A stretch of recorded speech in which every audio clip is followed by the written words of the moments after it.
Oh, lordy.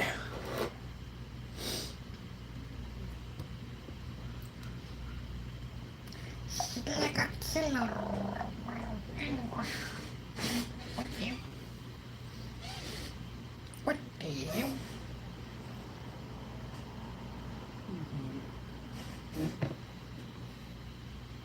You think being sure people are fed is garbage.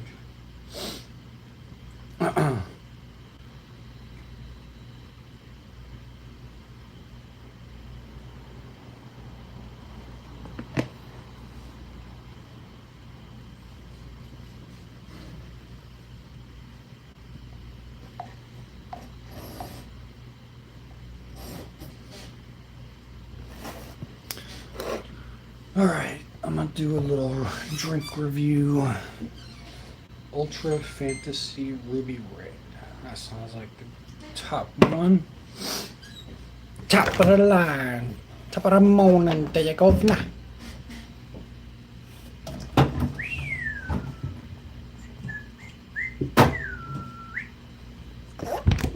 Top of the morning, there you go. Nah. What are you doing like there? Governor? You fucking governor. What happened to Dollar Tree? It's gone. It's fucking gone. Too many poor people were stealing from my Dollar Tree and they fucking lifted it out of there. I was gonna get some toilet paper today. Now I gotta find a new fucking Dollar Tree. Rest in peace. Too many fucking thieves in Portland.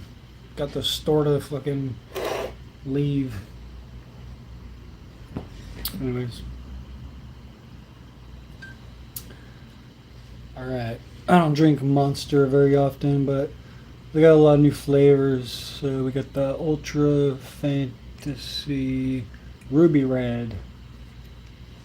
And it's got some interesting artwork on the can to show everybody. Anyways, I like Ruby Red Squirt. That's like grapefruit. So we'll have to see what this tastes like. It actually smells like Squirt. Like Ruby Red Squirt. So I guess they did use grapefruit in the ingredients, maybe. Anyways, they got 0 sugar in here, so they already get a point deducted because of that. Let me just read the title real quick. We're always dreaming up new things at Monster, and sometimes we totally break convention. Enter Ultra Fantasy Red. It may be the best tasting Ultra yet. Not too sweet, not too tart. It's got a fresh citrus taste that'll blow your mind. Well, it's light and sugar easy drinking, super easy drinking. It's serious on performance. Ultra Fantasy is packed with all the legendary Monster energy blend you've come to expect. We called on longtime friend Pinky Taylor for design, whoever that is. OG fans might remember. Nope. Seeing him doing live paintings. Nope. Ain't got shit to do with drinks. Why the fuck would I remember? Anyways, Monster's lost his fucking mind. You were showing the wrong camera. Here. I'm doing the review on my other camera. But yeah. A little bit of artwork. Let's try the flavor though.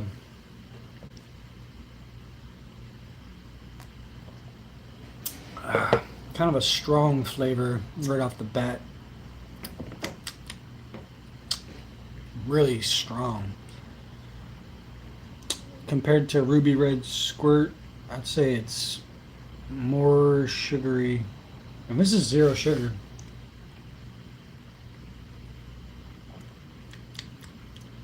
Yeah, it's got a stronger taste than Ruby Red Squirt.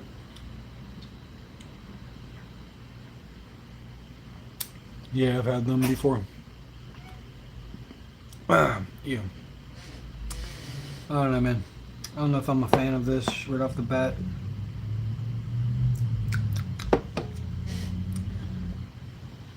Let me drink some more though.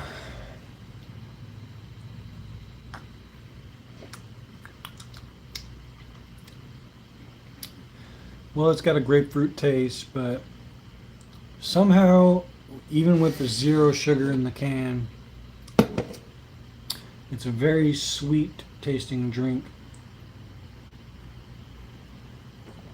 A lot sweeter than Ruby Red Squirt, which I already said that. But anyways, we got L-carnitine and taurine in here. So I'm hoping it'll boost my energy. What happened to Donald Trump? He's chilling, I guess. Oh, Dollar Tree? It's gone now. There's too many thieves in my town. So Walmart's gone, Target's gone, Dollar Tree's gone. What's next, man? There's empty businesses all around me. It's insane around here. Vacant businesses. Yeah, Dollar Tree. Gone, gone, gone. So now I gotta find a new Dollar Tree to get my fucking... What's up, John? Now I gotta find a new Dollar Tree to get my toilet paper and rubbing alcohol at. Ain't that about a bitch? Food stamps are gone, yep. So a lot of people are gonna start doing I like Dollar General. Me too.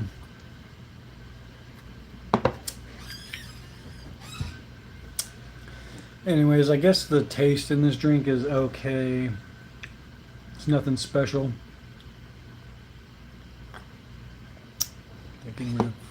They're getting rid of them for good? Wow.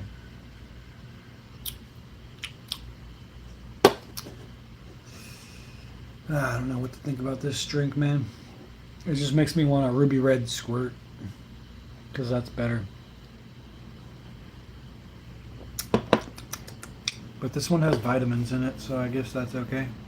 That's good. Quit making noise.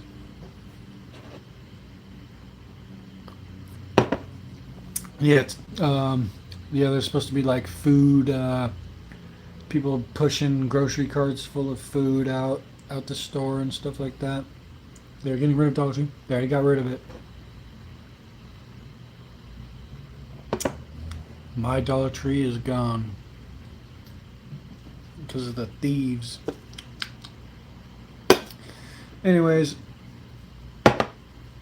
this thing isn't that great. I don't understand. How is it zero sugar and still so sweet? What?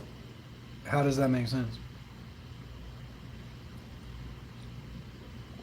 Yeah, our Walmart used to have strong security, but they still got shut down anyways.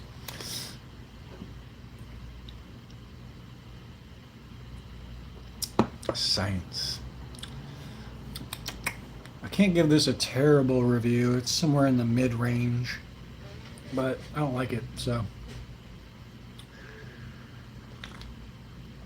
I'm gonna give this a C minus. Great job, Monster. Try again next time. Taurine is naturally sweet. Well, I just tried this flavor, Ultra Fantasy Ruby Red. I don't recommend it. But I also bought this one, Ultra Vice Guava. And then I bought Ultra Blue Hawaiian, so I got better hopes for the other two. Higher hopes.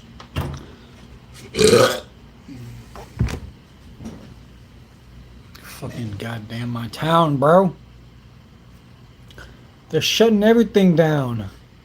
It's fucking bullshit. Yeah, I mostly drink water I barely ever drink Monster.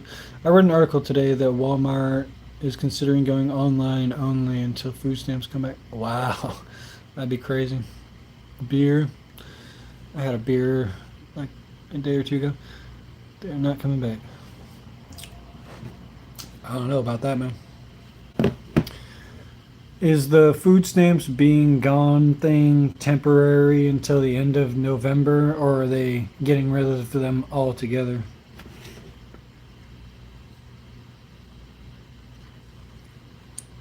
The temporary suspension of new food stamp, SNAP, benefits for November 2025 is due to the ongoing federal government shutdown, which has stopped federal funding for the program.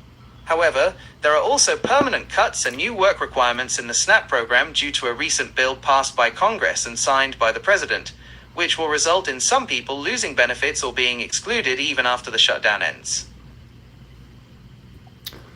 Who will be excluded after the shutdown ends?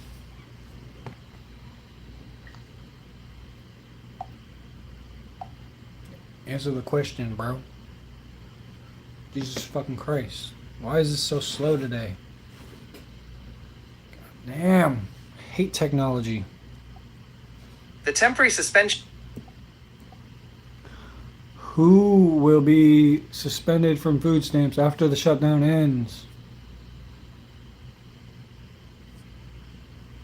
The federal government shutdown caused the temporary suspension of new benefits. Once the shutdown ends, Work requirements. Okay, cool.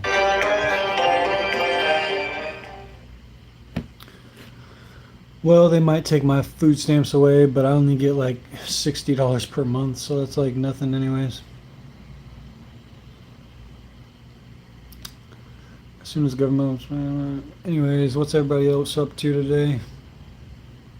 A little bit about this as well.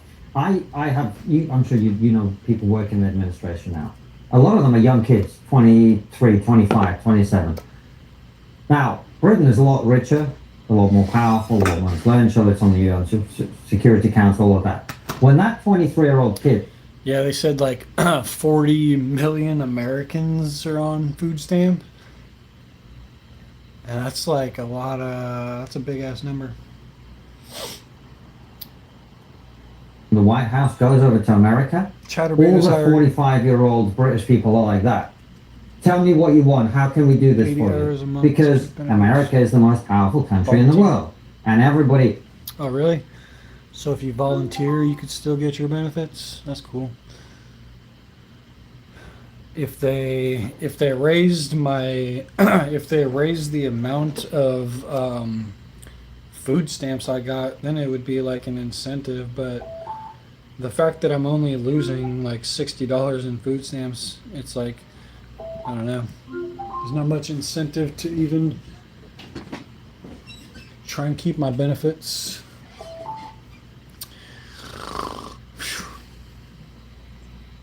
Yeah, I got some dabs. Quiet right now at the ICE facility. 1 in 8 people. I actually got some decent dabs compared to what I normally get. Should be good. Good shit. I went to a dispensary that I used to go to a while ago. The dispensary that's next to the Dollar Tree. So yeah, I went to the Dollar Tree like a month ago and picked up my toilet paper like usual. Stock up my backpack with like 3 big rolls of toilet paper.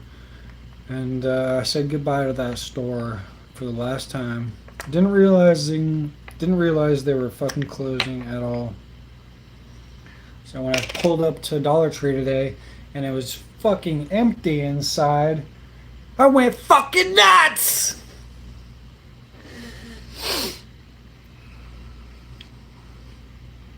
Yeah, it's a really nice color. Nice, beautiful color. I went fucking nuts! It's 59% of people receiving SNAP are migrants. You ever got any flour from any Good Day Farms? Good Day Farms. Yeah, I think I have. I've tried a lot of different marijuana brands, and I'm pretty sure have had Good Day farms before. The reason every country in the world lobbies America is they want your help slightly to nudge you in the direction of helping them because you're the most powerful country. The idea that like Donald Trump is run by You pulled up just in time to see my insanity. But I'm gonna try and calm down. it's crazy. That little country, that little bitty country on that map. I saw Benjamin Netanyahu doing a board, and What did it cost? 2 grams of dabs for $20. So $10 a gram. I didn't realize how these Arab nations are just massively bigger in land and also persons than Israel, and they share it with the West Bank and Gaza. It's a little bitty place. They run America, and then they go and say Netanyahu. It's not that bad, especially since this is like high quality shit. That's a pretty good price for that. Because normally the dabs that I get aren't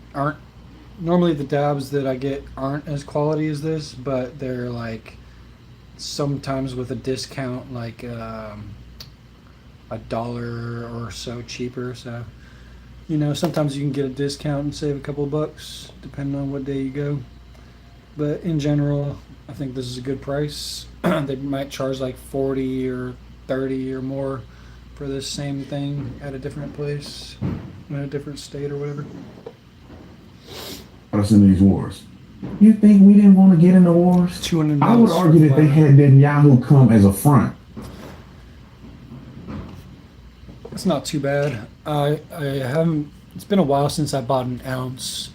I think I might have used to get my ounces for like 160 or cheaper, but I wouldn't. I never got like the highest quality shit. Like you can get those. You can get some ounces that cost a good penny, but then it's that premium, that rock hard flour, crystallized shit. But yeah, I only smoke dabs. I like it saucy, but yeah. I like it saucy too, but I like when it comes. I don't know. I like it all, honestly. What we already wanted to do to show Congress that, look, see, we want to go to war. See, he's saying that this weapons of mass destruction. You think that they're going to get us in a war that they didn't even participate in? Nice. They gave us intelligence, but no Iranian or 200 an ounce for some high quality. Not too bad. It just depends how quickly you smoke an ounce. I think I would smoke like half an ounce in like a week back in the day. Israeli soldiers, I don't believe, fought in that 20-year war that we did in Afghanistan and Iraq. I don't think they did whatsoever. We had Jordanians did, but so you telling me they got us in a war for 20 years, spending billions of dollars just because Netanyahu wasn't even the prime minister at the time, came to Congress and said, you got to do this. Me and my wife used to argue about this, and I'm glad she's on my side now. We used to argue about this. I said, babe, do you not think we have intelligence? Like, as much as you think Mossad got intelligence and they come and they spy on us, you think we're not spying on them? What do you think? America's probably one of the most corrupt countries in the world. I'm just being honest. I love America, so it's whatever. But we do some of the most corrupt stuff that you. Joe Biden's son had a major position in a company in Ukraine with no experience, getting paid millions of dollars. Joe Biden on television on the world said if the Ukraine, maybe I said the wrong word. I mean Ukraine. If Ukraine doesn't get rid of Poroshenko as the prosecutor, who was prosecuting his son at the time, he's going to withhold $1 billion of loan guarantee. It wasn't Poroshenko, but it was the prosecutor. Maybe not Poroshenko. It's a different. I don't remember the name of the prosecutor. It was one of the prosecutors there. You're 100% right. Yeah. Just I wanted to correct the name so people don't. Saying he don't know what he's talking about. Yeah. I got too much going on in my mind. But it was somebody associated. But he said, shit, man. Dab is better for me than Leafs.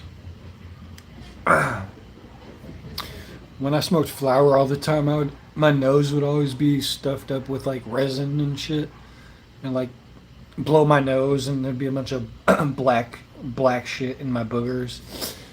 And I don't get that same problem with dabs. With dabs, like sometimes my throat will hurt, but I would get the same thing with flour. So with flour, I'd have a sore throat, and I'd also have messed up sinuses. So dabs are better for me, health wise.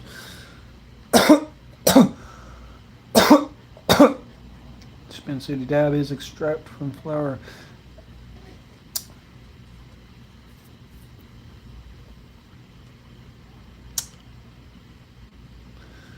Vaporizer. A quid pro quo. He admitted to a quid pro quo and said, "I won't give him a loan guarantee unless they fire this prosecutor." And they did, and they gave him the money. That is a quid pro quo. How is his son smoking crack in another country? They're getting money from all these countries. Hillary Clinton. Why does she have a private server in her house? Fuck She didn't Hillary need one. The government has enough servers to go around. They were doing crooked stuff on that server so that they couldn't trace it to the government. We know it for a fact because she deleted 30,000 emails after she got subpoenaed. The fact that she didn't go to jail is insane.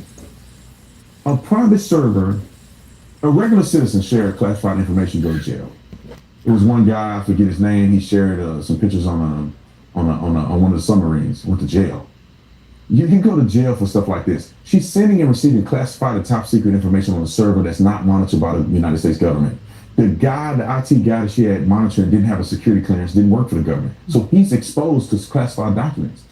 Then when she gets subpoenaed, she deletes 30,000 emails. Who deleted the emails and looked through the emails to vet them? Her own attorneys who don't have a security clearance. So they were exposed to classified information. So she's exposing people to classified information. She's sending and receiving classified information on a private server.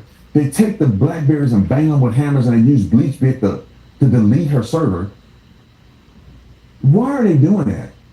Because they're doing dirty deals with other governments. So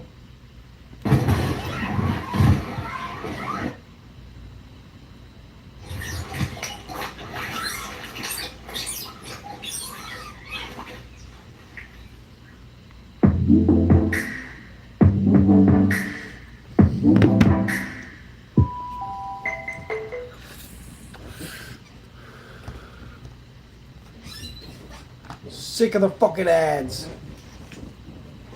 America is the most powerful and probably one of the most corrupt governments out there. We start wars, we do proxy wars, we overthrow governments, we do all kind of stuff. So for somebody to be kind of acting like Israel is just this sophisticated little group of people and they come out manipulating big bad America, that's insane. We went to war for 20 years after 9/11. 20 plus years. Where is the weapons of mass destruction at? Where is our justice? We don't need. Where's the weapons of mass destruction at? What kind of stupid question is that, bro? Justification. America do whatever America want to do. We rip our own people off. What do you think Big Pharma is doing? Why do you think we have food dyes and stuff in our food? And all this other chemicals and stuff that we put in our food? Because we want to continue for people to be sick so they can continue to make money on giving them pills instead of giving them holistic approaches to things. We crooked and corrupt too. So to think that they're crookeder than we are is crazy to me, right? And to think that they somehow control us through a lobby is stupid to me. I'll give you an example. And I will call Marjorie Taylor Greene on the carpet on this. One of my favorite people, Byron Donalds. He may be the governor. I hope he's the governor of Florida. Great dude. I met him. I know him. Solid. Sorry, Jody, I wasn't paying attention. I'm not sure what a PAX is. Smart dudes in finance. Like his wife is smart. Like the dude is him. Paxlovid? He gets paid from APAC, right? So these dummies like Marjorie Taylor Greene paints this picture that everybody that's. Are you talking about Paxlovid?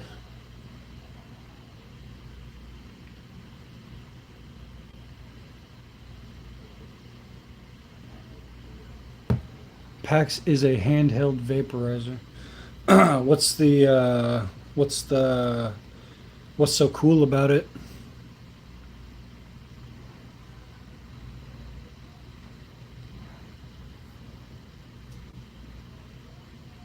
Oh, okay, I've seen these before.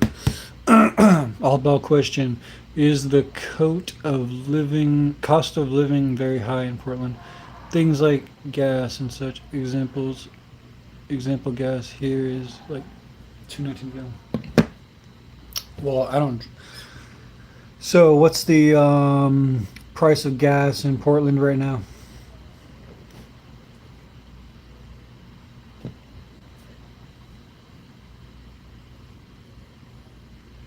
Answer the fucking question. Why the fuck is this not working? God, A I lot of hate the money this for shit. APAC is controlled by APAC. So I went to the God, nothing's working. What is the price of gas in Portland right now?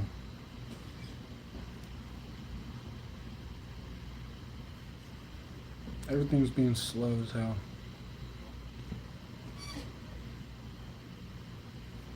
It's driving me crazy. What the fuck? Why is everything being so slow?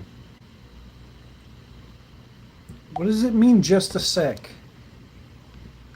What is the price of gas in Portland right now?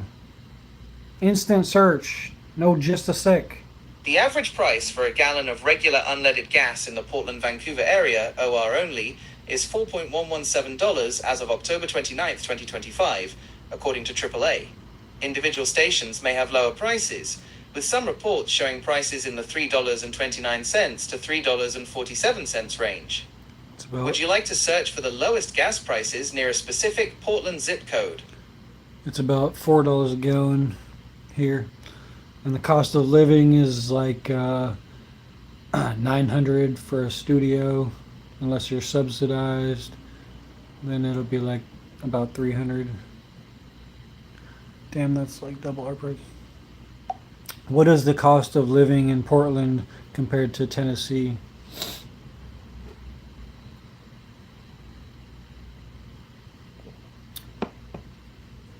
Taking his time to think. Taking forever to think. It usually gives me instant answers. What the fuck is this? I need to reset my phone or something. What is the cost of living in Oregon compared to Tennessee? Oregon generally has a significantly higher cost of living than Tennessee, largely driven by much higher housing costs, although utilities may be lower in Oregon. For example, comparing Portland, Oregon to Nashville, Tennessee, the overall cost of living... Yeah. Yeah, housing is really expensive here for whatever reason. The whole West Coast is fucked on housing prices, it seems like.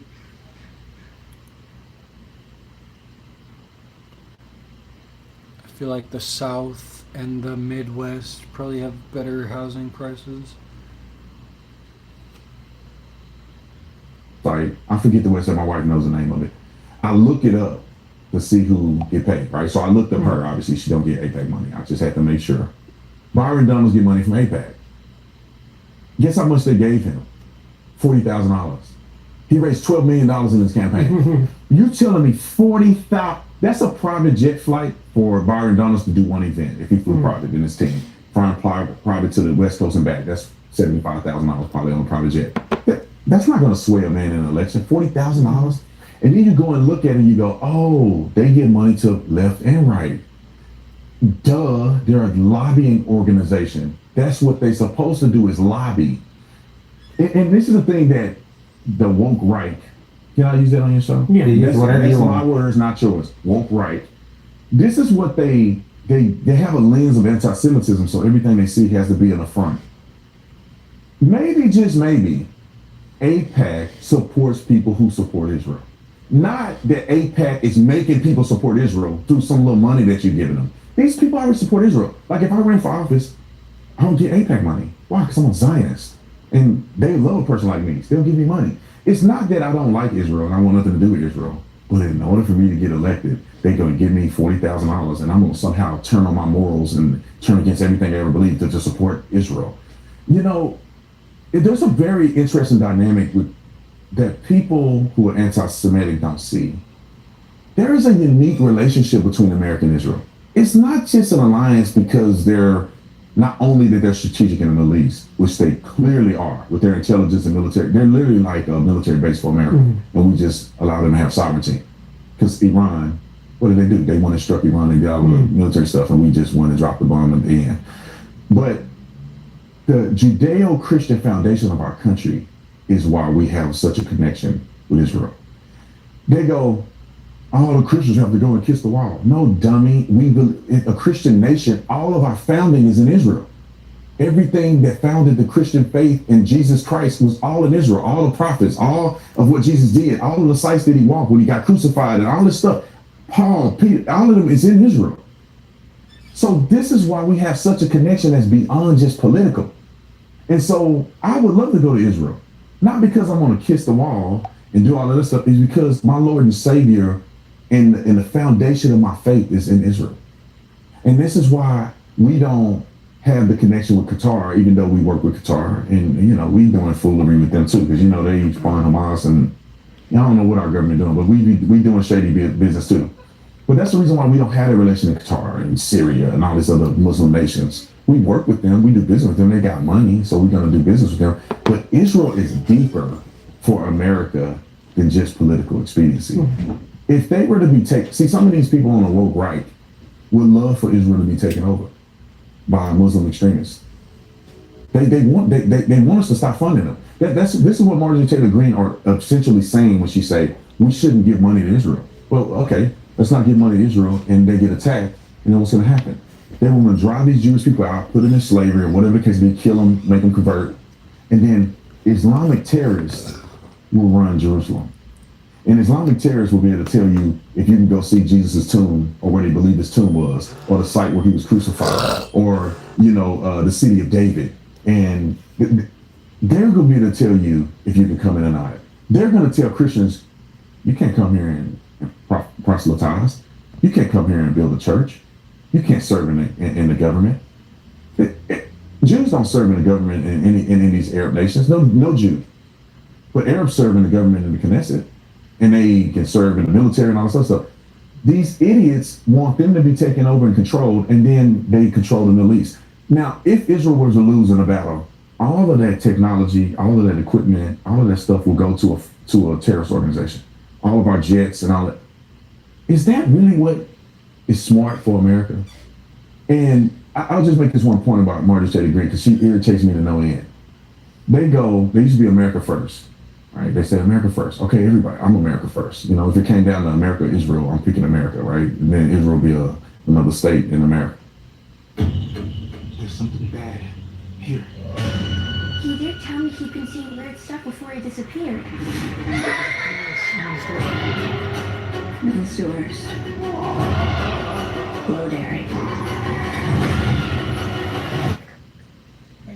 America, right? If it came down to it. And I would, you know, and the Christians would be able to do whatever they want there. But she went from America first to America only.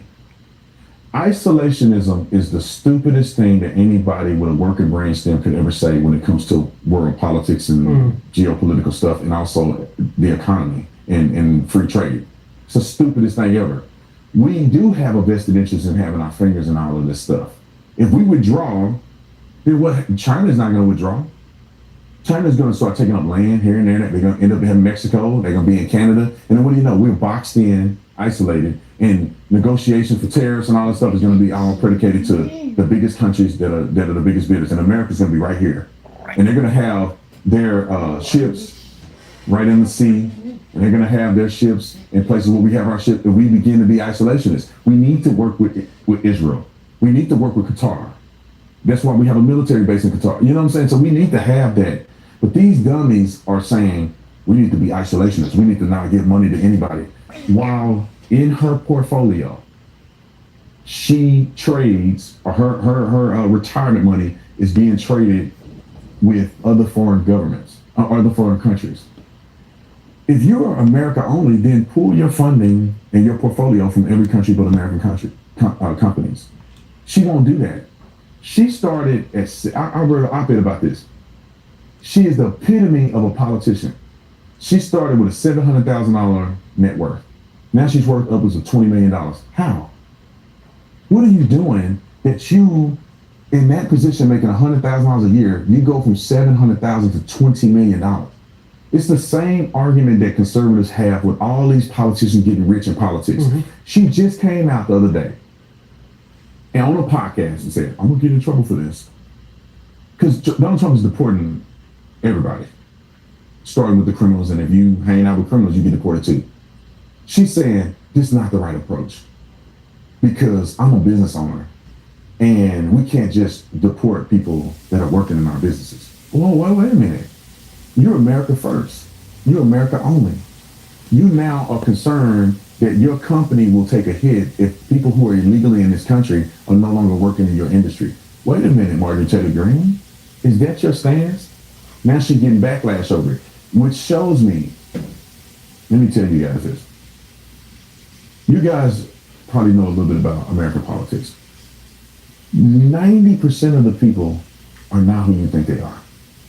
When I go to events at Turning Point USA, I see these people in the backstage. And they're not, some of these people aren't real. Some of these people are fake. Some of these people, you catch them on a hot mic, they don't even believe the stuff they say on stage. I'm telling you, most of these people are fake. When I first started in the movement, I thought that everybody was in it for the right reason, right? I'm conservative, I want the country. They're not. We got people, Steve Bannon was associated with this, and I'm calling everybody out. His daughter, I love his daughter, she followed me, but Steve Bannon is nuttier than nutty. He came on a podcast yesterday saying Donald Trump is going to get a third term. What? That's against the Constitution of the United States of America, but you claim to be a patriot. Donald Trump on a third term, he's 80-some years old. Donald Trump is hanging on by a thread. And mentally, too. You hear him in a ramble for 32 hours or 4 hours. I think he still got it, but you get what I'm saying. Like, another 4 years, he not even finished with this one. Another 4 years, he'd be 80-some years old. What rational person would say that? He got caught up in a scandal with the Build the Wall scandal. Conservatives taking money from everybody, getting our hopes up, and these dudes are taking money. His other business partner went to jail. His wife doing OnlyFans. They supposed to be Christian conservatives. They are doing fraudulent behavior. They lied to us about the 2020 election. They lied to us. I think Trump got robbed, but some conservatives lied to us. We got a smoking gun. Donald Trump is going to be the president. They got all this information. You just wait. Donate money here. Donate money there. And then when the rubber hit the road, they had nothing. They had nothing to present in court. They had none of the things that they said they had. These same evil, grifting people are doing the same thing now. I don't believe nothing Steve Bannon say. I don't believe it. And it's almost seems like a lot of these people are falling in the woke right. These people aren't who you think they are. They backstage doing stuff. We got politicians that are conservative, sex tapes coming out, they're getting canned, doing side deals. It's a couple other people that I can't remember their name right now, but so people can't get it twisted. Like, it's not just the left that's crooked. Understanding. It's what we're all after. So let's make it ours.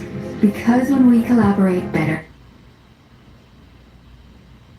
There's people on the right that's crooked too. And they're getting worse and worse. And we're seeing a divide like never before. People are making money out of Charlie Kirk's death. They're not supporting his family like they claim. You know, I can't say too much about it, but there's weird stuff in that atmosphere too. Because I just don't understand why Tucker Carlson is lifted up in our movement the way he is. He was just at a university cussing at kids and losing his temper because the kid brought up his dad who was in the CIA. And I got video. I mean, Nick Fuentes exposed him, and he's a nut too. It's like these nutty people expose each other. they can't. They trying to fight who the nuttiest one, so they want to expose the other so they can have the crown. Why would he go on and say he didn't know his dad was CIA in an interview? And then in a previous interview, but no, he was with Candace Owens. Tucker Carlson was with Candace Owens on an interview. And he was like acting like he just kind of found out for the first time through Nick Fuentes that his dad was a CIA. Oh, I was shocked. I didn't know my dad was CIA.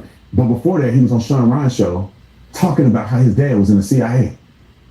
So he lied He told a lie in front of the world. Tucker Carlson wrote a text message when he was with Fox News. I don't know if you guys seen it. How he hate Donald Trump. He was caught on a text or something like that. And they put it out in the world, and it was shocking to the world because he was saying how much he loved Donald Trump publicly, and I support Donald Trump, and I'm with. And then privately he said, I hate his guts. A kid in the thing asked him the question, and he lost his mind.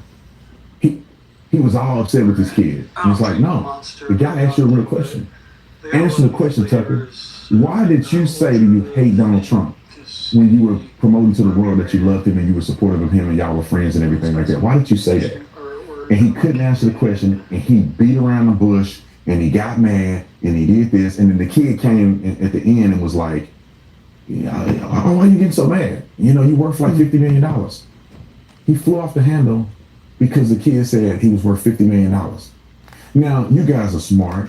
If you do any research on Tucker Carlson's earnings, he could very well be worth $50 million. He was making $20 million a year working for Fox. They had to, when they canned him because he lied about Dominion Machines, and they got sued for $1 billion, and I'm pretty sure the settlement was to get rid of him, they had to pay his contract out. So he was making $20 million of not even working for, and he was making some money not even working for them. He used to be, I think, a part owner in Daily Caller. He got a little dip company that he has now that's a little nicotine pack. I'm sure that company's worth tens of millions of dollars. And he has a podcast that's the #1 podcast. His YouTube channel is insane. And he had 15 million infused into his podcast, which probably helps it reach so many more people. He has to be worth between 20 and 50. Why did he get so mad when that kid asked him that and cussed the kid? And then he used the excuse of when the kid said, Jesus Christ, don't take God's name in vain, get off the stage. None of what he do and what he stand for was what Charlie Kirk stood for. Why is he still being elevated in the movement? A part of me thinks it's money. It's money, and it's connection to a person that has resources versus being principled and saying, when you get out there and you are anti-Semite, I no longer can platform you. I do not understand why he's still platformed. And a part of me don't understand why Charlie was friends with him. But I see it because I'm still friends with Candace. And so even though I don't agree with her stuff, we still can be friends. And I think that's why Harry's with Tucker. All the people that know him that I know say he didn't agree with Tucker. And he definitely didn't agree with Candace. But why are they platforming this guy? And that to me... Isn't it just basic numbers?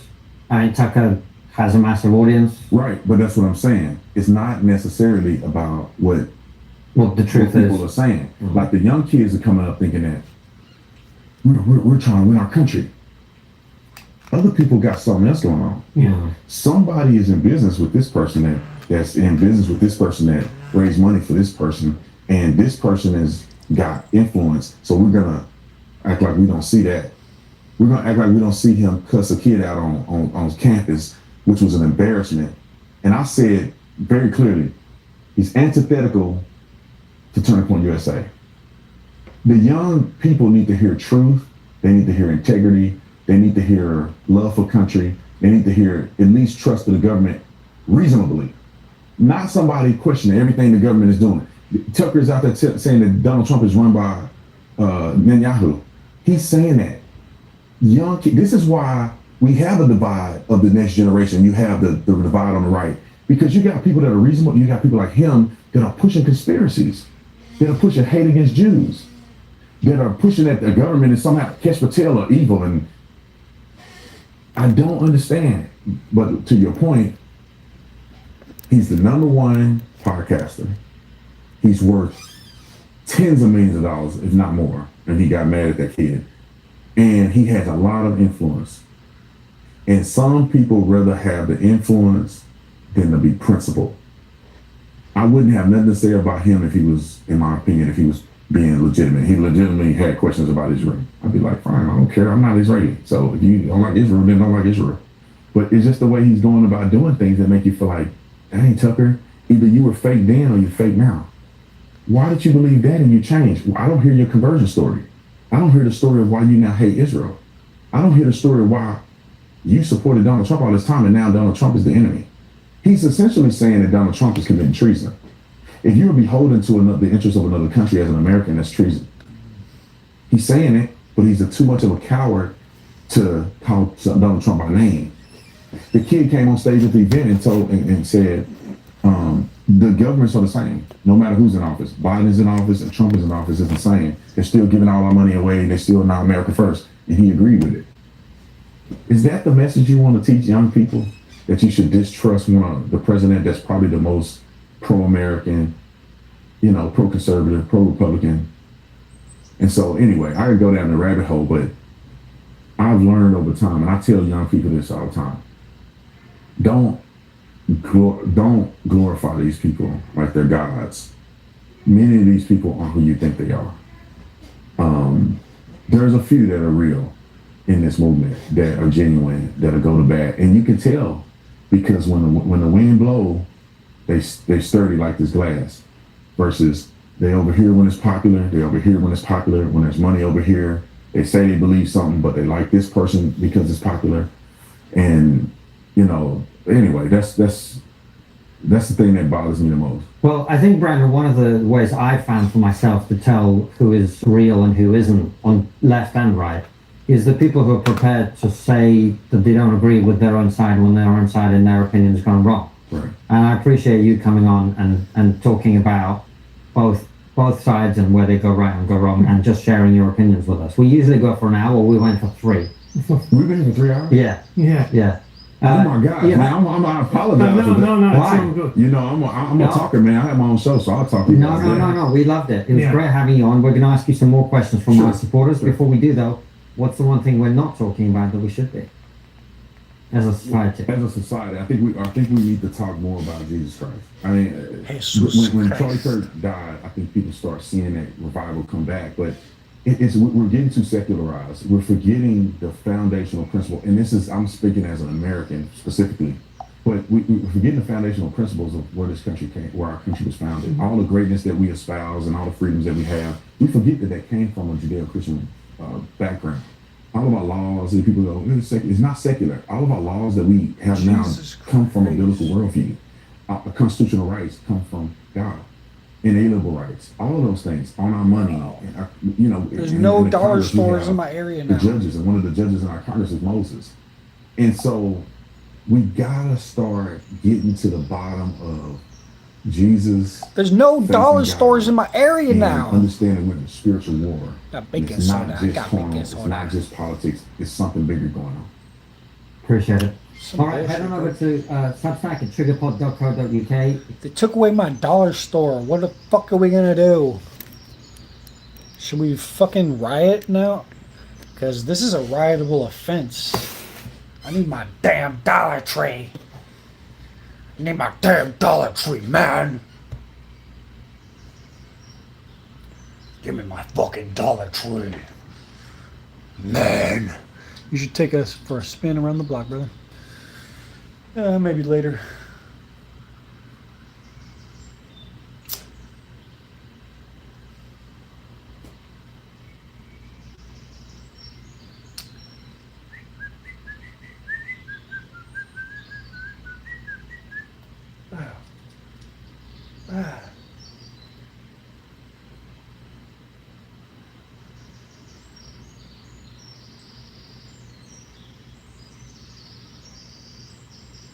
Hey, want to hear a cool song? What's up, Herb? Not by my choice.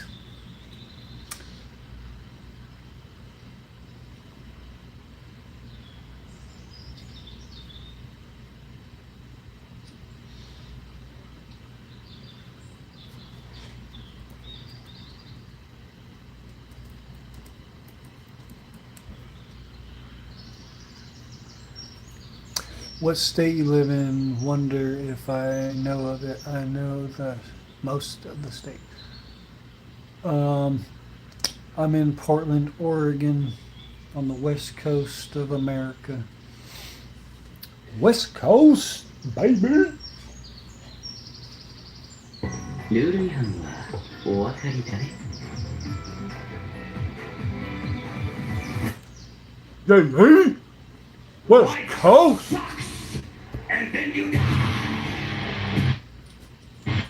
Life sucks, and then you die.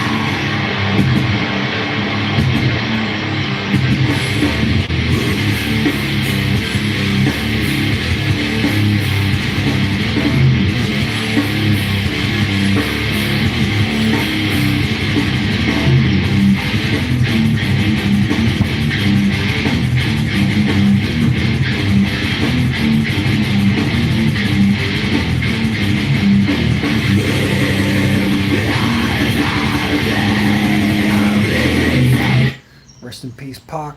Rest in peace, Nipsey. Who else died on the West Coast recently? Fucking rest in peace, Draco the Ruler.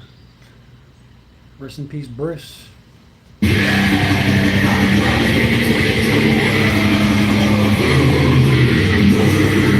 Ozzy. Rest in peace, Ozzy.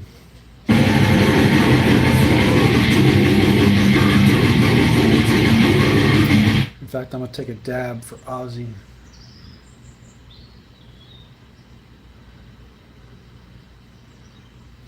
Life sucks, and then you die.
low on money, I sold my truck. Woke up with nothing, cause all I had's drunk. All my plans this day, honey, my hands are red. Just over my head, yes, I must confess. Everything closed, so where I go, how much further lower down is under low. Stay in my shoes, better wear some socks. Walk in my shoes, don't feel my funk. Feel my funk, everybody get fucked. Oh, feel my funk. Feel the funk, feel my funk. Everybody get fucked. Oh, feel my funk. Feel the funk. Oh, me, oh my own phone, my own luck, my wayward God. And your folks don't friends, your friends are dead. No one's immune to unhappiness. How much further can a low go? Feeling for the bottom, so I know when to swim up, cause I'm not some.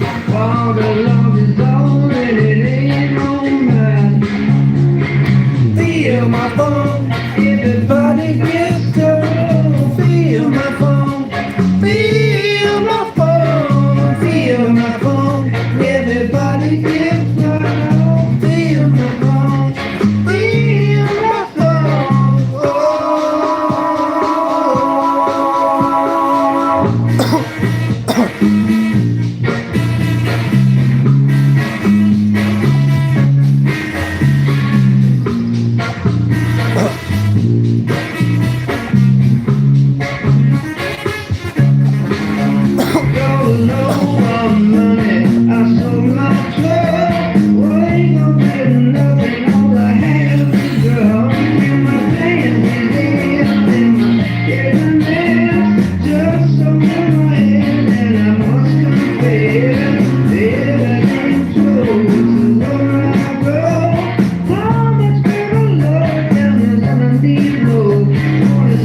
feel my phone, feel my phone, feel my phone. Everybody get my phone, feel my phone,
So handsome.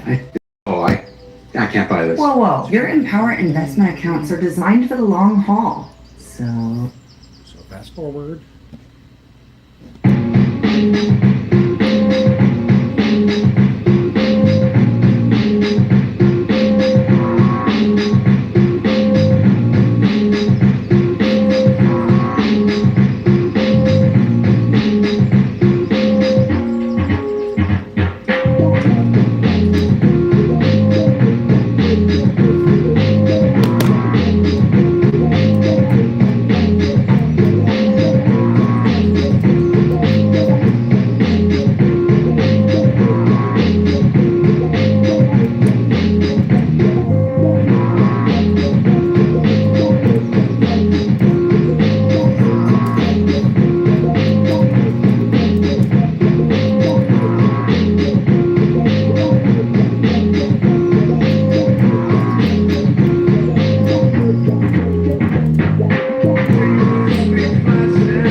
waves over time.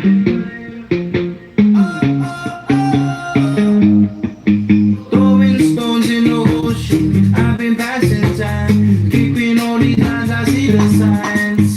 Sit back with my potion, relax and unwind. River drops in the ocean of the mind.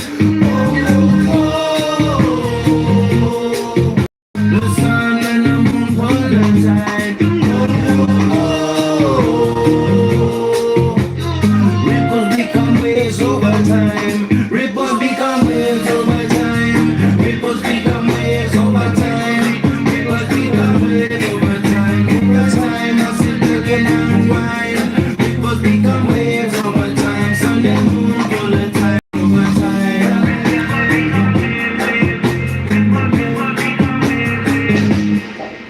Turn your thoughts into action. Law of attraction. What you do today will cause a reaction. You're the only one who controls your satisfaction. What you can imagine, you can make it happen. The sun and the moon coincide. Ripples become waves over time. Ripples become waves over time. Ripples become waves over time. Ripples become waves over time. Over time, I sit back and unwind. Ripples become waves over time. Sun and moon full of tides over time.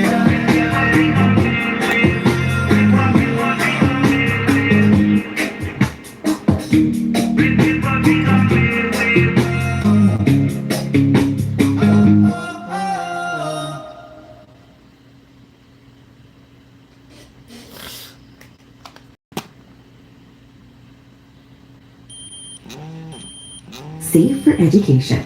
Plan for any future. Do it all with Embark. Eat Lux your way with the Lux Cravings boxes from Taco Bell. There's the classic $5 box, the indulgent $7 box, and a whole new obsession in the $9 box, a flaming hot grilled cheese burrito. Try the Lux Cravings boxes at Taco Bell today.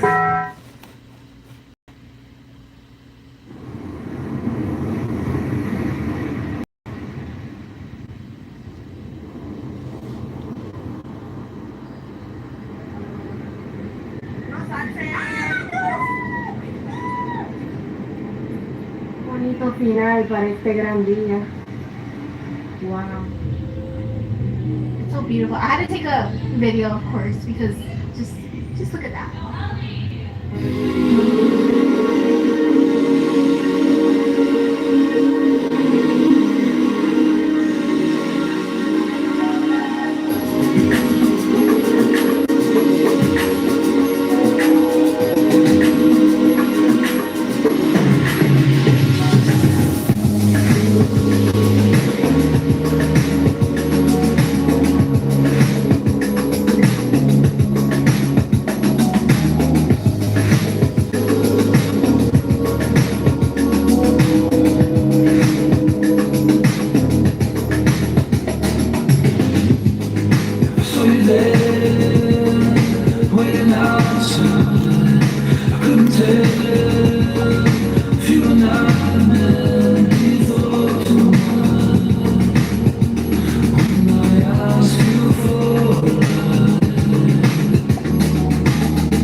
There are some behaviors of Trump supporters that you would point to and say, yeah, that's kind of sick or mentally ill. They're kind of stuck in this realm of like being constantly fed propaganda that they don't even realize that they're spewing all of this essentially non-facts. They don't understand that what they're being told is lies. And there's unlimited amounts of gender. I don't know how many genders there are, but something to be aware of is that this isn't something new either, because transgender has been a thing for thousands of years. There's multiple different genders in other cultures. Well, yeah, how many genders are there? I'm not someone that's educated enough maybe to answer that, but I understand that gender is a social construct. Delicious. Where'd you get that at? It's an accent up front. Okay, I'm gonna have to make a stop there. That looks delicious. Okay. First of all, you guys from Florida? No, we're from Louisiana. Oh, perfect. Do you know who?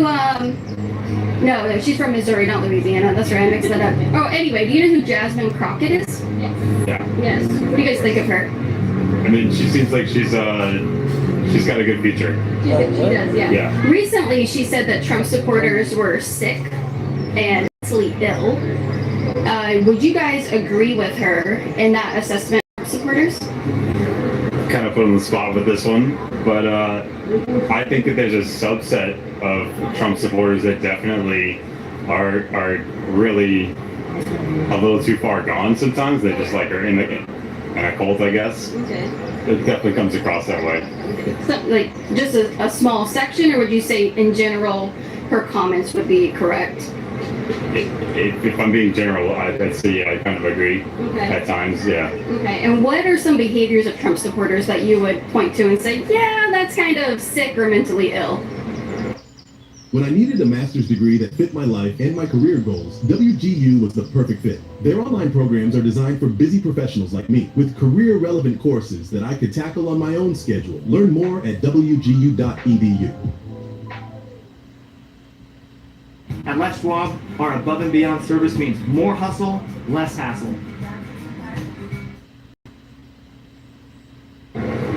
So, I think that they're kind of stuck in this realm of like being constantly fed propaganda that they don't even realize they're spewing all of this.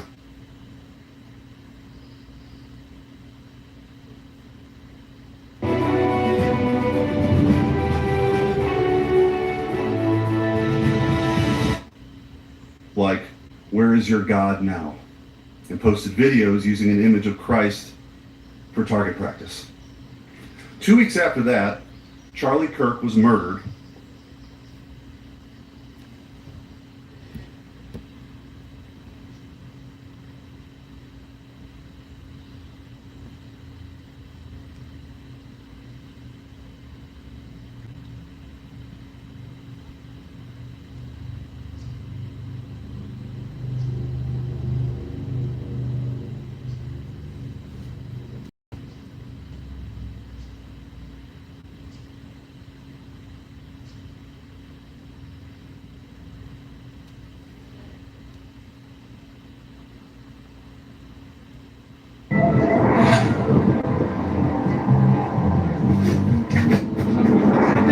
It goes bye-bye.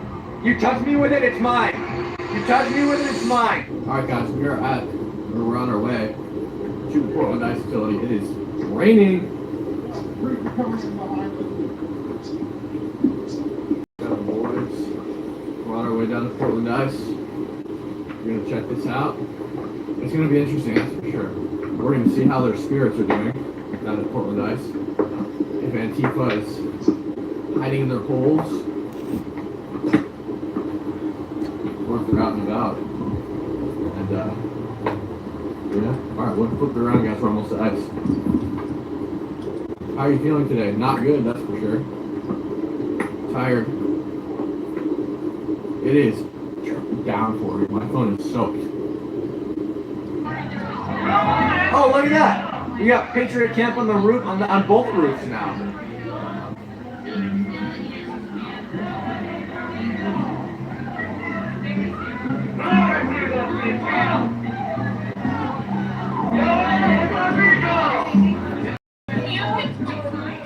Yeah, you came up and you ran up and you touched me with your sign. I threw it across the street. I wasn't antagonizing anybody. I wasn't antagonizing anybody. No. You touched me with it. I never ripped it with my teeth. I grabbed it and I ripped it across the street.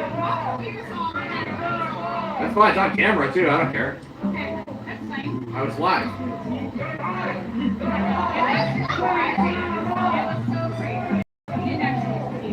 That's what I'm gonna say to people. Mine goes always, yeah. Hey guys, the guy who raised me is over there, the one that's in all black, is super overly wealthy, black baby. What up? Good. Felix here. We don't have Patriot Base Camp yet. Oh, where's Tommy at tonight? Is he at the ice facility? That's crazy. Yeah. There's no inflatable stuff. Oh yeah, there is one. I don't know where it went though. There you go, one right there, Tiger.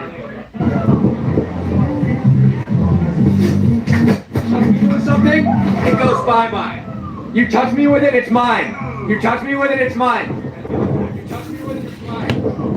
You touch me with it, it's mine. You touch me with it, it's mine. You touch me with it, it's mine. You touch me with it, it's mine. You touch me with it, it's mine. You touch me with it, it's mine. You touch me with it, it's mine. Oh, excuse me, Cam. You touch me again, and I swear to fucking God. Do not touch me. Like that. Yeah, you got a sniper on the roof. Hell yeah.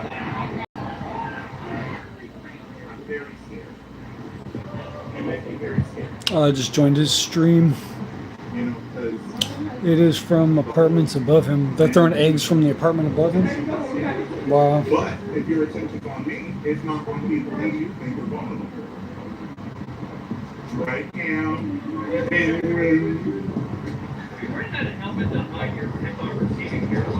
I think so. There's a lot of crazy people here, man.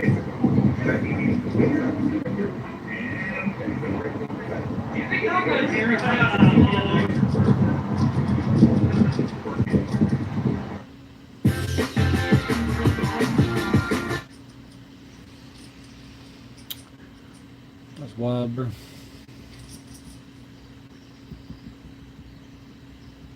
Looks like there's not that many people out at the ice tonight.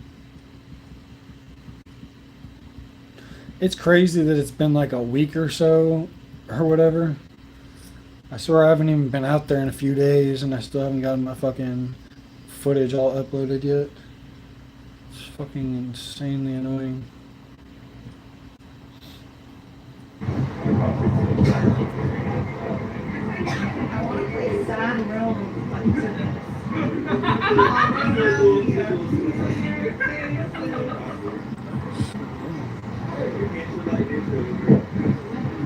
Kangaroo 3091, thank you for the $100 super chat.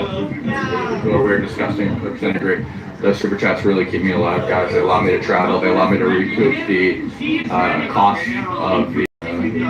I'm not threatening anybody. I will not touch anybody who does not touch me. But if you touch me, I will defend myself. Let it be known. Your brother charged me. Your brother charged me. He charged me and I put him in a headlock. You charge me, I'll put you in a headlock.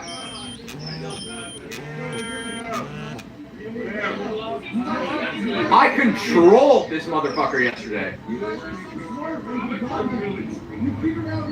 It's all on video. I will not touch anybody who does not touch me. But if you touch me, I will defend myself.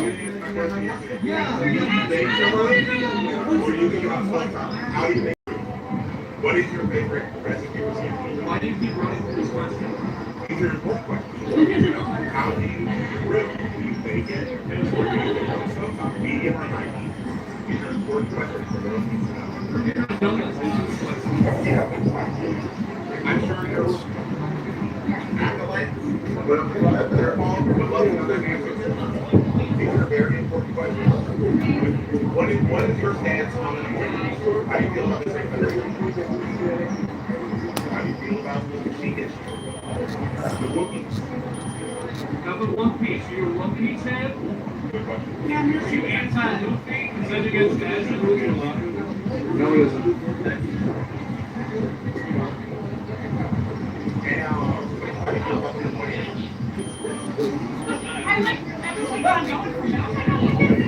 Michelle, no, thanks for the $20 super chat.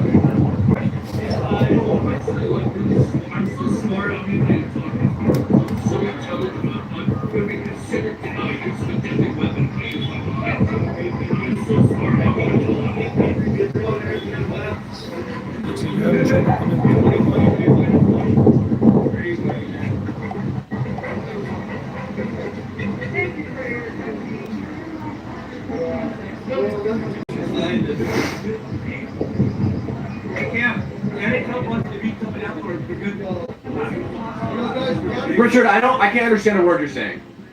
I'm sorry.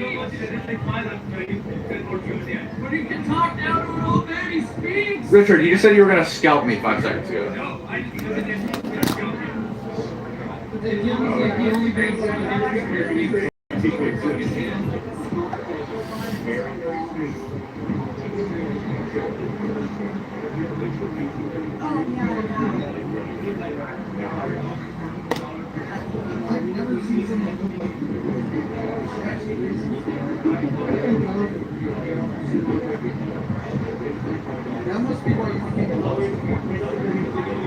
Why do you look to your brother for approval every time you say something?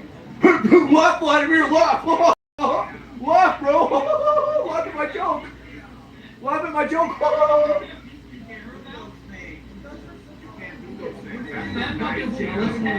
This guy has been rejected by every social circle he's ever wanted to be a part of. How would your Lord and Savior, white Jesus, feel? Cam. Who is it? How would your Lord and Savior, white Jesus feel? Answer that question for me, Cam. How would Jesus feel? What would Jesus do? Cam. These are important questions. What would Jesus do? He's a lot bigger This is true.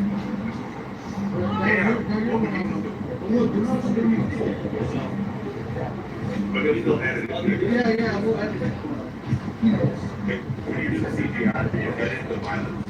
Make sure that you get the part where you need to reverse that part. You can to make it look like I did. Or when you get the bullhorn out of my hand, make sure that you reverse it so it looks like I would.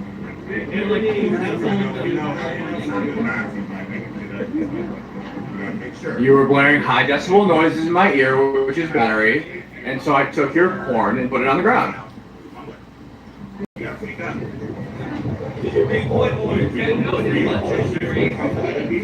His liking is great, he's a elaborate. You should really start hiding your face. You see down here? I'm sorry to tell you. You see down here? Use your big one down here.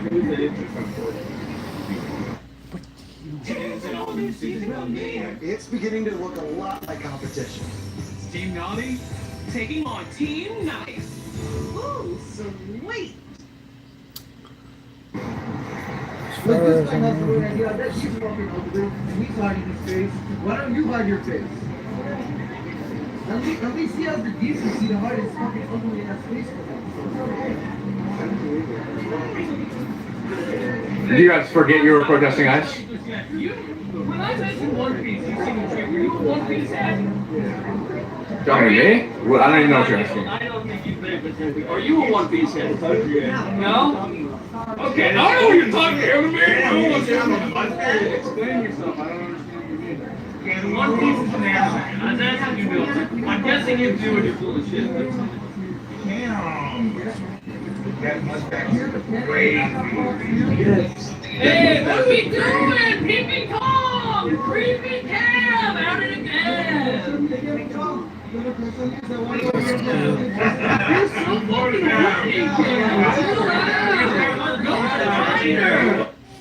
That's what's up. You sounds like you got a good dog. There's a story in the news in Portland. Some kid got attacked by a coyote in southeast Portland. I was just watching it right now. In the Alameda neighborhood, there was a coyote attack. It's wild, bro. Sorry, you're not like great. Check on the analytics of Brian. This is all it's fuck Nazis, alright? I'm sorry, man. You're gonna have to leave. It's starting to become sexual harassment at this point,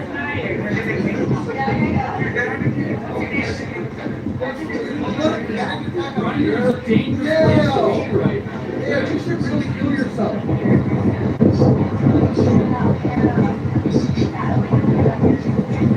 Yeah, real question though. Is it a white boy thing? I'm not being dead out. I'm being dead out. Oh, nice. That's like one of my favorite dog breeds. Those are beautiful dogs. Those are the all white ones, right? Yeah, I love those, and Great Pyrenees and Saint Bernards. If you ever get have you ever had a Saint Bernard before? They're like just as cool as Great Pyrenees, in my opinion.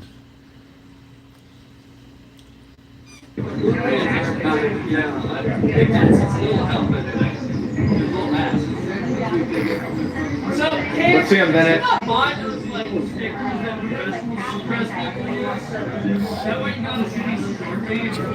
Yeah. That's because you guys broke my other helmets. I've gone through. Yeah, great protection. Really beautiful dogs.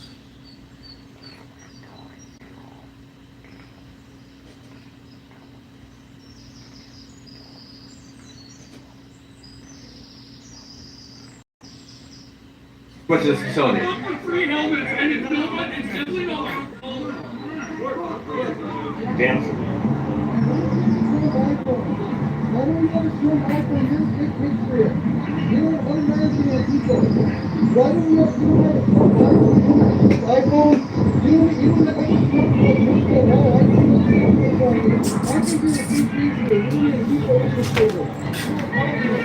Jesus Christ. Crazy cat.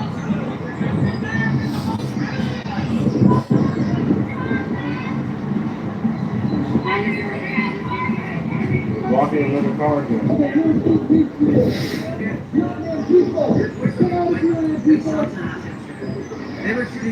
David Mann, 8082, I think it's $25 in the chat. I live in the sticks. They shot you. I didn't get hit. They shot you. Yeah, if I lived in the countryside, I think I'd get a big dog too.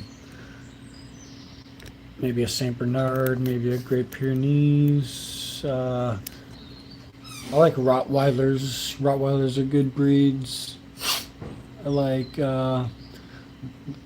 one of my favorite dogs that ever came. I used to work at a dog shelter, and one of my favorite dogs that would come in regularly, he was a Rhodesian Ridgeback.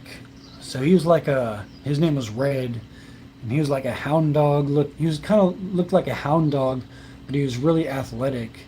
He was one of the most like playful, athletic dogs in the shelter, and he was really obedient. He was really obedient and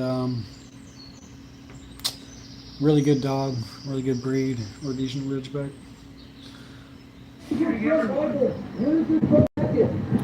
Saint Bernard is an excellent dog. Yeah, true. Really friendly dogs too, but also protective too, because like they got like, you know, if they need to be, they can snarl or do loud barks and stuff. So yeah.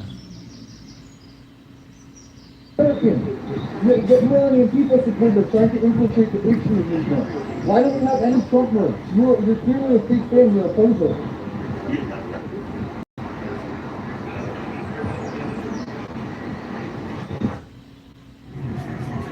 I got something to cheer you up, Jack.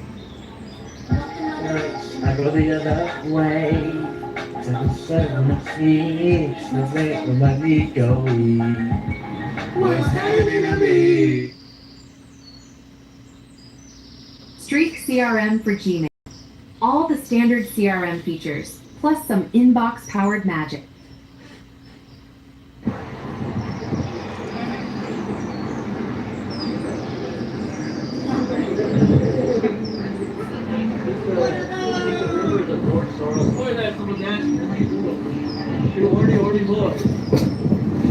I'm angry!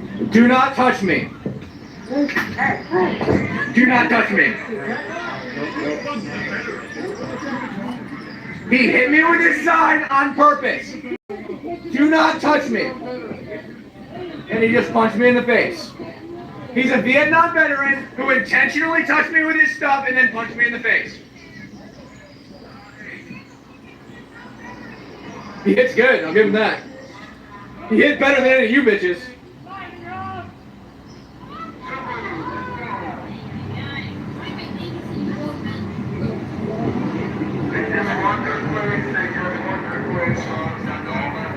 I have one rule. Do not touch me. Don't touch me. That's it. That's the only rule. Don't touch me. You can stand in front of me. You can block my camera. You can yell at me. You can swear at me. Don't touch me. One rule. Don't touch me. You guys think you're sly. You walk by with your signs and you intentionally touch me. Don't touch me. You didn't do anything. Are you going to touch me? Are you going to touch me? Don't touch me. Do not touch me. If you touch me, do not touch me. I didn't feel you touch me. If I felt you touch me, do not touch me. Okay, then why do you guys keep touching me? This is funny. If nobody wants to touch me, why do you keep touching me?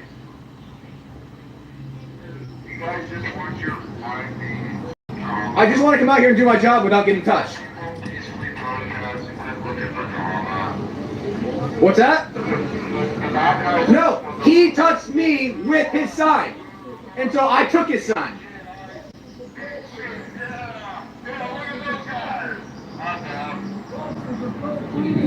What's the book? What's the book? I told you to Google it. What's the book? It's called The Holy Idea to See. What book in that? Seed.org. What? Well, what chapter are you reading from? I want you to Google it. Okay, well, give us. What religion? What religion? That's your religion? Jesus the Nazarene? No, what's your religion? What's your religion? And there's the real Ten Commandments. The Aaronite Ten Commandments, the real Ten Commandments from Moses that are unbastardized. Aaron was not Moses' brother. Aaron was the splinter. He falsified the message of God. Did he? Well, what chapter and verse? Follow me and we can talk about it. I can't go into the tent over there. I can't go in there. You can go in your tent. I don't have a tent. I have a house. Tomorrow when it gets dark, we get together. Well, can you take us to the tent? Okay, I will say I don't. We're gonna go to Tommy, guys. All right.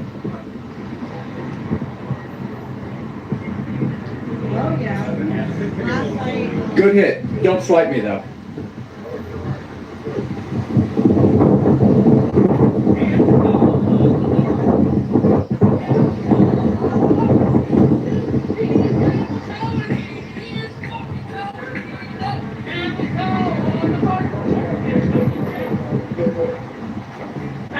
What we got going on in there? Ooh. That's interesting.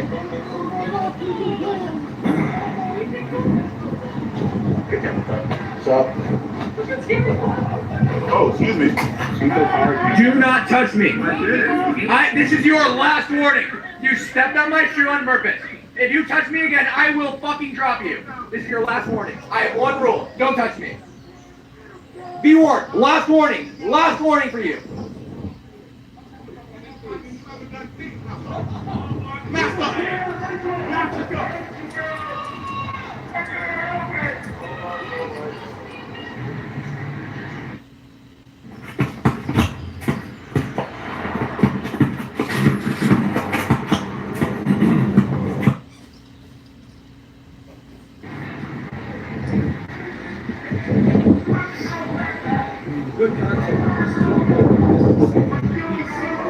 Tommy, you're not 200 feet back. There are dogs over here, Tommy. Move back. There are dogs over here, Tommy. You're not 200 feet back, goddammit! Manoy, Manoy! Manoy, Manoy, Tommy! Manoy, Manoy! Manoy, Manoy, Tommy! Manoy, Manoy! Manoy! Manoy, Manoy! You're not 200 feet back! Move back, you nasty person! Move back right now! Don't make me call Dad! Move back! Move back right now! Move back, Tommy! You're not 200 feet back! You disgusting human being! Tommy, I can't understand you, you're mumbling! You gotta come closer! Tommy, come closer! A little bit closer, Tommy! A little bit closer! I can't hear you! My hearing's not that good!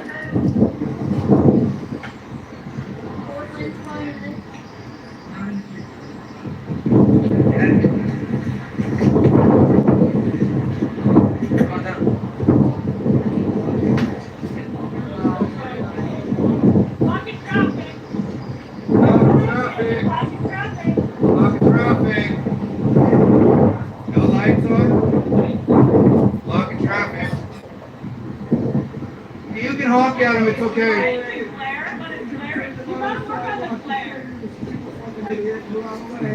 You're blocking traffic. Get the fuck out of here. Bye. Live on your property. Bye, bitches. Just kidding.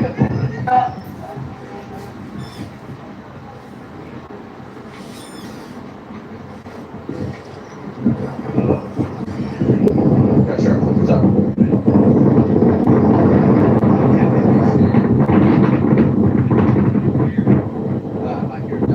I've been live streaming for multiple days, months. I'd say probably around 6 to 8. Yeah, what have you been seeing? Well, nothing good, that's for sure. I mean, pretty much every time we come out here, we get attacked. Katie Davis Court, Ryan Emaker, myself, Tommy, whoever it is, we get attacked regularly. I've been attacked today already. I have one rule, don't touch me. Nobody likes to follow that rule. Ryan has been doused in gasoline. He's had human urine dumped in his face. He's had cigarettes put on his neck. I've been punched in the face. I've been maced. I've been grabbed. I've been attacked. I've had over $1,000 in personal property damage from smashing my phones. This phone actually had to get repaired yesterday because they totally smashed the screen on it. It was literally just white with black up here because it was so destroyed. I went and got it repaired for $400, and then yesterday they smashed the camera. So that's where we're at with that. They do it with impunity because they're masked and nobody knows who they are. Obviously, if police ask for a description who did it, well, he's wearing black. No recourse there. So, I mean, I'm pretty much fed up with it. Independent journalists like myself can't afford to have 24/7 security. $600 a day, usually $650. I can't afford to do that every day. Sure. Yeah. Fine. Yeah. I can't afford to do that every day. So I have to defend myself when necessary, when people are attacking me and stuff like that. This morning they came to my hotel. There were the same guy who attacked me the other night and got arrested for it. He pushed me into the concrete in the middle of the street and then stood over me and threatened to attack me further. After this is the same guy who caused the damage to the phone. He got arrested, got out in 2 hours, and this morning he was walking outside my hotel pointing at the windows out. Why are they? Because they don't agree with me. Hopefully they get identified and have the police go up to their apartment. I'm committing crimes, and so they attack me. I think I get targeted especially. A lot of people, but these people have time for the police to do their job. Over here last night, they attacked Katie Davis Court and gave her a double black eye, huge black eye. Again, they attack Ryan Emaker all the time. They have no problems attacking anybody. Man, women, doesn't matter. A woman got attacked a different woman got attacked over here yesterday as well, Right Side Rebel, by Sabrina Flores, who's a protester in here, Chandler's girlfriend, and it didn't end well for her. Right Side swung back, and she swung back good. I'm almost hungry. Don't worry, we got enough for everyone.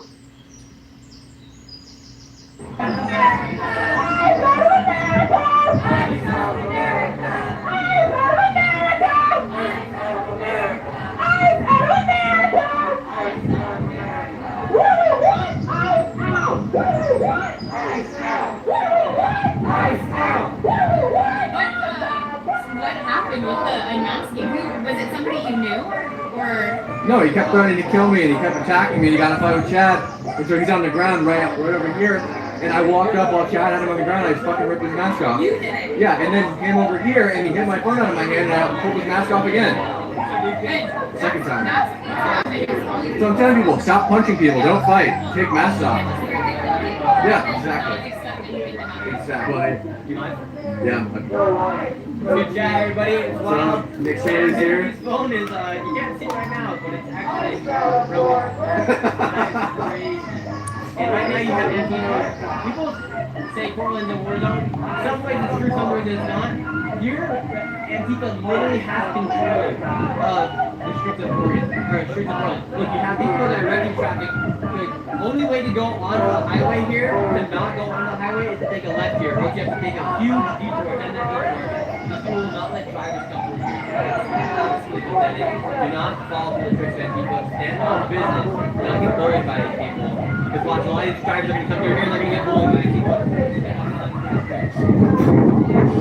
This way, like, go this way.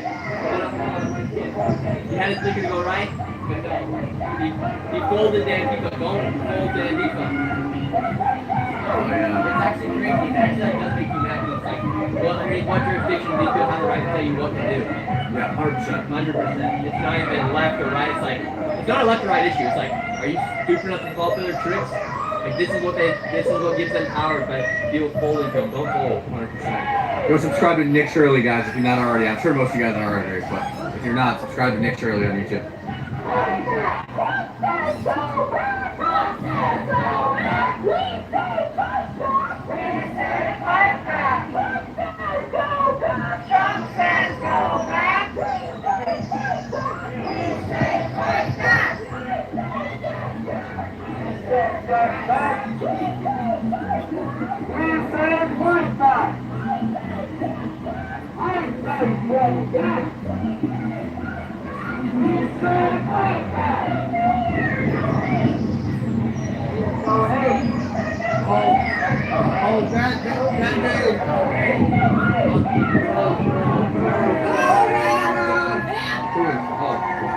You support a child rapist and sex trafficker. You were saying? You support a child rapist and sex trafficker. How do you feel about it? How do you feel about it? Are you also a rapist? Is that why you support him?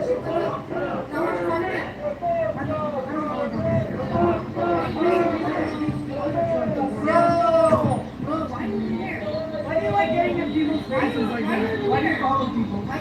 You're following me. Why are you other people? I'm not following you. Why are you here? Don't touch me. Do not touch me. Do not touch me. Do not touch me. That's your warning. That one was free. Don't touch me. Don't touch me. Why are you here? Don't touch me. If you touch me again, what? I can't hear you. I said, please don't talk to a woman like that. I'll talk to a woman however I feel like talking to a woman. Well, that's why you support Trump, because you don't care about women and he's a rapist, and you also fucking rape children and sex trafficker. I haven't rage baited anything. I'm just really disappointed. Because of why? You're disappointed because of why? That you supported sex trafficker and child rapist. What's sex trafficker? Who are you? Trump. You know trafficker. Sex trafficker? Yeah. How do you know that? Really? You were with Trump. You know, he wants fucking black people and anybody that's not white out of this country. He wants black people out of this country? Yeah. Wow. That's a lot of assumptions. It's not assumptions. You actually agreed. I've been to the White House. I've been to the White House. I've been to the White House. Would a racist person invite me to the White House? It's what? It's holy and sacred. The color of my skin is holy? Yeah. Really? I'm treated with respect by Trump. I'm not? KKK don't respect me. KKK kills black people. Good, Vlad. Shame on you! Shame on you! Shame Shame on you! Shame on you! Vladimir! Vladimir! Fuck you! Shame on you! Don't go talking the racist system! Fuck you! Don't go talking the racist system! No good cop in a racist system! No good cop in a racist system! No good cop in a racist system! No good cop in a racist system! I said a Portland! I said a Portland! I said a Portland! We're both so proud of it! We're both so proud of it! Shame on you! Shame on you!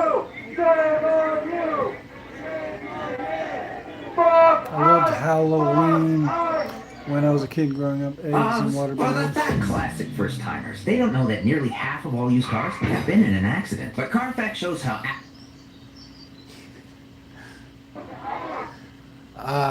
I never used eggs or water balloons, but I was a pumpkin smasher. I would go around smashing pumpkins. And one time, but I would usually wait until, most of the time I would wait until after Halloween to do that. I wasn't too much of a destroyer. I mean, I was, but I wasn't. Like, I would never destroy, like, a nice pumpkin, a nice jack-o'-lantern. I would destroy, like, the rotting ones. The ones that had to go anyways. Loved taking pumpkins and smashing them out in the street back when I was a kid.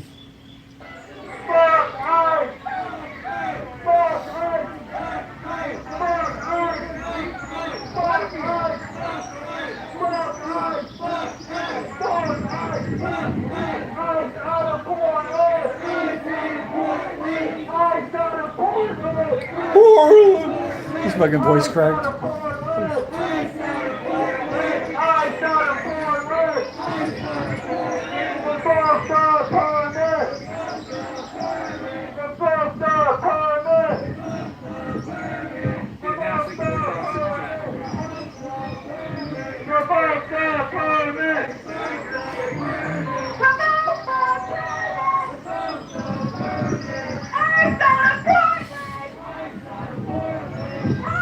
Same guys from last night.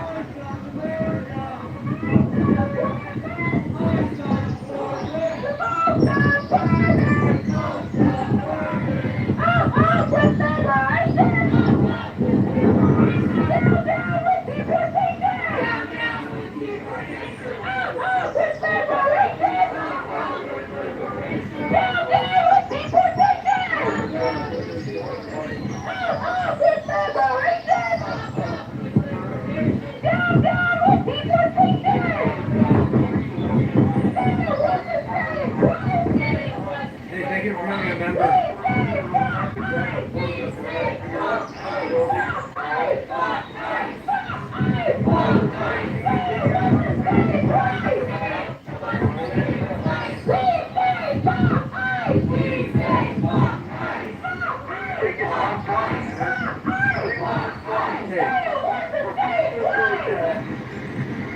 Alright guys, we're gonna hit it for a little while.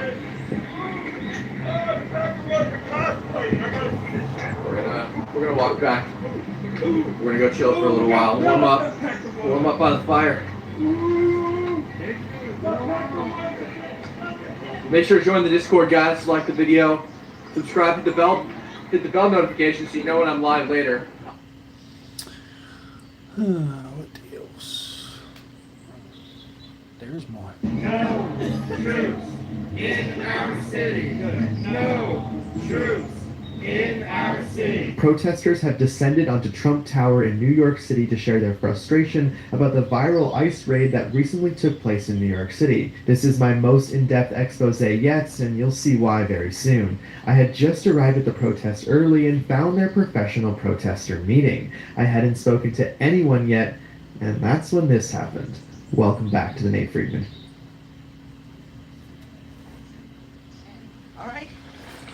fucking lying son of a bitch, Sam. All right? And I hope you fucking go to hell. Don't make things worse, George. Shut the fuck up, Millie, you fucking stupid chat cunt. Sit down, George. You're not a Shut the fuck up, Clyde! You faggot! Fucking skinny, butt-munching faggot. I hate you, you know that? I really do. Because all you do is fucking prance around school talking about your fucking faggoty fairy fathers. I'll tell you what! I don't want to hear about your fucking fathers and how their assholes work, all right? It makes me sick. And I fucking hope they One fucking Halloween, die me of and some that. friends did mushrooms and visited a cemetery. Yeah, you're a fucking lying son of a bitch, Sam. All right? And I hope you fucking go to hell. Sounds like a good experience. Memorable. Oh, I gotta hear this. Yeah, video this, video this. We have two identifiable right-wing journalists here. Please do not engage with them. I'm right. We have a right to be here by the First Amendment. Wait, I'm right wing? And we have a right to not engage with them. How Don't am I right wing? How am I right wing? Give me one reason I'm right wing. Go. I'm not engaging with you, thank you. You can't give me one reason? I'm not engaging with you. So you're First Amendment telling right. all your employees not to film me. Let's see who here is Does anyone here want to tell me how I'm right wing? Can someone here tell me how I'm right wing? He said not to talk to me because I'm right wing. Can anyone give me one reason? He has a right to be here. Okay, so your boss said not to engage, but still, does anyone want to... Oh, we got the vests. Okay. Let's distribute the vests out.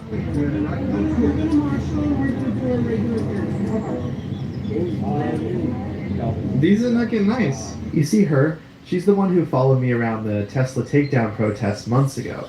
She carried a right-wing troll arrow and even followed me outside the protest to prevent my interviews. Here she is back again with a mask, and this time I found out just how violent she is. Keep watching.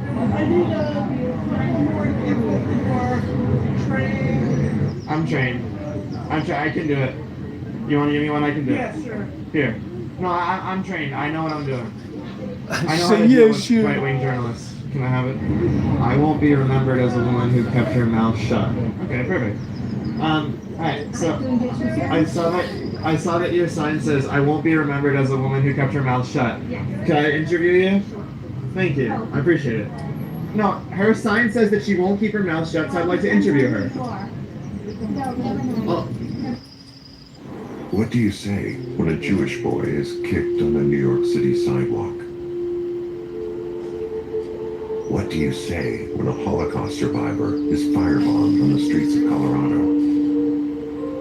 What do you say when 1 in 3 Jewish Americans were victims of hate last year? When there are 1 in 3. Wow. That's pretty wild. So this happened constantly throughout the entire 2 hours that I was at the protest. They've definitely gotten more aggressive, even physically blocking me from people to interview. She's following me.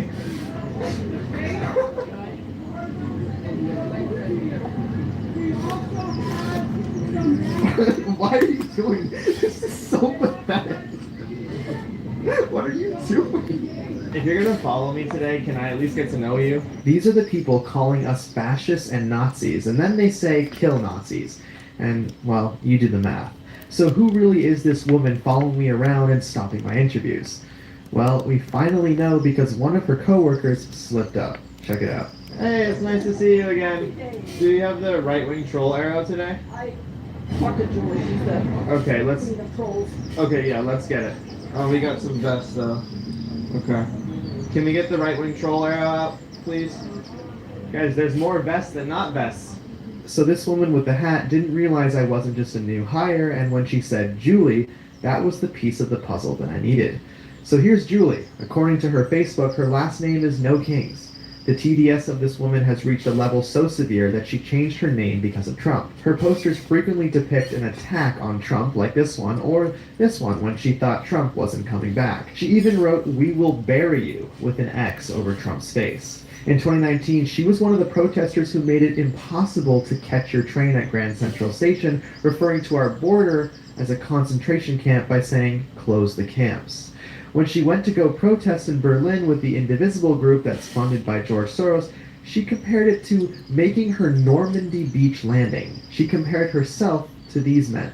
The left has an obsession with referring to Republicans as Nazis. Here you can see again her saying never again is now, comparing deportations to the Holocaust. Now Julie gets arrested a lot. She often blocks the road like you see here. She likes to yell for the photo op whenever she gets arrested, as if it wasn't entirely warranted after she trespassed or blocked a road. Now she is part of the paid protesting network that Karen the Kazoo Lady is in. You can see them referenced in the same post as well as standing side by side protesting Trump. Now Julie has worked her way up after all these arrests and now leads the Fox News protest that they call Truth Tuesdays, and according to the paid protesting network Instagram pages, she hasn't missed a single Tuesday in 3.5 years. Marxist profit their oligarch firms have more money than they can spend in 10 lifetimes, 20 lifetimes, but they need more. And they will take your kids' school rights to get more. According to her LinkedIn, her other job is to be a document specialist for 32 years at a law firm. Julie is a violent protester who wants to abolish ICE, says that Trump kills people, and goes side by side with clear threats toward ICE. And this goes all the way to Washington. Here is Julie with Senator James Lankford featuring her Arrest Trump shirt. How's the turnout?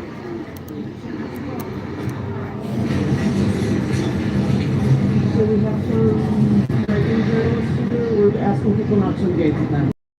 You do so at your own time. No, I'm not with Fox. I'm independent. I'm independent. First she comes over and says, don't talk to him. But if you choose to do so at your own peril.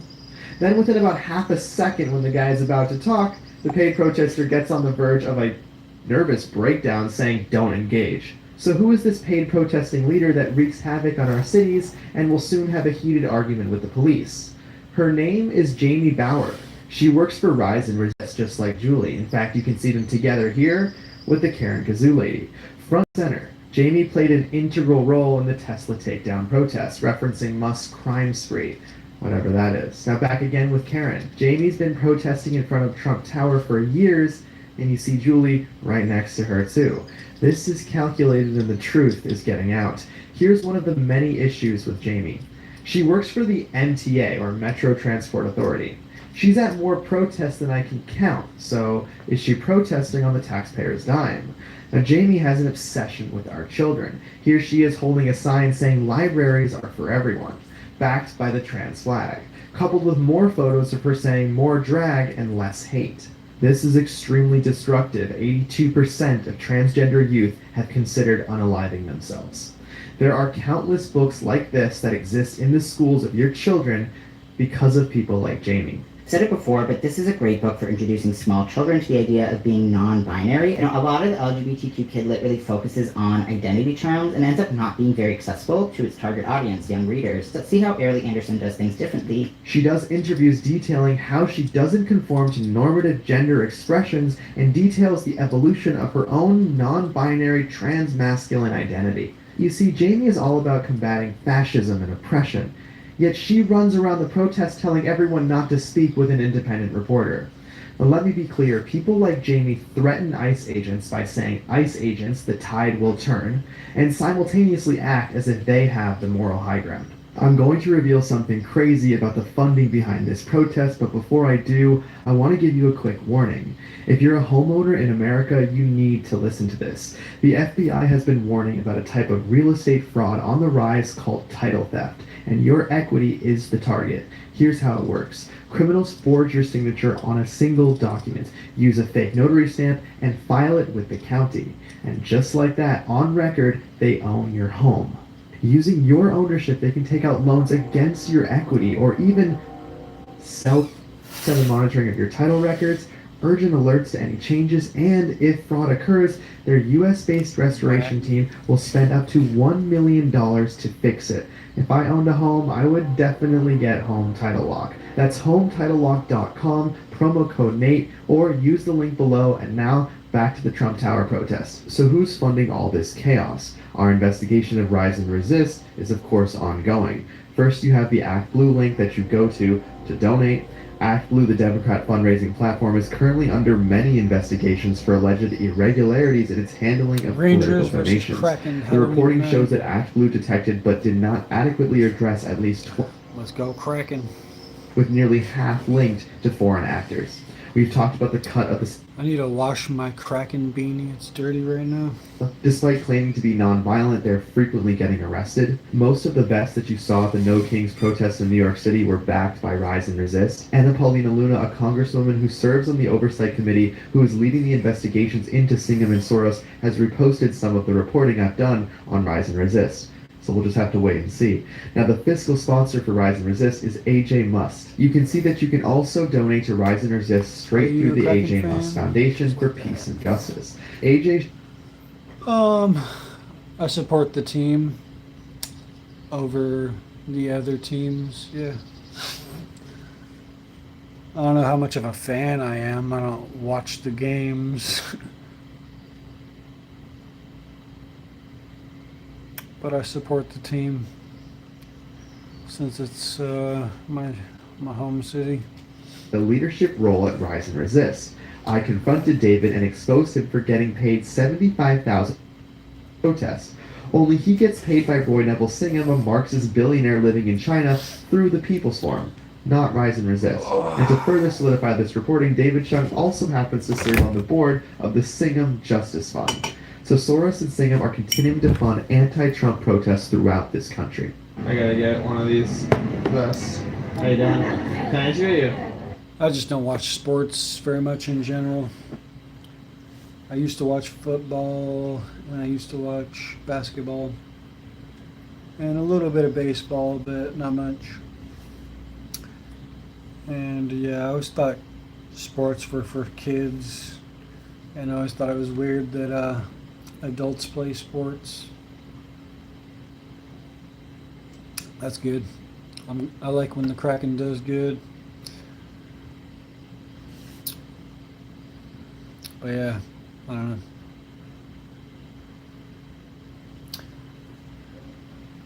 know. I just have a weird perspective on sports in general, and I think our whole country is like, I don't know. I think sports needs to be reformed in a lot of ways. Or maybe, I don't know, could be some things that could be changed.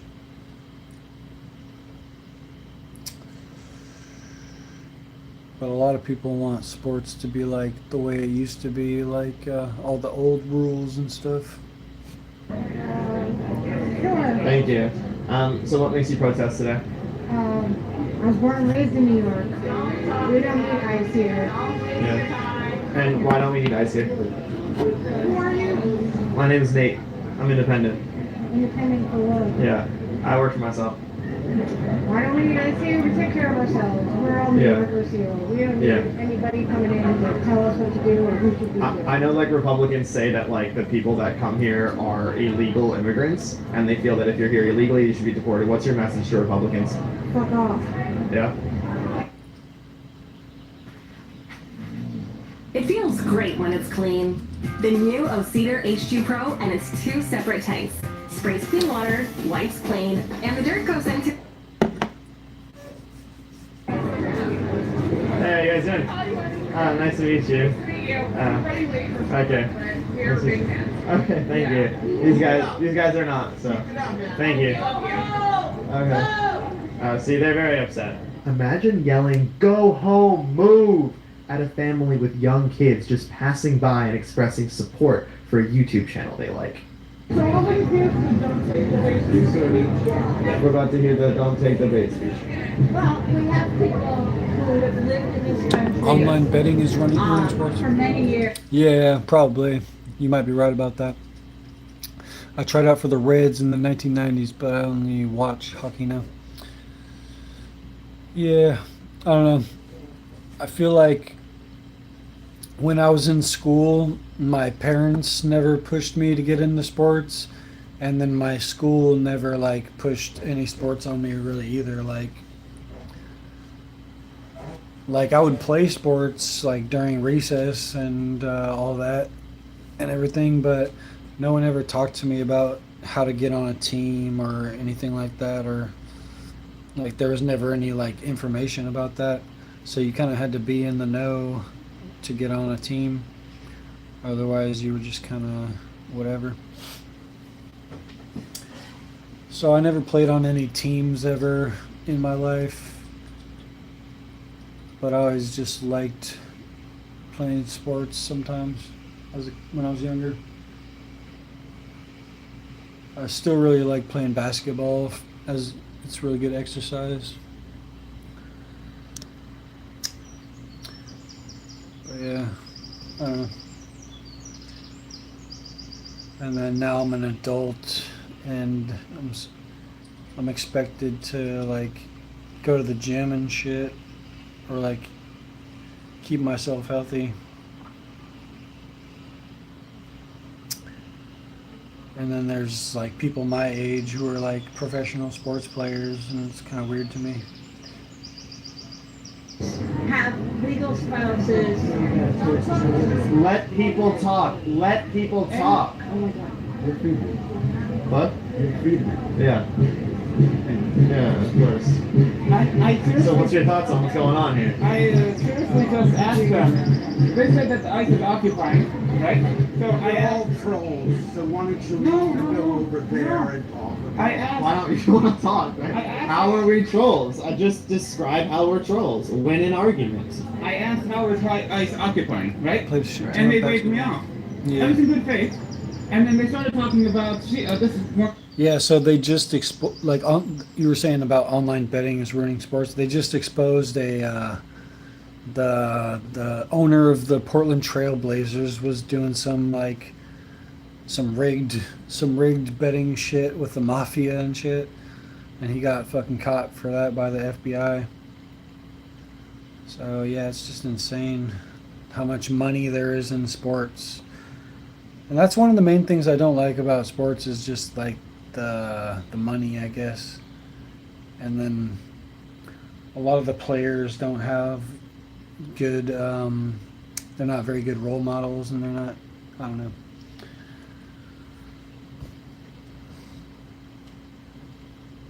They're sort of talking about. So that's why I think sports is in kind of a low point and it needs to be reformed. How some people who have been living here for many years. Please don't block our camera, that's assault. Please don't block our camera, that's assault.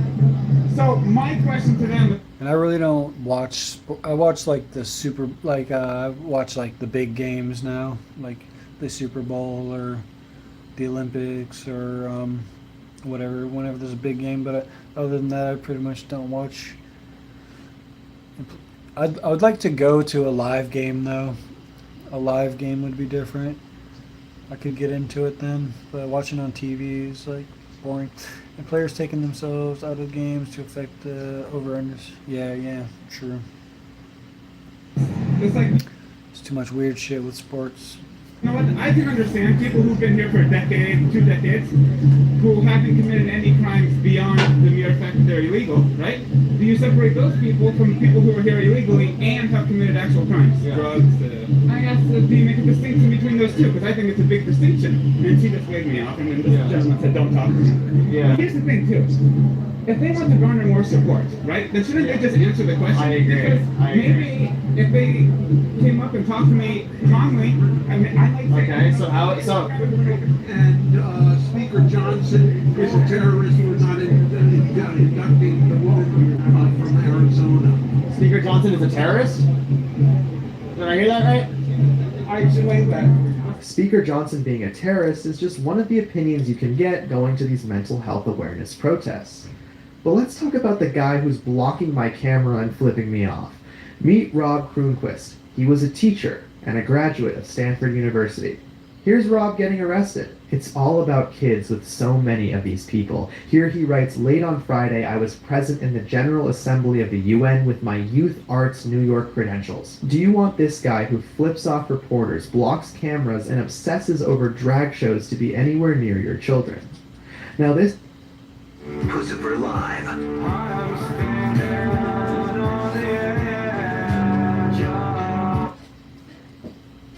This sign Nate he's holding Friedman. genuinely looks like Rise and Resist had a meet Yeah, Nate Friedman's really smart. He's doing really good journalism out there. meeting of what to put on a sign, and Hockey is too fast to rig, kind of why I only watch hockey. I used to like lacrosse. You're 420 savvy knowledgeable, right? That's me, right? Yep. I used to play lacrosse a little bit in high school, and I actually almost joined the lacrosse team, but I was pretty much too antisocial for that. My brother joined, and my neighbors joined, and some of my other friends joined, but I never joined, so maybe I thought I would have been pretty good at it, but you know, what happened to Dollar Tree is gone. My Dollar Tree's gone. What's up, Wally-eyed BC? Yeah, I went to the fucking Dollar Tree to get some rubbing alcohol and toilet paper, and then I look inside the door and the whole space is emptied out. I was so mad. I was like a fucking 20-minute bike ride to get there, and that's the closest Dollar Tree to me. So now I don't even know where the closest Dollar Tree is. Such bullshit. So mad. Got a family dealer near me. Let's go. I kind of new to this, and I purchased something called a distillate. I squirted a little out onto some peanut butter and Ritz cracker, and it tasted like shit. That stuff meant to be eaten, right?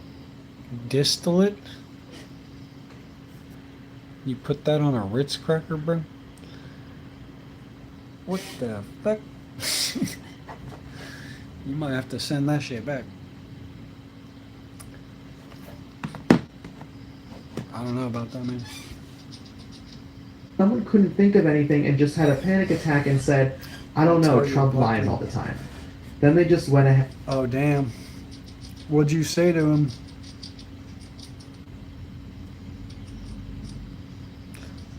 Yeah, they closed my Man, too many people were stealing from that fucking dollar store. That was my main Dollar Tree. That's where that's where I did all my shopping.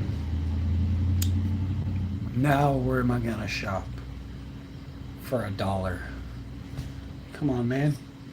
Printed that. Here's him saying. And they raised the prices anyways, so most of the things in there weren't even $1. It was like $1.25, $1.50, $2, $3, $5.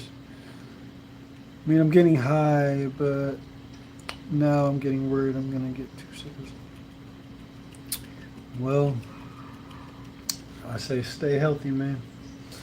He's mad because I was providing receipts like other people in his comments about him talking shit about Tommy in his live, or saying the crowdfunding money was for Tommy's legal fees. Well, I don't know. I know that Tommy's legal fees got paid today by Nick Sortor, so, you know, there's nothing to worry about now, I guess. Side with Jamie, hard at work. Back again, side by side, protesting Fox, asking for more drag queens. They are the dynamic duo. Robert used to teach in Istanbul and then went on to win Teacher of the Year in Queens, New York. Here's your Teacher of the Year. Welcome to New York City. I'm an independent journalist. Can I speak to you for a minute? Sure. So, what makes you protest today? Because I am disgusted and terrified and opposed to everything that Trump is doing. Yeah. And the list is very long. Are there some specific things off the list that you can share? Yes. The destruction. What? Okay. She said not to do it. Okay, so can I ask you a question? How come, so this woman has a vest, right? And I don't know where she got it, she was given they bought it on Amazon or something. She comes over and she says not to speak with me, but we're just getting to know each other. How come she dictates what you do? I don't know. She doesn't know. Now, as for the salmon cat that came in and stopped the interview, I'm going to expose you too. Shocker that it's another teacher. This time at Teachers College, which is part of Columbia University. Here she is with Julie saying that people are kidnapped by ICE. BC Craig has a master's degree, but forgot to take the class on not committing crimes, so here's her getting arrested. She loves to block roads. She did it here, and she's going to do it later in this video. This person is actively teaching the next generation of Americans. When you ask yourself, how could Mamdani be the next mayor of New York City? This is how. She and her wife are listed as sponsors of a group called Jews for Racial and Economic Justice that explicitly endorses Mamdani for mayor. In other words, chickens for KFC. Hi, Rabbi. Rabbi. Hi, Rabbi. Hi, Rabbi. Hi, Rabbi. We know Zoran will fight to make our city affordable and safe for our families. Together, let's elect Zoran. Oh, Zoran! Together with her wife Ruth Finkelstein, they paid for that ad. And her wife Ruth Finkelstein is also a teacher at Hunter University, a tax-funded college in New York. The West is suffering from a fully fledged attack from within. AI is transforming customer service. It's obvious we know that. The leader in the category is our product, Finn. It's best in the benchmarks, it wins in the bake-offs, and it's #1 on G2. And this is with highly complex queries. We now have customers in the 90% resolution rates. We back that all up with the Finn $1 million guarantee. We'd love you to come learn more at Finn.ai. Introduce. Yeah, I try not to get into arguments on, but some people like to block. I'm not sure if I've been blocked by anybody, but I talk a lot of shit on Twitter, so probably been blocked by a lot of people. Yes, good work, good work. Hi, I'm Press. Can I interview you real quick? Oh, sure, the thank you. No, he's a troll. I'm not a troll. Please don't engage. Can I have a martial? Yeah, let's have a meeting. Let's have a meeting. Where are we having the meeting? You ever watch Walking Dead? No. If you're with us, I recommend this. Go eat this right now. Get on my level.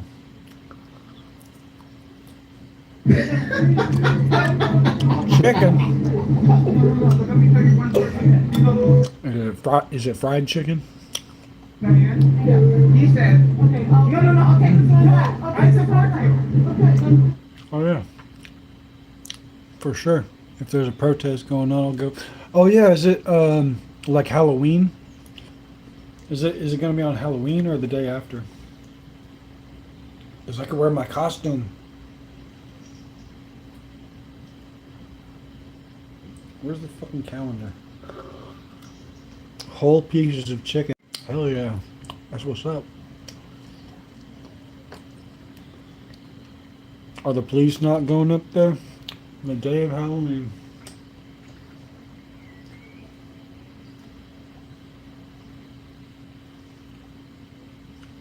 What's the month, bro? What is this?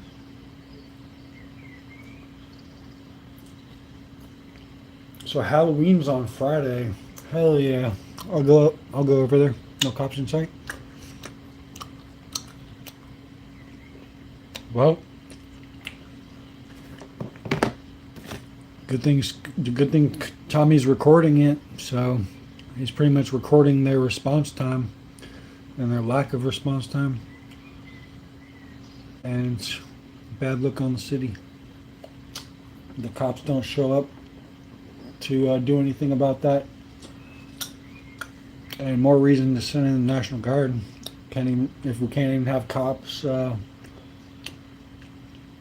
go up into people's apartments who are throwing shit at people from their apartments.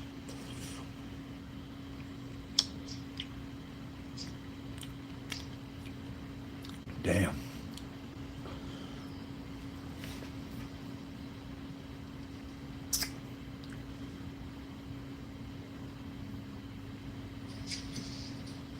I'm gonna send you my cat photo. He's a king for Halloween.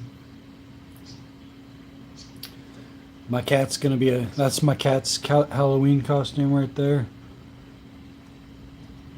She's gonna be a spider.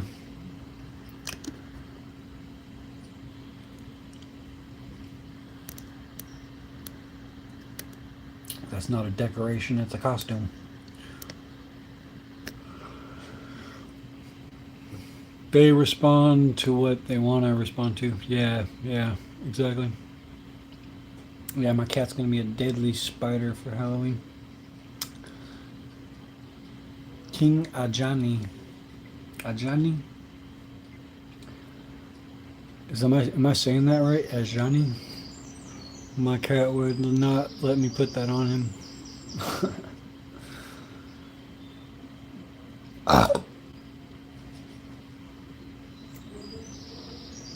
Ajani and Smalls. Smalls. How small is Smalls? Is Smalls like a big cat, or is he Even actually while small? living with lung cancer, your spark within remains bright. Through the power of electricity, Optune Lua can destroy non-small cell lung cancer cells. When used together with PD-1 or PD-L1 inhibitors or docetaxel, it has been proven to extend survival in patients who have progressed on or after prior treatment with a platinum-based regimen. Optune Lua is a wearable, portable, FDA-approved device indicated to treat a type of lung cancer called metastatic non-small cell lung cancer in adults 22 or older. Optune Lua is not for everyone. Talk to your doctor if you have an implanted medical device or sensitivity to conductive hydrogels. Do not use Optune Lua if you are pregnant or planning to become pregnant. The most common device-related side effect of Optune Lua was mild to moderate. Hey Lauren, I had a question for you about cats. Because my cat has had like a little bit of a wheeze, not a wheeze, but a, sounds like she's got a little bit of mucus in her nose. And I was wondering what you would recommend for that. I was thinking maybe I should get some, one of those suction devices to try and suck the liquid out of her nose.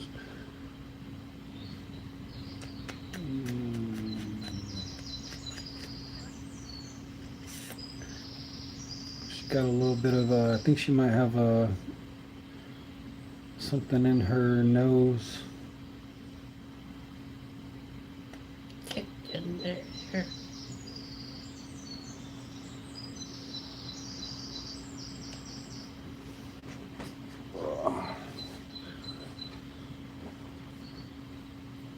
I don't know. I just don't want to take her to the vet about it. I think I can make her feel better at home, because the vet's expensive. I took my other cat to the vet and it was like $200 just to check her in to be seen. She's still eating, right? Yeah, she's eating. No, she's not lethargic. She just has like a little bit of a sniffle in her nose a bit. What kind of cat litter do you use? Airflow? Yeah, I might need to change the cat litter and maybe try a different cat litter when they got really small lungs. Well, I leave the window open a lot so I can get fresh air in here. I do that a lot. I have a humidifier.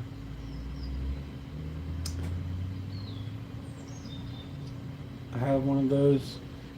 But yeah, when I asked AI about it, they were pretty much saying the same thing, like you put her in the bathroom and let the steam from the hot shower help her nose out a little bit. I'm just thinking about when I lived in a studio and smoked weed and have central air. Yeah, fan, humidifier, air purifier. Yeah, I agree with that. I have a humidifier. I need an air purifier. Might need a better fan.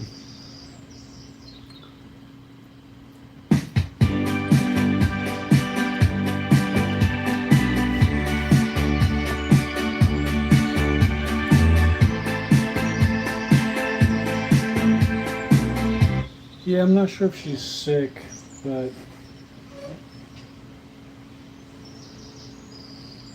It actually seems like she might have sneezed it out because earlier it was a bit more noticeable, and then I think she sneezed and got it out. So maybe I was just a little worried for nothing. But I might make some changes either way.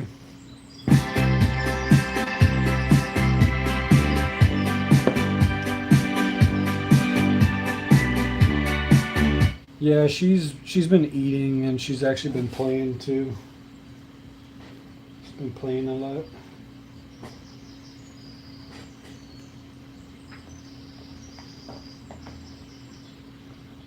She likes to attack me.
Welcome to the headquarters of the Human Resistance. We have 4 days to save our planet.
That's the sound of someone who's misplaced My debit card. their debit card. How's it going, no man? Not the gas pump, or the checkout counter, or the roof of your car.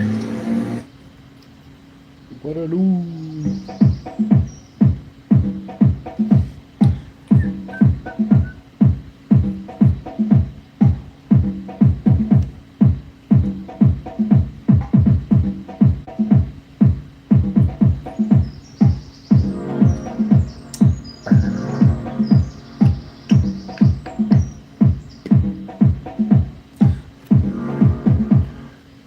just editing some footage right now.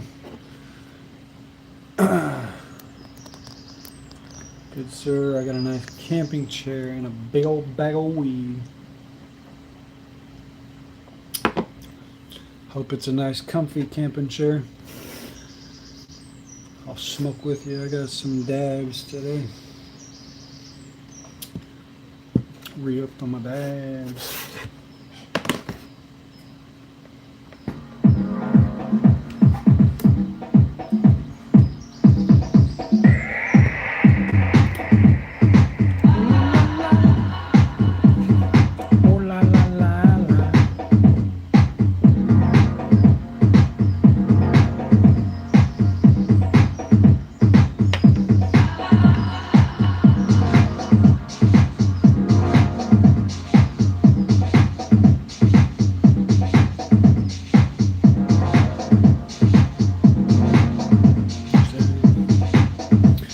Yeah, right now, yeah, I'm editing. I got a few more videos to upload. I got this one's 28 minutes, then the next one's 31 minutes, and then the next one after that is like a 32-minute video.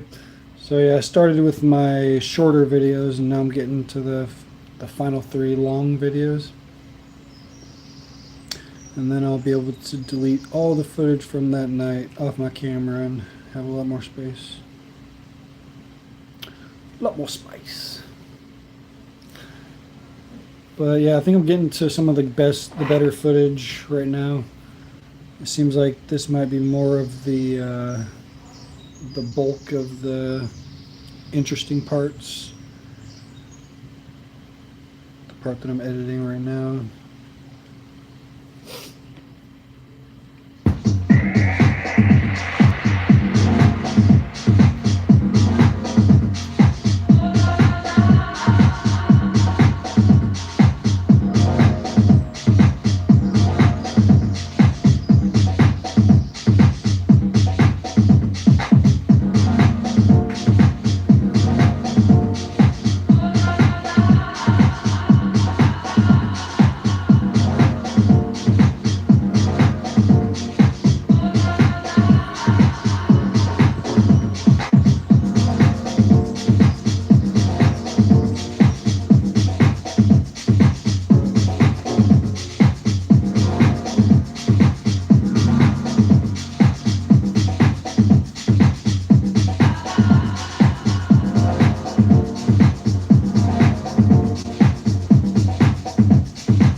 Yeah, that's what I need to do, honestly.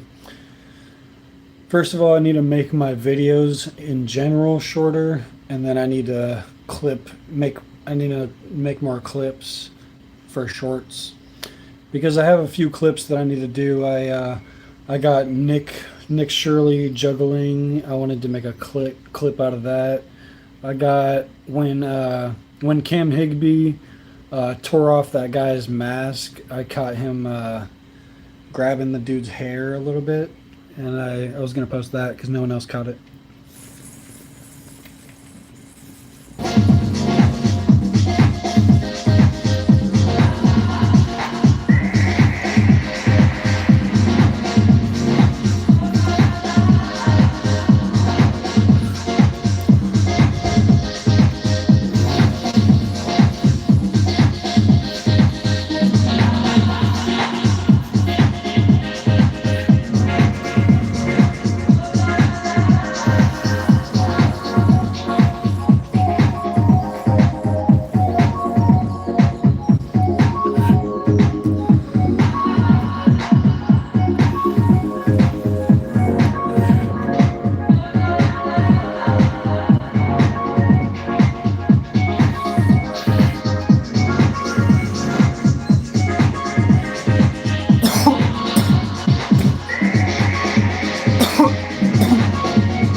So you always stick with indica or hybrid or what?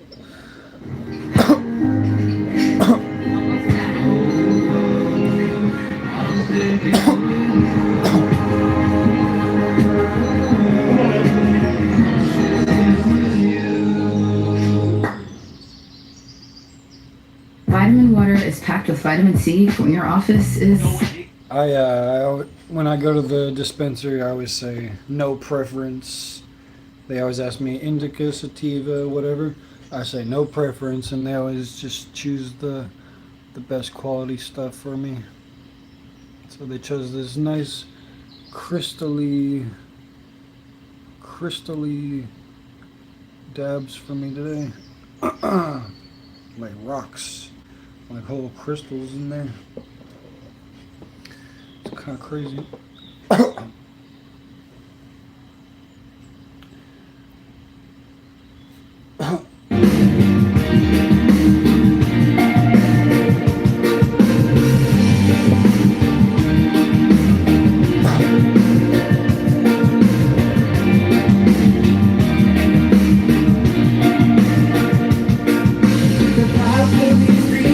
And the easiest way out before the things like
Yep. Yeah.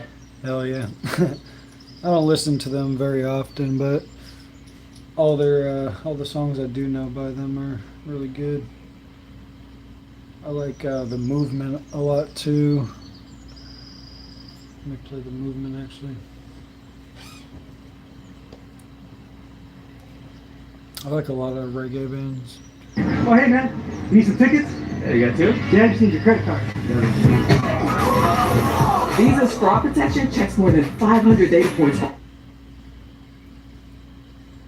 Take me to the ocean, take me to the sea, wash away my worries, let my soul be free.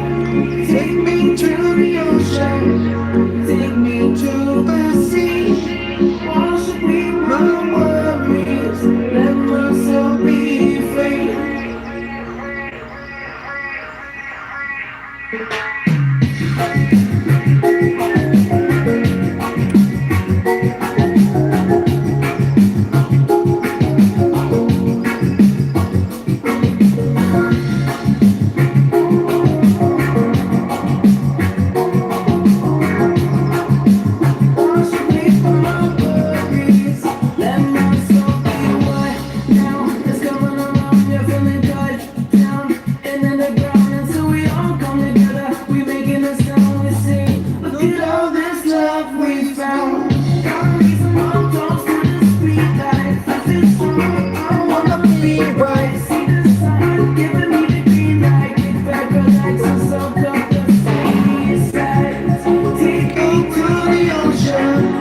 Take me to the sea, wash away my worries, let my soul be free.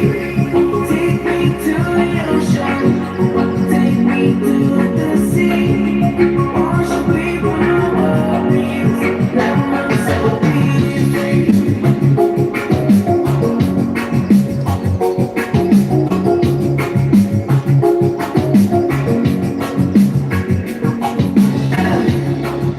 There's something in the air.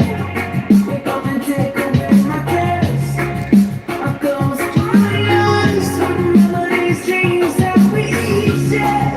I'm washing all away. You gotta give us all the day. Let the troubles of tomorrow wait till another day. Take me to the ocean. Take me to the sea. Wash away my worries, let my soul be free. Take me to the ocean, take me to the sea. Wash away my worries, let my soul be free.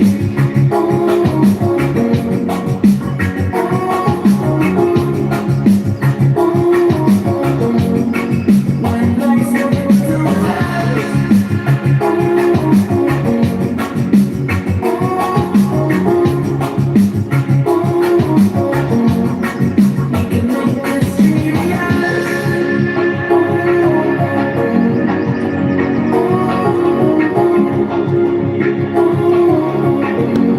Just let the past be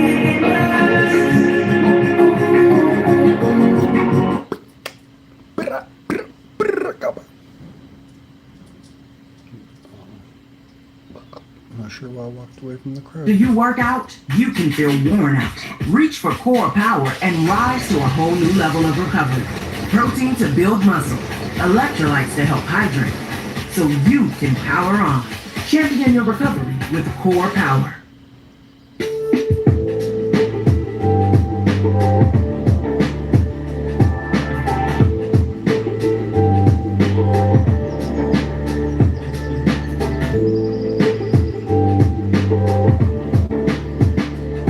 Hydrate to the core, man.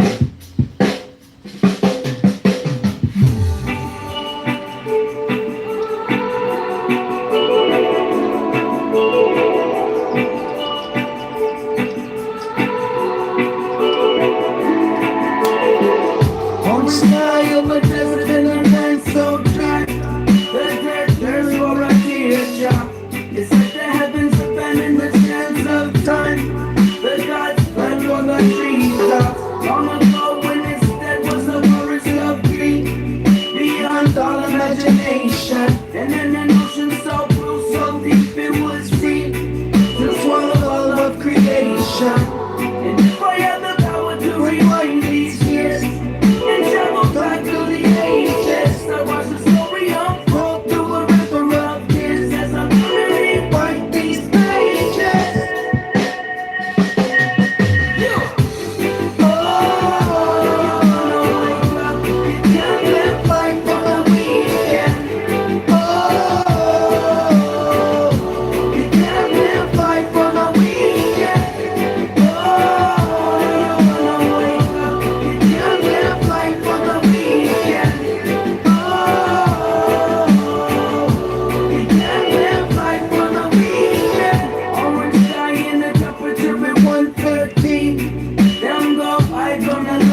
As I watch the story unfold through a river of tears, as I rewrite these pages.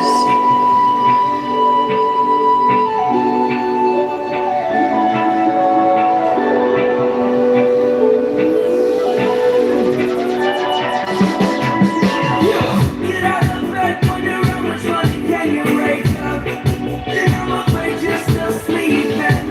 Oh, when you're gonna wake up, you can't live life for the weekend.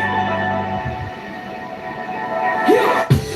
Oh, when you're gonna wake up, you can't live life for the weekend. Oh,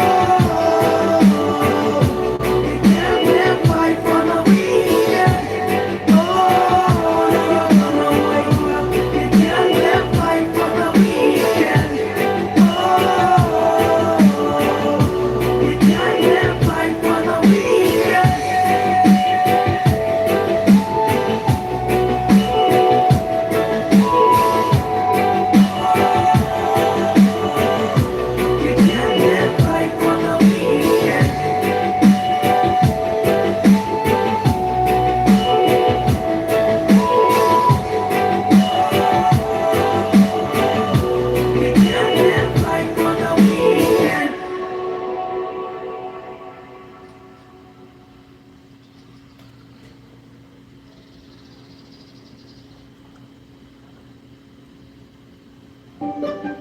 With new Diamond Weave texture, Charmin Ultra Strong cleans better so you can use less. You think we're a good team? Of course. Fail at this assignment.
One time.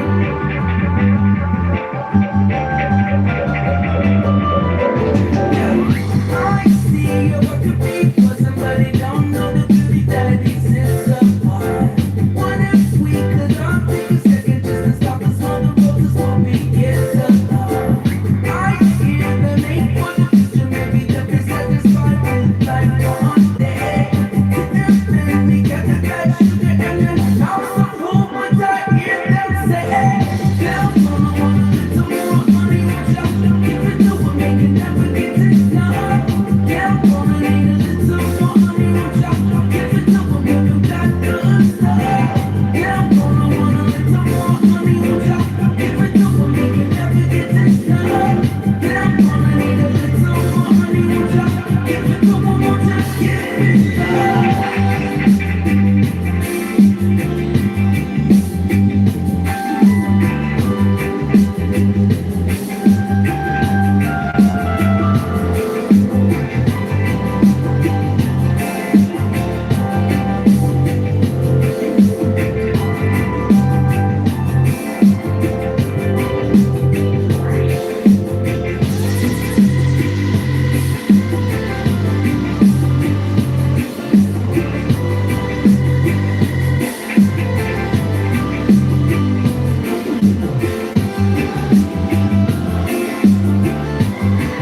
I'm Carlos, and the little thing I love about the Chick-fil-A Pretzel Cheddar Club is the tangy Dijon with the pretzel bun. Has a nice little sweetness to it. And when I add the Dijon mustard, mwah, that's it. Real guests paid for their testimonial. Hi, I'm Carlos. Chevy Silverado, America's most dependable full-size pickup. And Chevy.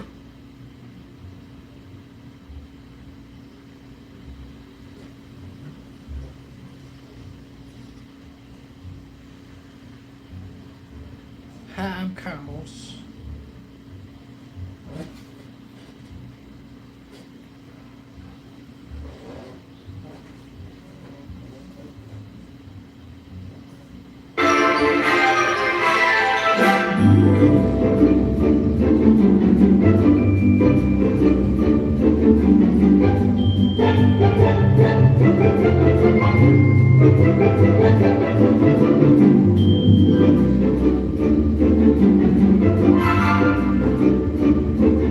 One time I met a guy had a penis and balls and a vagina. He had all of them. Where did he keep them? In there area. So the vagina was beside the wiener? No, it was under the balls. Because that's a guy you can easily look him in the eye and say, go fuck yourself. And he could.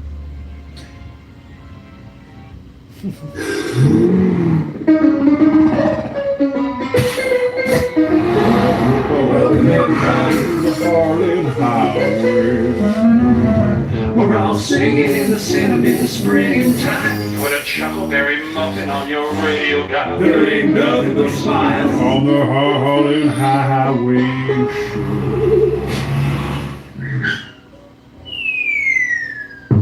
I don't want to hear from anyone. Me lord? Ever. Well, you don't want to hear from anyone ever? Oh, really? I mean... Are you an isolationist? Is that what... No. I don't like people. If my horse could call me, then yeah, I would like to receive a call from him. From your horse? Yeah. You have a horse? Yeah. Do you know what century we're in? Yeah. Most people have cars. I'm against this century. You're anti-centrist. I'm anti... Yeah, I'm anti-centrist. You're not? I've got a yak. That makes sense. Yeah. You seem like a yak guy. I like to yak a lot. That all adds up. Do you ever ride your yak or you just yak with it? I say what now, hey, what now, hey, what now? So you don't ride it, you just yak with it then. Did you say ride it? Yeah, ride it. Okay, I didn't pick up on that word there. What do you think I said? I just heard like this, and I did. Are you making fun of where I come from? No, it was Do you just want me to go a back? Is that where you would make you happy? Do you want me to flip this desk? Because I could be racist too. Horses don't go backwards. Right. Can a horse go backwards? Yes, they can go backwards. What world are you in? From? Ever. Stupid man. God.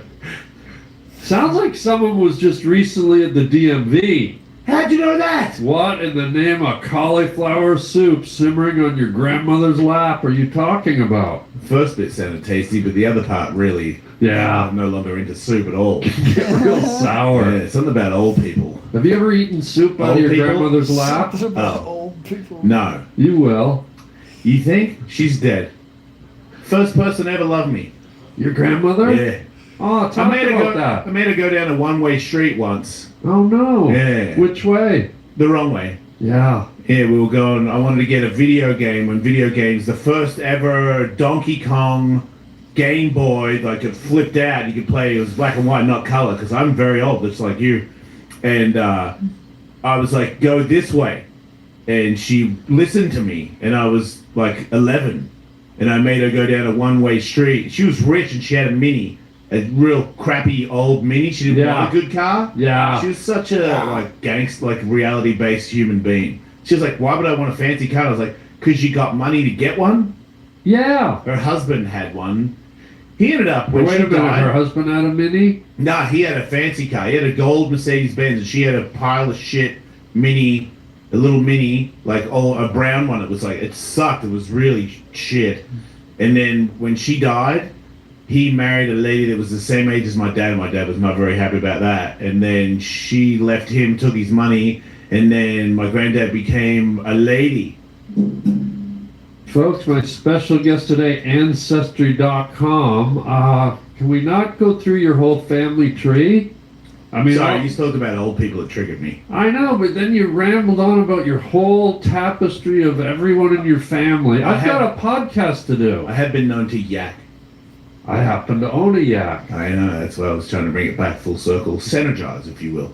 Well, yaks can go backwards, but they can't go in a circle. I don't know if you know that. I did not. Now you do. Yaks are pretty useless then. Yakety yak. Don't talk bad. Oh, right.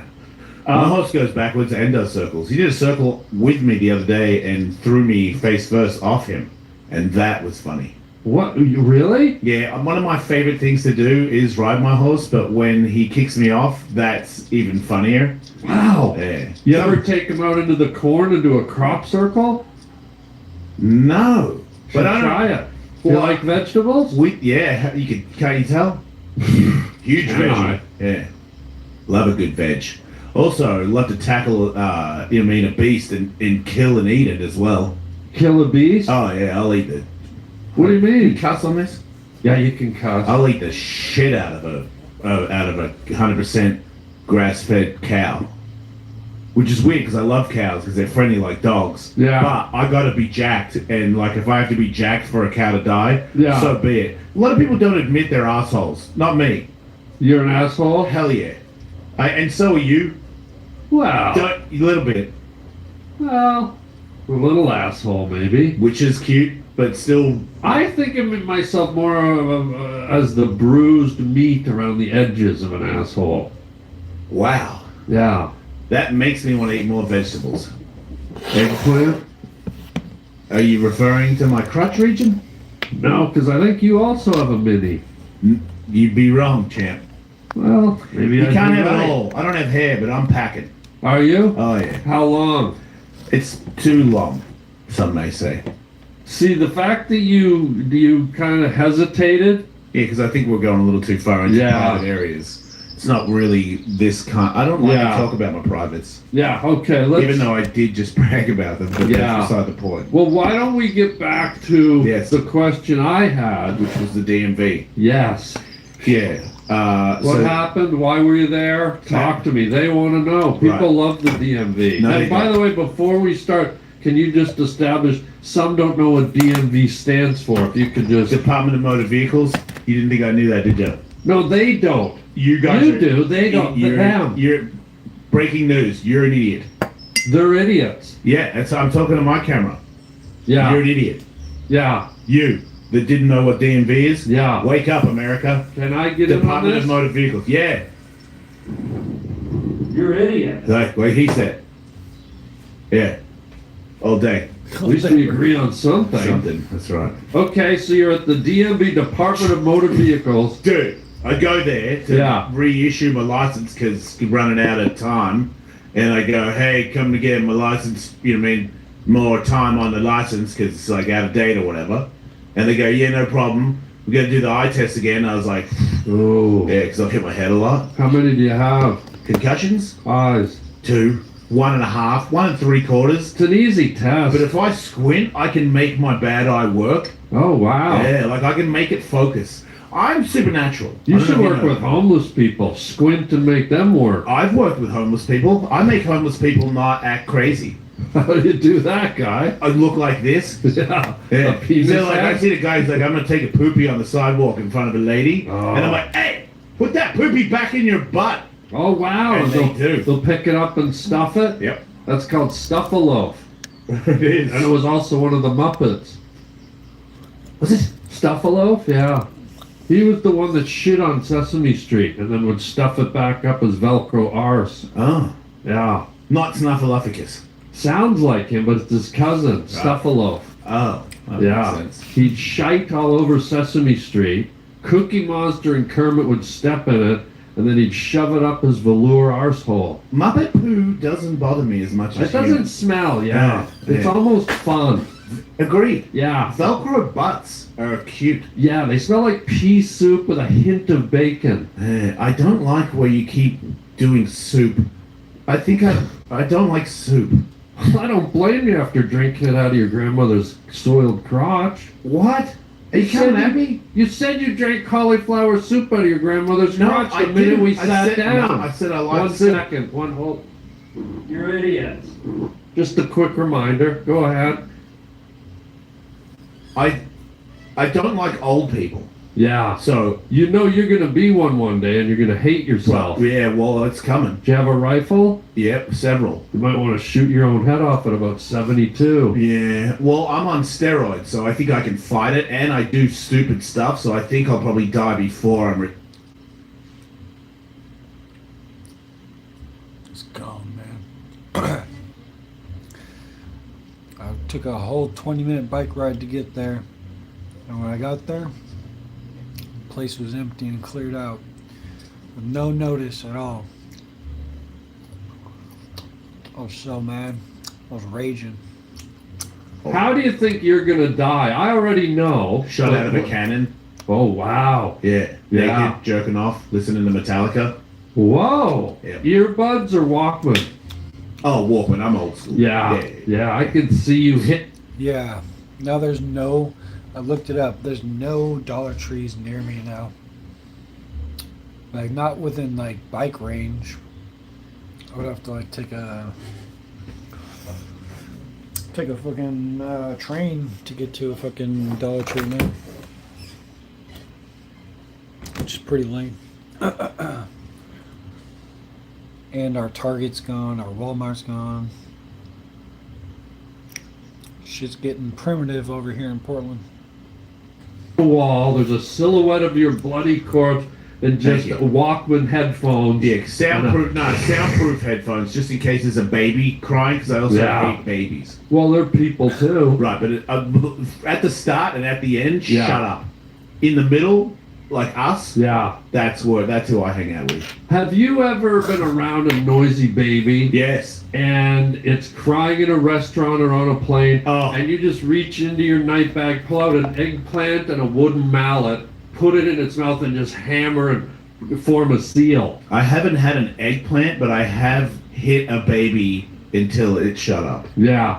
Like a baby. You know, they used to club the seals, the baby seals. Like that. I had blood drawn after you fell asleep last night and then passed out. What the fuck? Why'd you have blood drawn? Did you go to Dr. Acula? Yeah. Which is crazy, because You got to. If you're crying seal, Yeah. I'm okay with it. Yeah. But if you're crying baby, I will hit you. Well, it's because you're rarely out on the ice caps of the Arctic Ocean, but you're often on a plane or in a restaurant. Yeah. So you gotta respect your own privacy and your own quiet space. If somebody brought a They're gonna have to pay me to give my blood. seal on the plane, as an animal that helps them stay calm, like a service seal. A service seal. Yeah. I'd be okay with that. What about a Navy SEAL service seal? Even more so, because I respect the troops a lot. Have you ever taken babies, like two babies, because they have those suck lips. They love to suck on booters. Yeah. And they're always sucking. I've done this, and I'm going to ask you if you've done it. Have you ever taken two babies and used them to climb up a wall with your suction lips? I've used 4 because my feet were... Ooh. Oh, wow. Yeah. What building do you remember? No. The Eiffel Tower. Oh, God. Potatoes. No vaccines, don't get a flu shot either. Those are bad too. The Eiffel Tower. I like sweet potatoes. I don't like potatoes. 3, oh, I don't like Irish people. I'm Irish. How much do you hate me, guy? Well, Talk to I don't me. think This you're is 100% interesting. Irish. I'm not, but I'm Irish. That's How the much bit do you I like. hate me? That's the Oh, bit I you like. like that? So you like... Yeah, I always hear bad shit about flu shots, and I can't believe people are still getting those. Flu shots are all bad. They'll fuck up your immune system.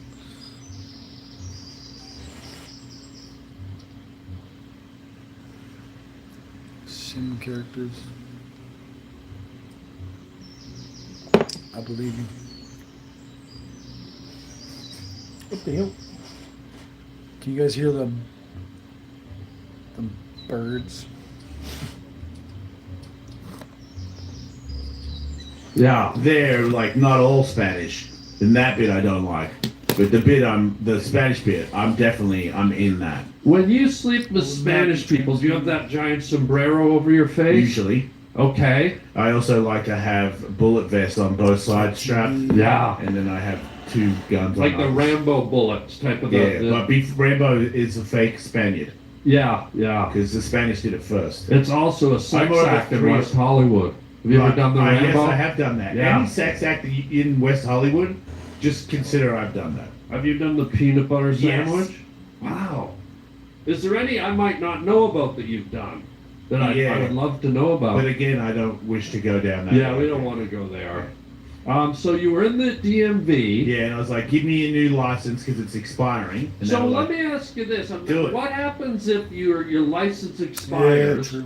You get in your car and you're like, Yeah, sometimes you need, sometimes they make you get certain things as like a barrier.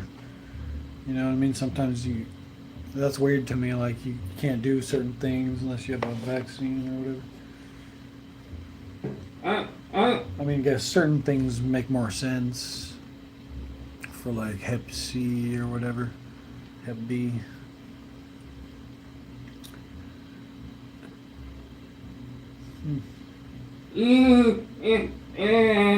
I think you were pretty lucky to not caught COVID. I think most people did catch it at some point.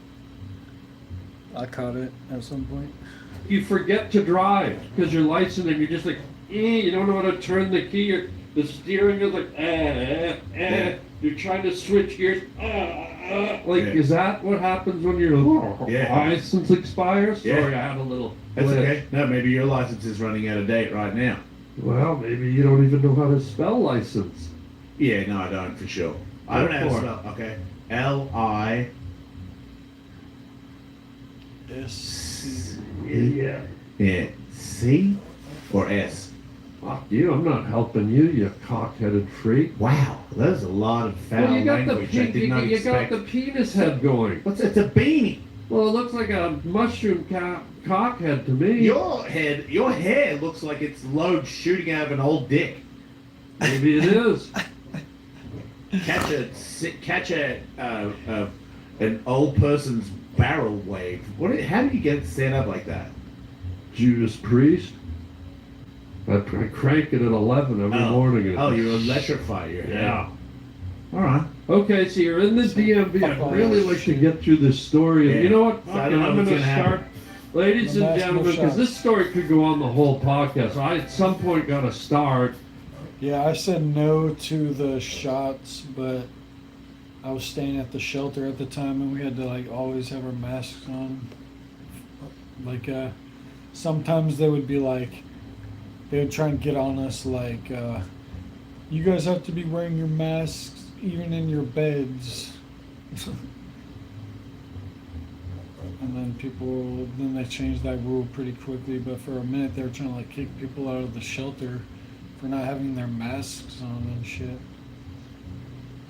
Which was crazy to me. I got COVID a few weeks after the second strain came out. Got a weird electric feeling headache, followed by a temp of 101. 3 days later I was fine. Yeah. Mine wasn't too bad. Ladies and gentlemen, welcome to the Holland Highway Podcast. My guy from another ride, Jason Ellis, is here. He's a podcaster, he's a comedian, he's a skateboarder, he's a man with 1,001 stories from all over the planet. Yep. He's a lover, he's a hater, he's Fighter. a daughter, and he's a son, and he's a fighter. Yeah. You did a Undefeated. little UFC stuff, right? Yeah, I'm undefeated. No way. Yeah. Where'd you lose your feet? No, I'm undefeated. Oh, I'm sorry. No one has ever beaten me in a professional MMA fight. Really? Yeah. Hey everybody, guess what I'm wearing right now? Chubby's underwear there. I said it. I don't care. Chub you, chubby. Okay, they're warm.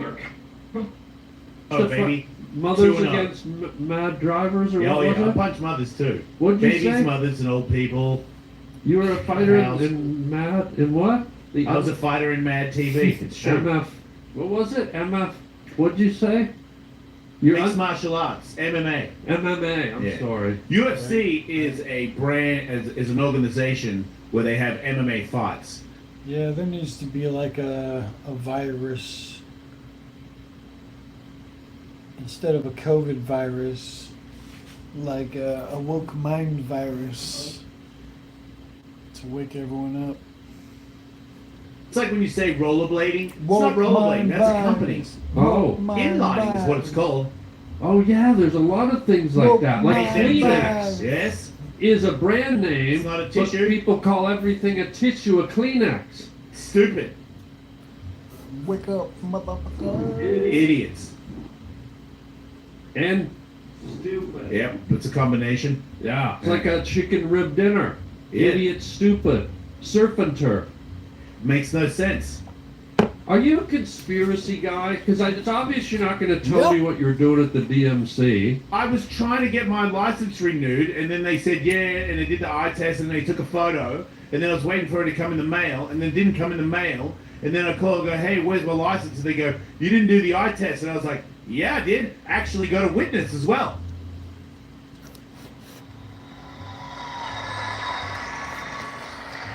Kino Casino is live if you're interested on Kick. On the website Kick or on the app? Appreciate you for letting me know. I still haven't really quite figured out Kick, but I want to start streaming on Kick soon. I think that will require a lobotomy. I don't know. You think so? I feel like they could, you think so? I don't know. Covering secretary nonsense. Actually, you wrote on the thing that My favorite show, I didn't see if it was on tonight.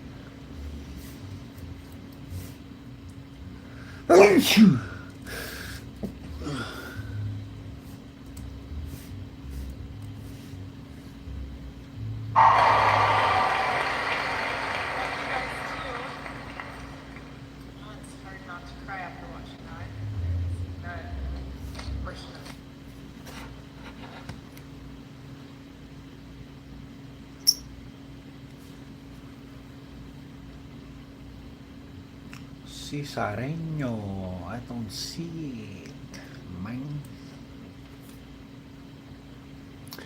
He's felt it, man. Some of them are too far gone. Yeah, I think some of them are too far gone. But some probably have, some are probably just normal brainwashed, and they just don't know the truth. Can't blame some people for not knowing the truth because they're suppressing the truth all the time. So it's hard to get to the truth unless you're just innately based. Unless you're just normal, regular old based. You're just not gonna know unless you follow the right people, and a lot of people are following the wrong people. All right, good night. Appreciate you, man, for joining and talking. It's not for everyone, but I figured you might enjoy it when chilling. Kino Casino. Maybe I'll check it out on Kick.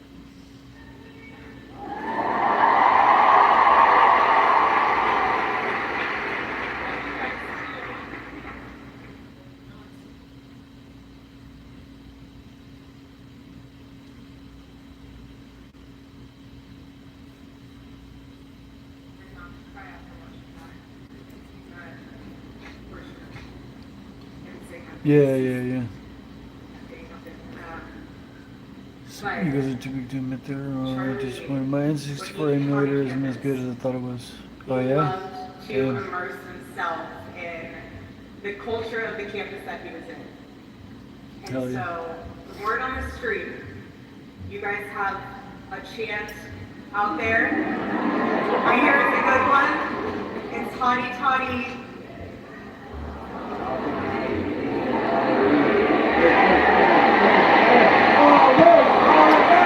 Oh my god, they're gonna start chanting now. I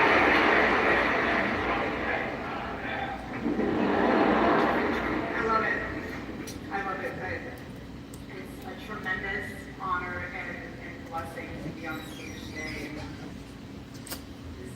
I don't even know if I have a Kick account right now. This is what the future. I think I gotta make. I'm not sure if I have a Kick, so I might have to make a new account if I don't have one. All of your prayers and all of your support, not only for our family, but for the Turning Point USA family, which includes What do you had for lunch earlier? Yeah. part of the Turning Point USA chapter homeless. So I love you guys. I had some beef jerky and some Monster. What the fuck is that noise?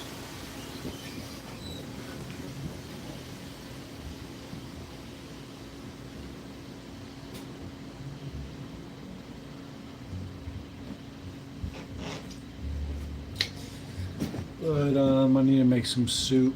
And I say that also because you guys are the heartbeat of Turning Point USA. Some soup and some chili and some lasagna for dinner. Every time you're at an event, Chicken salad. We are a especially chicken when salad Turning gang. was speaking at, you would always ask beforehand, you would always I do love chicken salad. is a Turning Point USA chapter leader or a chapter member. And whenever there was a student there, he would stop everything before the event and he would sit down with them. He would ask you what your name is, what you're studying, what is the issues that are going on campus. He would take the time to make sure that you guys knew he was investing into you, into your chapter, into your school, because that was a pulse point for him. And being on campus right now, How about you? Did you have anything delicious? I've been planning on getting a burger. So yeah. I want to get a burger pretty soon. A nice cup. I want to get 2 burgers actually. 2 fancy burgers. starting to realize and witness that the enemy, he doesn't want you. He wants your territory. He wants your influence. And when our team asked my dear friend, Vice President J.D. Vance, to speak today, I really prayed on it because obviously it's a very emotional day. And I could just hear Charlie in my heart. I could just hear him say, go reclaim that territory. The battle's already won. God's love won. Curly fries. Oh. And I that's made my what own bread just because earlier, this and right moment, now I'm it making can lemon either be your cheese. breaking point or your wake-up call, essentially your turning point. And, Yummy. and at this moment, every single one of us has a choice. Ooh, sounds like made your own bread. Hell yeah. Sounds like a yummy meal. Enjoy it. If you enjoy it. You are a courageous generation. That's what you are. All of you. I've mostly been craving burgers, but there's a lot of stuff to choose from around here. And I hardly ever eat out. I just go to the grocery store a lot, but I kind of want to eat out more and try different restaurants and stuff. And students beyond Ole Miss, if you are pursuing a chapter on your campus, harness this amazing opportunity to advocate for something that we truly believe in and express it in the most articulate way of what exactly you're advocating for. You're advocating for America, you're advocating for freedom of speech. Because our chapters on high school campuses, I love it. Charlie was so excited when he named the programs for high schools. He said, we're gonna name it Club America. Because he goes, who can hate that name? It's the perfect name, Club America, and he loved it. Who could be against it? And I want you to know that if you are trying to start a chapter, I'm with you, we're with you, Charlie's with you. You have an arsenal of Turning Point USA staff members that are with you. But I also, what I've been able to sit back and witness is the leaders that have stepped up to ensure that chapters can happen. For example, I don't know if you guys saw what happened earlier this week with Governor Ron DeSantis, which is amazing. I want to give him a massive shout out because he said, we're announcing a partnership with Turning Point USA. We want to make sure that all high schools in Florida, anybody in a high school that wants to start a Club America chapter, will be able to do that. There will be no impediments to that, and certainly no discrimination.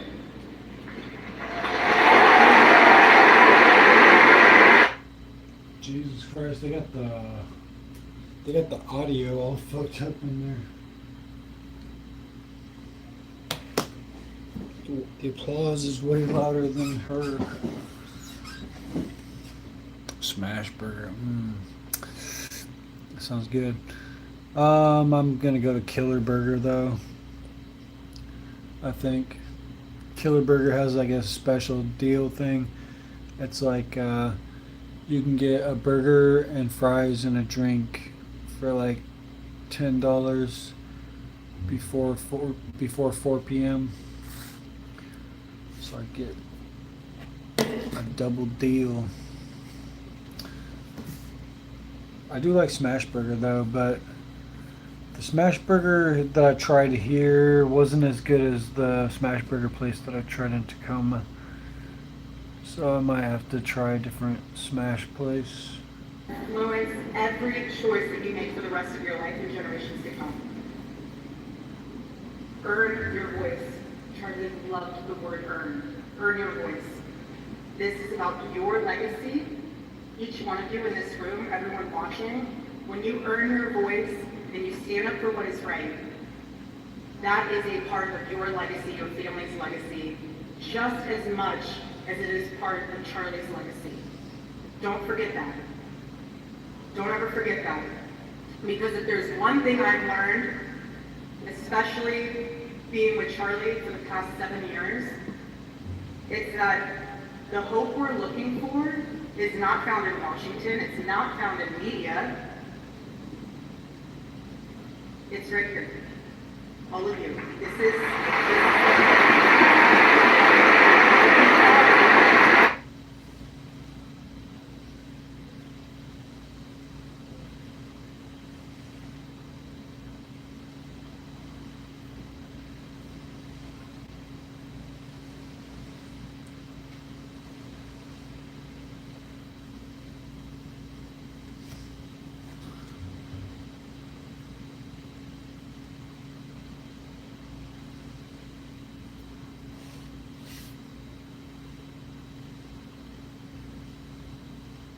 There's a llama.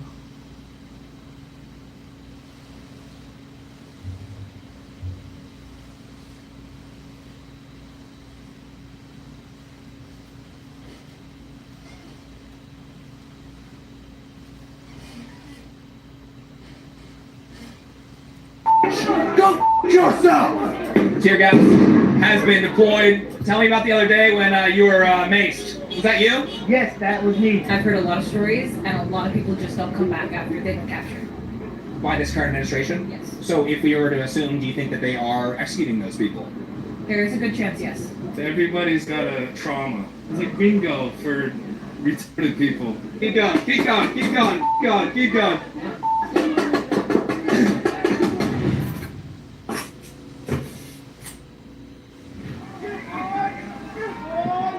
What brings you out here? Do you mind if I... God, my computer's so fucking slow.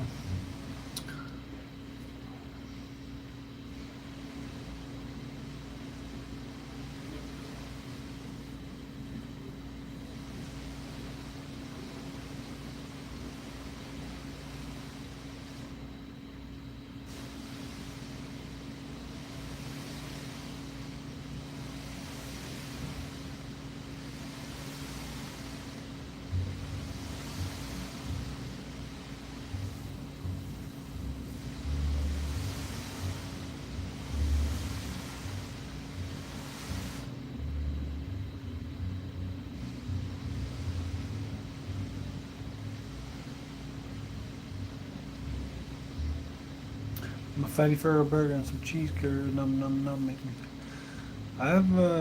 It's been a long. I don't know if I've ever had cheese curds, or maybe I had it once, but it sounds pretty good.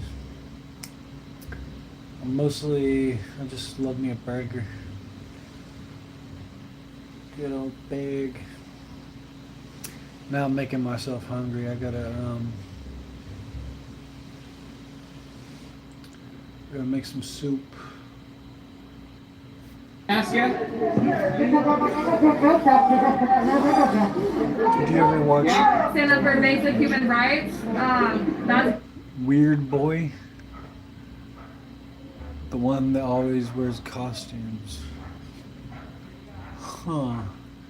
You mean the kid who dresses in a suit? He's got his hair slicked back? Is that the one you're talking about? Or is it a different person? I'm trying to think. I might have seen it. If anyone knows the name. it. That's what I'm here for. This is not the America I grew up in. I'm not proud to be an American. I feel like everybody that's here right now deserves a right to be here. Everybody has rights, and when it comes to both sides, it doesn't matter what side we're on. And to me, it all comes down to respect. Period, point blank. Is that message? In fashion. Why are you out here tonight? I'm not telling you early for justice. Any thoughts? Yeah, nice. How many nights in a row have you been out here? Me personally, I've been out here at least, I want to say 20 times. I've been here 7 times. You've been here since June, you said. I took 2 months off, but that was for medical reasons. It's been going on for over 100 days now. Yeah, I've heard that. So what keeps bringing you out here? It's needed, it's necessary. People need to be out here and let them know. Every day that we are out here, we're... My favorite food reviewer is Joey's World Tour. But I don't watch too many other food reviewers that I can think of. Give them about $1 million. I think there's building pressure because there's more and more people every day. Okay. So it seems like we're gonna reach some sort of tipping point, maybe. Frog, tell me about the other day when you were maced. Was that you? Yes, that was me. Please tell me about it. I think the audience would love to hear all about it. How was that inside this bubble? It wasn't even. It was weak as fuck. It kind of got into the soup a lot, but I didn't really know it got in. It just kind of tastes like peppermint. How many nights have you been out here outside of the ICE detention facility in this outfit? Oh, in this outfit since July. Since July. I've been out here since June though. And then why the outfit, I guess? I like frogs. I really love frogs, but I think it's just to show how absurd this all is. If I'm here and they're out and standing in front of a frog, you know how ridiculous that looks on their part? Yeah, makes them look silly. Alright, what do we got here? Massive abolish ICE sign. The all-new, all-electric Subarus. Yeah, I love Joey's World Tour. I found a crock pot in the trash. It looks new, but it's just missing plastic now in the front. Might be restorable. Terra flips convention on its head. Gets symmetrical. People throw a lot of good stuff out sometimes. Interesting. Worthless piece of these go yourself. Oh, okay. Hell yeah. Yeah, it's hard to remember those people's names, but you know it when you see them. Yoink. Yoink. Hell yeah.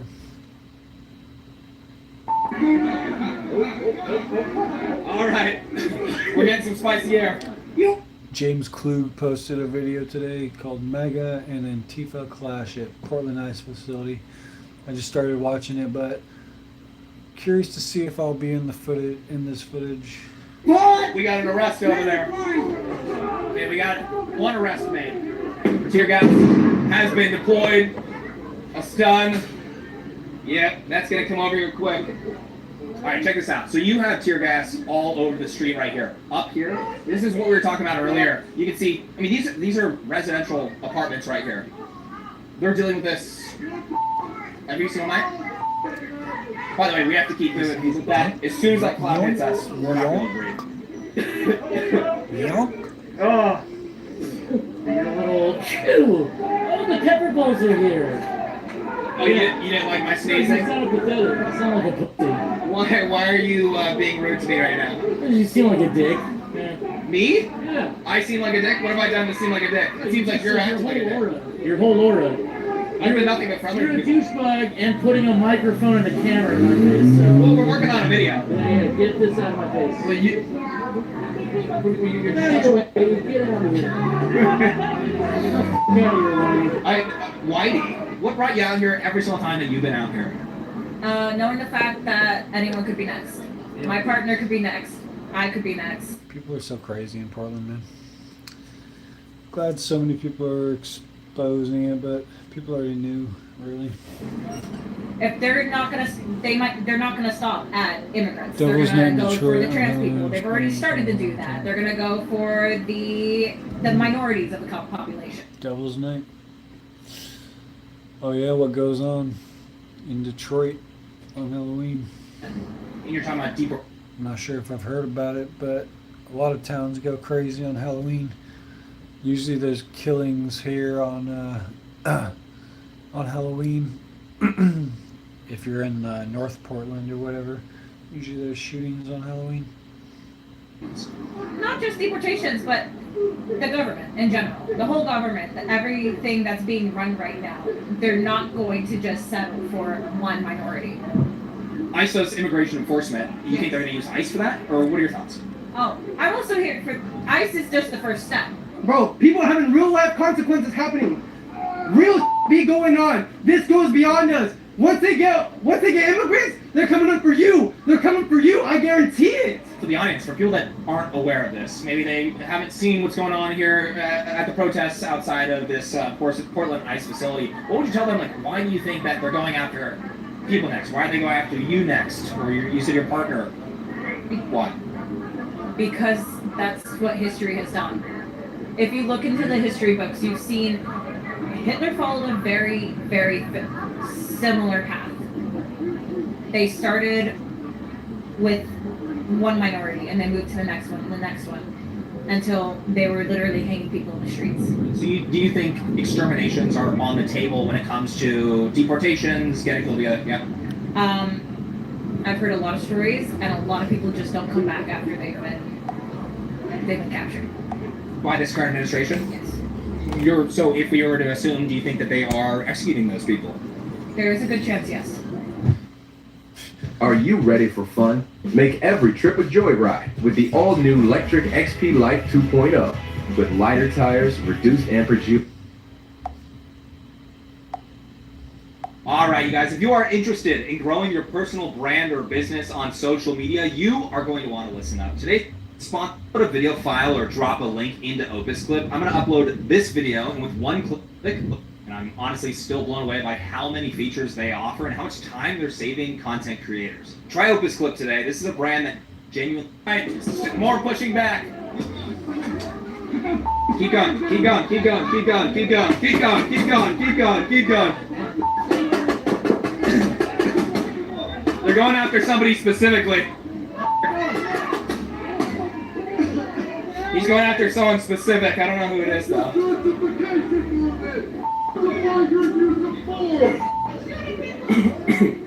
Crowd's getting irritated. Okay, so we got vehicles coming out, but I do want to show. We do have Antifa and other groups over there, and then on this side, we have conservatives that are thanking the ICE agents. Now, but I do want to show. We do have Antifa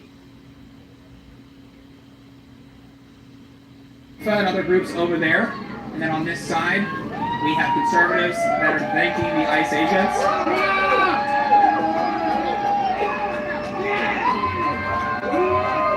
USA! USA! USA! USA!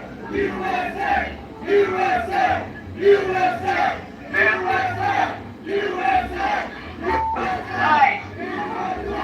Our street! Whose street? Our street! Whose street?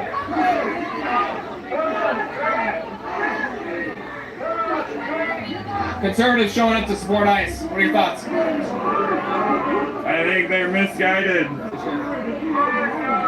I think 80% of them don't even live within 20 miles of here, so. Outskirts maybe, huh? Maybe. Oregon's got a lot of idiots. I gotta get your guys' perspective, because you guys are just sitting here casually watching everyone do their thing. You guys are smoking a bit here. What are your thoughts about all this going on, huh? Pretty wild, man. Pretty crazy. What is going on? If I mate with this guy, what's gonna happen? I don't know. But there's a lot of inflatables. I'm so confused. Phil, I mean, I was with the 2020 stuff. The main difference I'm seeing is there's a lot more people on like the right side, the right wing coming out. That's different, especially this location. Is that mix of people? Is that a good thing? I mean, I think it's definitely fiery. It's fiery. It's fiery. It's fiery. Yeah, man. I mean, this is not the sight that people would expect coming to this protest and seeing a bunch of I like James Kluge's videos. conservatives here. What brought you out here? I just wanted to see all the unemployed people doing stupid stuff, to be honest. Yeah, they got all the tents and stuff over there. Also, I thought I'd bring the Trump hat out because, you know what, I thought I'd get him a little confused. Don't know whether to call me oppressed or I am the oppressor. There's a lot going on there. Yeah. What's going on over here, you guys? He's harassing me. He's literally following me and harassing me. He's harassing me. Let go. Christopher Pants. Let go. Soccer! Soccer! Soccer! Soccer! Kill! How you doing? we're all racist over here. We're a racist president who's enabling white supremacist policies.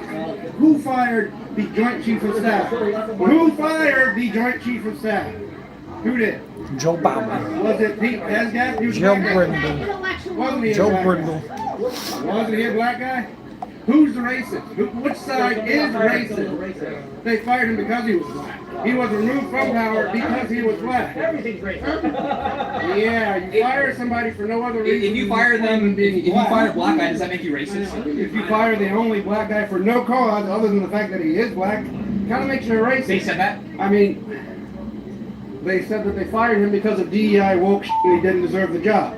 Because he didn't earn it. What does that have to do with that being racist? Firing him because he is black. They don't think he earned his job. Well, it's two different things. Two different things. They fired him because he's black and fired him because he's not fitting in, doesn't do his job properly in their view, right? No complaints. They didn't fire him because they fired him because they fired him because they don't like DEI woke bullshit. Right. They are That's the administration. They are the administration itself. When the majority of the votes, as well as all swing states, that was part of the agenda.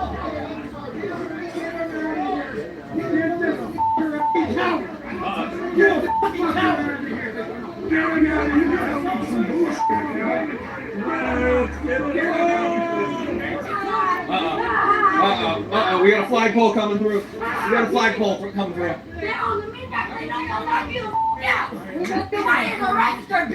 What's good? One of my Roku's self-serve ads platform. It's easier than ever with Ads Manager. Sign up today. Shopping for tires used to really grind my gears. That's before I went to TireRack.com. I got the best Grind my gears. friend Scott. Hold up, I put this on the big TV.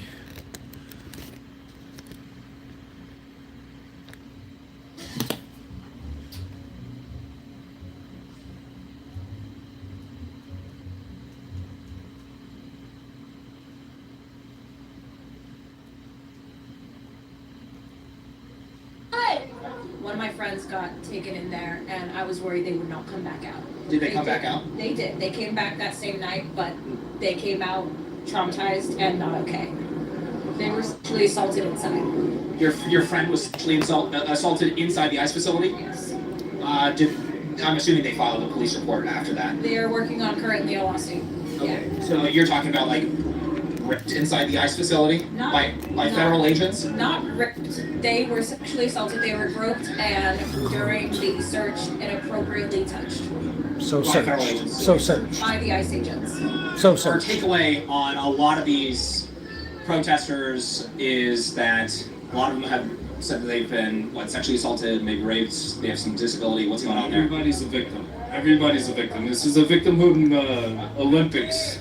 You know, if you're non-binary, other race, you know, sexually assaulted as a child, your teacher took your crayons away when you're in 2nd grade. Everybody's got a trauma.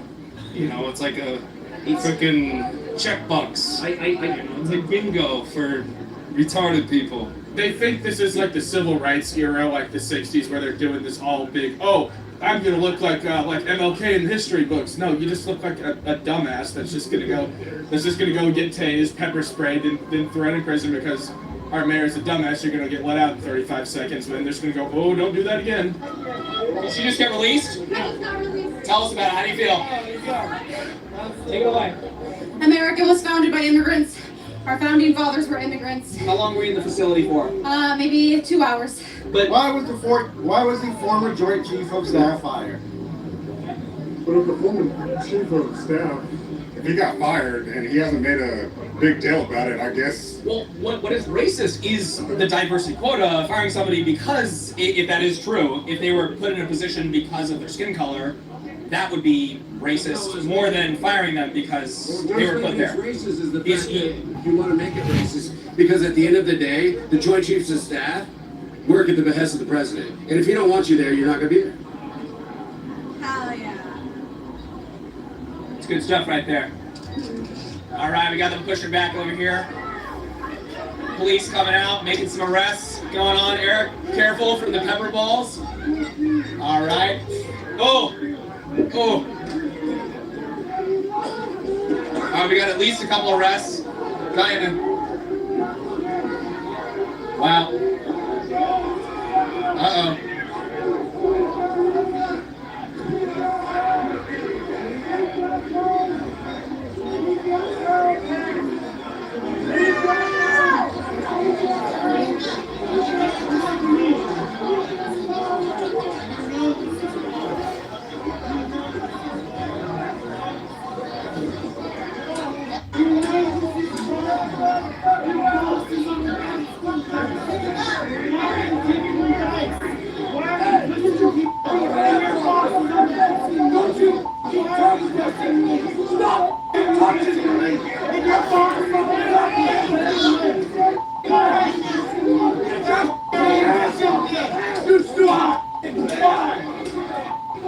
Your thoughts on this going on right now? We have literal f***ing Nazis manhandling the f*** out of unarmed civilians. Like, we're here to advocate with our First Amendment right. We have people shooting us from the f***ing ceiling, and these motherfuckers are literally shoving the f*** out of us for no f***ing reason whatsoever. It's absolutely f***ing ridiculous.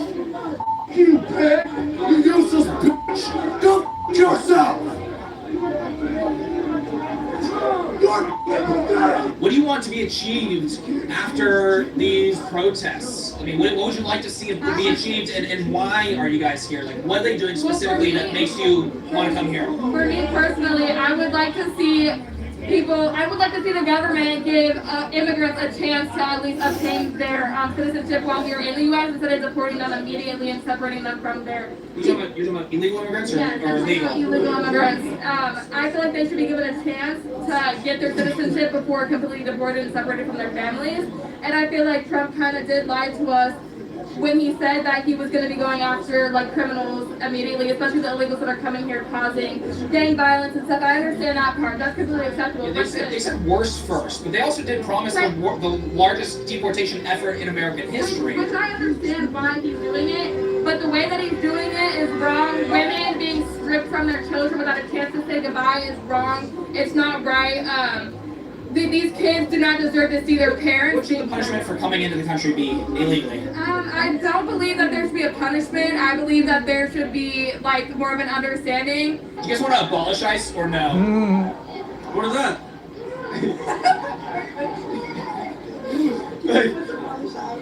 like get rid of. Oh yeah. What do you hope to see? For them to leave the city. ICE to leave the city? Okay. And you guys think, what percentage-wise, what level of success do you think you guys are going to have doing that? I don't know, but to me it doesn't matter. If it's 1%, I have to be here. And then, what are they doing that you're most unhappy with, specifically, I guess? I mean, deportations, that's been happening for decades. Has it been a ramp-up of deportations? For you personally, what is it? Yeah, just the rise in fascism and, like, these chuds looking up to a wannabe dictator. We keep hearing that word. I'm from California. I don't hear chud very often. What does chud mean? Those the counter-protesters that love Trump. Okay, so people that like Trump are chuds. Yeah. Chad? Is that what you're talking about? You perpetuate these conditions. You make this worse. You perpetuate these You gotta conditions. dehumanize your opponents, and look what they did to Charlie. They dehumanize him. They call him a fascist. These people don't even listen to the conversations he had. You know, like if you actually listen to what he had to say, you're not gonna think he's a fascist, hateful Nazi, bigot, whatever. A lot of it tends to be they craft some caricature of that person, that individual, maybe that maybe Trump supporters or Donald Trump himself. They turn that guy into kind of a caricature of that version. That's the person that they hate. That's the ideology that they hate. Instead of actually listening and understanding what their political views are. They go on the TV and they go, oh, TV man said Cheeto Orange Man bad, so me angry, me bash table, and that's all they can think of because they've been conditioned in this public school education system. You know, it's indoctrination. It's a mill of just woke garbage, and they just mush your brains because the people who are willing to believe this stuff, they're easy to control, and here you have it. You got a bunch of retards out here on the street just holding up signs they can't even explain. Ask them to define a woman and they just their pants and walk off like it's crazy. We got another arrest right there, being dragged away.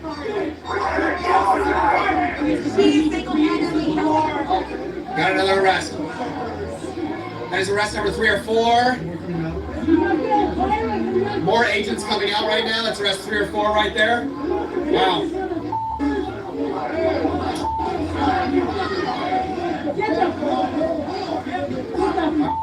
Back up really quick.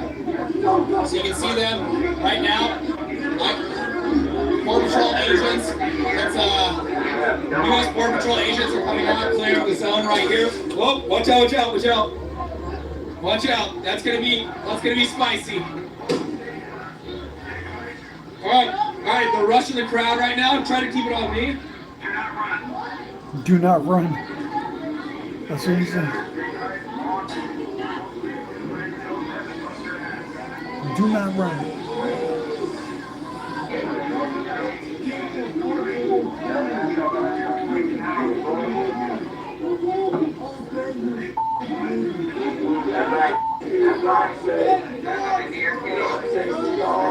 If you call everybody a Nazi and a fascist, and a threat to democracy, like think about it.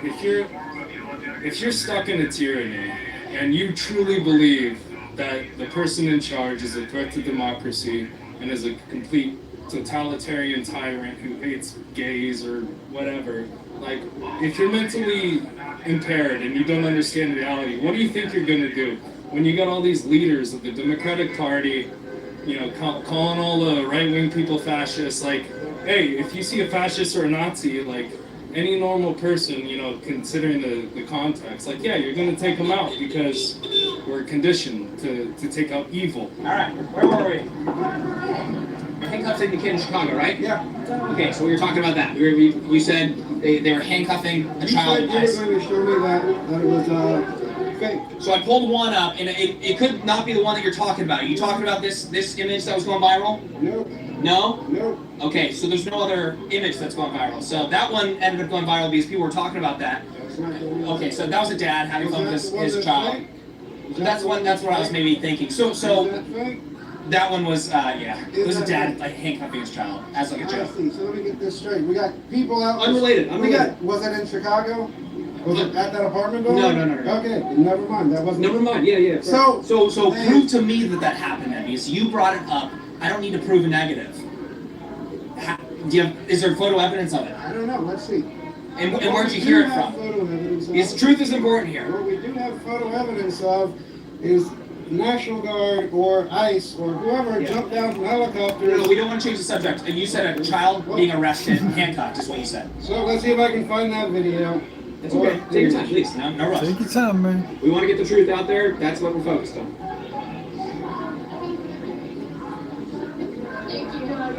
By the way, how's your night going while we're waiting? Come on. I don't. What'd you say? I said off. You don't like me? No, I don't. You support this shit. You're here for this shit. We're here to support the law. We love ICE. We love law and order.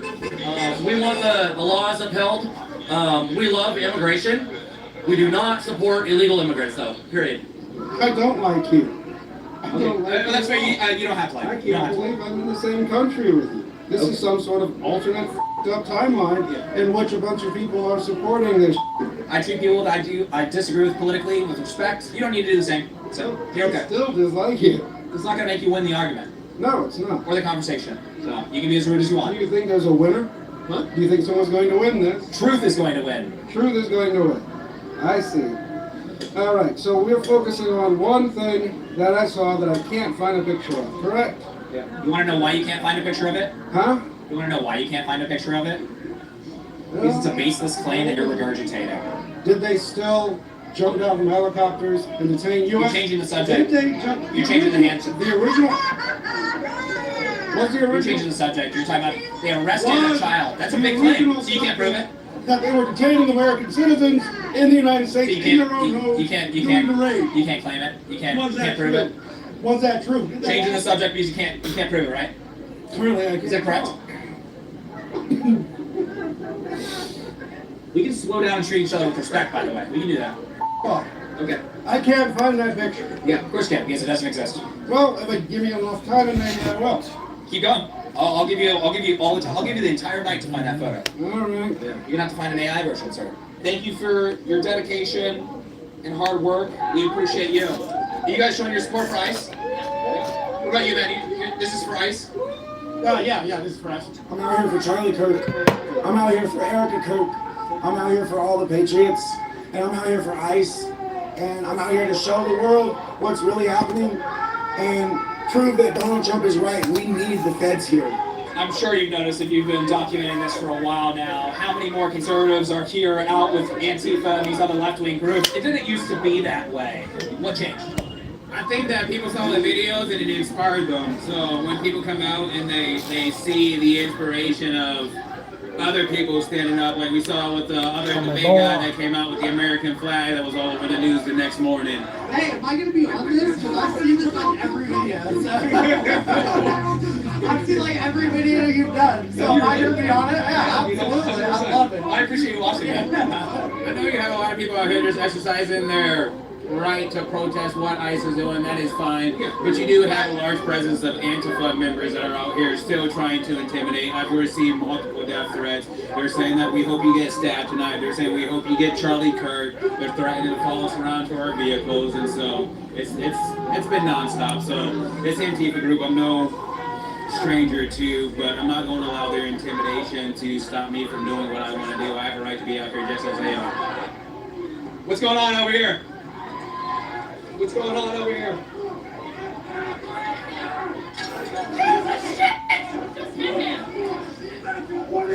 Here, get back. We got a lot going on over here. All right, things are heating up. We have police, Portland police right here. What happened? I don't know. I didn't see any time. It was all dark. It was like a bunch of people underneath the tent. Some altercation happened. It moved in the middle. The person dropped. They don't know what happened. Not that cold. Where's Eric?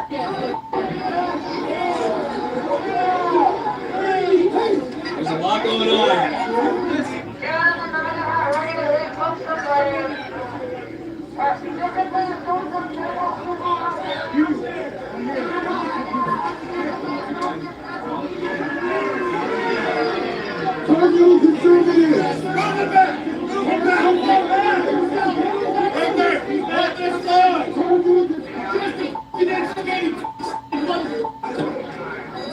It looked like the guy in the white shirt got smacked, and then he defended himself, and now everybody's chasing him down, saying he's the perpetrator.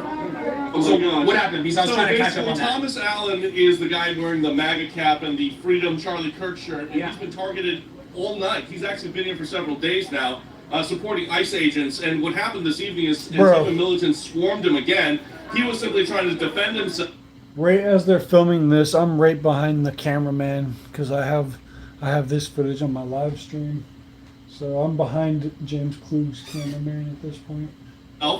Clearing the area, and then see if you got me on camera.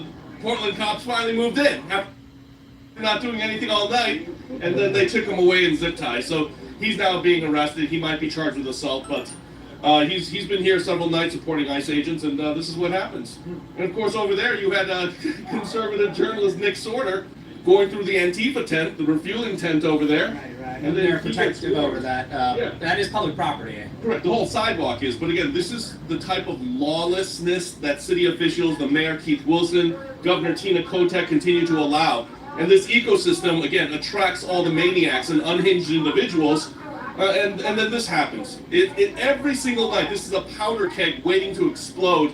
And again, Portland PD only seems to move in when conservatives are defending themselves, and they end up getting arrested. All right, everyone, that is it for today. So, a lot going on here in Portland, Oregon. Portland origin story.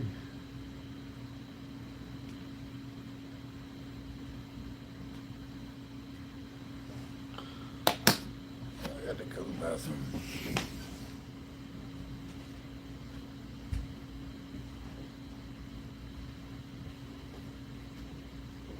Skip the survey, obviously.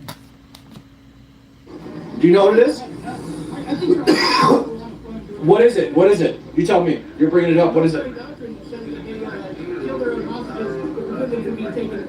No. It says that military personnel can be sacrificed to protect intelligence. Yes, it does. It was also banned in Israel. It's also used on October 7th. Everybody in Israel except children and people that It only applies to military personnel. Let me finish. No, it doesn't. Yes, it does. Everyone in Israel is military except the Jews that have a religious It only applies to active duty military. It's not true. Not everybody's a reservist. Reserve work is volunteer. It only applies to active duty military. That's not true. It is absolutely true. You have no idea what the fuck you're talking about. The Israeli military actually admitted they did a mass animal on everyone. No, they didn't. Yes, they did. One guy claimed that. Yes, they did. Well, like I said, how much were you paid to go to Israel? You weren't paid anything to go to Israel and deny genocide? No. That's pathetic, dude. You didn't even get paid? Nope. You're literally going to be reviled in the history books as a useful idiot. Genocide. Okay. That's cool, bro. For money Cool story. Alright. Are you one of the ones that went down and did the stupid little Hesmero class? How's the quality, guys? Yes? Yeah? Did you take the Hesmero class in Israel?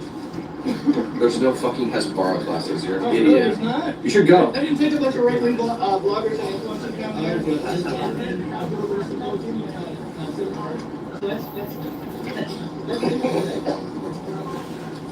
I think that the people might be liars.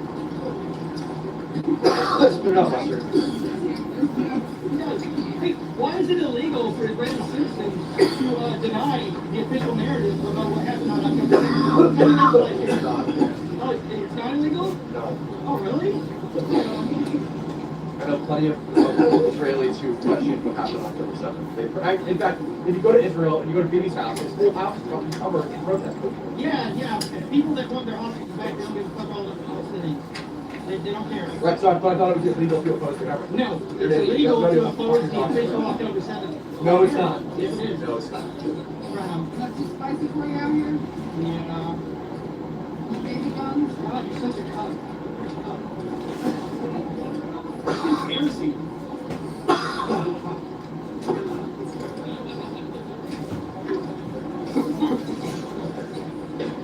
Poor Cam. So you shield that hard and deny your genocide for free? God.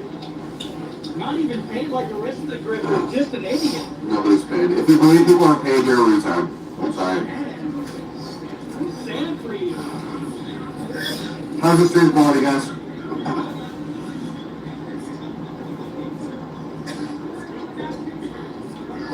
It's not the mic is not the problem.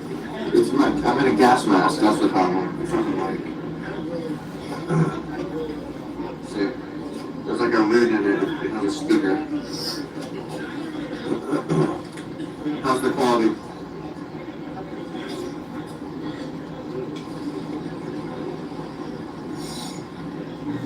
It sounds super fuzzy because I'm in a mask.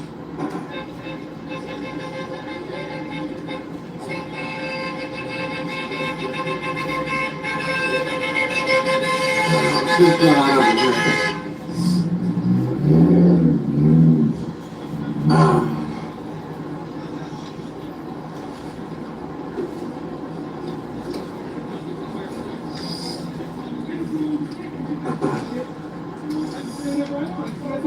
Leave me alone. I don't want anything to do with you.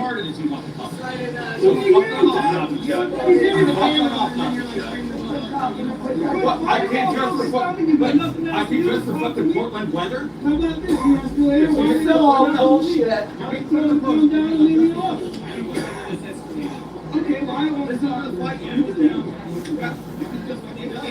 Someone on the camera where there's a spotlight because I wasn't even trying to talk to you. He's not playing. You're placing yourself Earlier, you're changing it on live stream. I'm gonna live stream with Film me! You guys look like idiots. What is your point? You guys like men and women to guys forget what's going on. You only want to talk about all the things that we're for. What are you for? What are you for? What are you live streaming? Let's have a debate. So what would you like to talk about on your live stream? See, I'm here to live stream and actually... I'm here to intellectually debate you. Let's do it. Let's do it. We're supporting Charlie Kirk. I'm a Charlie Kirk supporter. Now let's go. I'll debate you. Let's go. Why do you need Yeah, Charlie's Kirk. Why do we need His favorite no farmers? Yes, did you know his favorite fruit snack was Gushers? So let's go. What do you want to talk about? Charlie Kirk is very Charlie Kirk leaned all the way to the left. Charlie Kirk was about school shootings. Let's discuss that. Yeah, I'm talking school shootings at the very end. Like writing a score.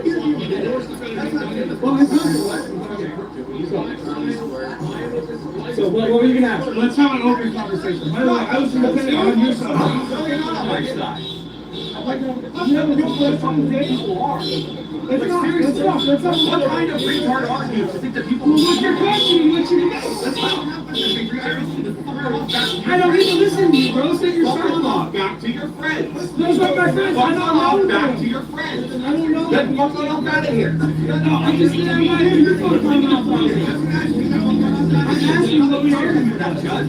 Take the fucking protest to agitate fucking up out of here. I'm not trying. This ain't a place to come play fucking both sides. I wasn't talking. You talked This to me ain't a first. place to come play. Yeah, and I'm talking about fucking play both I sides. do whatever I want. It's a free country, bro. But I'm on your guys' It's a free You can't be on the right on their side. Fuck off. Stress keeping you up? Introducing Lemon Balm by Vimergy. This fast-absorbing concentrate works at the cellular level, so you stay calm. Vimergy, we can save ourselves. Tackle home projects with Bauer, only at Harbor Freight. Popeye's $6 Big Box is back. 2 pieces of signature chicken or 3 tenders, 2 sides and a biscuit. One serious deal. Make Thanksgiving just as easy and delicious with Popeye's Cajun style turkey. Love that chicken from Popeyes.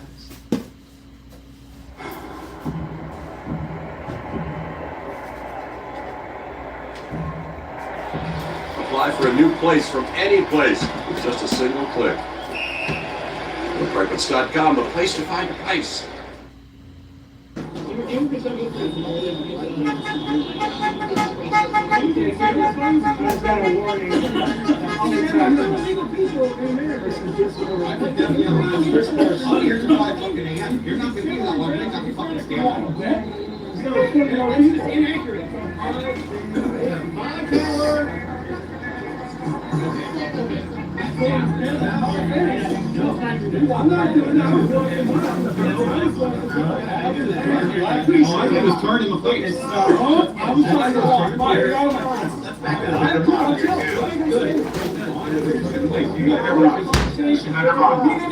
the Hannibal Directive.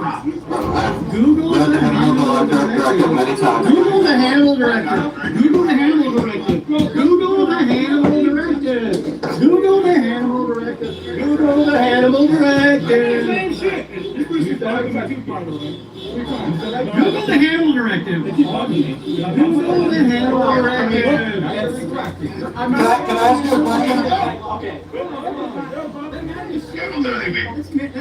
Camel toe. Camel toe, Higby. Camel toe, Higby. Google. Camel toe, Higby. Google. Camel toe, Higby. Camel toe. Now camel toe. You can upload in my ear. Israel. You can upload in my ear. You though. You can't blow it in my ear. Oh, don't be a little bitch, boy. Google the Hannibal Directive, you cock. Google the Hannibal Directive. Google. Israel killed more of its own citizens on October 7th than Hamas did. They killed them with aircraft and drones and anti-aircraft fighters.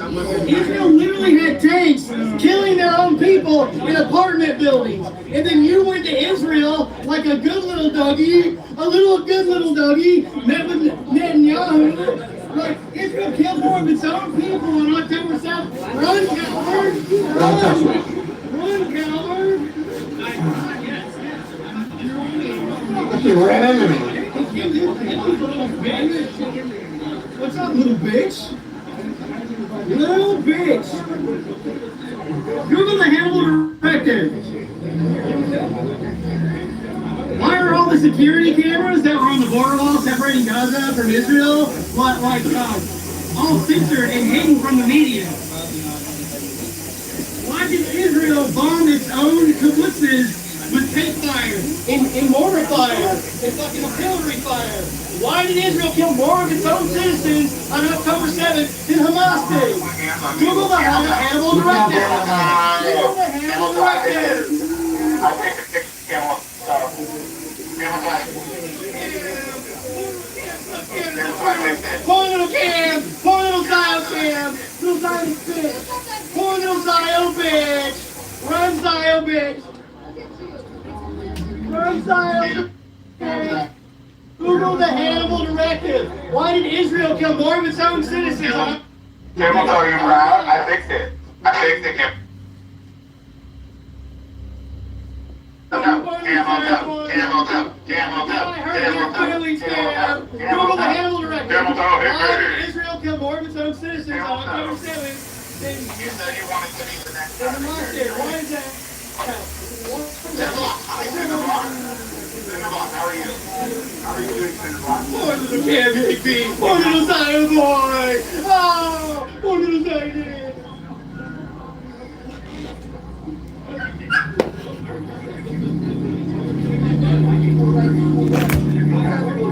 Look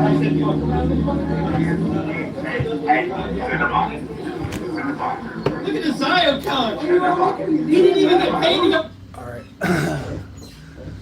Interesting. Interesting. How do you feel about Israel? Israel's cool. They gotta win that war against the terrorists. Anyways, I'm gonna do a little video.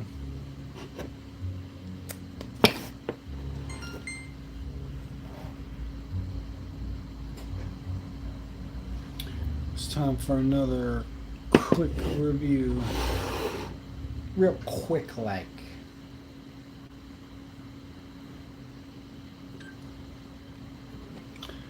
Alright, I'm gonna try a new flavor. Like I said before, zero sugar gets points off the bat, you know, point deduction. We got blue, we got Ultra Blue Hawaiian. Shout out Ultra Blue, Icelandic Ultra Blue, if anyone knows. Icelandic Ultra Blau. Anyways, cool design on the can.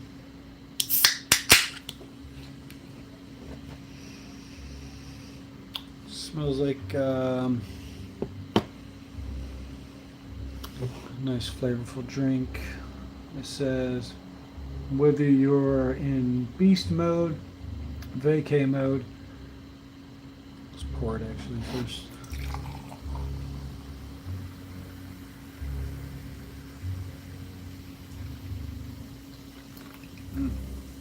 Cool color, strong smell. Whether you're in beach mode, vacay mode, or just chilling island style, Ultra Blue Hawaiian will fire you up to be your best. Hard to read this. Light, crisp, and super easy drinking with a tropical tiki twist. Blue Hawaiian is a killer combo of exotic Polynesian fruit flavors that are big on taste, but with zero sugar. With a full load of our world famous Monster Energy blend, this Aloha energy will keep you going and the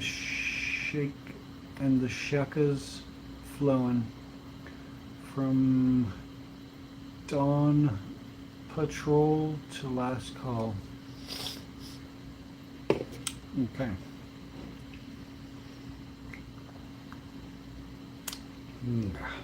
Oh yeah. Blue is always good.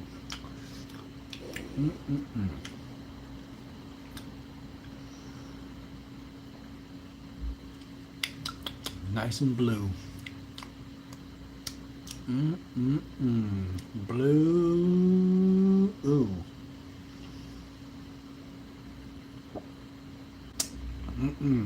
Light blue. Light blue. Not dark blue. Light blue. Let me get some better light for the light blue. Better light for the light blue.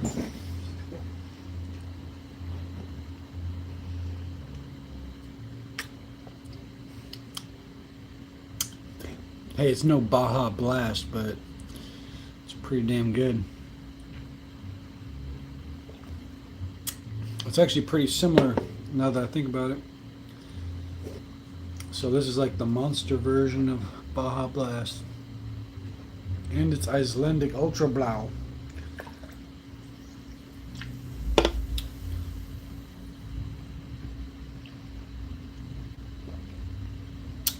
Oh yeah, this is getting a way better review than the last one. This is getting way better numbers.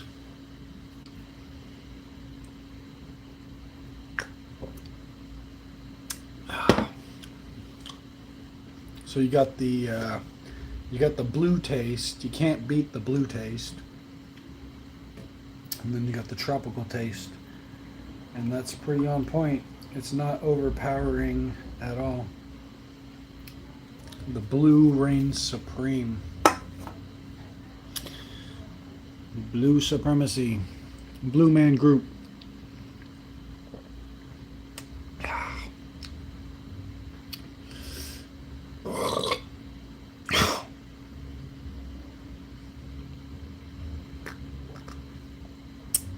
Oh yeah. Oh yeah, this one's getting it. This one's doing it what it's supposed to do. It's giving me my vitamins, my taurine, my L-carnitine.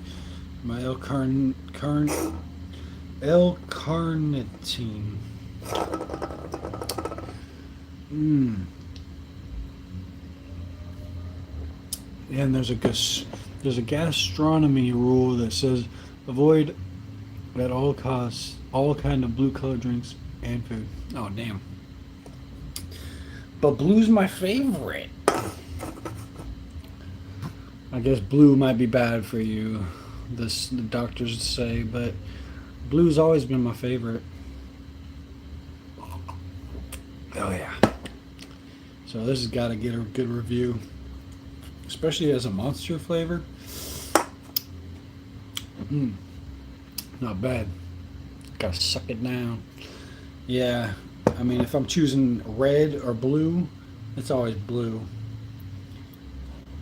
And usually blue is better than green too, as far as flavors go. Good old American artificial flavors. Oh, you want the ingredients list? We got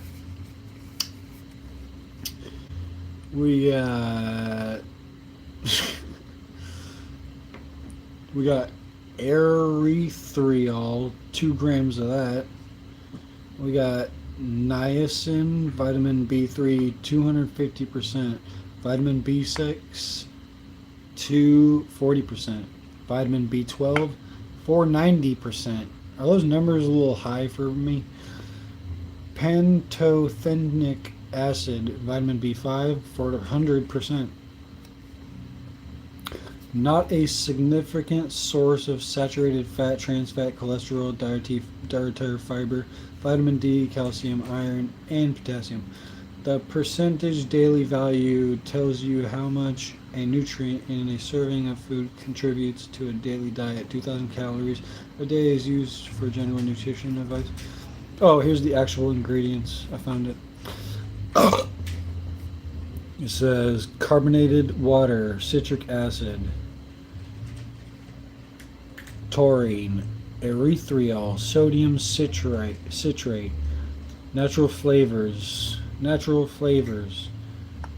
Panax, ginseng flavor, L-carnitine, L-tartrate, potassium sorbate. So none of these sound very healthy, but it's getting a good review on taste alone. I'm gonna give it an A.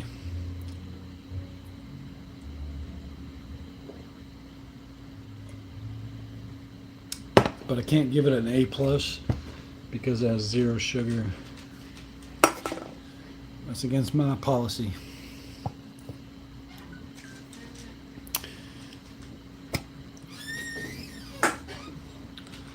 So now let me upload that video, because the shorter videos are quicker to upload.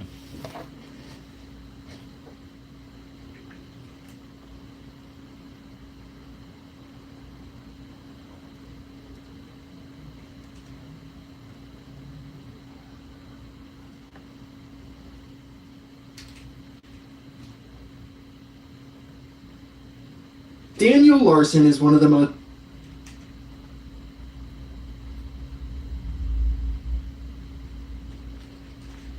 If there's one... In football and in life, sometimes you only get one shot to turn your dreams into reality. Actually, the more times you pay with your Southwest Rapid Rewards Visa credit card, the more shots you get, more chance to win a trip to Super Bowl 60. Oh, I like that. I'll take 60 shots of espresso on me. Ooh, look at the sip all nice. Yeah. One for you. 60 shots of espresso. If there's one thing I've taken away from the hundreds of videos I've uploaded to my channel, it's that there's no shortage of prominent internet figures with a documented fall from grace. Although, as the number of individuals gets larger throughout the years, the internet collectively becomes much more numb to these behaviors. And all of that makes way for more unique and flamboyant meltdowns to be placed under a microscope. This reality is what makes the name Fallen Chungus an infamous one. From countless public freakouts, What does even mean? threats on his own life, account deactivations, and a plethora of broken promises and strange admissions, paired together with dozens of bizarre life choices, it's all culminated in the seemingly endless downfall of Fallen Chungus. And as funny as his name is, there's no doubt that his story is even funnier and more entertaining. The roots of Fallen Chungus, who we'll be referring to as Frank in this video, trace all the way back to November of 2022, when he created the Dats Mojo Twitter account, which was temporarily known as Stacks Mojo or Gyats Mojo. On this Twitter account, we can find one of his earliest comics, which depicts two people having an adult conversation, a child being offended by the contents of the discussion, the adults telling the kid to go away, and the kid having a meltdown. While this That sounds like a pretty good mix. I like blue Gatorade. I think I like the dark blue better than the light blue.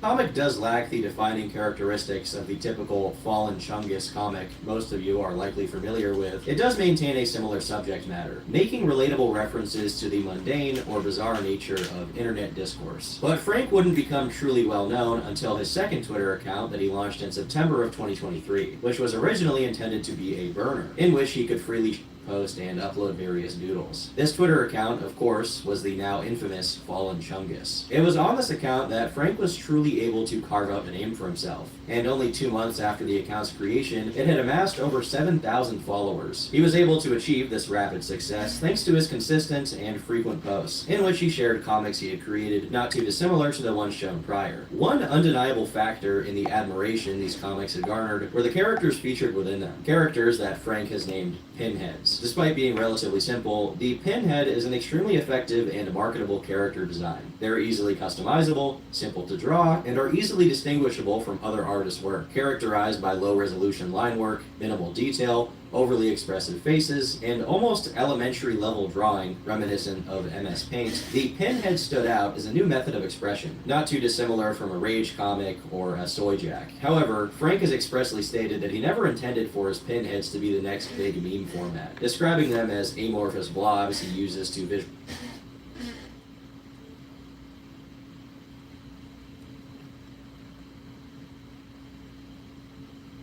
On December 14th, 2023, police in Broomfield, Colorado received a call from a man requesting a welfare check on his wife, Christine. Daniel Krug had grown alarmed when 43-year-old Christine stopped responding to her phone several hours ago. Hi there. My name is Dan Krug. I don't think this is an emergency, but this feels really weird. My wife isn't responding to text messages or phone calls. We've had threats against us. She was supposed to meet with Detective Martinez today, but I can't get a hold of him. Can I get either someone in the house to check in with Martinez, or maybe both, maybe a wellness check at the house? Yes. The Krug family may have been dealing with some unsettling incidents lately, and an officer is quickly sent to investigate.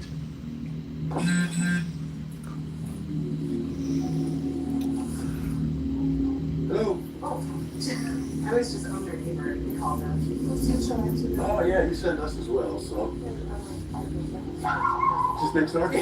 Okay. All righty, man, appreciate it.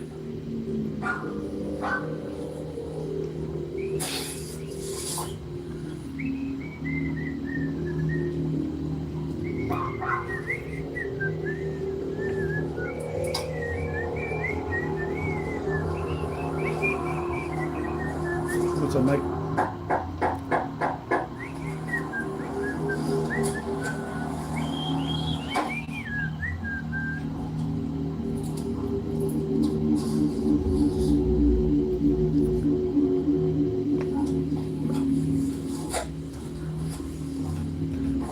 it's time for me to make some soup. It's about dinner time for me.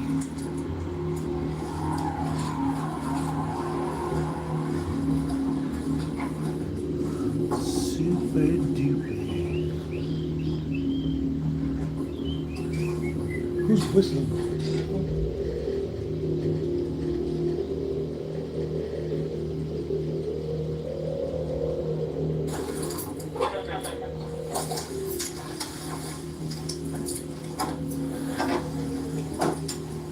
Sharing is caring. I agree.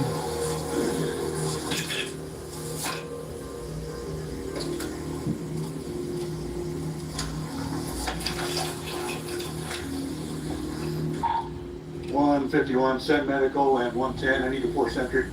I got a female down in the garage.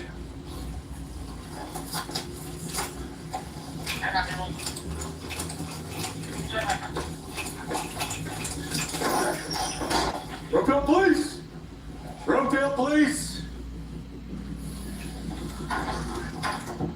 Oh, shit. Holy shit. The officer has just discovered an unresponsive Christille lying in a pool of blood on the garage floor. Christille's suffering from what appears to be a head injury. 151. Go ahead and send an engineer members, please. I need to clear this house. I'm not sure what this head wound is right now.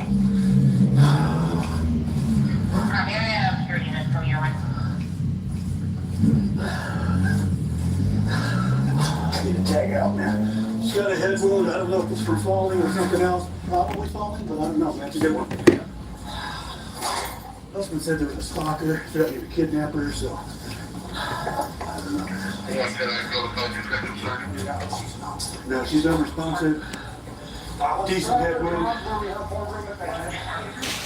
Backup officers arrived to secure the house. If Christille's injuries were indeed caused by a stalker, he could still be on the premises. We're gonna clear the house. Medics are in the garage.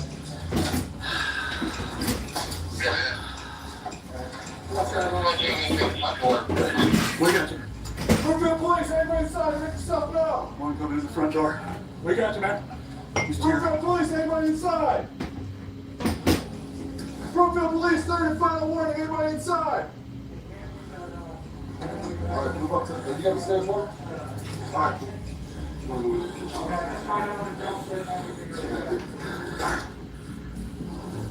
I got a couple rooms to the left over here. Let me know when you're coming around. The RP said there was a stalker threatening kidnapping, so just heads up on that. You got my left. Clear here. Come on. I don't know what that was. Closet. Brookfield Police. Coming back out.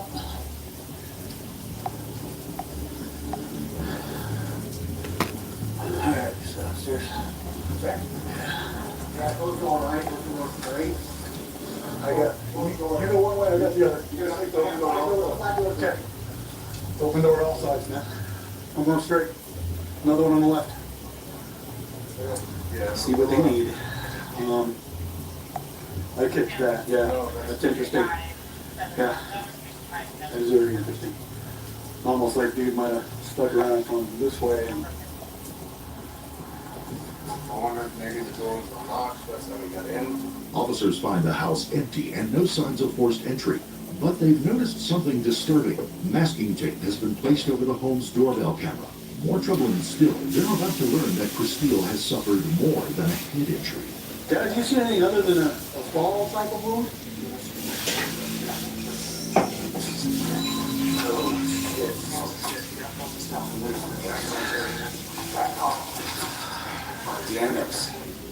Christille has stab wounds to her heart and 2 blunt force injuries to the head. Tragically, she has succumbed to her injuries. This routine welfare check has turned into a homicide investigation. It's time to deliver the news to Christille's distraught family, including her husband, Dan.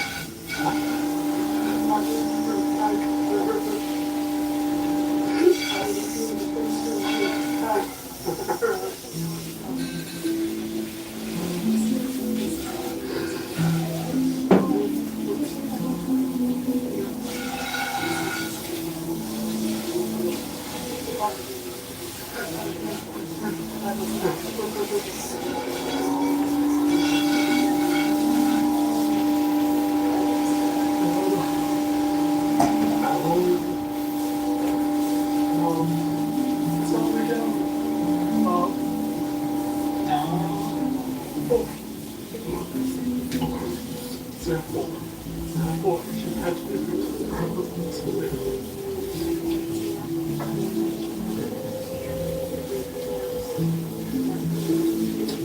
appears heartbroken, repeatedly retching and struggling to breathe. While it's too late for police to save this beloved wife and mother, they can help bring Christile's killer to justice. And they already have a suspect firmly in their sights. Miss Bill, I'll sit here. Yeah, just need There's to. an image I talked to Martinez, so I kind of have an idea what's going on. Yes. This is Christile Krug, just 1 month before she'll be found dead in that very same garage. Christile is a loving mother of 3 with a successful career as a biochemical engineer. But 6 weeks ago, her world began collapsing. She first made contact with police on October 31st. Police. Yes, hi there. I need to report threatening emails and phone calls from a stalking ex. Is there a restraining order in place between you two? There's not, but I was definitely curious about getting one, considering it's been threatened with violence against both me and my family. Okay. And text messages, phone call. I have text messages and an email today that had a picture of my husband threatening to put something in his tailpipe. Christile tells the officer that Anthony Holland, a man she had dated in high school, recently began sending her threatening texts and emails. For years, Anthony had been trying to reconnect with Christile through Facebook. Christile eventually blocked him, but on October 2nd, he reached out again, this time by text. As the weeks have gone by, the messages have become increasingly threatening and explicit. "I'll get rid of him, and we can be together," one read. Another stated, "You don't belong in that big house."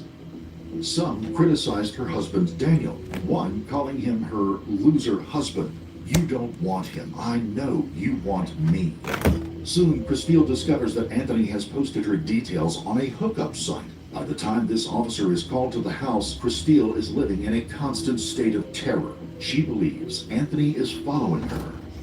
Are you sure he is actually putting eyes on you and following you, or is he just saying stuff that's specific but general enough that he could, you're like, ooh. So the only way that I would be able to this event that he would be able to say what he did without putting eyes on me is he had a tracker on my phone, and my phone picked up literally in that building, and it didn't pick up any of the other surrounding buildings. But otherwise, like where I parked and where I went, tell me that I went to my dentist. Yeah, that's on a that little street, and weird. there's like so many other businesses there. The only other one is that he had taken a picture of my husband getting out of his vehicle. Where? In Denver. Okay.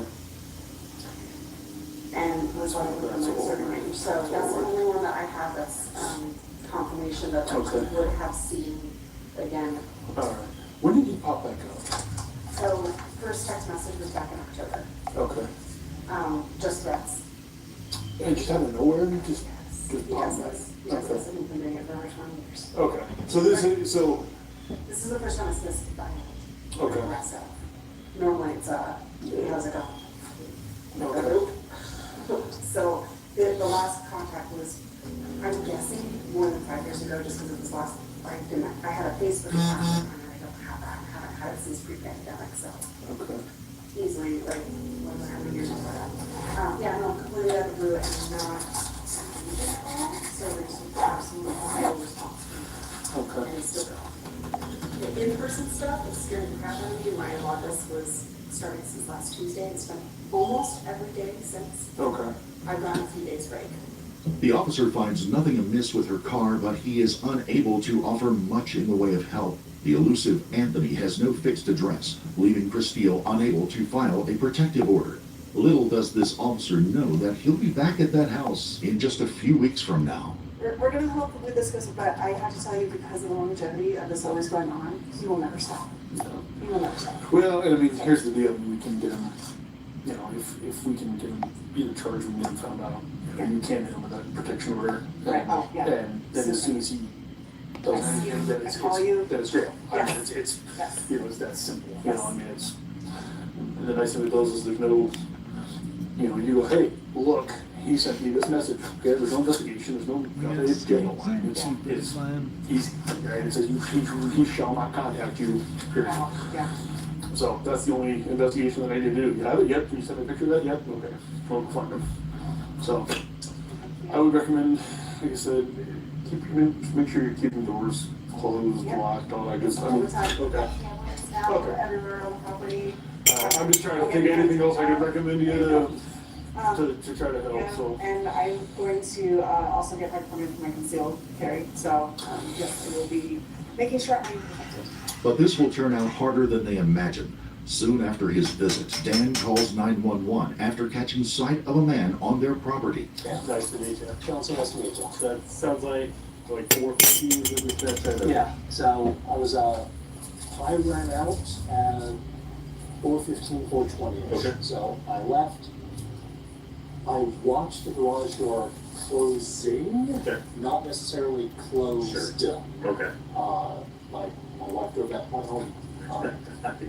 Ran up to the store and came back about 4:50, 4:55. Okay. As I came down, the door was open. The bigger one or yeah, there? the double bay door. Okay.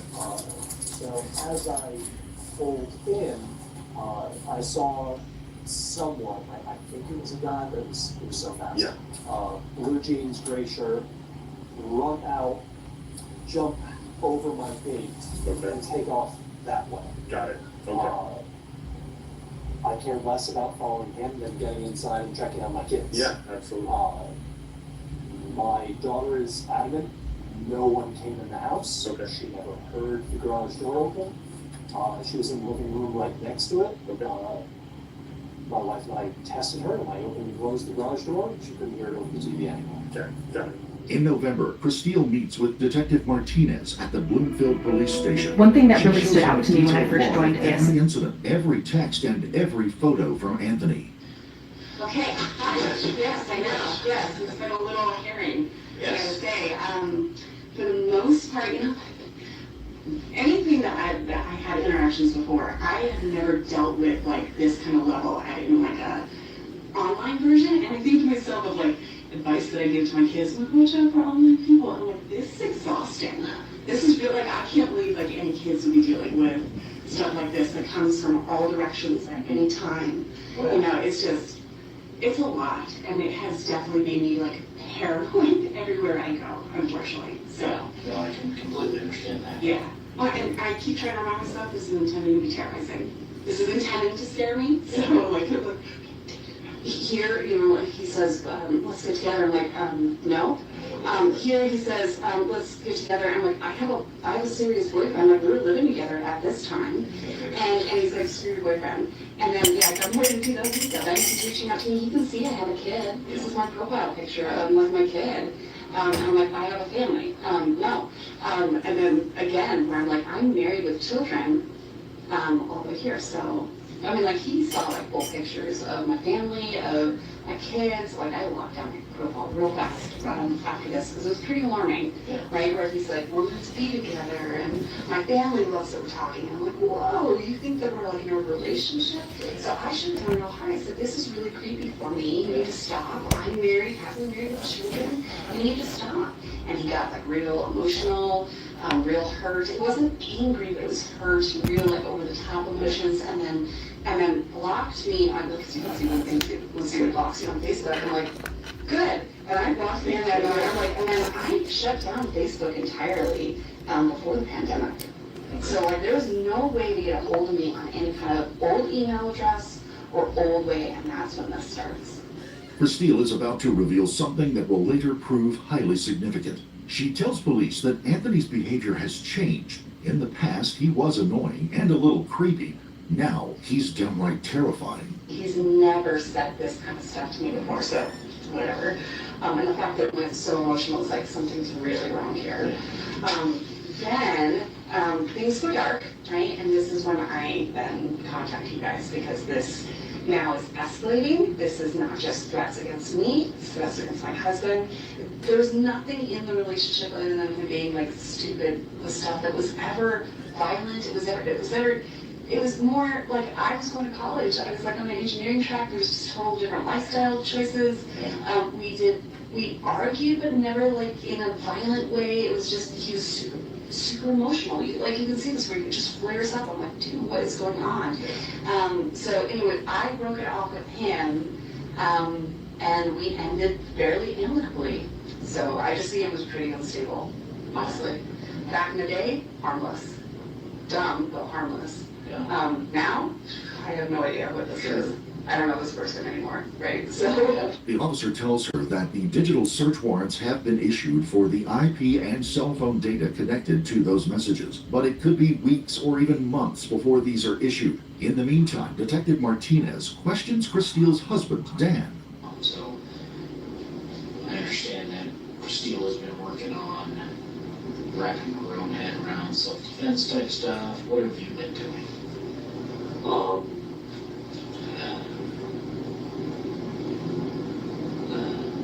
Largely being paranoid for the last few days.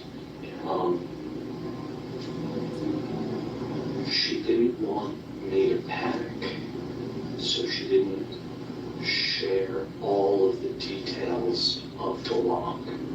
And so, as I got all of the details, my panic level has gone considerably higher. Not now, because I'm in a police station. Sure. And honestly, this is the safest I've felt since Monday at lunch. My brother Matthew is a cop, so I had a retractable mask, steel baton. As I said, not right now, but otherwise, What's up, bro? How's it going? all the time. I sleep next to me. I went to the grocery store briefly on Tuesday, and someone behind me dropped a can, and I fucking panicked.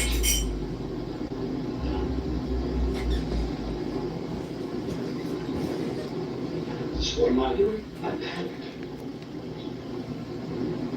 And I'm doing a shit job of protecting my wife.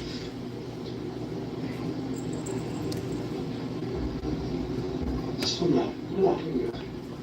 Let's do that. Alright. This video Let's sucks. read one at a time. This video officially sucks. Bad as I am. It's official. We're not perfect. Yeah. Dan is right to be concerned. Just 1 month after these interviews,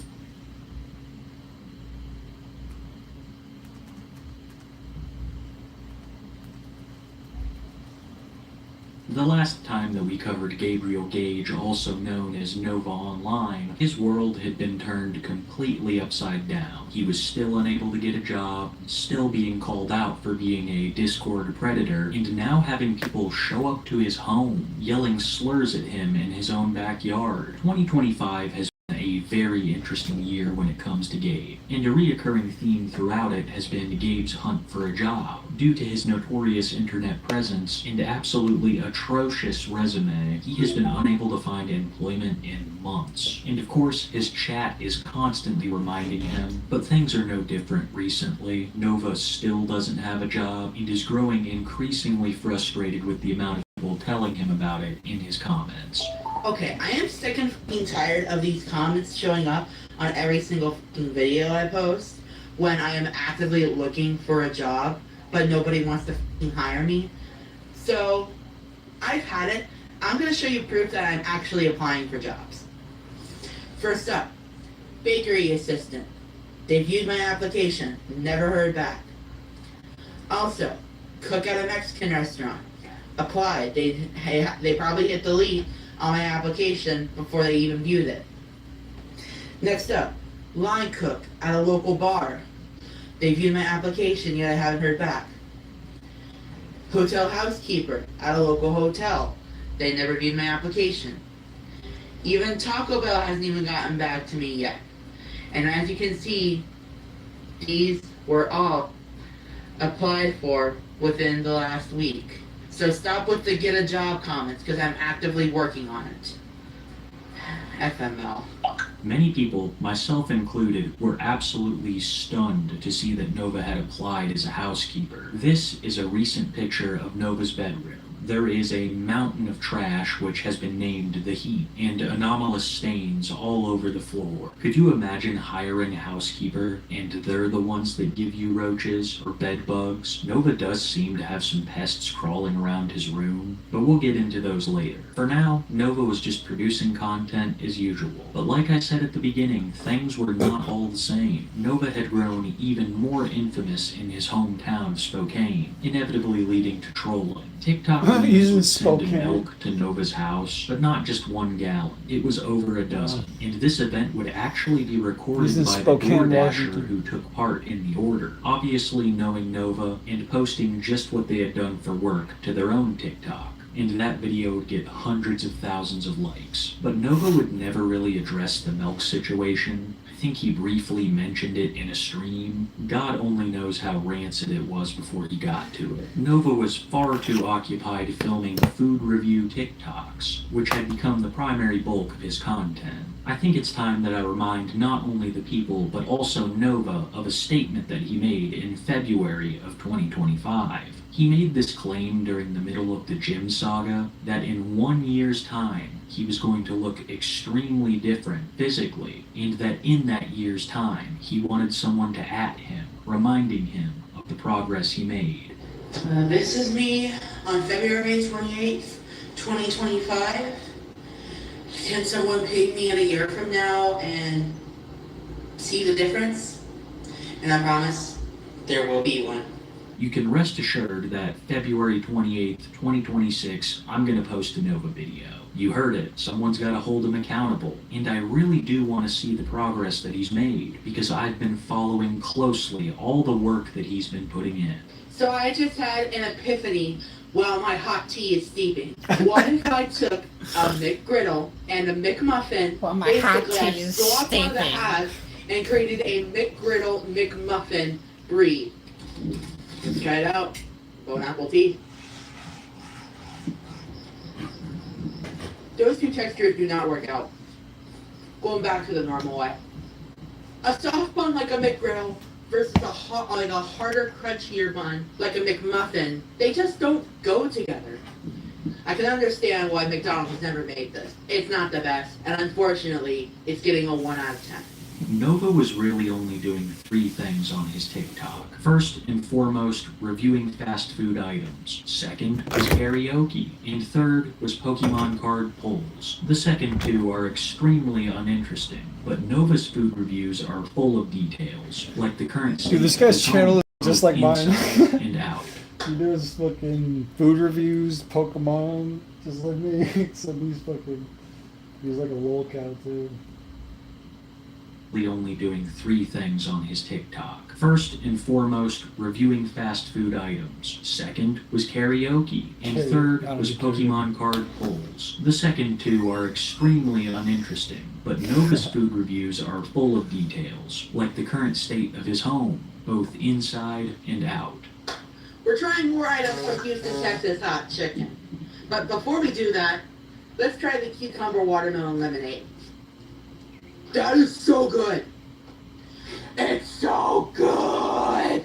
In case any of you didn't notice, Nova's yard is out of control. I would bet a pretty penny that no one has touched this yard in a year. I remember when he was filming the 4th of July video, and the yard was so dry and overgrown that some of the sparks from his fountain caught his yard on fire. There's also these Bigfoot-esque photos of Nova taken by fans, and here we get another look at the absolute state of the yard. The outside of Gabe's house is almost as filthy as the inside. There are broken down dirt bikes and cars all over the driveway, along with furniture, overgrown grass. One of these days this place is going to get condemned, or it's just going to continue to rot around them. Either way, they do absolutely nothing to take care of this place, and they had better pray that they already don't have rats or roaches, because there are so many places for them to hide. I don't know if you could ever get them out of there. Nova saw all of this criticism about his home and his yard, but he decided to focus in on something completely different. He was tired of being criticized for eating so much fast food. So he made a promise to his audience that from this point forward, there was no more bowling alley eats, no more fast food reviews. They were all going to be home-cooked meals. Hey 18 plus fans, so I want to bring the cooking videos back because cooking is something that I actually enjoy. I'm going to stop bowling alley eats, I'm going to stop the mocktails, I'm not even going to do cocktails, but hey, I want to focus this page on doing things I actually enjoy. Food reviews, karaoke, Pokemon cards, and cooking. But I need ideas for recipes. I know I'm going to do a video on chicken Florentine. I've got the white wine, I gotta get the chicken, I gotta get the spinach and tomatoes. But hey, 18 plus fans, let me know what you want to see me cook. And it's gotta be something that requires some work. So no peanut butter and jelly and stuff. Like, stuff that requires... Sounds good. Could go for a hot pocket right now. actual work. So basically nothing frozen or pre-made. Easy stuff. That's not that easy. Me sideways. Why did I say that? But I want my cooking videos to be stuff that's not easy, but not too hard either. So let me know. So the next thing Nova did was went out, picked up the ingredients for chicken Florentine, and got to work, posting the video the next day. Except that is the exact opposite of what happened. As of the recording of this video, Nova has not posted a cooking video since. He's posted over a dozen fast food reviews, but not a singular cooking video. To my knowledge, the last one that was done was him reviewing Uncle Roger's Uncle Sauce, but we've seen nothing since. And with the prophesized date of February 28th, 2026 fast approaching, Nova's gonna have to have some kind of ace up his sleeve. My theory is that Nova doesn't cook anymore, that him and his mom just eat out and DoorDash all of their meals, because when I last saw that kitchen, it was nearly unusable. Dirty dishes everywhere, along with trash and dried, rotting bits of food. But maybe Nova was dedicating all of his time to other parts of the house. Remember when he told us that the cleaning saga would continue just off camera? Well, let's look at one of Nova's more recent videos, getting a good look at his room, and let's see just how much progress he's made. Now, my first impressions on it is, this thing is actually very, very comfortable to hold, but when you're like laying down and playing it, and like playing like this, it feels a little bit awkward. So, I like this thing, but it's not perfect. It is the worst that I have ever seen it. The heap has grown so formidable that it spills out of its place and further into the room. I'm almost positive I've seen it breathe before. We're witnessing the beginning of Monster House. Mark my words. But on a real note, I have no idea how that place isn't absolutely infested with roaches and mice. And from yeah, I'm not sure how old he is, but he's a guy. He's a guy somehow. all we know, it could be. Nova went from showing nearly every part of his house during the house cleaning saga to not even wanting to show the floors. The shocking thing about all this is the majority of the junk is just stuff that him and his mom have bought that they don't need. I really think they have a shopping problem. And a good example of this is Nova's new obsession with Pokemon cards, starting a new series called Should I Open It or Should I Keep It Sealed, where he almost always opens them, getting... That's a fucking copy. You literally yeah, that's a guy. Should I open it or should I keep it sealed is literally a copy of what... That's like word by word what Deep Pocket Monster's channel is called. So he's literally just copying Deep Pocket Monster. Short bursts of dopamine every time he finds a sparkling one. It's a Pokemon Blind Pack! Let's play! Should I open it or should I keep it sealed? I've heard absolutely no talk of Nova having any interest in playing the game, which is relieving in a way, but it's also look at this guy. So very revealing. Nova usually uses stuff like this as a way to get close to children, but it seems like Pokemon is more of a gambling/shopping thing for him. The way he lights up when he pulls a card that he sees as valuable is reminiscent to an old lady jumping up out of the seats after she hit a slot jackpot. But Pokemon also combines the shopping aspect, filling that gaping hole in your soul left by your dad with things that you can purchase from the store, letting you for an instant forget about just how bad things are. Nova wants to stretch that instance into the rest of his life. That, along with his laziness, are the reasons why his house is a wreck. His shopping problem will also fool him into buying things for TikTok or content creation as a whole, like a PS5, which he claimed he needed for streaming, because Nova was planning to pivot into faceless gameplay content. Nova wanted to be the next Rad Brad, except his gameplay might be worse than Darkseid Phil's. Here he is playing Spider-Man 2, if it could even be called that. When have you ever seen me angry? Damn it, I suck at this game. I'm thinking. It was a rhetorical question. That one time we were playing a board game that you're replacing you. Oh, damn it! Can someone tell me how to dodge?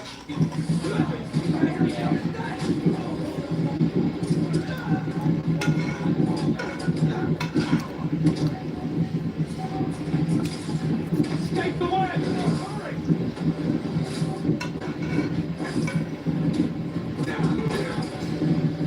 Mom! I don't know who you are. He sucks his brain.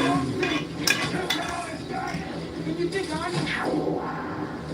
Where's the fucking gunshot come from? Nova's love of Spider-Man 2 was not shocking, but his gameplay certainly was. How do you intend on being a professional video game streamer when you can't even beat base enemies, dying 11 times straight, and you're not even in hard mode? All he does is fail the missions and complain, along with raging at chat and sending people to what he calls Pound Town, a fancy term for banning someone. And it wasn't just Nova's video game streams that were a disaster. There were also the occasional ones where he tried to do something, most notable being the time that he tried to put his PC back together. I think that he was trying to upgrade a component, and he knew absolutely nothing about the process, consulting a YouTube video a couple of minutes in after getting frustrated, and seeing that his chat was giving him fake advice, like washing the computer out with soap and water. Does this SATA cable need to be removed? I'm not sure. Do I need to unplug like everything from the board?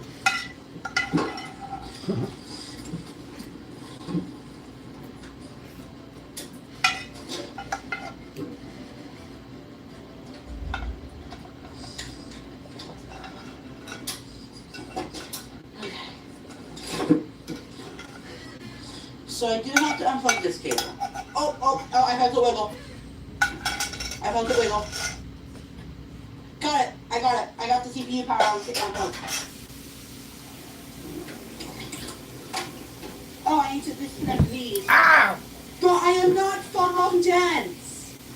Water destroys electronics. I am not fucking dense. You guys think I'm fucking R-worded? I am not. Guys, do I have to unplug these cables right here? Well, because if I just do this because of all the... You guys think I'm fucking R-worded?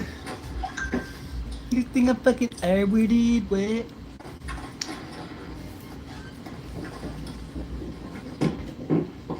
I'll do this on my own time. It's hard to describe how bad these streams are. Sometimes they only last minutes before Nova gets frustrated and rage quits, but it's even worse when he sticks around and actually plays something. There are hilarious bits where he will fail spectacularly in the game, but most of the time you can just hear him breathing into the mic, saying absolutely nothing. Alright, now I want to send someone to Pound Town. It's so quiet. Didn't my espresso set that? So?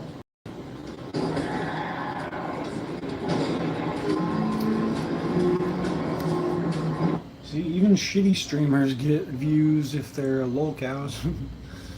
So even a bad video gamer can still get some views just off of being funny to laugh at. Nova puts very little effort into his content, but the streams are just egregious. And like I said, sometimes they're only a couple of minutes long. I think the current record for the quickest stream is 45 seconds. Oh fuck, am I live? Oh fuck off. I'm sorry, I didn't mean to start a live, guys. God damn. When he claimed that he didn't know it was on. It's all just ridiculous. There are always tech issues, and he's always complaining about chat. I don't know just how many people he's sent to Pound Town, but I can comfortably say that it's at least a dozen a stream. Alright, time to send someone to Pound Town. A make or break pick for the silver. That is a crude and gross question to ask. Pound Town is my version of the Banhammer. Fuck this shit. Nova was pretty dedicated to a no face cam video game stream. Every time he did show his face during a stream, people would find just how disgusting his room had gotten. So I don't think it was possible for him anymore. As I said previously, people pick out things in Nova's videos when he shows portions of his house. And this would happen again during one of his karaoke videos. Nova would be singing some song that I can't remember, but people would notice something pretty disturbing on the floor. A package of diapers, and after a little bit of digging, people would discover that these diapers were for absolute sickos. They had childlike branding, but were very much meant for adults, mainly adults who had full control over their bowels and were choosing to live in this disgusting manner. This has been one of the more recent things that Nova has been exposed for. He's claimed many times in the past, especially to his mom, that he's not using these products. But the evidence is right there, plain as day. And it's not shocking when you take into account his massive Binky collection and countless talks of being into this kind of stuff. It's absolutely disgusting. And ever since, Nova has been hesitant to show his floors. I personally believe that he checks all of the background in his videos before he makes a TikTok, and if he doesn't like what he sees, he just tilts the camera up. This new angle of filming has become quite a regular occurrence, and as the heat grows, I see no signs of it stopping. Of course, Nova would not address this, deleting the video and acting like it all never happened, moving on to the next food review. But it seemed that the controversy had taken a toll, easily seen during his review of a Five Guys burger. No problem, bro. Thanks for tagging me. Appreciate that. First up, we got the Cajun fries. Hey, I haven't checked in on the hurricane. Did anybody die yet, or what? They are just like, they're not crunchy, but they're super seasoned and have the perfect amount of chew. I want to bring the cooking videos back because cooking is something that I actually enjoy. It's a bad day to be a burger. Oh, I got a patty melt all the way. And look, this thing is dripping in juices. Ooh, got like a little bit of bacon. This thing is loaded. 3 confirmed. Wow. Jesus Christ. I do think Five Guys is good and okay every once in a while. Yeah, I saw a picture of the airplane that went into the eye of the storm. That was some pretty epic footage. Wow. It's just not my go-to. So, is Five Guys really justified? Yes. When I really want it. It's also important that I point out this was around the time of Nova's infrequent posting. I think I briefly mentioned it in the beginning, but in a very uncharacteristic move, Nova would post maybe once a week for a couple of months, claiming that he was taking the bulk majority of the time off for his mental health, something that he didn't even do when his Uncle Drew passed away. I spent $1,000 to them. Oh, to the hurricane victims or something. Dude, do you guys see this thing on my screen? Or is that just me? Like right here? Is that on my camera? God damn this. Yeah, I tried to go to Dollar Tree today and get some rubbing alcohol, but the fucking place was closed down. But this break that Nova took affected him in the TikTok algorithm. In the world of short-form content, not posting for a month is almost like you never existed. So it's not shocking at all that his views are down substantially since his return. A couple of months ago, Nova seemed to be living pretty good, at least by his standards, because in months prior he was begging children on Discord for hundreds of dollars to pay his mother in rent. But the TikTok algorithm was pushing him like crazy, getting tens of millions of views on his videos. Well, in active time we are witnessing all of that dry up. It might actually be a scratch on the lens or something, because I haven't been able to clean it off. That break Nova took has slashed his views in more than a half. They're more like a third or a fourth of what they were at one point. And that means Nova now makes a quarter to every dollar he used to. So as time has gone on, he's gotten increasingly desperate, promoting his other forms of social media, making more low-quality paracord bracelets, and even applying for more jobs. I think that we have reached the turning point, that this break of Nova's has created a domino effect. His content is so low effort that he will continue to less and less views, while his bad reputation in his hometown of Spokane will stay. It's gonna be like seeing a fallen off SoundCloud rapper working at McDonald's, except they won't even hire him. God only knows what comes up on that background check. And Nova has not spent his time off of the internet productively. In one of his first food reviews since his return, he would be spotted with a number of bumps and bruises all over his arms and legs, causing speculation to go wild. Trying my followers. Oh, the bear has been poking. I'm trying 3 of your personal favorite flavors and a flavor that I recommend. So many of you requested this first flavor, and this is the garlic parm.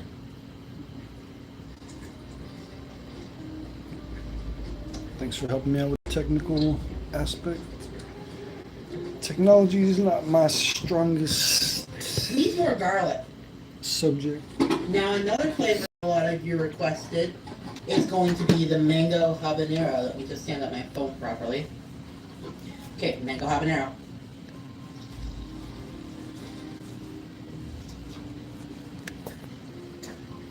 Damn flies. That's spicy.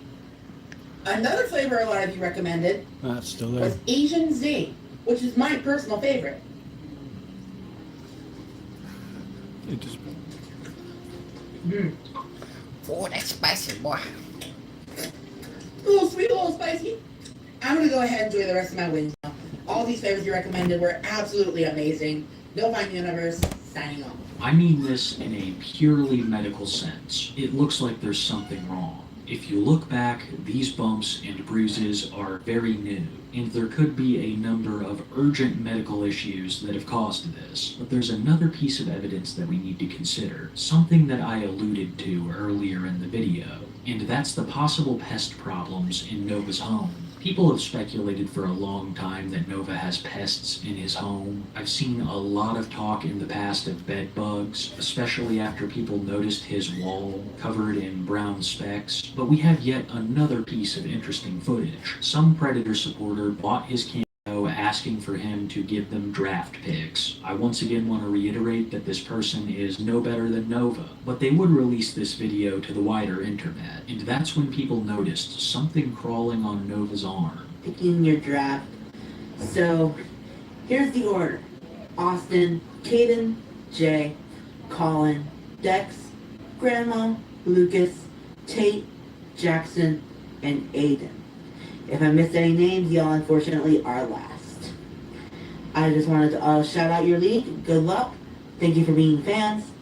If I missed any names, y'all unfortunately are last. Another theory I've seen tossed around is that Nova's blood sugar is out of control. Bruising like this is a symptom of prediabetes, so God only knows what's going on. I just know that I haven't seen him eat a home-cooked meal in months. Nova's been reviewing Arizona teas, YouTuber candies, fast food collabs, but I still haven't seen him make that chicken Florentine. Nova hasn't even tried to switch up his content during his return. Most of it's karaoke videos, and part of me thinks that he's not allowed back to his friend's house, because I haven't seen a video from there in ages, and once upon a time that was one of Nova's favorite spots. He also recently talked about opening an OF, specifically for what he calls his higher-end karaoke videos, but the whole concept has the internet mortified. and to my knowledge, thankfully, it is yet to be created. Nova's been spending a lot of his time shopping, especially online. He has this compulsion to add to the heat, and this time it would be at crystals, something that he absolutely needed. Zayn Crystal Hall. Let's see what I got in this package. You guys may have seen Wholesaler Mike on the app. He does lots of crystal stuff. Oops, better not show my address. And oops, I dropped my keys. Very nice tape you're using, by the way. Oh, I believe this is a Labradorite heart. Oh, bro. Oh, look at that flash. I don't know if you can see it on camera. The camera does not do it justice. This is a beautiful Labradorite heart. Lots of tumbles. And I think that's it. I think the rest of these are tumbled. Look at all these bracelets. Hold on. I'm gonna try them on. Alright. Whoa, these are so sweet. I'm definitely wearing these to Pride next year, and I will be ordering from Zayn Crystal again. Because the quality of these bracelets Wearing is these just to Pride so next year. awesome. They're not chip bracelets. They're like actual tumble bracelets. Tell me wearing these One of to the most Pride beautiful next year, things about man. this situation is that even though Nova might have some money in his pocket, you know what they say, a fool and his money are soon parted. Nova can't help but look at something and want it, even though he doesn't need it. In fact, it's the exact opposite. Items are harming him by adding Have a good night, man. Stay blessed. to his family's hoard, but I really think it is a compulsion for him. When it comes to shopping, he just can't help himself. Like the Pokemon cards, there is no way that he is properly storing all those. He has no concept that holding on to cards might make them more valuable in the future. He's only pulling the cards so that he can get a high value one out of the pack. It's just a lower form of gambling. Essentially, gambling for kids. Where do you even think all these cards go? He doesn't have massive binders full of them. I bet the bulk majority have already been fed to the heap, which has grown so large that I don't even think he can film in his room anymore, now filming most of his Pokemon pulls outside. I got to choose my fate. Let's play. Should I open it or should I keep it sealed? And of course, I'm gonna open it. That's not his fucking jingle. He's using another person's fucking jingle like it's his own.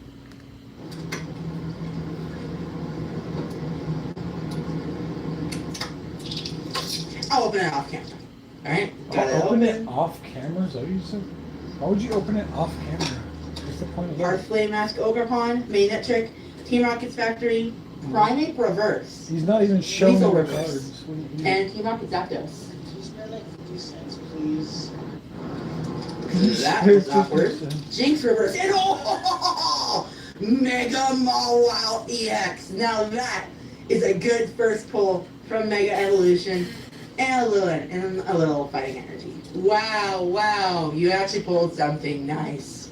And my voice cracked. That was actually really awkward. I would have Fed loved to the to heat. see how that conversation actually shook out. I imagine Nova didn't give him any Bro, he did a Pokemon opening, didn't even show the cards. What's the point? thing, but I will forever wonder what was cut out. Nova didn't seem too thrilled about the interaction. So we've already discussed Nova's full-blown return to This guy's just like high off of, because this guy already has hella subscribers, and he, even though he's like low tier, I mean, he doesn't like do, he just like, yeah, he just like shits out content, even if it's like low tier. When are you gonna show us a toned body? TikTok. Nova hadn't posted on his other social medias for quite some time as well, and he would also make his grand return to that, playing the new Sonic racing game at launch. And it went just about as bad as Spider-Man 2. I think Nova came in dead last in one race. It was an absolute shit show. What is going on, everyone? It is Nova Cadre from the Light Universe coming back at you with a brand new video. And today, a new game is finally coming into its alpha stage in exactly 1 minute at the time of recording this, and that is Sonic Racing Cross Worlds.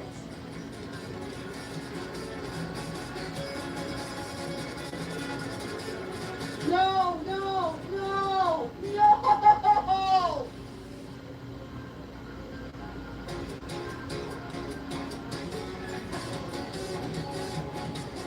If I did not fuck up at that Dead last last. part, Dead I would last. have won.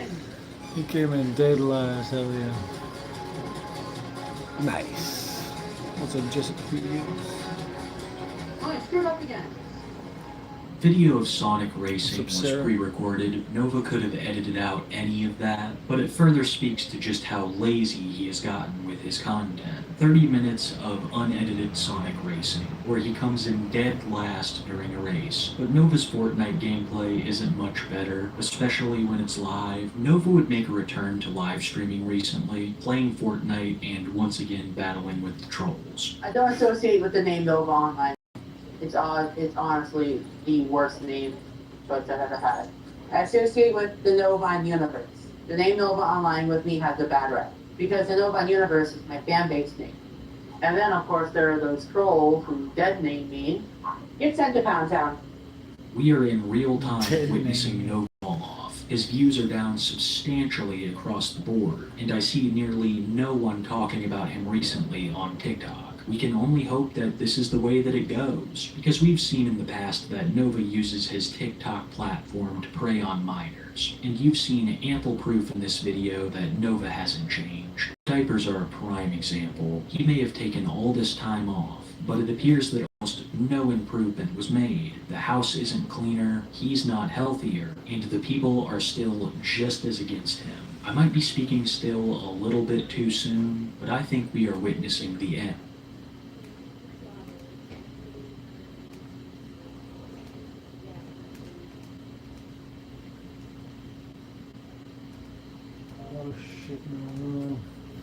A lot of shit going on there.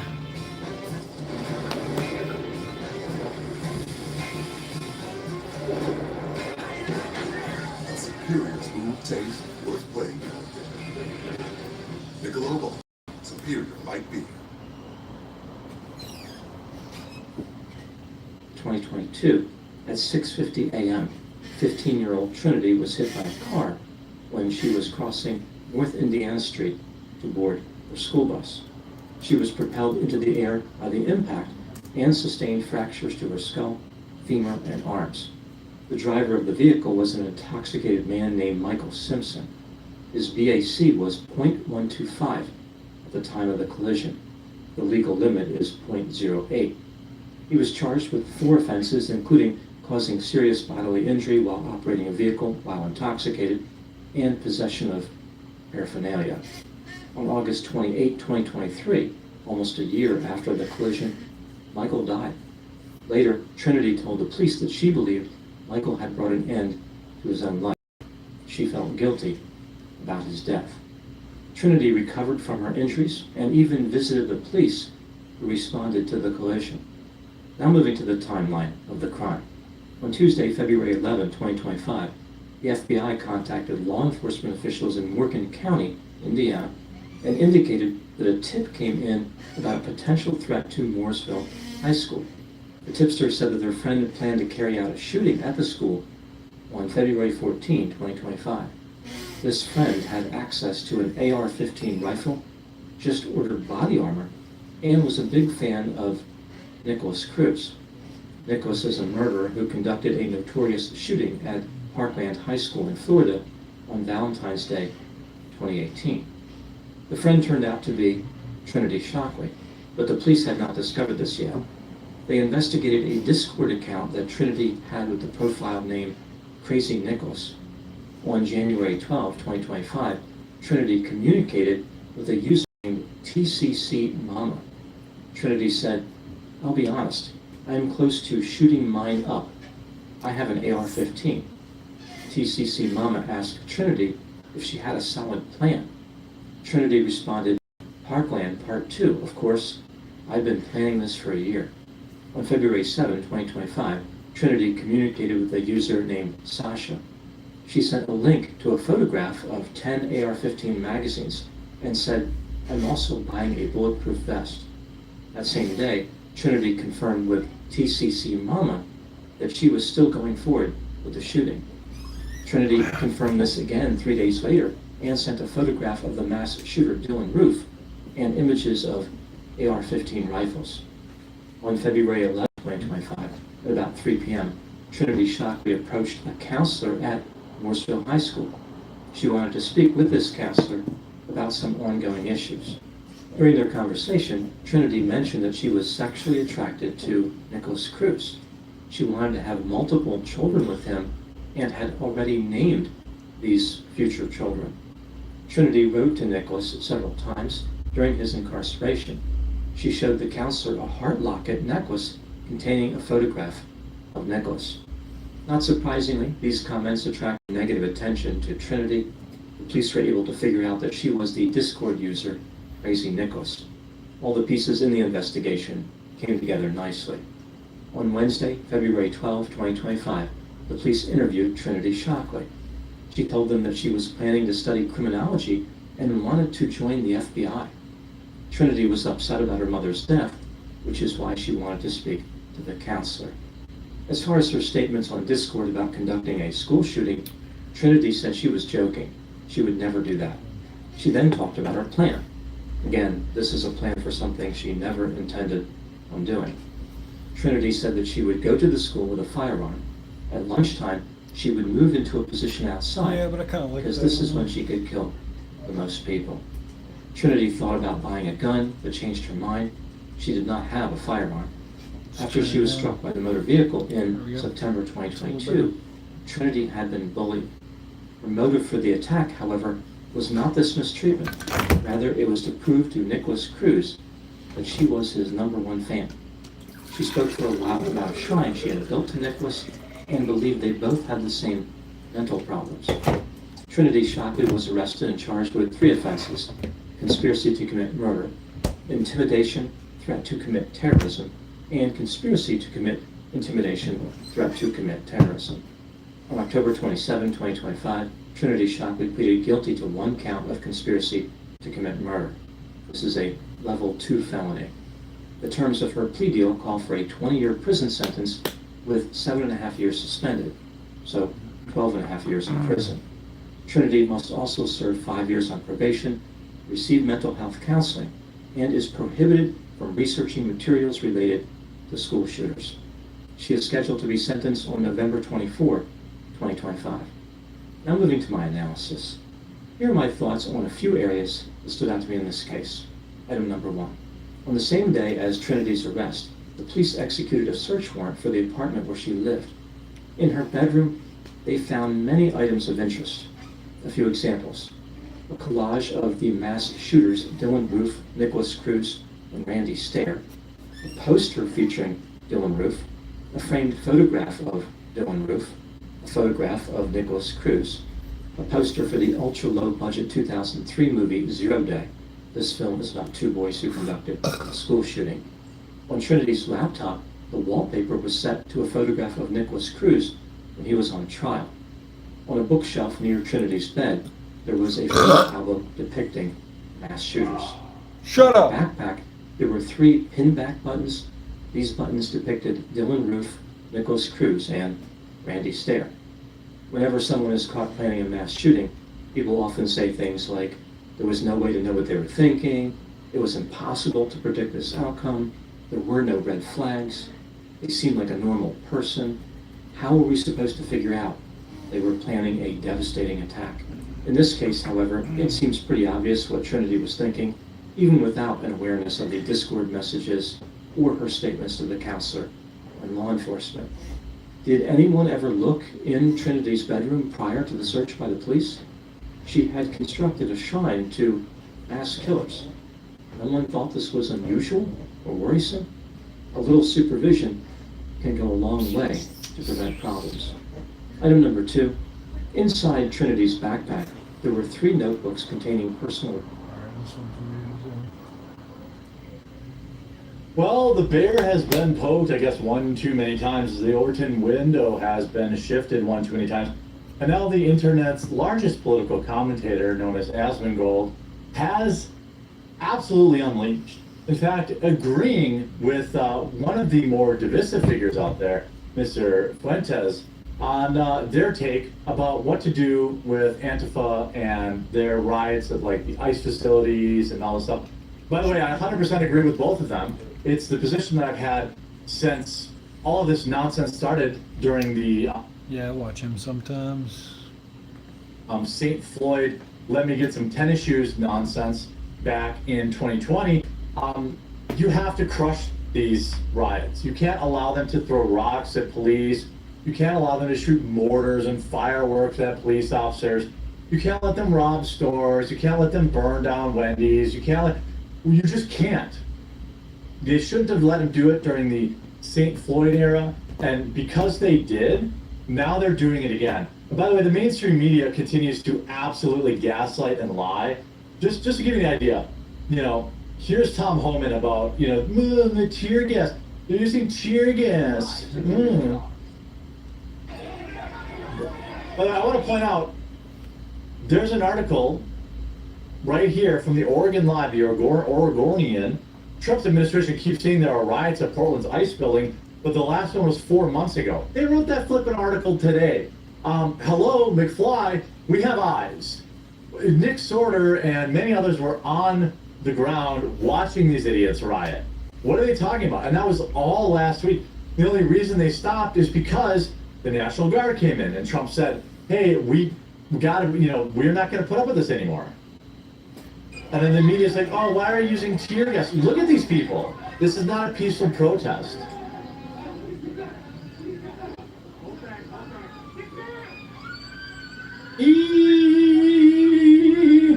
What would you call this? Would you call this a peaceful gathering? This was in San Francisco. Here's October 17th, just 2 weeks ago. Does this look like a peaceful protest to you? Does this look peaceful to you? Oh, look at that. Now they're shooting fireworks. Oh, this is in Oregon. I was told there were no riots going on in Oregon. Literally today the news said that. The problem is you have a bunch of rich, entitled, mostly white, directionless, rudderless losers who get to go out there and LARP as revolutionaries with zero consequence. And now with the, obviously with social media, they're using this to build their own clout machine, to build social media followers by other deranged individuals. And we already know how it ends. We already know how it ends.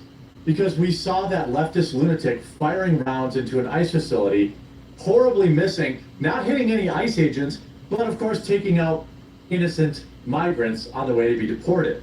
They were innocent of the crime that guy was trying to avenge. We saw Antifa set up an ambush of Border Patrol agents in Texas.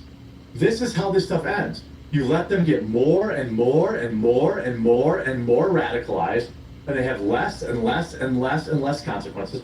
On top of not having consequences, they end up having benefits because they get to be gassed up by social media, many of which foreign bots and things like that to make them think they're popular. And this is how you get Asmongold saying he agrees with Nick. Here's this Connor individual, don't know who he is, but he sounds like a loser. He's like, why do people hate me? I have very moderate positions, the moderate positions. So they're saying Asmongold agreeing with what Nick said here is why people hate him. Let's hear what he said, because I didn't hear this.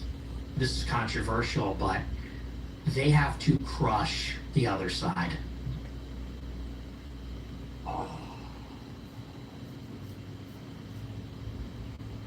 Stress keeping you up? Introducing Lemon Balm by Vimergy.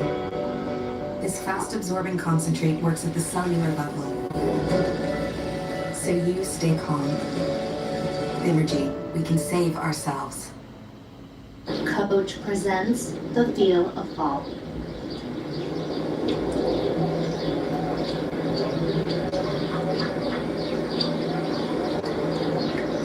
Shop leather styles to love at Coach.com.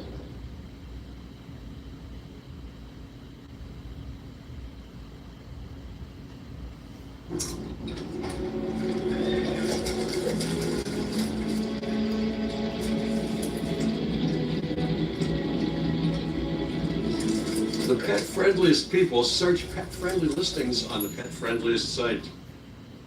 Explore the possibilities at Eastern Oregon University Online. We provide you with high-quality, affordable online degree programs tailored to your schedule. Experience the Eastern Edge and make your goals happen. Visit online.eou.edu today.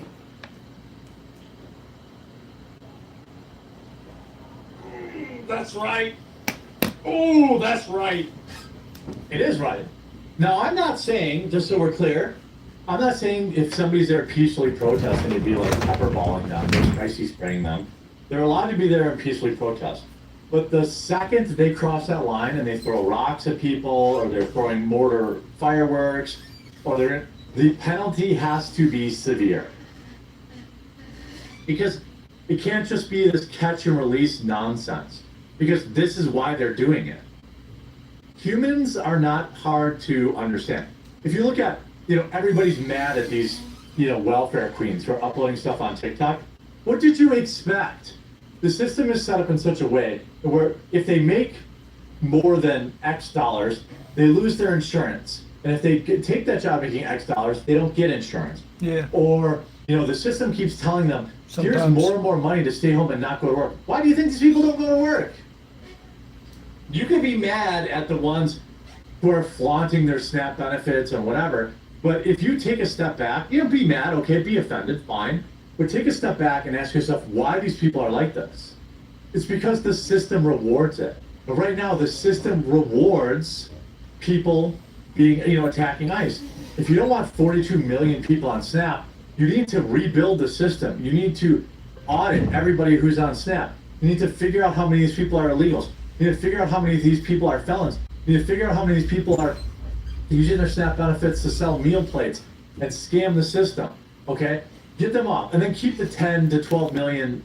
Yeah, some people outside are burning plastic. It fucking stinks like bullshit. Real people who actually have physical disabilities, or they're in between jobs or whatever. Maybe there's 15 million. There certainly isn't 43 million. Hey, check this out. I just made this. I don't know how well you'd be able to see it. Let me check.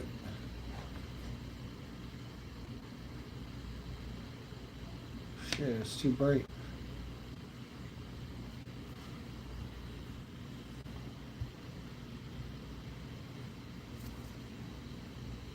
What the fuck? I can't show it. I guess I gotta turn on the light.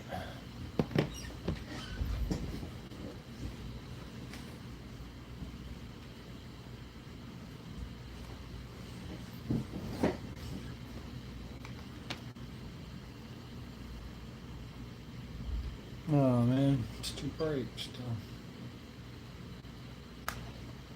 There we go. You like that?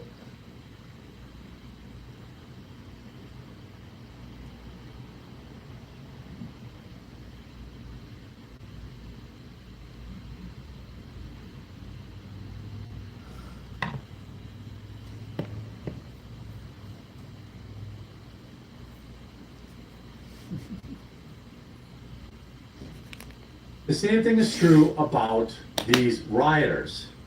100% Agreed. Absolutely. Base. Because you can do one of two things. You cannot challenge the left That's and right. let them do their thing. And then they're gonna just run you over, and eventually when they get power, they're gonna crush you. That's exactly what we saw in the Biden administration. Aspen knows this. Look what they did to Trump. They were in power and they tried to destroy him with lawfare. Drum up RICO charges. Let some crazy woman take hundreds of millions of dollars from him. What's a They did everything they could to stop him and failed. But that doesn't mean they didn't try. And that's exactly what they'll do again. Or you can utterly confront them and defeat them. You destroy them completely. Destroy everything about them. Yep. Put the mayors in jail. Put the governors up on the Insurrection Act for sedition. I Put agree. all the people that were doing the shit in front of the detention centers. Put them in mandatory prison labor camps. Any of them. Well, I would clarify only if they broke the law. They're allowed to be out there. I'm sure he would agree with that. But, I think when he's saying they're doing this stuff in front of detention centers, he's talking about the rioters, I would assume. That are violent, authorize the police officers to respond with violence I to agree. them, immediately, completely shut it down, bring in the military if you need to, bring in the National Guard, do whatever you need to do, look and find out who's funding this, take those people, charge them with incitement for terrorism, Agreed. put them in Guantanamo Bay. Agreed. I'm talking about scorched earth, Old Testament, get them the fuck out. I mean, that is the moderate position now, by the way. You look at the favorability for Republicans during even the lockdowns, or the favorability with Trump's deportations. The left-wing media like CNN and MSNBC, late-night talk show hosts, they keep trying to say, well, Americans don't want this. Baloney. Americans voted for this. They want for the 40 million illegals who are getting, unemployment benefits and not paying taxes and not putting into the system, but receiving free health care and your average working class American doesn't give a crap about who the president is. They don't agree with that. Average working class Americans don't want their tax dollars going to illegals. Average working Americans don't want their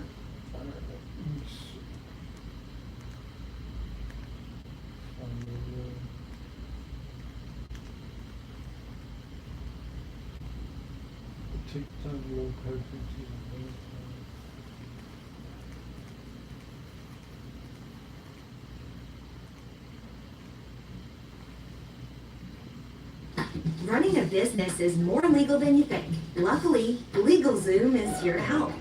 Whether you're registering a business, staying on top of your business licenses, registering a trademark, or consulting an attorney to make sure it's done right. I'm a LegalZoom network attorney. Let's discuss those customer repair contracts. When you need a legal hand, turn to LegalZoom. From the first call to the final invoice, WEX Field Service Management helps you grow your business. Techs dispatched, proposals signed, fleet fueled, payments instant. Let's make your best day every day. There are plenty of normal artists out there on the internet just trying to make a living from their passion. On the other hand, certain online artists seem to have a penchant for turning out to be freaks. And one man, or should I say, one clerf, did it way before it was cool. Shmorky went from animating viral videos for one of the most influential websites of the 2000s, and even Adult Swim, to being exposed as a diaper furry fetishist, all because he withheld his schizophrenic girlfriend's medication and recorded her having a meltdown. If you love me or not, you're in on this or not. In on what? While his current whereabouts are mysterious, we know plenty about his past. Born as David Kelly, Shmorky has gone to great lengths to conceal his true date of birth, going as far as to censor snapshots of his personal website from the Wayback Machine and getting the Wikipedia page about him taken down in its entirety to keep people from finding out when he was born. Fortunately, his original Wikipedia page has been archived through a site called WorldWizzy, which in and of itself is a very obscure and defunct snapshot of Wikipedia from 2007. But thanks to the archive, not only do we discover that he was born in 1980, putting him in his mid-40s as of the writing of this video, but it also covers his earliest pieces of animation work. While the page doesn't go into his life before the year 2000, it does list a comic called Living in Greytown as the first thing that got him online notoriety. Now, this comic was very rudimentary and low quality, with it often being completely uncolored and using default fonts and speech bubbles, but regardless, it was good enough for the time to be hosted on KeenSpot, one of the few relatively successful webcomic portals that was active at this time. You see, KeenSpot had just been created that year after a larger and earlier webcomic portal called Big Panda went under, meaning all of their user base were now looking for a go-to website. With that new go-to immediately becoming the most popular webcomic portal, being able to more than double its size in just a couple of years. This massive influx of webcomic aficionados paired with KeenSpot's business model of sharing the site's revenue with its content creators and having a paying readership was a very fortunate circumstance for Shmorky. And as far as we know, though, this was the first instance of him being truly financially rewarded for his work. That's a lot more than most amateur 20-year-old artists can say. So by all intents and purposes, he was doing pretty well for himself. While the page for Living in Greytown has since been sold and repurposed into a canine business, it has been permanently enshrined in none other than WikiFur, the furry Wikipedia. I hope this serves as foreshadowing. With the success of Living in Greytown, Schmorky went on to create even more webcomics, such as Purple Pussy, which is about a purple cat, by the way, just so there's no confusion. And once Living in Greytown came to an end, it was succeeded by a spin-off about one of the main characters, Lizard. Nowadays, the website for the Lizard comic leads to some Russian website, and the Purple Pussy one has been replaced with an ominous Purple Pussy is coming soon. What is still accessible, however, are the very positive reviews of Schmorky's work, along with a couple of animations he had posted to Newgrounds that got a decent amount of views for the website standards. To put it simply, people liked Schmorky and his work a lot, despite how simple and amateur his stuff was. But even at this point, it was also clear that Schmorky had a much less, shall we say, advertiser-friendly side to him. On his website, which, although archived, is extremely difficult to use due to how limited the snapshots are and how ancient its web design is, all of his comics are listed along with an age rating. While Lizard, his most popular comic at the time, was listed as PG, he also has plenty of comics that are listed as 17+, or being for mature audiences. One in particular, titled Smut, was written under the pseudonym Cave Deli, an altered version of his real name, and it focused exclusively on depicting not safe for work imagery. In one of the comics, Schmorky draws himself as some kind of goblin with a top hat, saying that he hates doing not safe for work drawings, but changes his mind whenever he gets a paycheck. The implication here is that Smut, along with other not safe for work comics, are done as commissions and not because he wants to do them. However, for my opinion, when people commission not safe for work art, it's usually for their own consumption, and it contains specific imagery of their liking, whereas Schmorky's Smut comics are Okay, stop. Shocking my dog. Shocking my dog. also worth noting that he did a lot of these. Every blue number here is a new Smut strip. There's like 3 years worth of them. I doubt anyone paid for this many commissions, especially this early on in his career when he was still very much an amateur and not that well known. Additionally, as his page showed, this was just one of multiple mature comics, to the point where they by far outnumber the comics that aren't mature. Lastly, there are an awful lot of that are parodies, quote-unquote, of not safe for work furry art, and by that I mean they're just regular not safe for work furry stuff, but with some weird aspect shoehorned in. However, probably because he knew that not safe for work stuff was a lot more off-putting than his regular stuff, he focused his time on getting better at animation, and began grouping his more marketable skills under the name of Schmorky, even creating an entire dedicated website just for it. To bolster his separate identity as Schmorky, he even came up with a fake origin story for his name, claiming that it was originally the name of a real-life animator from the 50s. It's kind of hard to overstate how fortunate Schmorky's position was back then, since nowadays most Gen Alpha online don't even know what Shockwave Flash is, let alone how prevalent it was in the early internet. Before the early 2010s, when animation was still huge on YouTube, as a matter of fact, before YouTube even existed, the entire internet ran on Flash, an Adobe software platform that was used for pretty much anything, from animations on websites like Newgrounds to games on sites like Congregate, all the way to entire websites running on it, which, by the way, was the case with YouTube, at least in the very beginning. This, in turn, meant that if you really knew your way around Flash, the online world was truly your oyster, and you could find work anywhere. So, after shopping his work around for a while, Schmorky eventually found himself in business with the website Something Awful, which at the time was one of the biggest and most profitable websites online. During the last decade, it seems like every online content platform has adopted a subscription business model, even if it's only a partial one. But way before many of the major social media players even existed, Something Awful was charging users a basic subscription fee in order to stave off spam bots and toxic users who would troll their forums. This made the owner of the website, Richard Kiyanka, also known as Lotax, very rich, and consequently, it allowed him to reach out to the people whose work he enjoyed and get them to work for him. One of those people happened to be Schmorky, who started working on a series of animations called The Flash Tub,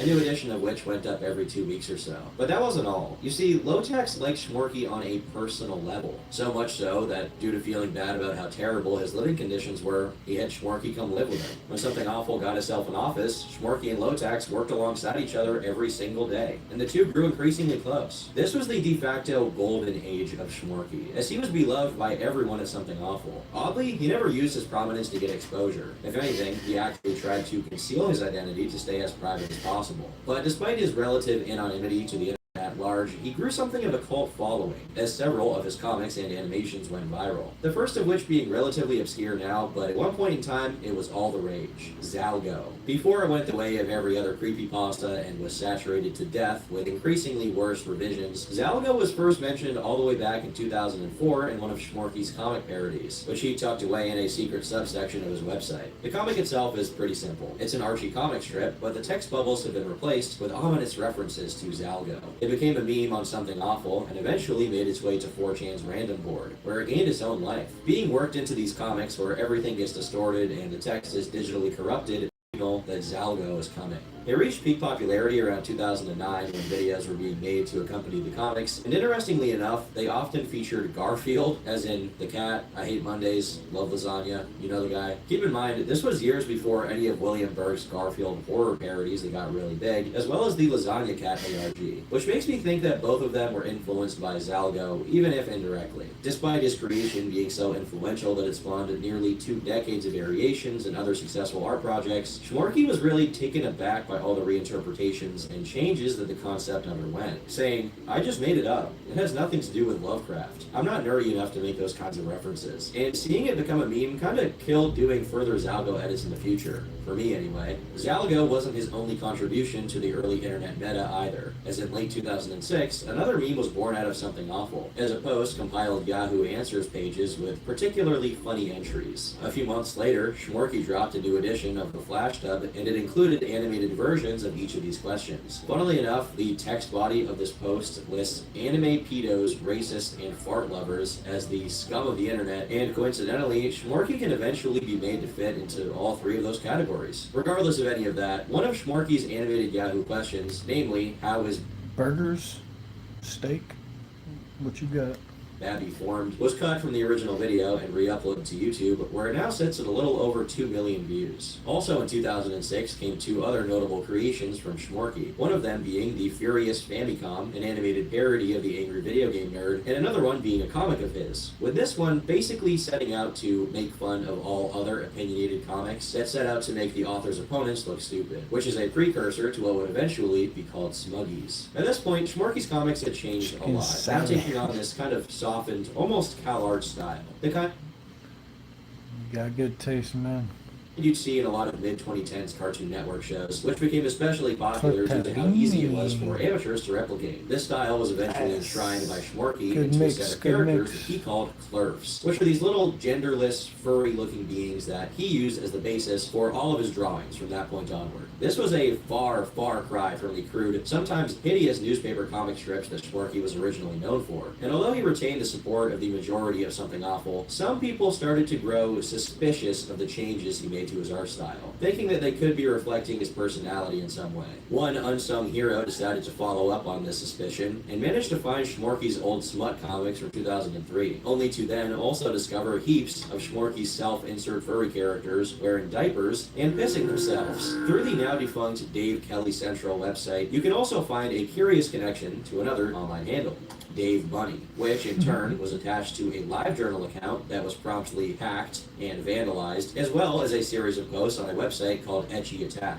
which was basically a very old Rule 34 type site for the cretins of the online world at that time to host their strange art. What's also interesting is that the Dave Bunny alias could also be traced all the way back to 2001 on a website called VCL Art. Not only was this account directly linked to living in Greytown, it also featured images of anthropomorphic animals without clothes on. Although a lot of these images are now inaccessible due to issues with the archive, which frankly I'm pretty thankful for because I've seen enough weird stuff while researching this guy already, you can still see the file names for the lost content, which in order are stuff like Bunny Orgy, Bunny Dildo, Erect Wolf, Not Yiffy, and perhaps the most concerning one, Child's Death. There was now no denying that all of these pieces of art and all of these pages belonged to Schmorky, and there was also no denying that they kind of ranged from somewhat disturbing to gross to what is going on. And even beyond that, with retrospect, we can see that making this kind of content was hypocritical, since since his Something Awful related works often made fun of the types of people that would consume this kind of art. In the face of these discoveries, an anonymous YouTube user made a video called Schmorky is a Diaper Fur, but unfortunately, due to how the video was formatted and the fact that Schmorky had a lot of charitability at the time and any negative attention towards him was not very popular, the video never got any traction, leaving some of the less advertiser-friendly parts of Schmorky in the dark for the time being. So Schmorky continued on making art, making animations for Something Awful, and getting paid doing it. Life was good, until a year later, when one of his drawings was allegedly plagiarized by an artist by the name of Todd Goldman, who displayed it in a Los Angeles art gallery as if he had made it. As you can see, the two pieces are nearly identical, the main difference between them being that Schmorky's was originally drawn in 2001. On the surface, this looks like a clear-cut case of an artist using a technical excuse to plagiarize another artist's work. In his official response to the accusations, Todd actually apologized for the incident, but he went on to claim that he had never seen Schmorky's work. Instead, he said that the t-shirt company he worked for, David and Goliath, received thousands of design ideas every month, and they're not always attached to their original creators, with one of these unsigned pieces happening to be one of Schmorky's strips. While this may seem like a feasible excuse initially, Schmorky later responded that whether this was true or not, it didn't really change the fact that all Todd did to the design ideas he got was paint them onto a canvas and claim they were his. But regardless of the legitimacy of Mr. Goldman's artistry, it seems that the case was ultimately resolved. Due to the public pressure mounting on Todd and the company he represented, lawsuit threats were issued to anyone who signal boosted the plagiarism accusations, and Todd promised to donate all of the piece's proceeds to Schmorky, seemingly putting an end to the matter. But the story was actually far from over. You see, all that I covered here was Todd's official response to the plagiarism allegations, but there's also an unofficial response that was much more revealing.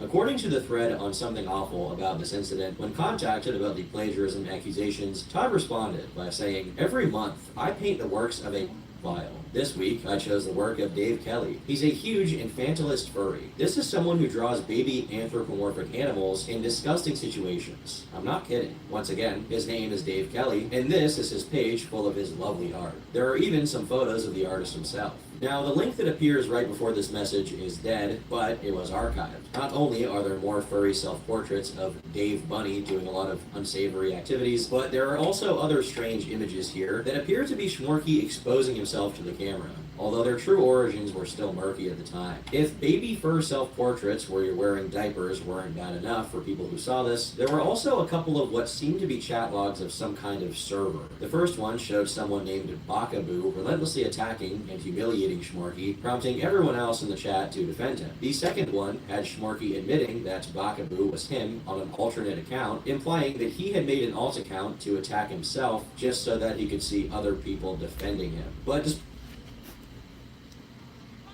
decides what my culture is? My skin decides what my culture is? Is that your culture? Does your daddy love you? Does your daddy love you? Yeah? Where's your tribal card? Let's see your tribal card. I don't believe it. All I see is a Palestinian flag. Don't touch my shit. That's assault. That's assault. Sorry, bud. She just assaulted me.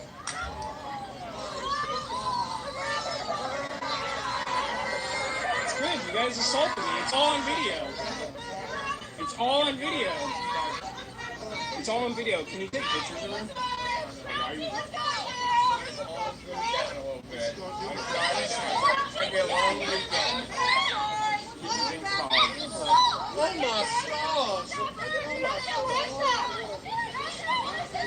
Oh, you're mad now. I got you guys big mad, huh? You guys are sick. You guys are so sick. You guys want to live in hell. You want to live in hell the rest of your life. Is that what you want? Is that what you want, Umbrella Boy? You want to live like this every day for the rest of your life? Does your parents love you? Do your parents love you? You better back up. You better back up. You can't keep pressing. You can't keep pressing. Don't press on a Native American! Get the fuck out of here! You want hell? Stop pressing! I will fucking show you my ancestors' blood! The blood will keep bleeding! And you will feel hell on fire! All of you! Go back to China! You don't live here! Fuck all of you! Fuck off! Fuck off! Get off me! Back away! Back away! I don't don't know Back you. away. That's my Back purse. away. All of you. You will That's be my purse. of my ancestors, and you don't want that. You don't want to feel the blood. You don't want to spill blood. You don't want to spill this blood. You don't want to spill this blood. No, you don't. You don't want to He spill said it's funny blood. as hell. You don't want to. I'm glad he cut this You footage. guys are gonna spill this blood? Yeah. You don't know my blood. My parents are bizarre. They watch late night TV and apparently hate Trump, but me talking to them for 30 minutes it's about Trump twice, yet 10 seconds of MSN, and it's like it never happened. Cognitive dissonance incarnate. Yeah. My dad's pretty obsessed with politics. Despite how weird all of this My dad loves Trump, though. made Schmorky look, it somehow wasn't subject to further investigation from the goons. And yes, that is what Something Awful users call themselves. Goons. It would take another 4 years for an unknown user of the Encyclopedia Dramatica to create a page for Schmorky, exposing him for being a baby fur, using other images that I presume also came from the same dump that Todd linked to. The page claims that Schmorky excused these images as being commissioned because he had to. But who's really going to commission images of Schmorky himself as a furry in diapers? Unlike Todd's email, which was a one-off that only appeared in one thread, the Encyclopedia Dramatica page would stay up, like a prophetic monument to Schmorky's untold degeneracy. But once again, all of this flew under the radar and failed to affect Schmorky's career, as in that same year, he actually managed to reach new heights of recognition when he animated a video called Telephone Dog, which now sits at 2 million views. His reputation on Something Awful was still undisturbed, so much so that a couple of years later, he joined Low Tax on his gaming channel, Gaming Garbage, and for a hot minute there, it seemed like the channel was well on its way to becoming a relatively successful one. That is, until the metamorphosis began. As early as just 1 year after they started frequently making Gaming Garbage videos together, Schmorky's voice changed from its normal sound. What is this game again? It's Cry of a Crisis. I am Rich Low Tax Kanika, and with me is Smorky. To a high-pitched nasal squeak, almost like a cartoon character. Hello, ladies and gentlemen. This is just Sparky again today, and today we play. This voice change also coincided with even more interesting changes in Schmorky's persona. As Something Awful completely lost its relevance in the early 2010s due to the rise of much more polished and active competing social media sites, he slowly stopped caring about maintaining his identity from his time on the forums, and began embracing his other side. Over on Tumblr, he took up a new name, and began making a bunch of Clerf comics, often on the topic of gender and transgenderism, which also prominently depicted his characters in romantic exchanges with each other. It was also around this time that Schmorky Assigning began to deliberately hiding his own age, as well as taking on the new identity of Daisy I don't know about that. and making a habit out of wearing wigs and hats to conceal the fact that he was bald. Regardless of how jarring this whole opinions thing are was, the assigned to majority of Schmorky's community was now from Maybe in Tumblr. some As cases. Something Awful was on its deathbed by this point. So during this period, Schmorky's new identity was pretty positively received. Meanwhile, he kept getting better and bigger animation gigs, 2 of them being animated renditions of Game Grumps episodes, which have since been made private, one of them being a cartoon for a TV show called Aquabats, and another one being a fully animated version of the This Is Fine Me, which was done for Adult Swim. I don't even know what I'm watching right now.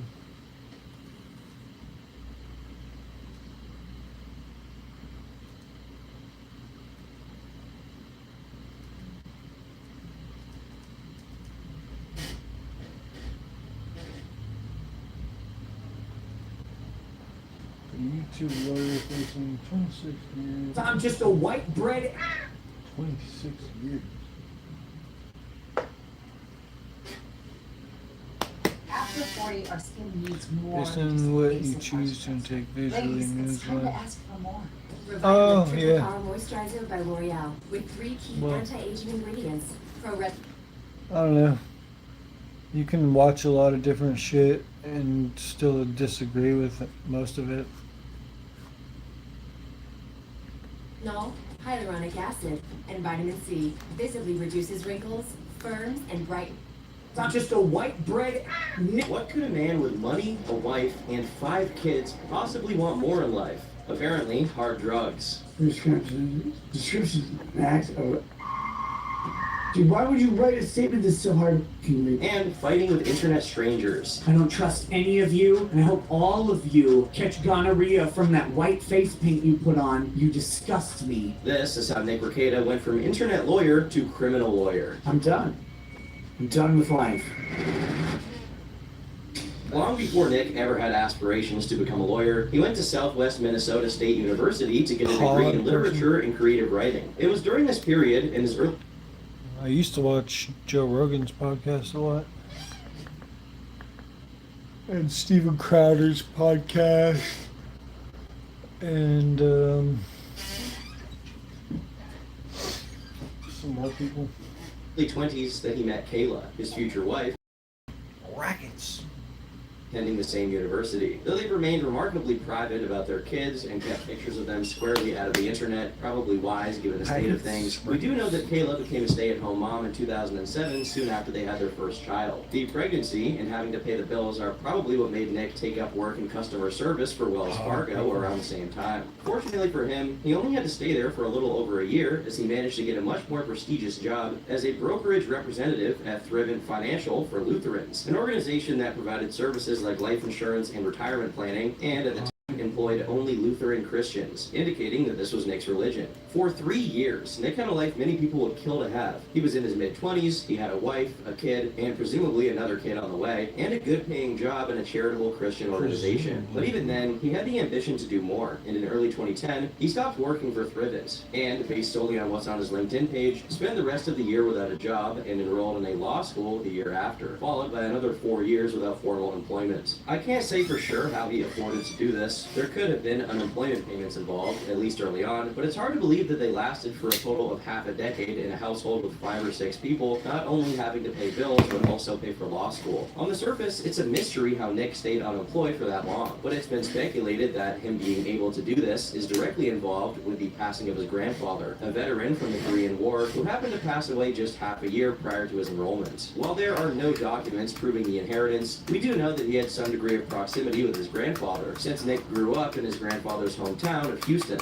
And here's how we know this fun fact. I'm just a dumb fucking who's never heard of the streets. I don't know about the streets, right? I don't know where you grew up, but where I grew up was the #1 crime neighborhood in Houston, Texas in the 80s. People got shot every day. Later on, there's another grandfather inheritance theory that's much more substantiated, but we'll cross that bridge when we get to it. By 2015, he got his diploma and opened a business, Rekieta Law, leasing out an office and everything. At this point, despite having long left Thrivent, it seemed Nick was still very much a conservative, religious person, as remnants of his now deleted activity on Twitter show him arguing with people about atheism, which at the was very much in vogue as far as internet controversial topics went. Further bolstering his conservative personality were the posts he made online, occasionally tackling contentious subjects like the... Wow. Yeah, I've heard some stuff about him, but I never knew too much because I don't know. I saw him at one point on YouTube during one of those trials or whatever. Might have been the Kyle Rittenhouse trial or something like that. I watched him a little bit then, but yeah, ever since then, it's been a little craziness. Black Lives Matter riots, but nothing too risque or radical. However, by late 2017, those same dead footprints of Twitter activity show that Nick was beginning to engage with the seedy underbelly of alternative internet personalities. Namely, he participated in discussions regarding the brewing conflict between Dick Masterson from The Dick Show and his former associate, Maddox. This conflict erupted into a lawsuit, dubbed the Lowell suit by many, due to how incompetently the suit was put together. I'm no law buff, but from what I can glean, Maddox was asking for $20 million while citing Kiwi Farms posts as evidence of the damages Dick supposedly caused him. Regardless of the suit's merits or lack thereof, Nick, who was already interested in this niche culture, saw this drama becoming litigious as an opportunity for him to further become a part of this community, and so he did. In November 2017, he began posting a series of videos in which he carefully reviewed the files and gave his legal opinion on them. You all by now have probably read this, but I'm going to go through and give you my learned legal opinion, which is pretentious and everything. So I'm going to do that with this bottle of Balmore Scotch, which is fantastic. And We're gonna see how this goes, so just bear with me. It's very fitting that the first video, which indirectly led to his current situation, has Nick opening a bottle of scotch in the first 30 seconds. Many more episodes of Nick's review of the LOL suit ensued, and by January 2018, he had achieved his objective of becoming recognized in this little corner of the internet, as Dick invited him to take part in one of the episodes of The Dick Show. Possibly due to the advice he had been receiving from people who were following his uploads, he began live streaming his lawsuit reviews on YouTube since they were all unedited anyway. While Nick gained a reputation with Dick and his cohorts, he made himself an enemy of Maddox, who eventually went on something of a campaign to label Nick as the blackface lawyer. While I refrain from commenting on the implications this may have, Nick, along with his non-Yakubian counterpart, Drexel, directly addressed the origins of this picture. Context is Halloween, it's at my house, we have a group of very close friends, maybe 5, 6 people. 2005, I came to visit and all our friends get together, and then at that point, you were like, look, and then here it is, Nick in blackface, and it's hilarious because he's going as me. I had borrowed your headband. You borrowed the headband, and you're rocking the afro that I was rocking at that time. Yeah. And someone actually said that's not the same guy, he's bald. Damn. In spite of whatever one's opinion may be on blackface, it's clear from the context that it wasn't done in a mean-spirited fashion, and if anything, emboldened Nick's reputation with the crowd he'd been mingling with, who saw it as proof that despite being a lawyer, he had a sense of humor. Fortunately for him, despite his strong association with this crowd, he wasn't at all limited to making content that catered to them. As a matter of fact, he made content on pretty much any litigation-related topic he could get his hands on, and every once in a while, it drew in a new crowd of people. Part of why his streams were appealing to people, in spite of how boring the average person would find listening to someone translate legalese for hours on end, his analysis was so charming and easy for a layman to understand that people actually wanted to give him money through super chats to support his streams. The first significant bout of traction Nick was involved in was the case of sexual harassment accusations surrounding Vic Mignogna. In early 2019, Vic, a voice actor who often appeared in anime dubs, had a series of accusations levied against him, which caused him to lose job opportunities and convention appearances. In response, he filed a defamation suit against his employer, Funimation, as well as other voice actors, and Nick organized a GoFundMe page for Vic's case. Well, not exactly. The actual beneficiary of the page was an attorney called Ty Beard, a personal acquaintance of Nick's who founded and managed a private equity firm and dealt primarily with mergers and acquisitions, not defamation lawsuits. Again, I'm in no way a legal expert, but if you're going to conduct a lawsuit, especially one that was as high profile as this was set out to be, you better get someone on it who is specialized on that kind of lawsuit, not a random attorney. The thing is, Ty was anything but random to Nick, but in order to really explain their relationship, I'll have to take a step back and make a significant detour here to tell you about a man named Lewis Walter Owen. Lewis was the founder and eventually president of a company called Petrofac, an international company worth hundreds of millions. Based on one extremely autistic, in a good way, KF user's analysis of stock exchange data, Lewis's shares of Petrofac were worth anywhere. Well, at least he enjoyed his time in the limelight, made a lot of money. Probably ruined his reputation, but yeah. Seems like a lot of people, once they get a lot of money, they end up ruining their reputation. And people love to watch it. From $132 to $194 million, and that's after he donated $3.2 million of his shares to charity. From $110,000 donated to a university to around $800,000 donated through the Owen Family Foundation each year, totaling around $40 million as of 2011, meaning it's probably way more now. Lewis and his wife were very Catholic and donated a whopping $18 million to build a hospital that still carries their name to this day. And these are just a few of their charitable acts. Basically, they were the real life Martha and Thomas Wayne, true philanthropists who spent their life trying to give as much money as they could to help their neighbor. So why is any of this relevant? Well, the person appointed as secretary and treasurer of the Owen Family Foundation was Lewis's daughter, Celeste, Nick Arcada's mother. Lewis Owen passed away in 2018, followed by his wife just a year later. But he left behind a will, leaving his inheritance to his children. The executor of this will, who signed his name on the document, was none other than Ty Beard. See, even if I ever got rich, they'd probably find I'd have a fat stash of fucking dabs. I'd be like, if I ever got rich, I'd be kind of like Tommy Chong or some shit. Because I'd still be just smoking hella weed.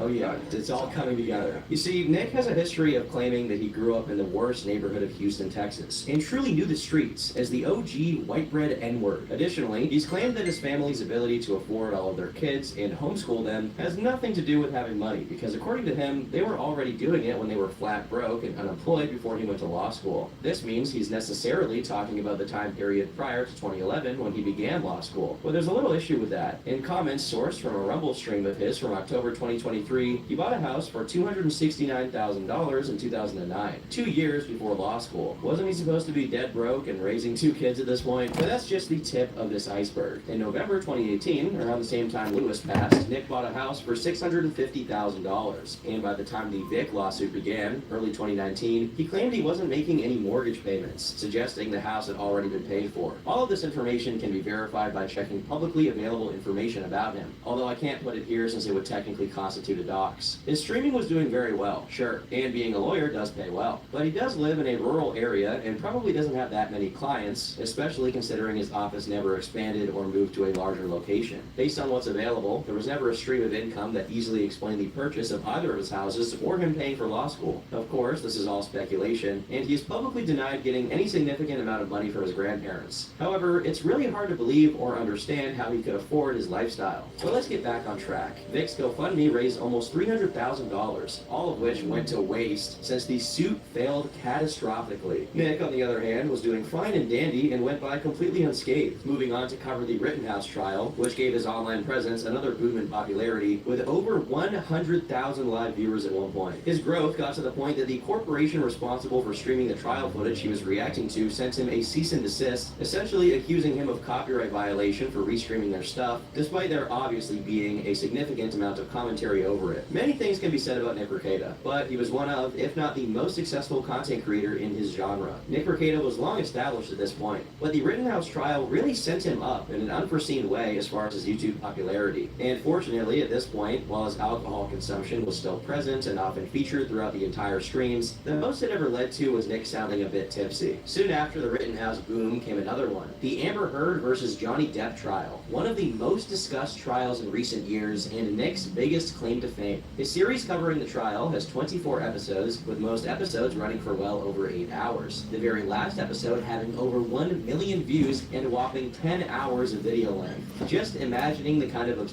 Yeah, that's when I was watching his channel, was when he was on doing Rittenhouse trial.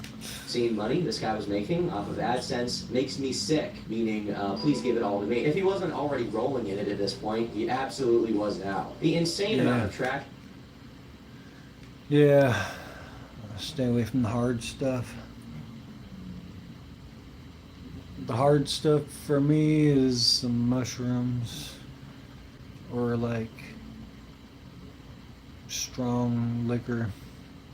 This channel was getting began drawing the ire of other law tubers, but nothing to write home about, considering his viewership and relevance far superseded anything they could say about him. However, things began getting serious when Nick commented on Alex Jones's trial regarding his statements about Sandy Hook, in which Nick said, "Sometimes it feels like freedom of speech is dead." Right around the same time, one of his Amber strike by NBC, and when he disputed it, he wrote the following message. "NBC is a pile of human garbage. In fact, they use money and power to suppress the voices of the people they attempt to brainwash and spoon-feed their regurgitated garbage on a daily basis. I imagine NBC's lawyers are actually reading this material and debating over real legal work, just wishing they were involved like the cucks they are. No one watching my content would ever actually watch the NBC video in virgin form, because NBC is a lying heap. My content adds the necessary expertise and background information for people to return an informed opinion on the matter presented, rather than be spoon-fed apple juice from a bunch of communists." While the dispute did clear him of the copyright strike, he wasn't safe for long, as not long after, he received a terms of service strike for showing blood, which is more serious and will get you banned far more reliably than I didn't sleep for copyright. 26 days, and then it was only because of of my client age got allowed by the jail for 30 He minutes. suggested people like Keppels in the context of distributing... Damn, bro. Yeah. Well. Yep. I knew this guy. He was like a former heroin addict, And at the time I met him, he was kind of like on and off heroin. But I think most of the time he was off heroin, but he was on this medicine. I forget what it's called. Forgetting. I just had the name, but it might be methadone or some shit. Yeah, he had some crazy medicine he was taking all the time, like a simulation heroin to help you like wean yourself off of it or whatever. And I tried that one time, and that shit was not cool. So I did have one experience with like the knockoff shit, or not the knockoff stuff, but like his doctor prescribed stuff. Suboxone, yeah, that's what I tried. I tried that once, and had me slumped, like it was kind of all right. It was too strong though, and I was like, nah, this shit's not cool at all. HRT for minors should face the wall. I'm not saying he's wrong to criticize these people, but this was recontextualized as a death threat against trans people. And as a result, he got another suspension in terms of service strike, meaning his channel was now hanging by a thread, and his future life on YouTube was increasingly unsteady. The stress he was under made his problem with alcohol even more intense than before, and now there were large portions of some of his streams in which he was audibly drunk, saying that... Yeah, I've never been a fan of pills.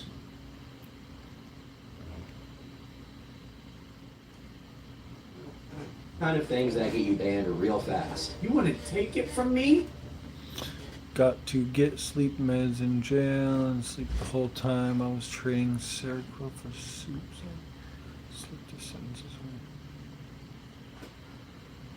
Well, I don't know. If you feel comfortable enough to sleep in there, I wouldn't feel comfortable sleeping around people. I feel like there'd always be someone plotting on you or trying to steal from you the more you sleep. But I hope I never have to go to jail and deal with any bullshit like that. You better meet a... Eventually, he did get kicked off the platform. I was in the shelter for a while, and it was kind of like that. Like, you could sleep a lot, sleep your time away a little bit, but yeah, there's a lot of thieves in the shelter. Like, the shelter is like jail light.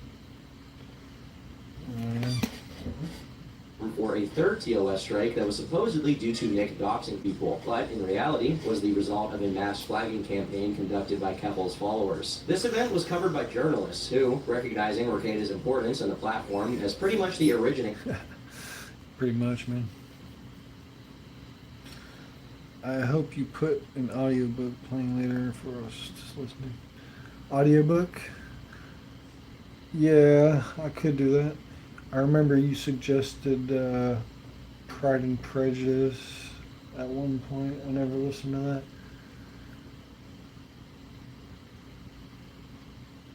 Otherwise, it does nothing to you from feelings. Oh yeah, yeah, the Suboxone.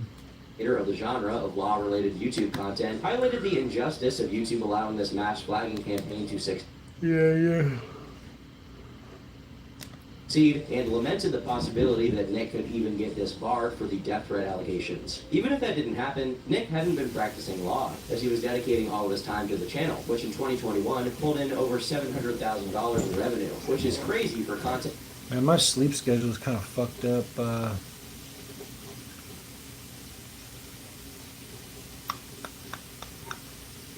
8 milligrams of Cypub for over $100 on Wednesday.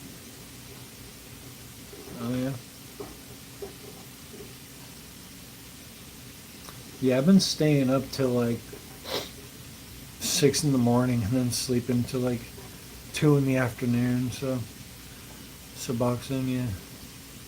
and as completely unedited. Soon after this ban, he took up streaming on Rumble, where he was still pulling in live viewership at the tens of thousands. Fortunately for him, his ban from YouTube was lifted, and he returned in October 2022. Because of his brush up against trans activism and censorship, his reputation as a sort of conservative figure became even stronger than it already was. Oh, how little they knew. As early as July, there were signs that something strange was afoot, beginning with Nick having pictures taken of him getting stepped on by girls in cosplay at the Anime Matsuri convention. Granted, his wife was already there, and this could easily be a simple joke, but it showed a side of Nick that people weren't familiar with. At the time, the most this could be interpreted as was that, despite being a family man, he comfortably engaged with less than PG or edgy concepts. However, with time, it was becoming clear that he was a little too comfortable. The person he had managing his Discord server, for example, regularly posted extreme tied to his main Twitter account that would whiten the hair of even the most powerful gooner. This tipped people off that just maybe there was some activity going on in his server that wasn't so appropriate, and that suspicion was more than proven correct. Before I get into what was going on in the Discord, I have to give context by explaining what Nick and his wife were doing on the platform Locals. I can't really sugarcoat this. Pictures had surfaced of Nick Rekieta gripping a bottle with his butt cheeks. Likewise, pictures had surfaced of his wife doing that same thing, along with other lewd images of her. All of these made their way to Nick's Discord server, partly because they were relevant to the fact that they were pics of Nick and his wife, but also because the server had an entire chat dedicated solely to not safe for work pictures, something that flew in the face of the conservative image many people had of him. When people brought this up to Nick as if it were an issue, he flippantly dismissed them, as if this wasn't totally incongruent with the rest of his online persona. One user said, "Listen,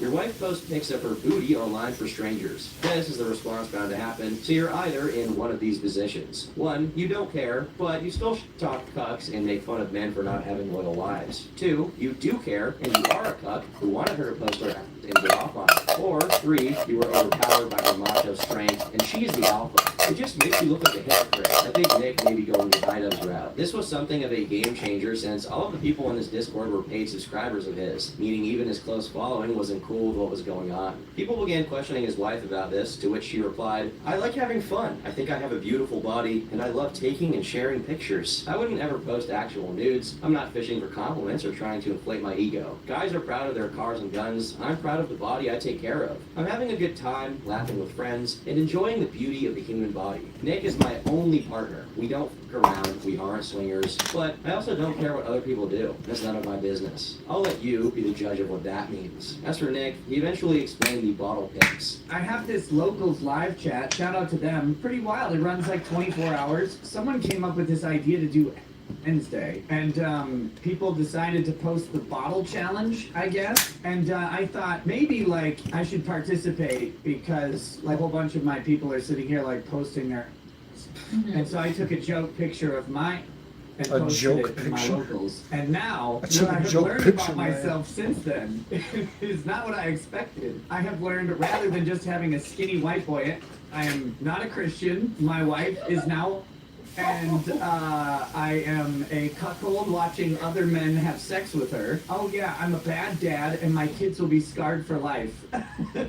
This already looked pretty weird, but believe me, it gets worse. Let me ask you a simple question here. Do you know what a baldo is? You're about to find out. From mid to late 2022, for whatever reason, Nick found himself discussing the baldo multiple times, even reviewing it at one point. It's a kind of torture device looking toy that turns your testicles into a second shaft. Based on what I can glean from these, his baldo review was originally meant exclusively for locals, but quickly made its way to the hands of clip channels and Kiwi farmers who'd already become disillusioned with Nick. The main domino piece that had to be tipped over in order for Nick's reputation with his following to be dragged through the mud came in the form of a rather innocuous video in which Nick and his wife celebrated their 18th marriage anniversary. In it, they reveal they're on vacation in the Caribbean, but don't specify where or even what country in the Caribbean. As usual, we can leave it up to KF to schizophrenically investigate the most ridiculous things and succeed in doing it. There are a few posts going over the specific strategies they employed in order to figure out where they were staying, such as comparing nude pictures they posted of themselves to the marketing material of a certain resort called Hedonism 2, which was famous for harboring swinger parties. We obviously can't show the bottom of this picture, but the shape of the island on the horizon is similar, and the difference in sizes can easily be explained by photography. Eventually, both Nick and his wife's Instagram accounts began following two male strippers by the names of Ricardo and Romaine, both of whom worked at Hedonism 2, and they followed Nick back.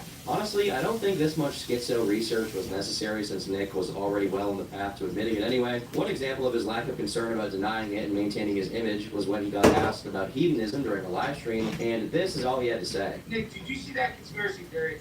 And I had to know this because, I joke about this all the time. You talk about the baldom. You see there's an internet rumor about the hedonism where you are at a sex resort. I have to know. I've been looking. I have to know if that's the case. It's simple. I have a I script don't for talk 12 about where I go, but minutes. all internet rumors are always true. Additionally, he openly admitted to doing MDMA and mushroom. Oh, okay. Yeah, I know some people have to take those all the time and stuff. It's crazy. It sucks. I wouldn't want to take those. But I guess you kind of have to sometimes for some people. During this vacation, which once again informed the audience of what kind of person Nick was becoming. A little while after the Hedonism 2 event came and went, another popped up. On December 15th, 2022, Nick said he was going with his wife to an underwear bar to celebrate his birthday. You cannot get in if you're wearing clothes. You have to wear underwear. She's in underwear. I'm in underwear. We're gonna go have a blast. That's Saturday. Friday is karaoke night at the same bar. We're gonna go do karaoke night. We're gonna have fun, probably, sing some songs or whatever. And then I don't know what we're gonna do the rest of the time because it's literally an hour out of each night that we're gonna do that. Other than that, I don't know. She's got a bunch of surprises planned for me. Again, I have no idea why he keeps being so vague about this stuff since he's talking about embarrassing it anyway. If you're gonna drunk blab about your private degeneracy in public, you might as well be specific because people are gonna figure it out. Once again, KF was on the job and correlated the underwear bar statement with a few other things he'd said about his birthday plans, eventually landing on a certain establishment called Gay 90s, which was the only one holding an underwear party at exactly the same time Nick was going to attend one. In the same city Nick had claimed it was going to take place. The schizophrenia goes to another level when the same poster who collected this information managed to use Snapchat to find people who posted videos of themselves at Gay 90s during the time Nick would have been there, and they managed to find this clip with a somewhat recognizable voice talking in the background. Again, none of... Never assume you're the smartest person in the room. Prove it. Abracadabra. Alakazam. Open sesame. These people are very tricky. Now you see me, now you don't. PG-13. It's not easy being the one everyone counts on to keep your operation running. That's why at Grainger, we're here for you. With professional-grade industrial supplies and fast delivery. Call, clickgrainger.com, or just stop by. Grainger, for the ones who get it done. However you book, first check Kayak to compare car rental sites and prices to find a great deal on exactly what you're looking for. Epic Ink Eyeliner. Award-winning waterproof formula with ultra-rich one-swipe pigments. Serving every eye look you crave. Shop Epic Ink Eyeliner. This is NYX Professional Makeup. So far, it's helping me get my money right to achieve my ambitions. Wanna see?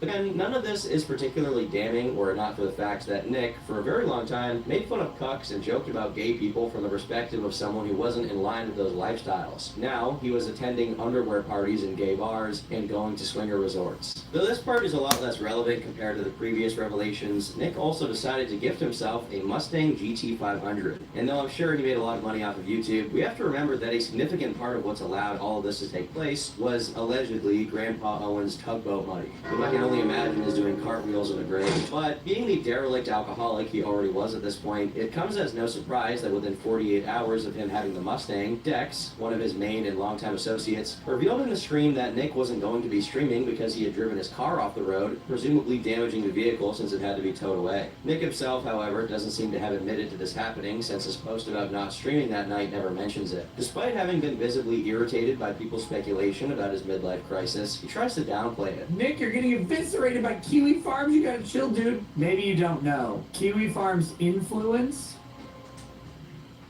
That's what it is. It's worth noting that at this point, one can frequently notice Nick is jittering during his streams. That's what happens to someone who is so frequently drunk that their body gets used to inebriation to the point that whenever they're insufficiently under the influence, their body uncontrollably shakes. Meanwhile, Nick's YouTube career trudged on without much of a hitch, as the average viewer was still turning in to see things like his interview with Kyle Rittenhouse. However, the closer following was heavily disconnecting from seeing what Nick was saying about his personal life, essentially rewriting himself as this libertine person who was never morally opposed to the things he was now partaking in. Oh no. Homie, I've always been a sex pervert. It's also at this point that he slowly begins to lose weight, further worrying the people concerned for his health, especially since now he was open about doing other drugs besides alcohol. Whatever clout he retained with other content creators was soon to run out if he continued on his path of self-destruction. Right now, I'll take another brief detour to tell you about a rabbit hole that is Nick's relationship with someone named Mandy. For starters, here is a clip of Nick talking to them.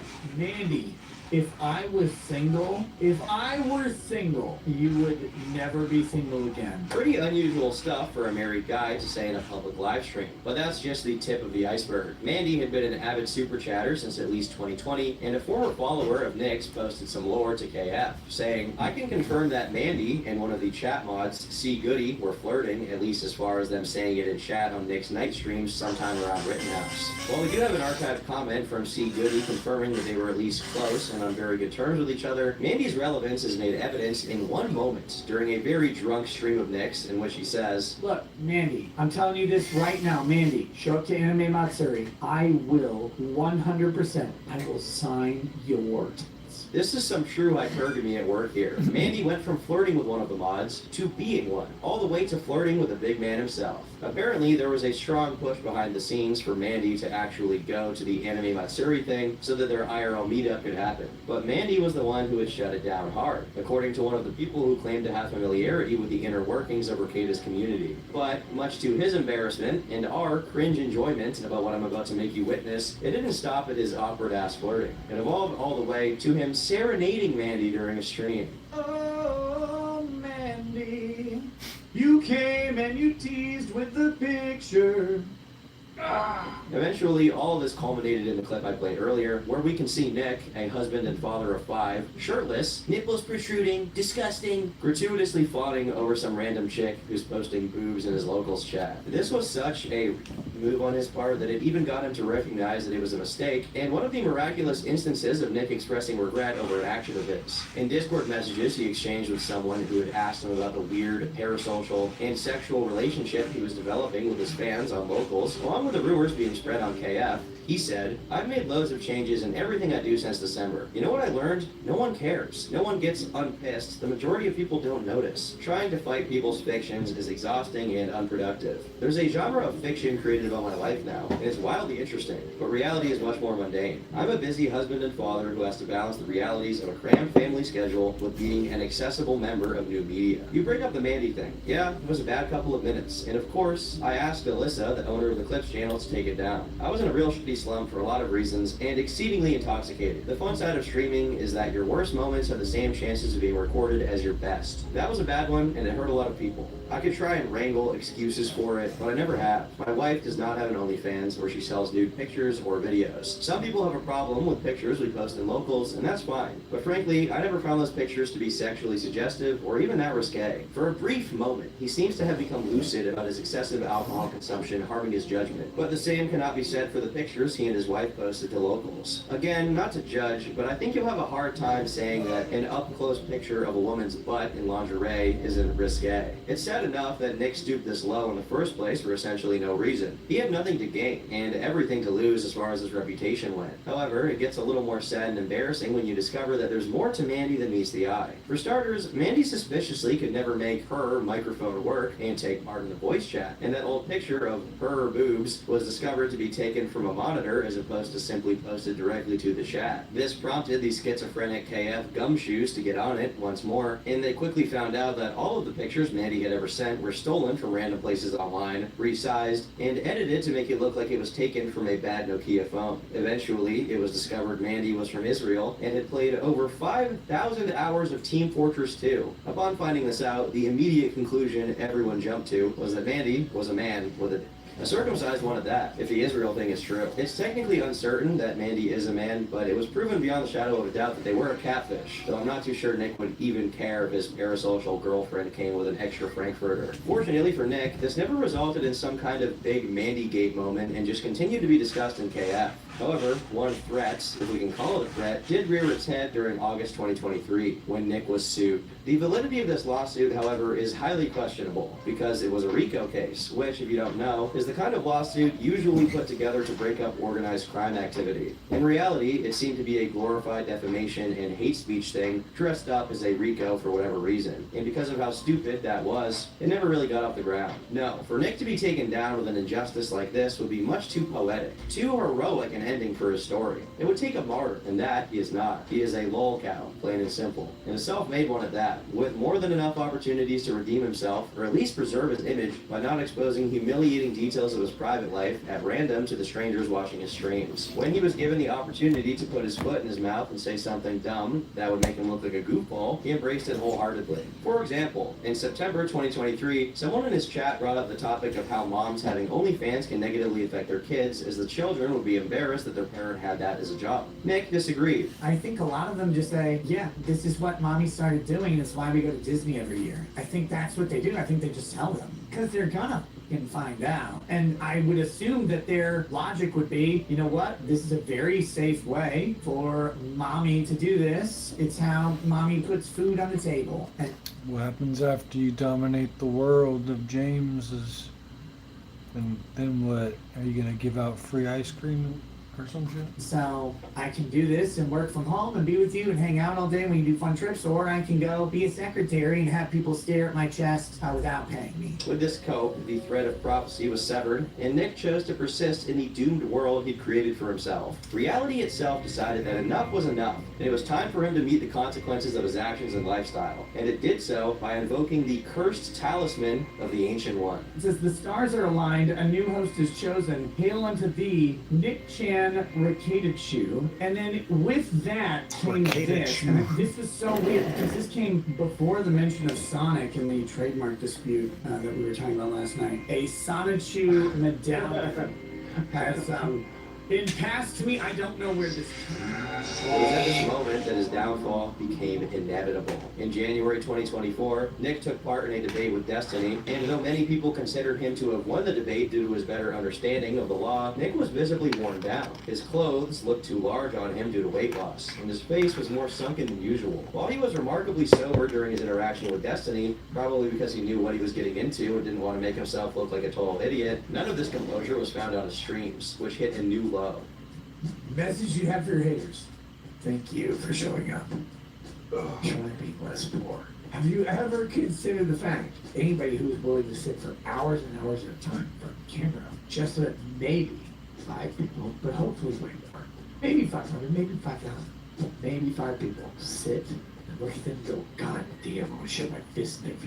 He'd never been this drunk out of his mind before. Additionally, around the Mandy incident, it seemed like he actually tried to back off from the alcohol, but evidently this effort wasn't very successful. He's incoherent, talking about random insane shit, almost like he's hallucinating. To add to the general sadness of the situation, he was now pretending to have some kind of goal with Rumble to make money off of his streams. Though it's very dubious this was the case, since at this point, his online presence was a shell of his former self, and even the normies it turned out. The year of the general James. wet-brained drunkenness turned every stream into an insufferable slog. In May, all of this came to head, literally, as we're about to find out. Nick fires up the Nightmare Stream, where he's in complete disarray, completely out of his mind, slurring his words, and constantly moving around in very strange ways. Many people thought back to his claim to have done, among other things, during his stay at hedonism, since there's some correlation between hard drugs and sensorial stims like rubbing your own skin. At one point, Nick received a super chat that contained a link to furry inflation fart. But due to being drunk past the point of recognition, he developed a kind of temporary form of Alzheimer's and went on to open this link 6 different times, reacting to it in a different way each time as if he was just seeing it. Unlike many of his streams that go on for almost 10 hours, this one fast approached its end at a mere 4 after this happened.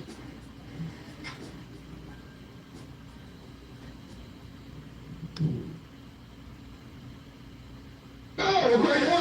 Funnily enough, even after this, he struggled for another half an hour to successfully shut his stream down. But obviously the damage was done, and his shameful moment was destined to be permanently immortalized. Nick had done a DSP, or had he? You see, the immediate assumption was that Nick decided to impromptu to feel himself up, but the truth seems to indicate otherwise. Andy Worski, of all people, decided to do a deep dive into this catastrophic stream and managed to enhance the audio enough to catch that someone entered Nick's office, a woman who may or may not be his wife, but we'll get into that soon, and decided to give him on stream. Tragically depressing and insane as this stream was, it may have actually been the straw that broke the camel's back, as immediately afterward, the not-so-unthinkable happened. Nick was arrested due to a mandatory reporter's concerns regarding child neglect. The search warrant that led to Nick's arrest has since been published, and I'll be reading its relevant parts right now. Nick resides with his wife and 5 children, ages 6 to 16. The reporter indicated that 4 people from the church had gone to him reporting neglect of the children, possible controlled substance abuse, and a questionable relationship with an additional couple. It was reported that he and his wife Kayla had befriended hosts from a different local social media blogger. Those individuals were identified as Aaron and April. It was reported that this couple may have been staying with the Ricadas, and the home was in disarray and cluttered. It was reported by a church preschool teacher that the children had complained of being hungry, not being fed, and wearing the same clothes for 3 to 4 days at a time, and would start to smell. Nicholas was reported to be lethargic and appeared high or drugged driving a car around.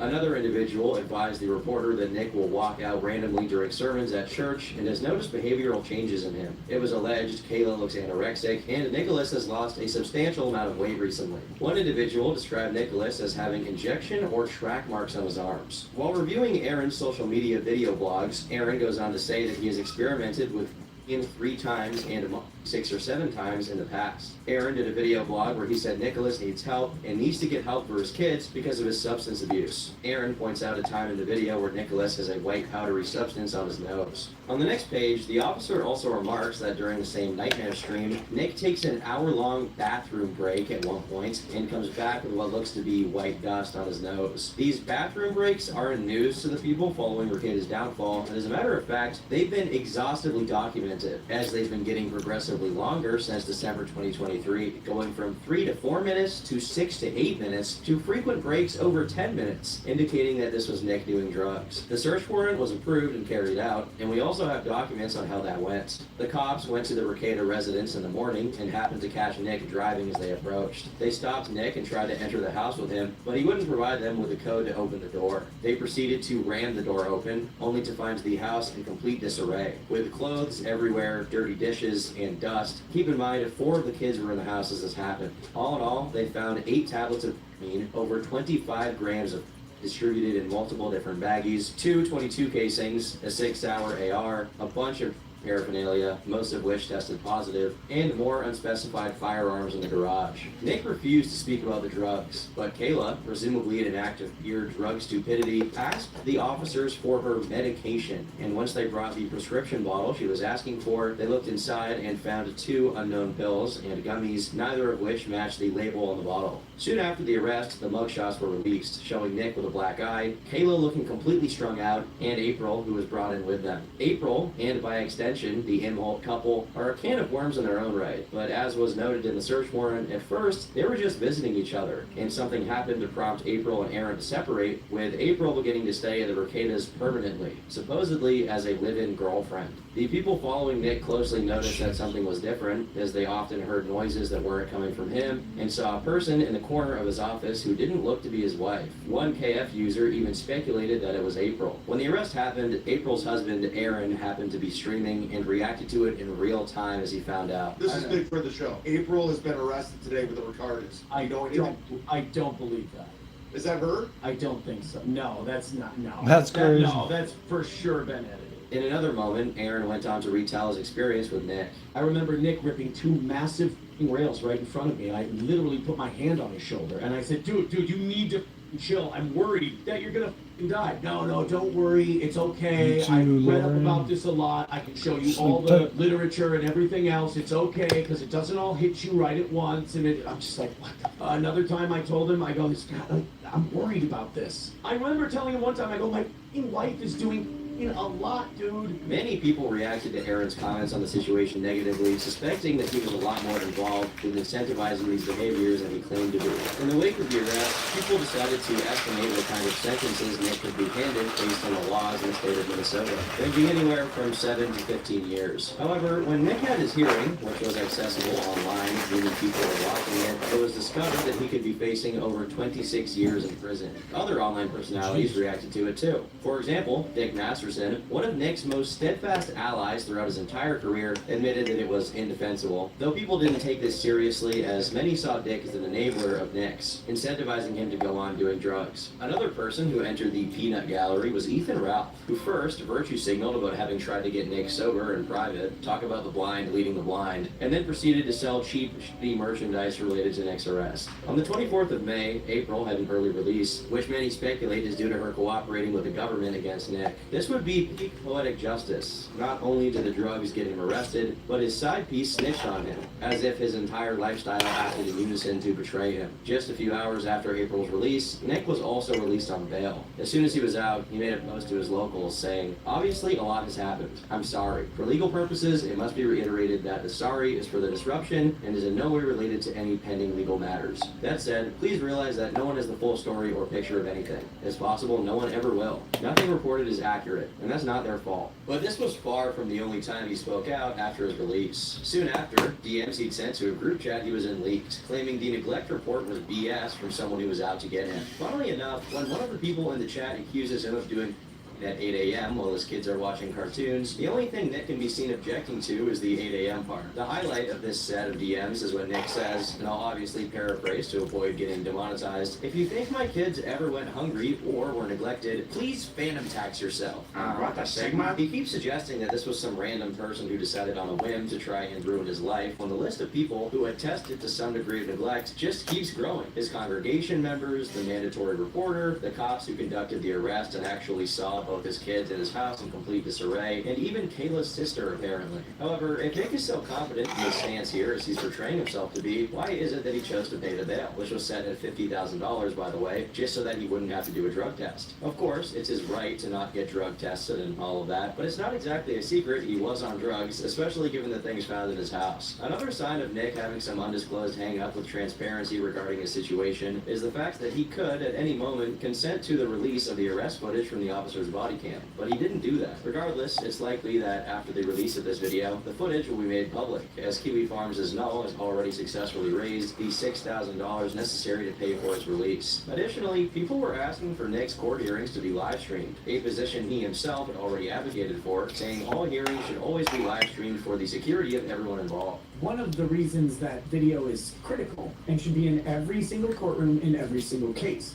Video and transparency of the courts is something I'm pretty passionate about. One, because I'm self-interested in making money off of them. Two, because it protects the people from judicial abuse or abuse by the state. And three, because it protects the citizenry from lying.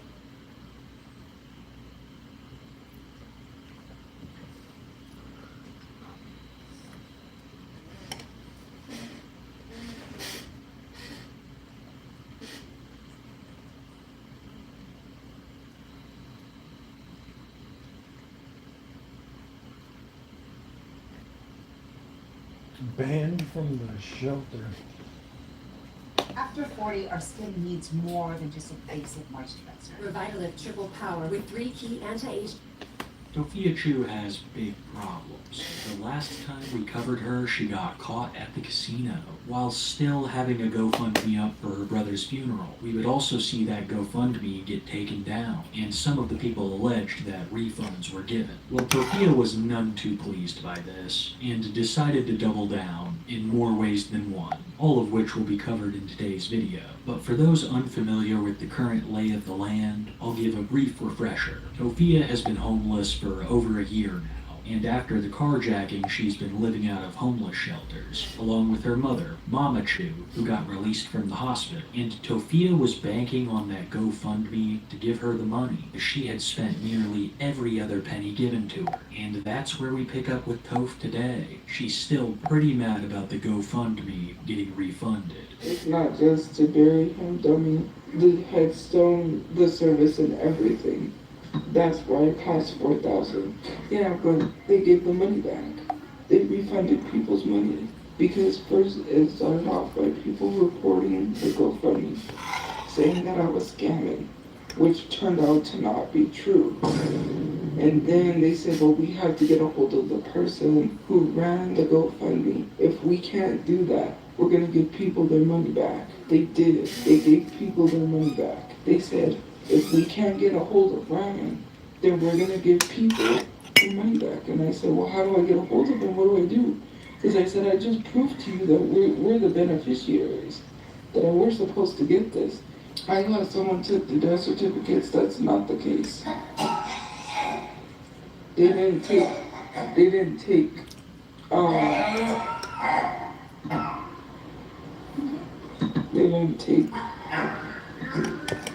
Tofia claims that the money wasn't just for her brother's funeral, even though it was basically advertised as so. You had to dig deep into the description to see the fine print, that the leftover money would be going towards Marie and Toph. She has also received money from the state to deal with her brother's expenses, and burned through all of that as well. This is a Tofia Chu broker than we've seen her in a very long time. But that's not the only thing that's gotten worse. So has Mama Chu's cough. As I've always said, I really think she needs to get that looked at.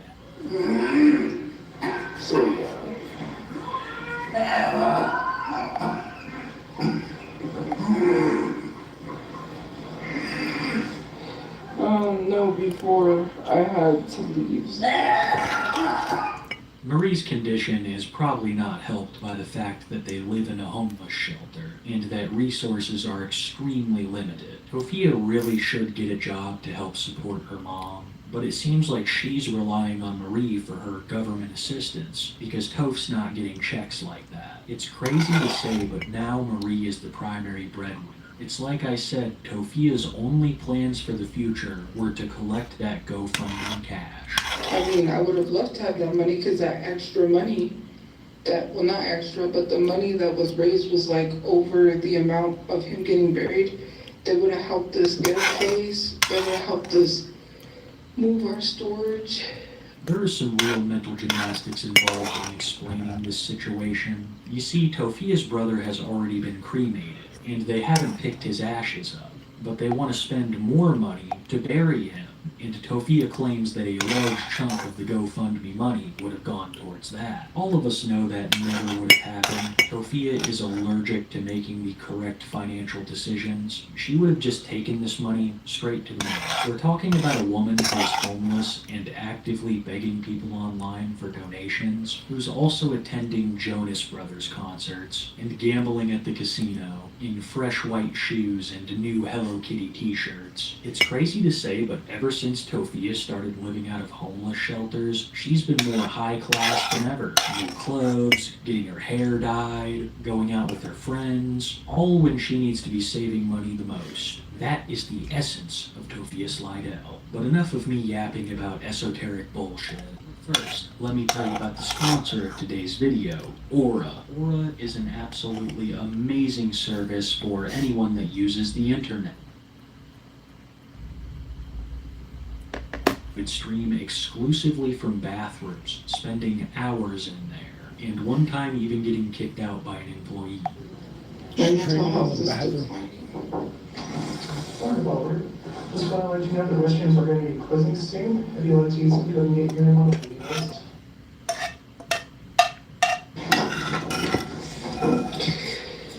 Sorry, it was about the restrooms. My bad. It's just crazy. Sorry, it was about restrooms. Anyways. Tofia spends a lot of time on the streets, either walking around or sat down streaming, so I'm sure sometimes she just wants to go inside and relax in some AC, and the bathrooms are her solution. And I'm not going to judge her on that one because they're completely free, unlike all of her other forms of entertainment. After this, we would get a couple of days of the same from Toph, more complaining about the old GoFundMe and her living conditions at the shelter. She claimed that they had mice so bad that one day she woke up and found them in her bag.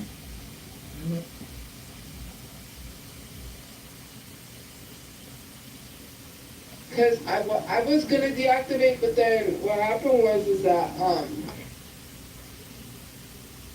Shelter. She claimed that they had mice so bad that one day she woke up and found them in her bag, but I think she probably brought those mice with her. I'm not going to jump to any conclusions. But after a couple of days of the same, Tofia's account went missing, and everyone thought that TikTok had finally had enough. That is until the next day it was reactivated. Tofia claiming that she did it to troll her detractors. So why did you deactivate? Because I was gonna deactivate, but then what happened was is that I forgot that I had to post on Instagram because I have video saved. And so then when I deactivated, people were like, "Oh my gosh, she got banned." So I trolled people because they're dumb, and that should teach people a lesson to not spread misinformation or things that are not true. You're that mad? Okay, next time. Don't do that. And like I said in a video that I made, that I'm gonna post that I literally recorded on Instagram, you won't know if I'm telling the truth or not. So I could lie about something and you could spread the misinformation and then get in trouble for it. I could cause you to spread the misinformation without having to directly say it, and then you could get in trouble. People just gotta stop reposting and stop sharing everything. I don't know if she really did this as a troll. It's a bad one, if that's what it is. The only person she's affecting is herself, taking all of her content out of the algorithm for a day. And I wish I could say the next thing she did was a troll, because against the advice of nearly everyone, Tofia would decide to open another GoFundMe. This time having a $500,000 goal, a goal that Tofia fully expected to be met. This time, Tofia claimed that the majority of the money would go towards supporting her and Marie, and after opening it became clear that this one was not going to be nearly as successful as the last. I think Tofia is yet to even break 300 of her $500,000 goal. Like I said earlier, Tofia banked everything on this GoFundMe. That because of what happened to her, everyone was now obligated to support her for the rest of her life. But also, like I said, it didn't go that way. And when she began to realize it, she started crashing out. And in my humble opinion, looking for ways to drum up some of that money. So she starts crying a lot on camera, bringing up what happened again. And then we get hit with the big one. It's called the Tylenol stream. Tofia would go live not saying much, until eventually breaking down in tears, claiming that she consumed a bunch of Tylenol, and then she started gagging on camera. Yes, I do drink water. Help me. I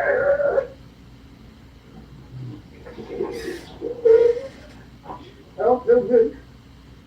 I need help.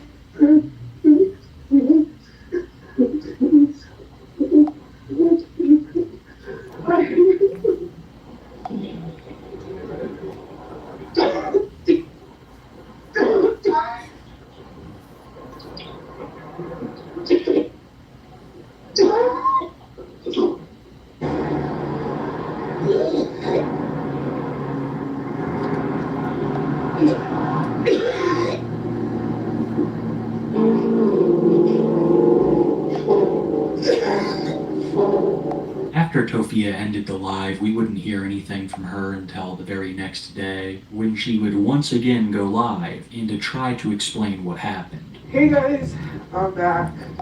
I'm doing okay. I just got released, so yeah.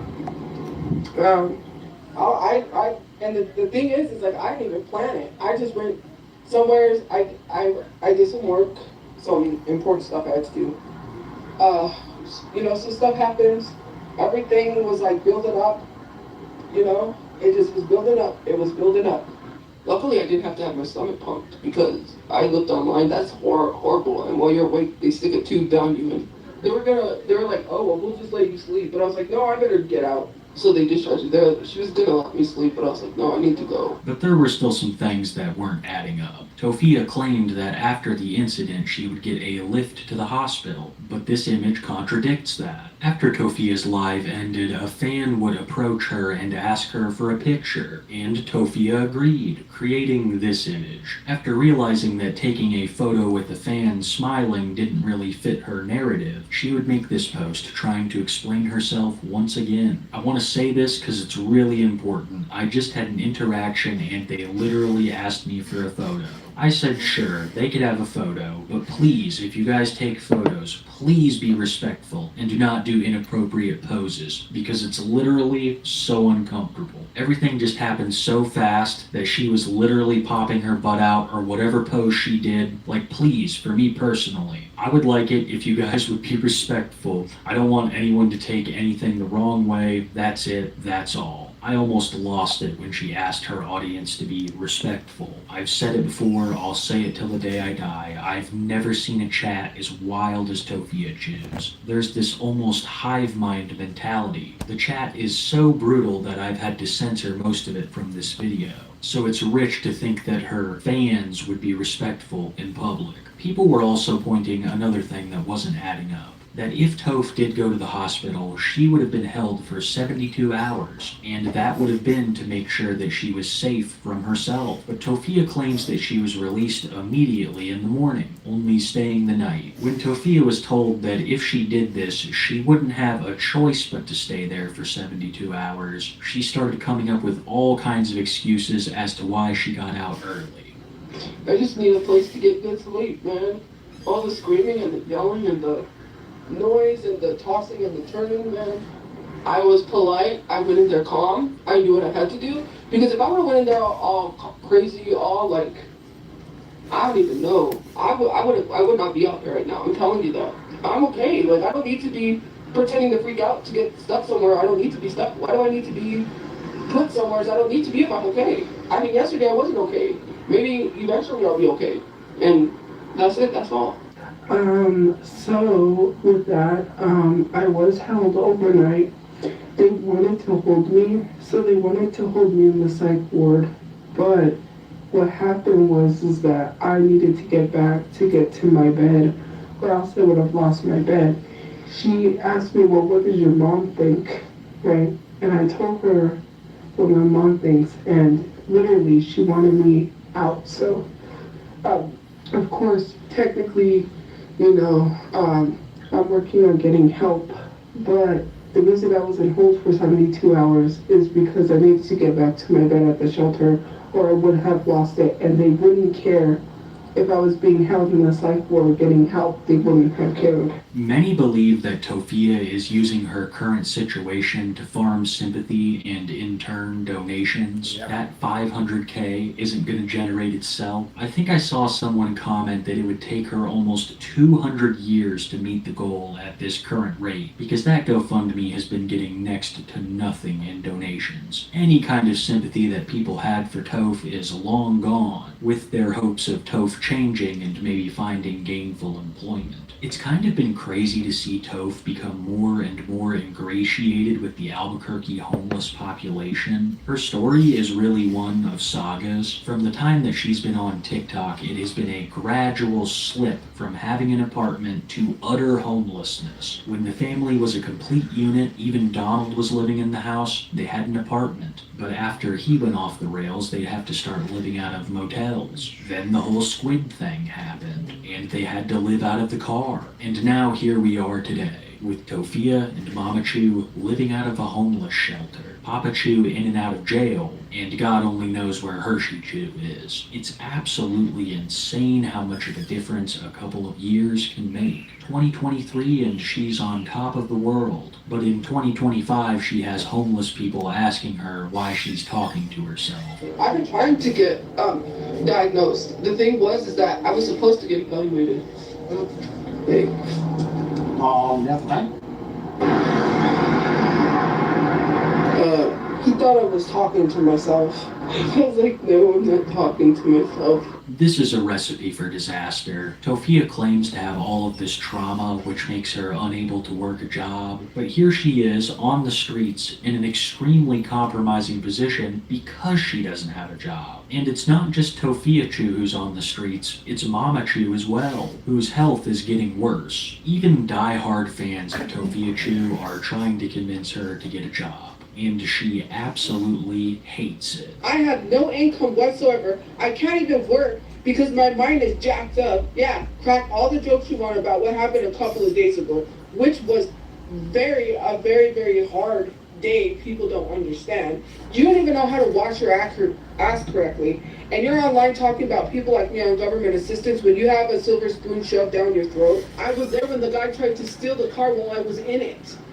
So I was not there, so I don't deserve a house because I didn't go through something traumatic. It's like so crazy to me because I'm not asking for a house just cause. Okay, I need a safe place to live. And if nobody wants to help me, that's fine. You can continue to help the problematic celebrities. Someone said in the comments that you guys literally support problematic celebrities but won't support someone who actually needs it. You literally tell me all of this stuff. Okay, you don't have trauma. You could go to work.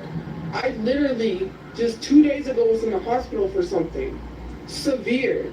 And you want to tell me that my mentality is okay for me to go to work? Tofia suffers from a pretty rough combination of not wanting to get a job and having horrible money management. Something that should almost be impossible, but through the absolute suckers and bleeding hearts that she's drained donations from, it's very possible. Since her and Mama Chu started living out of shelters, Tofia has spent so much money on useless junk. She should have been spending the bare minimum on the essentials, trying to save any penny she could, and also get a job. But she's done none of this. I've seen her in a ton of Hello Kitty brand bullshit, and don't even get me started on the cosmetic products. But it goes so much deeper, because Toph is also buying expensive fast food, boba teas, and even going to establishments meant for entertainment. As a literal homeless woman, they're probably going to say that I can't just be sitting here, so I got up. And yes, I did play some games.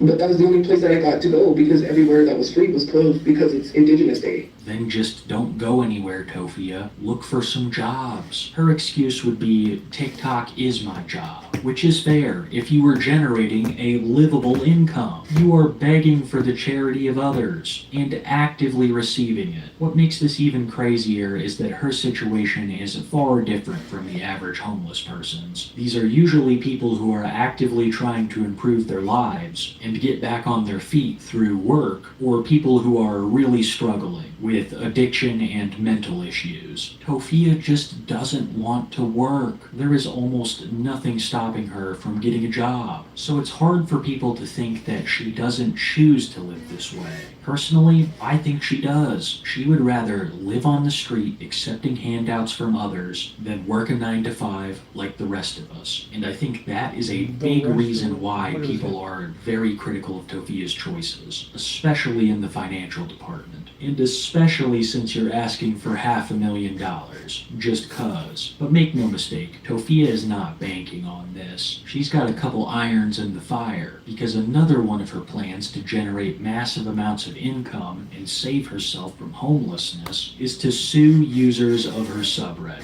simply for keeping track of her daily antics. Like, I'm gonna take the main person from Reddit to court. People don't think I have lawsuits, but I have lawsuits. Lots of lawsuits.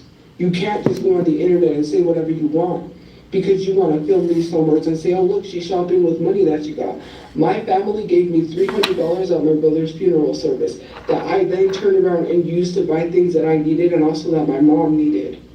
You were literally documenting everything down to the GoFundMe that nobody cares about updates for. If I'm not mistaken, threatening to sue someone and then not following through with it is grounds for a lawsuit yourself, Toph. What does she even plan to sue these people for? Grand Patty Melt theft? Legitimately, I can't think of anything that she could even take them to court with. She has no brand that's being devalued, no content that isn't being transformed through fair use, nothing. But I don't even know why I'm humoring this. It's just another empty threat from Tofia. And what we cover next is way more important. It all started around the 15th of October, when Tofia started talking about problems that she was having with her homeless shelter. This state provides people housing with no income. It shouldn't be this hard. And I see people, no jobs, no income, get a place before me, and I was a victim of a violent crime, and they're just regular people. And for people to say that I don't deserve housing, it doesn't matter what someone has done. It's not an entitlement. They have to give you housing, because I'm sick and tired of people saying I'm entitled to what the government gets. If the government is not going, if my state government is not going to help people with housing, then they should not be receiving any grants or any funds that are going towards getting homeless people housing. They're already trying to push us out of where we're at for no reason whatsoever. Where am I gonna go? You said then leave. Where? To the street so I can sleep outside? Because that's the only place that I have. I cannot leave anywhere. I'll go sleep on the streets. You would love to see that. They literally threatened me and said I would be banned for life because they tried to say I was filming on property. It's so wild that Tofia holds herself in some kind of higher place than victims of non-violent crimes. She thinks that all of them should go to the back of the line when it comes to housing, but we all know it would be the exact opposite if the shoe was on the other foot. Toph's loyalty really lies in what gets her the most stuff, not in principles or morals. She also claims that the state of New Mexico shouldn't receive grant money because they're not providing homeless people housing. But what do you think they are doing with that homeless shelter you're staying in, Toph? Do you think they have the money to buy vast tracts of land and construct homes for all of you? I'm sure there have been people on that wait list much longer than Tofia. Does she think that houses just rain from the sky or pop up out of the ground like patty melts? You're talking hundreds of thousands of dollars a piece between land and construction costs. The average amount of homeless people on any given night in Albuquerque is around 2,500. I do want to point out real quick that that number has doubled since 2022. If every single one of those people received a home worth 150 grand, it would cost $375 million. And yeah, it doesn't have to cost 150 grand, bro. What the heck? this is for one city. Now don't get me wrong, I'm not trying at all to defend government spending. It's atrocious. But this is almost a $500 million problem that Tofia demands is solved overnight. These are the levels of arrogance we're dealing with. And I think it's also wearing thin on the people in her life. Recently, Tofia has been talking about a female friend that she's been spending a lot of time with. And even more recently, that friend has cut Tofia off, wanting nothing to do with them. And there have been a lot of rumors surrounding this. Some have alleged that Tofia stalked this girl. And there's definitely something shady going on. Tofia was making posts alluding to be interested in women romantically, like this one which she didn't make but reposted. POV, when your homegirl starts looking at you with those pretty eyes and that pretty smile she got. This is 100% Tofia trying to send messages to that woman, because it seems like just as quick as talks started of this girl, it stopped. And then Toph starts talking about her in a negative light. I have a friend, I don't know, do I? I don't know, there's a lot that's happening, so I don't know what's going on with anything, so what's your home? I don't know. I was supposed to be 3 different things. The other one was like a partner costume, but not, I don't think anymore, so. This clip displays another fine example of Toph's reckless spending. 3 different Halloween costumes for a homeless woman. I don't even think $500K would last long in her hands. She could probably spend that in a day. With her current state of mind, the only option she has is the shelter. At least, she did have that option. All because someone wanted to call the cops, and now I'm being punished. I'm just going to figure out where I'm going to go. I'm not going back there. and they got a lawsuit on their hands. So thank you. You just helped me get all the money I needed to buy my house. Tofia has once again been kicked out of a homeless shelter, and her reasoning is extremely vague. First she says that it's because someone called the cops, and then she just doesn't want to talk about it. In my opinion, you have to do something pretty extreme to be kicked out of a homeless shelter by the police. And once again, this has led many people to theorize why. Yeah, I'm having a little nightcap too. Join you.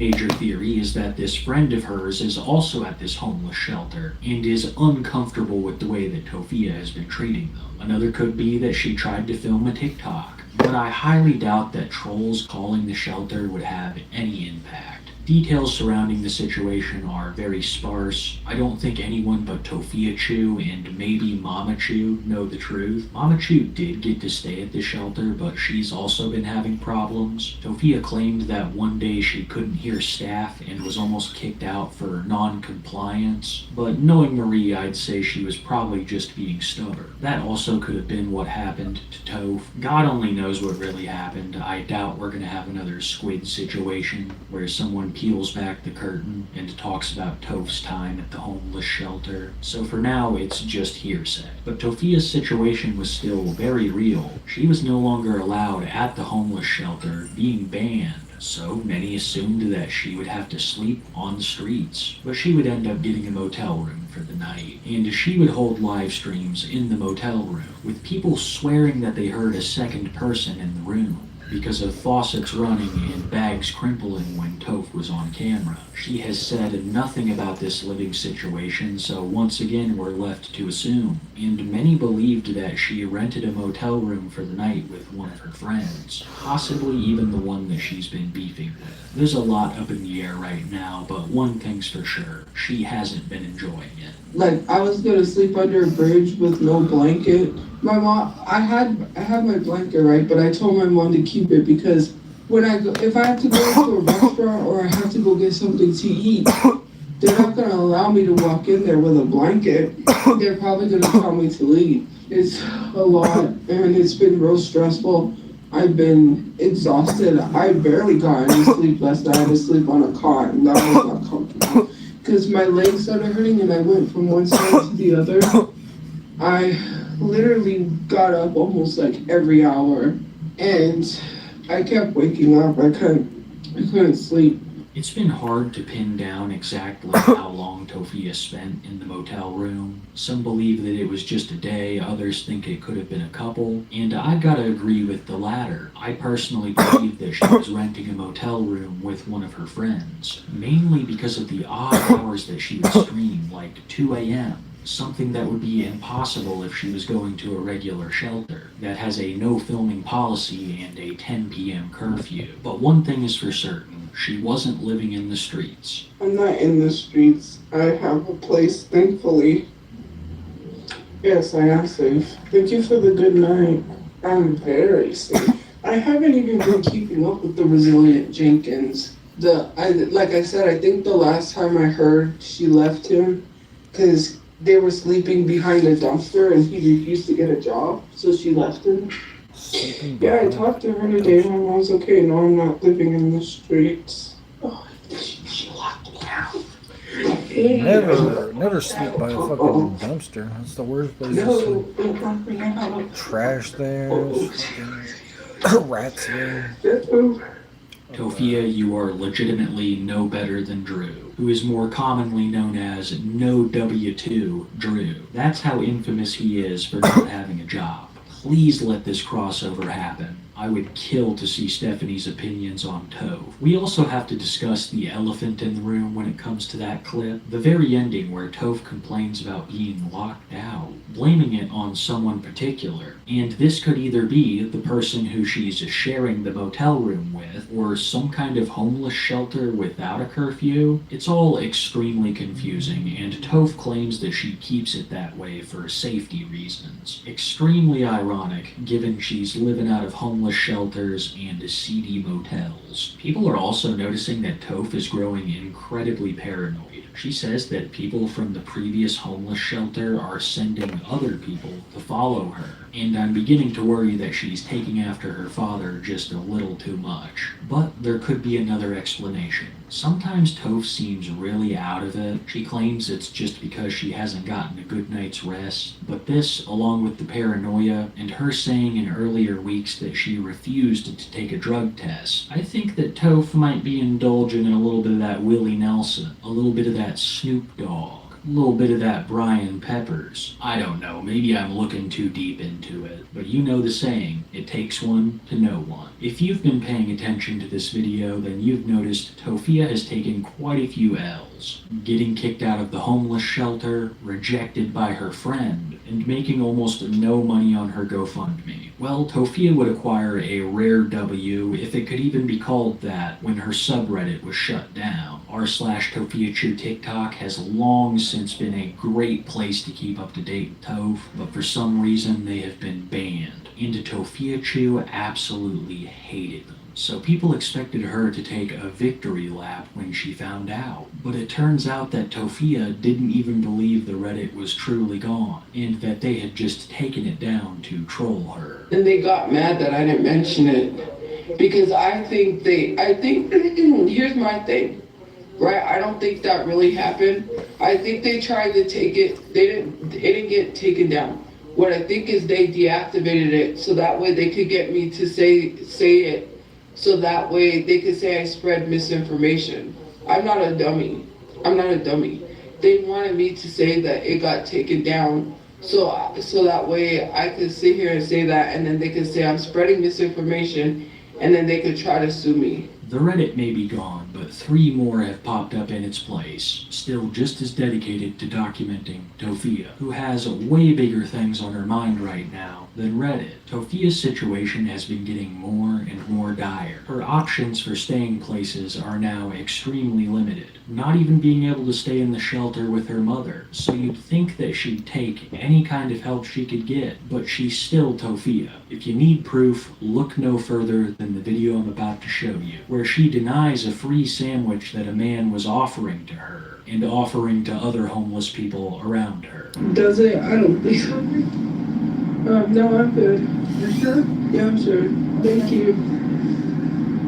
If I was hungry, I am, but I don't want to eat that sandwich. This encapsulates her mentality perfectly. Toph may be homeless, but she's still picky. She's still gonna eat what she wants, and not whatever she's given. I think she would do the same thing with a house. Like if someone gave her a place that was outdated, or maybe a little run down, she would complain, even if they just outright gave it to her, like she's been demanding. No, TophiaChew is bougie. That's why she needs her Hello Kitty shirts and boba teas as a homeless person. They're not wants, they're needs. She doesn't want to order more nails from Halloween stores. She needs to. You guys just don't understand. And something that Tophia appears not to need is her brother's remains, which are still setting at the crematorium months later. I could be wrong, but from what I've heard, she only has 120 days to receive them before they're spread on a public plot. And I can almost guarantee that this is what's going to end up happening, and that we will never hear the end of it. She's going to blame it all on the trolls, even though she's had so many months to get everything arranged and to get back on her feet. Instead of doing all that, Tophia wants to live rough. Really? That's crazy.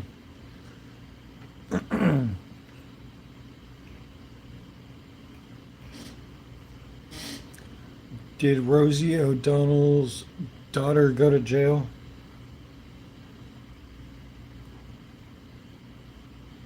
Yes.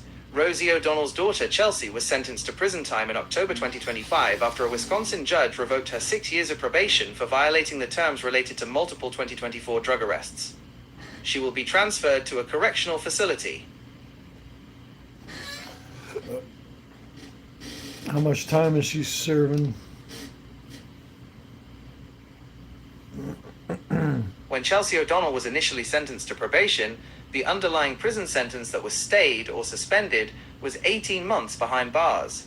Following the revocation of her probation, she was sentenced to prison time, but some reports state that the length of her new prison sentence has not been disclosed or provided in further detail. and it's getting rougher by the day. Like I said, Tofia has very limited options and has been crying a lot more about having to sleep on the streets.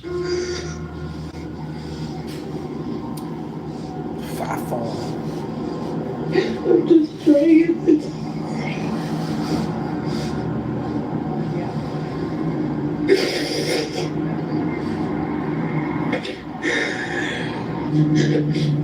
Many believe that she does all of this to try to get people to pay for her hotel rooms, because it makes no sense to go live like this otherwise. A lot of the times I don't even see Toph cry real tears, wiping away nothing, and then she'll see a car that she likes and her attitude will completely change. If you ask me, most of it feels like an act. I'm sure that she's sad she's living on the streets, but videos like that feel performative and meant to get her a motel room for the night. But it's not just her audience that Tofia's been taking advantage of. It also appears to be Mama Chu.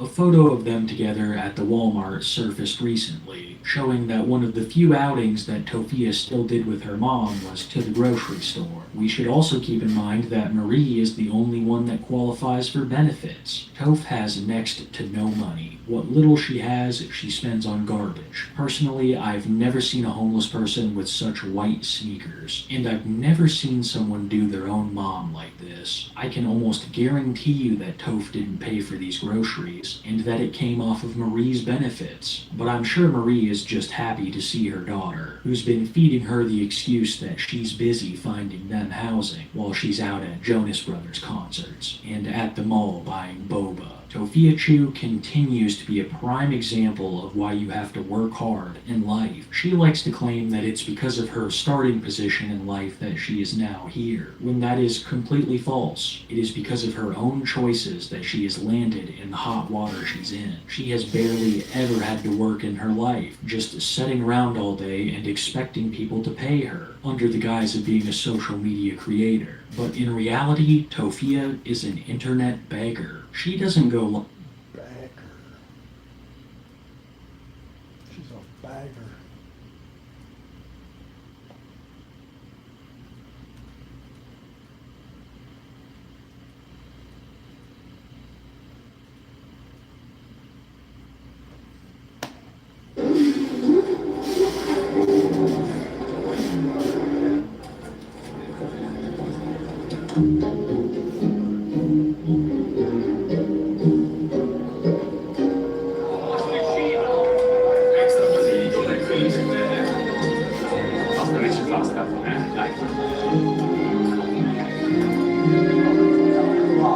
Marilla tastes like family since forever.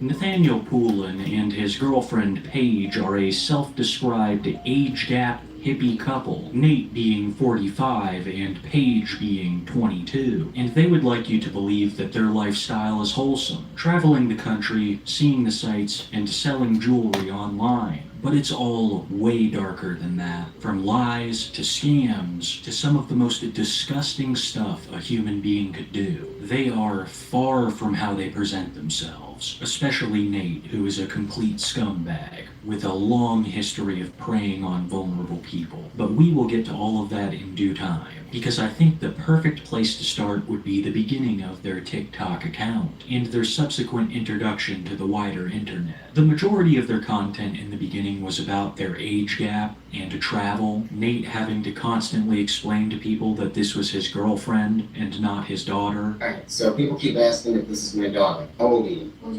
She's 20. I'm 38. She is not my daughter. If you have a problem with that, you don't have to be on our page or follow us or anything like that. But we're happy. Both of them are lying about their ages in that video, but once again, we'll get to that in a little bit. Nate and Paige would begin their journey in a rundown RV. This RV was basically a giant beggar's sign. There's a legitimate one strapped to the front asking for fuel and supplies, along with money. But they would also sell jewelry, if it could even be called that. Basically, the two would find yard rubbish and put it in resin, then fashion it into some kind of necklace, usually selling it for varying prices in a Walmart parking lot. Alright, well, here we are. We're all set up this morning. Hopefully we're gonna sell some jewelry, at least a little bit, to get some food and gas that we need. If you couldn't tell by the RV, religion is another thing that they use during their begging. The RV is covered in scripture and quotes, along with messages about how they need support. But this lifestyle would not last long, because Nate and Paige would soon find a far more lucrative subset of clientele, users of the internet. As soon as Nate and Paige began to build up a following, they started begging online. Sometimes under the guise of needing gas, and other times it was a bit more elaborate, claiming they needed money for RV repairs. So we went to get on the road today, and looks like we're not going to be going anywhere. The hydro boost system on the brakes went out completely. I put fluid in and it just comes right back out. So we just wanted to say thank you to everyone who donated, who purchased or donated for the items that we make. We really, really appreciate it. We didn't think we would get what we needed all in one day. People were supportive in the beginning, but it didn't take long for some to realize that there was a shady aspect of all of this. The jewelry, the begging, the constant RV trouble, something just didn't set right, and people began to dig into Nate's past, finding that he had a long history of scams, the most famous of which being the 2017 Lewiston apartment scams, where Nate would post apartments on Facebook Marketplace that he did not own, taking a cash deposit from would-be renters, and then disappearing. 2 different people at least say they met a man who claims to be a landlord in one of the apartments in that building right there. They both said that he showed them the apartment, had them sign what appeared to be leases, and then took their money. But they never got the keys.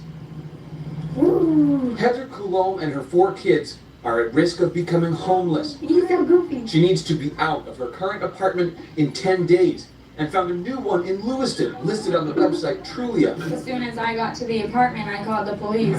Heather says she met with a man named Nate Poulin at this apartment on Main Street. But I saw the apartment, I met the guy, I met the tenant that was living there. So I thought it was all legit. Maybe there around 5:30. She signed what appeared to be a lease and handed over $1,100 in cash. I thought that I was gonna show up to the apartment and get the key and I could start cleaning it out. The next morning, when she went to meet Poulin for the keys, she saw another man who said he had rented the apartment. He's like, I'm looking for him too. First, let me tell you about the sponsor of today's video, Aura. Aura is an absolutely amazing service for anyone that uses the internet. From VPN services to identity theft protection, along with data broker removal request, any intention of stopping. But don't let me just tell you about it. Click the link in the description to try Aura free for 14 days at aura.com/KiwiTapes. And another massive thank you to Aura for being the sponsor of today's video.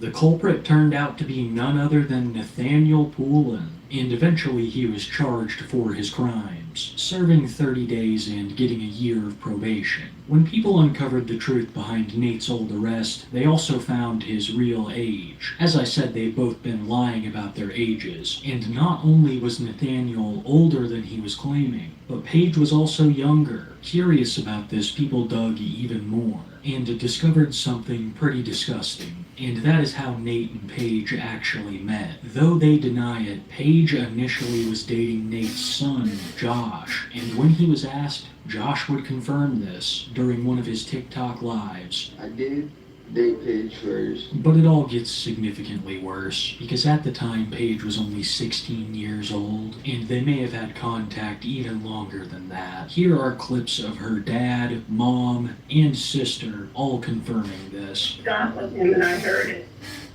I called the police department, I called the state police.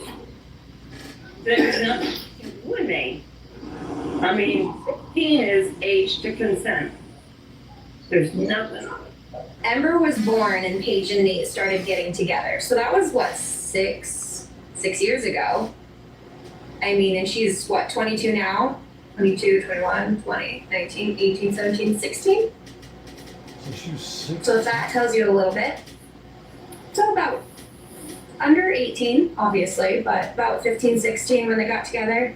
Alright, so you find out dating Paige at Dave's case, alright, what age is Paige at that point? Yeah, that's what I found out. 14. How? I find it absolutely disgusting that what Nate did is legal in the state of Maine. Her mom said that she called the police and there was nothing they could do. But in many other parts of the country, he would go to prison. It seems like Paige came from somewhat of a broken home, claiming many times in her videos that her and her father did not get along. My auntie is a very open, honest, beautiful human being. Now, we got my dad, Preston, we got his sister, which is my Aunt Tracy, my Aunt Helena, but she's kind of a free bird, a gypsy. My Aunt Tracy and my dad are probably the two people I don't get along with. My dad's always been narcissistic towards me. If things aren't, his way, it's, his way or the highway, I guess is how I'd say it. And he's just always been that person that, oh, well, you didn't do it right this way.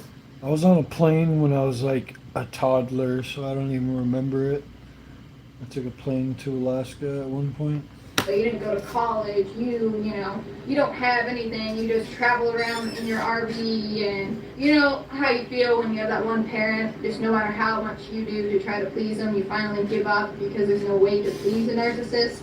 She's more of a gypsy than a hippie, but she's all about peace and love. My father, on the other hand, never approved of anything I've done. There's no idea, there's no approval of anything, and I just got sick of wanting approval from him. So I don't care about my dad's approval. To me, it seems like Nate found a vulnerable child, one that was dating his own son, groomed her into being his own girlfriend, and then isolated her from everyone she ever knew by putting her on an RV and traveling around the country. And years later, they would start a TikTok account and lie not only about their ages, but also about how they met. But the internet would eventually catch on. More and more people were figuring out what actually happened, and this would cause them to eventually address it. Once again, lying to everybody. How do you feel about all the stuff going around, the rumors and the BS and all that lovely stuff? I don't really care what some homeless dude who bums his way around the country thinks about me, baby. Just an opinion? And none of it's even rational in the first place because your mom and sister just told them what they wanted to hear. So like reading a script. It's easy to tell somebody something that you know they want to hear so that they'll believe it. It's not very complicated. Here's what they didn't take into consideration. I got arrested in 2017 for a crime I committed. And I did 3 years for said crime. So they're telling people that I met you when you were 16, but that's not physically possible. Oh, and the other thing they said is that you dated my son, which is absolutely asinine. I'm not gonna understand where they got this crap from, but I did date Paige first. I don't know where they're getting their crap. Nate did not do 3 years in prison, at least not at that time, so his argument there is null and void, along with every member of her family saying that that's not the case. I would think that they would be able to remember if she started dating an older man when she was actually an adult versus a child. We have to keep in mind that Nate has been doing shady shit for the majority of his life. He wants to talk about some homeless TikToker bringing up the truth about him, like he isn't also a homeless TikToker that relies on the generosity of others. Nate is a textbook hypocrite, and the way that he acts in these videos is completely different from the way that he actually is. Nate treats Paige like absolute garbage, sometimes talking to her like a parent, other times like an employee, but it's completely different from the loving, supportive guy that he tries to act like during pre-recorded videos. They said they're $8 at Walmart. It's like a little plate and you pick your coffee cup on it. Keeps your coffee hot. You know, like when you see those little like candle melts and they like have a little hot pad? Pretty much like that. I think you have a problem. No, I don't. I don't want to drink cold coffee. Tell me if this tastes good to you. I think you're addicted to coffee. It's absolutely comical that Nate would accuse anyone else of being addicted to something when he claims that he is a recovering addict. Big emphasis on the claims. Okay, so the story of when we got stopped at the border. What was it? It was a Border Patrol? Border Patrol checkpoint. And so we pulled in, and we were pulling forward, and so apparently the dog hit on the car. I don't know why, because there wasn't anything in the car. But We were in a car, not an RV car. yes, we were in a car, yeah. It's when we traveled the first time. Anyway, so we get pulled out of the car, and they take the Not bad. Better than nothing. vehicle, and they pull it over, and they're ripping it apart or whatever. And so they bring us inside, and we're sitting there, right? And so I stand up to look outside, and I see this car pull up, right? And the dog must have hit or something. I don't know exactly what happened. But all of a sudden, the guy who is searching or whatever, or checking vehicles, asks him to pop the trunk. So he pops the trunk, and I'm shitting on, okay? All of a sudden, out of nowhere, this head pops up like a jack-in-the-box. Nate doesn't just force Paige to record his insane ramblings, he also uses her to sell jewelry and beg for donations online, a lot of the times driving her to get more donations and more sales. Because we gotta get a sale or get some subscribers or do something. This is killing me, yeah. Killing me, Smalls. I haven't had luck myself. Did you even show the Hey, hello. basket or the soap or the anything? Not yet, no. Because I was moving stuff Oh, outside. you've been slacking today. I'm so dead tired, honey, that I can't even function half the time. I stayed up doing the Do you orders think last you're on night. vacation or something here? They also make a lot of money by selling crafts, if they could even be called that, because sometimes they'll just resell stuff that they find online, and when they actually do make something, it looks terrible. Awesome pants last night. We are super excited about them. And they are all homemade.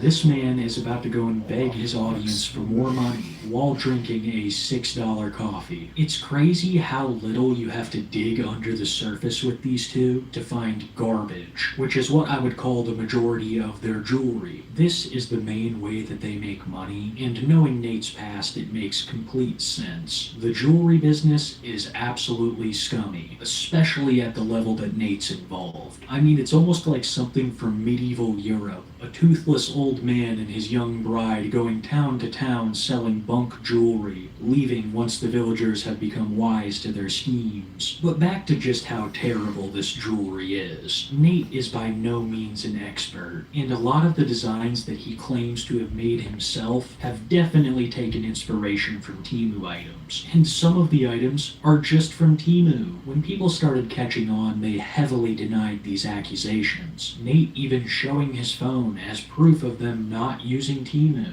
but he did the exact opposite by accidentally showing that they had recently made Temu purchases. But even after people had seen it clear as day, they would still deny everything. So your jewelry is from Temu because it's what hateful, jealous people do. When people can't touch who you are or be part of who you are now, they will live in your past, and when that doesn't work, they will make up shit about you. That's just the reality of the world we live in now. You also have to keep in mind, when you're trying to live in the light of God and you're trying to spread kindness and peace to people online, the devil is going to send his army after you every chance he gets. And it's sad, because I think a lot of these hateful people online don't even realize that they're working for the devil. But the reality of it is they are. There is a clear difference between the jewelry made on Temu and the jewelry that Nate makes. Sometimes Paige can't even tell what he's making. The little ruby, yeah, like the little bead. Mm-hmm. Anything else stand out to you?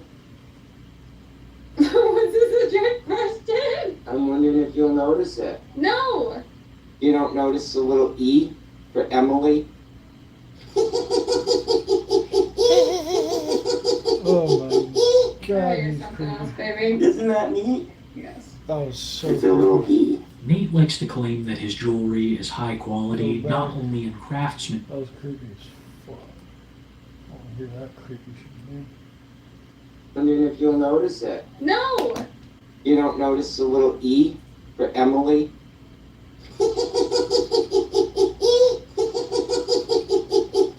Oh, you're Fucking something else, gone. baby. Isn't that neat? Yes. It's a little E. Nate likes to claim that his jewelry is high quality, not only in craftsmanship, but also materials, and that's why they carry the hefty price tag, sometimes being in the upper hundreds of dollars. But Nate claims this is all because he uses authentic gold and real gemstones. But what if I was to tell you that there was a 16-page long document that covers most of Nate's jewelry scams over the past 2 years, and there are a lot of them. But before we get into all that, I want to give a massive thank you to their Snark Reddit page. It's called r/Nathaniel Page Piece, and this video today would not be possible without them, and their years of diligent documentation. But back to the 16-page document of the alleged scams Look that at they that fucking guy. post from a customer who Oh, filed with her shit. bank after It's probably 7 too weeks bright of not for you guys to receiving see. her item and consistently being ignored. Someone who was supposed to receive their items by Christmas and ended up filing a refund in January. Another customer said that the ring turned her finger green and cut it. Nate trying to charge a customer more for an item that he had already sold them. And then there's all the screenshots from The hard road might not lead to glory, but the easy road definitely would.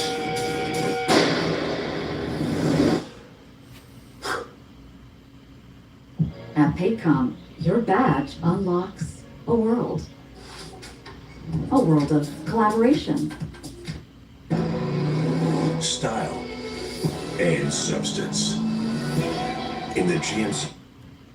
shots from their live streams, where person after person is asking for an update on their order. And it seemed like the people who actually received their order had complaints about the quality, with stones breaking and the metal turning their finger green. But I'm sure that's what authentic gold does. Another way they would get people is by throwing what they called giveaways, claiming to give either pieces of jewelry or cash to their followers. But some of the giveaway winners have complained about not receiving their items or payment. Like this person claiming that they won 2.5 months ago. My brother has like red hair, and my mom had red hair, and my half brother had red hair. So we got some, she's pretty Irish, my mom is.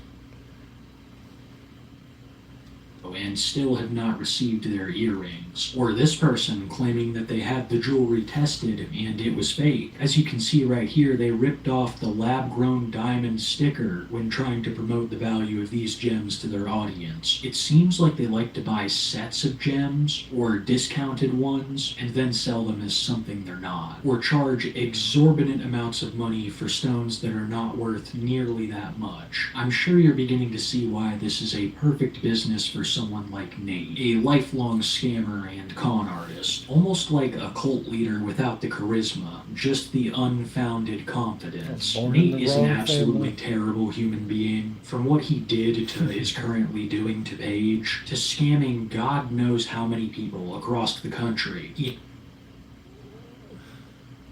I don't know, yeah, I guess maybe you were adopted, like your parents never told you or some shit.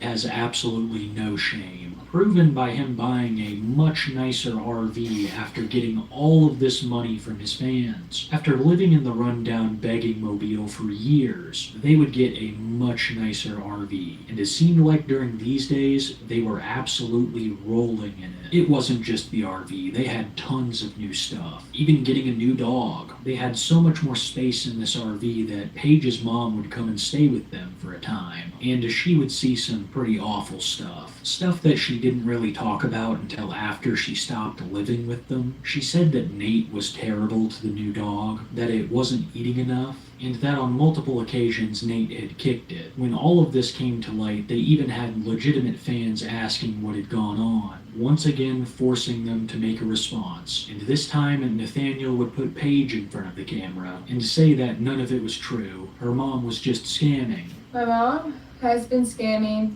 others on here and close friends of ours. As of recently, you guys know my mom recently got on a bus to go to Florida. And I had some very nasty things that started coming out recently, more prominent. And she had been messaging lots of you on here, trying to get money out of you and giving you some really made up stories about different things about us, different things that she was dealing with, trying to make it sound like that we were going to kick her out and things like that. And in reality, she wanted to leave so she could relapse. As you guys know, my mom did struggle with addiction for a good part of her life. How much money did she have saved in her Cash App when she had us do that fundraiser for her? I think she had like 1,000 in there. 5. That you just recently found out about? Yeah, I just recently found out somebody said that they had sent her money for her dog and she didn't use it for her dog. Who paid for her dog? We did. I have care credit, and so I wanted to make sure Lola got a proper, cremation and paw print and stuff like that, and so we put it on that card, and she made it sound like we just... Who paid for her food? We did. Who paid for her phone? We did. We paid $35 a month for her phone So line. who paid for everything for her for the last year and a half? We did. We wanted to cover stuff for her so she could heal, so she could save for a vehicle. And she was not using that money for a vehicle. She was stockpiling it to the side to use it to go down to Florida.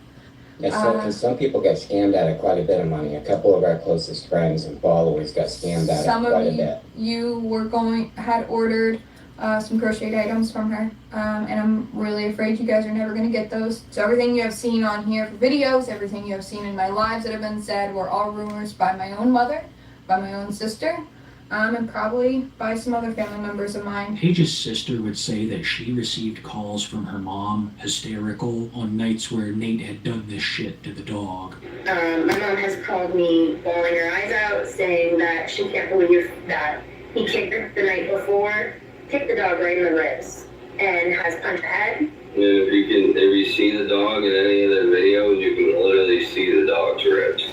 Oh yeah, have you guys seen how skinny that poor dog is? Not fed properly.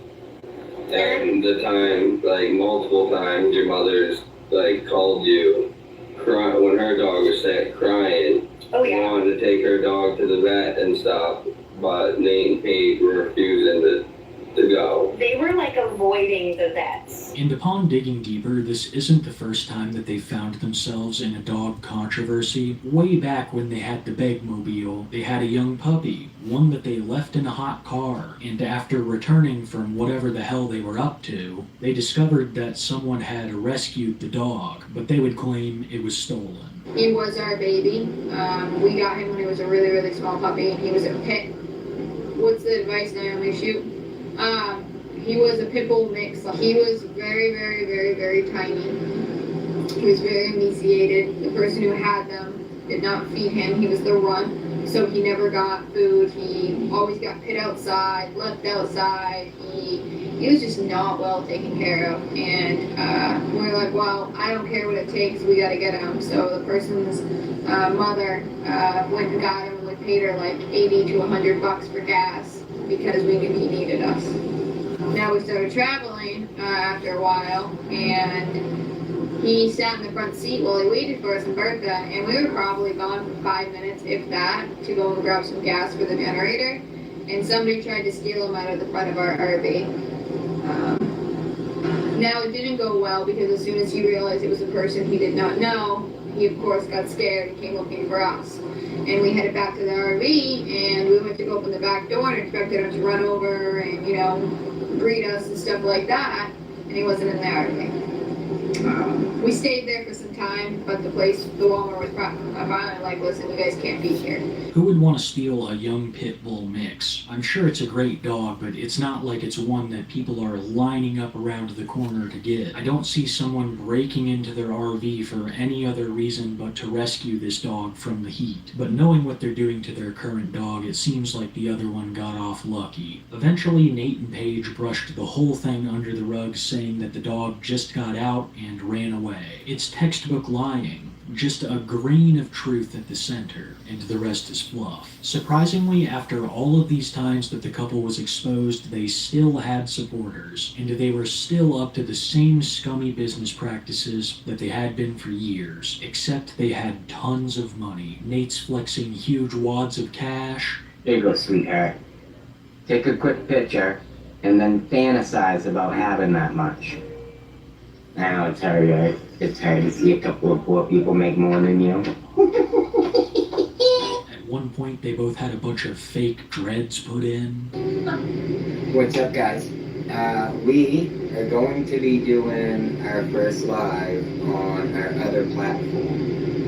If you're wondering how to find that, They were out here living the high life off of the backs of all the people they had tricked, and not just tricked financially. A lot of these people had also bought into the lie of their relationship, and this lie would be even harder to keep with the arrival of Josh, Nate's son, the one who had previously dated Paige.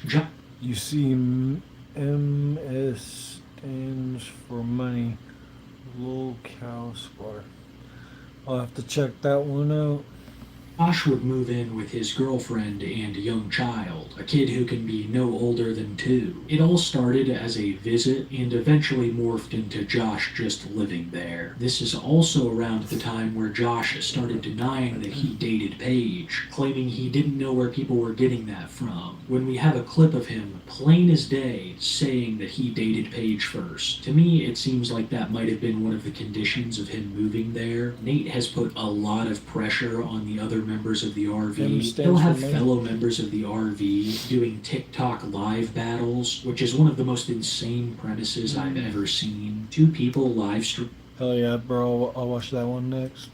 Head to head, and to see who can get more donations. Well, that's 100% profit when all of these donations are going into the exact same accounts. Because Josh has also started begging, supposedly for money to get his family their own RV, but it looks like all of the accounts are still linked to Paige and Nate, so God only knows how much of that money they're actually seeing. Josh's girlfriend Chloe has also faced some pressure from Nate. She seems kind of afraid of him, and I don't blame her. He's an absolute creep, and so is some of his audience, but not all of them are like that. Some don't know the horrific backstory and think that this is just 2 people living a life that they would want, traveling the country, not having to worry about a thing. But as time has gone on, these people have turned on them, due to either inevitably finding out the truth or getting scammed. Either way, they have received increased criticism from their audience, I think in part by the improved quality of their living conditions. Travel country on all the dumb people dime instead of working and doing it on their own.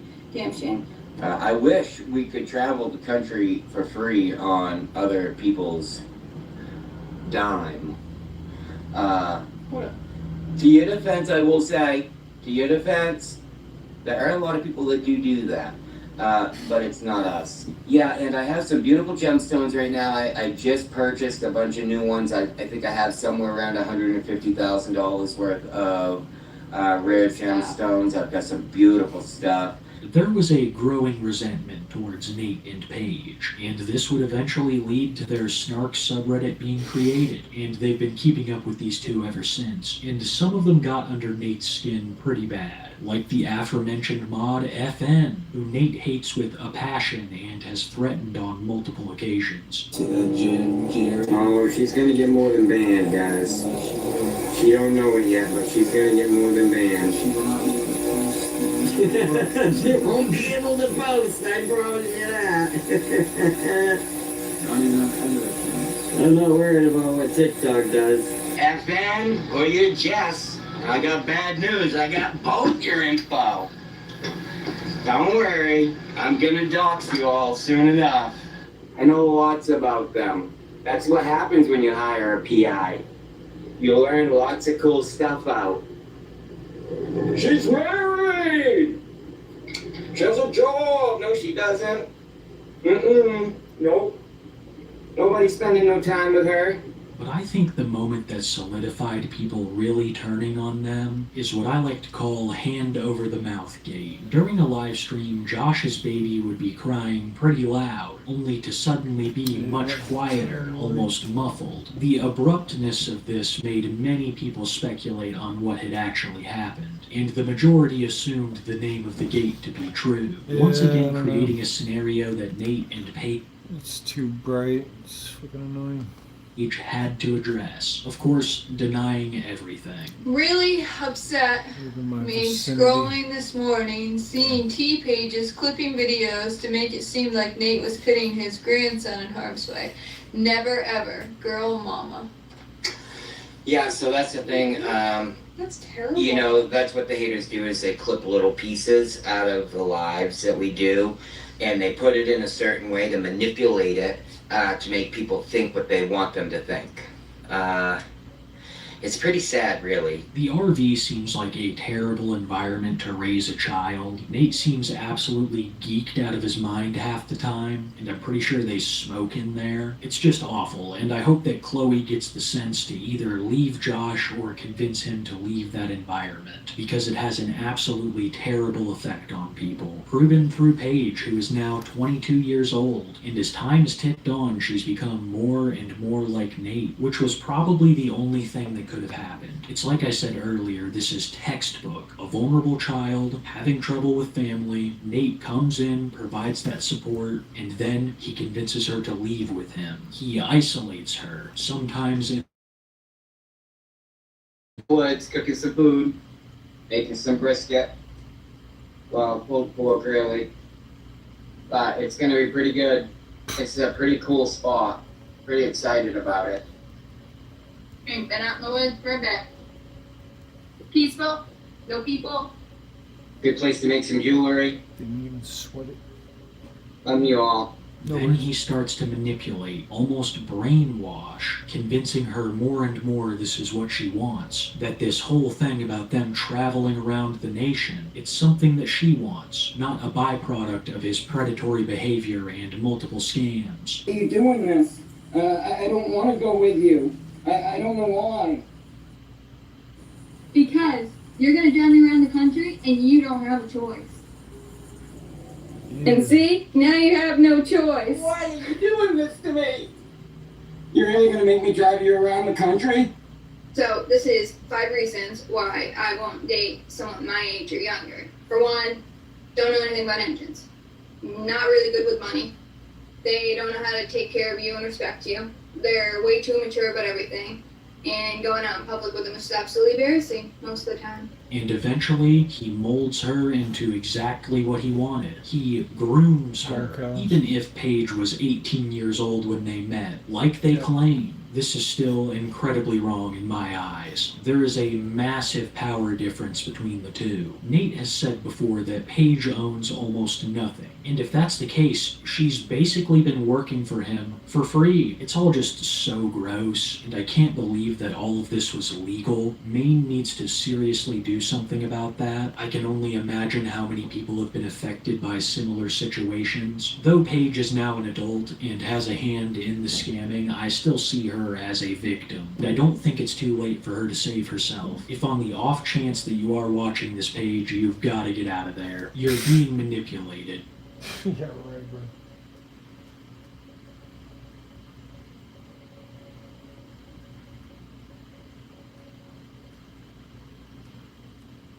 He said, you gotta get out of here. Yeah, right. You don't give a fuck. You know, it's pretty rare to find a story that hasn't been told on YouTube in big 2025. And every so often, the algorithm rewards you with a hidden gem. Matt, also known as M stands for money, is one of those rare gems I stumbled upon entirely by accident. At first glance, there doesn't seem to be much here besides poor hygiene and interesting worldviews from a guy seemingly down on his luck. But the more I followed the story, the more I I realized Matt wasn't just another unlucky guy. I instantly got strong Daniel Larson vibes from his speech and how his mind rationalizes things. It's like they could be cousins. Add a splash of good looks from Cyrax and, well, you have M stands for money.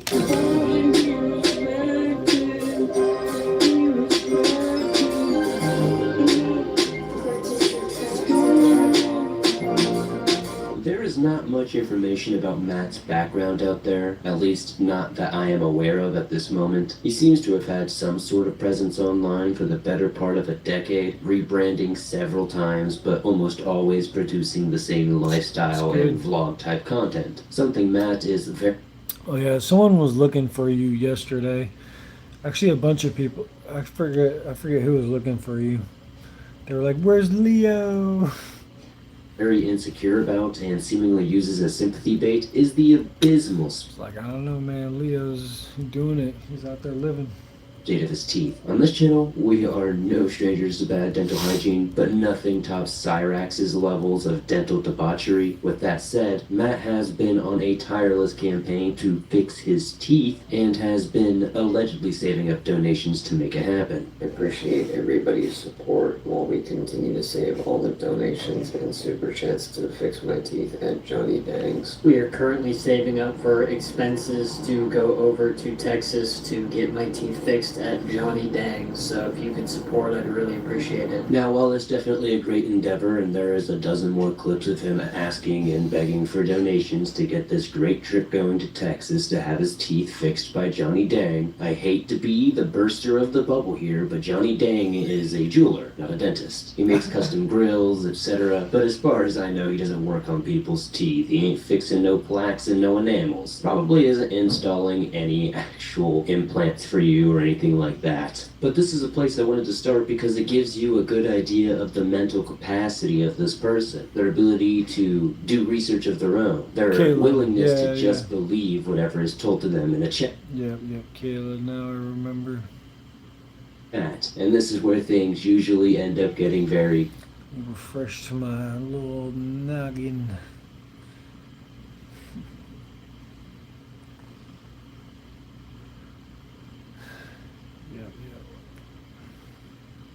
Cool, yeah. Interesting in these stories. Quick update. I've reached the point of fame and fortune where I'm being heavily stalked by an obsessive fan base.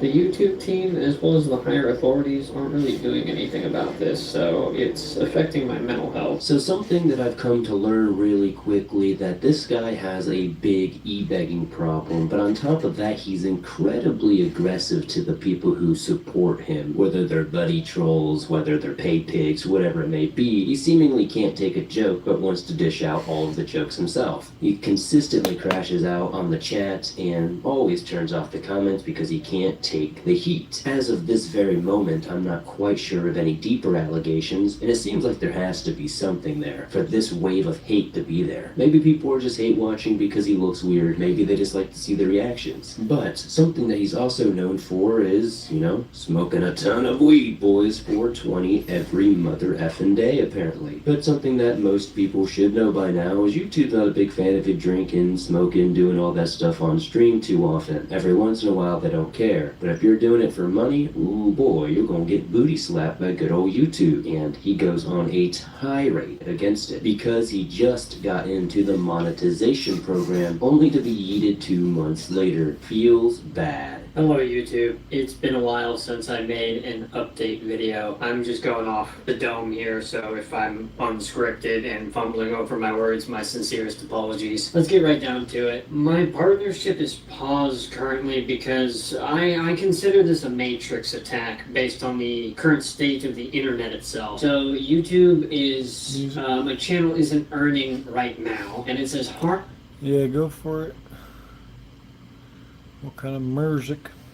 Harmful content containing illegal substances or promoting sales or dangerous acts concerning drugs, alcohol, and tobacco. They say things like, appeal if you think this was a mistake. Well, it's all this AI algorithm. I'm not going to get too into all the AI emails that I've sent, but the idea is, so my channel, it doesn't have harmful content. That's not what we're doing. And if you surf the web, if you surf YouTube long enough, you will find things that are not only breaking the policies, but breaking the law upon the platform. Nobody is being immediately punished.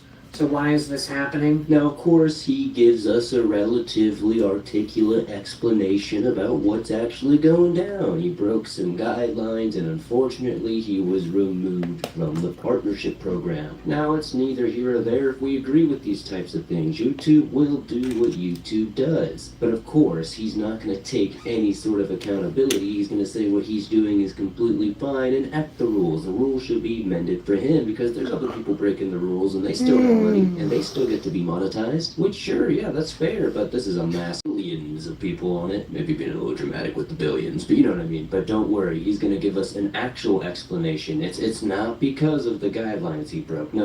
Listen to this. It's 100% real. The most Daniel Larson thing I've ever heard about to come up. Well, this is happening because I'm rich and famous for being rich and famous, and I'm actually, like, really rich and famous. Like, I'm a celebrity on the internet and in real life. Oh shit, here we go again. People know who the fuck I am. So people know who the fuck I am, and they don't really like me. So I think this is the long story short, the short story long. We've got to do our best to help me. Like I said, I'm sure all of you are getting some major deja vu. That was a good one.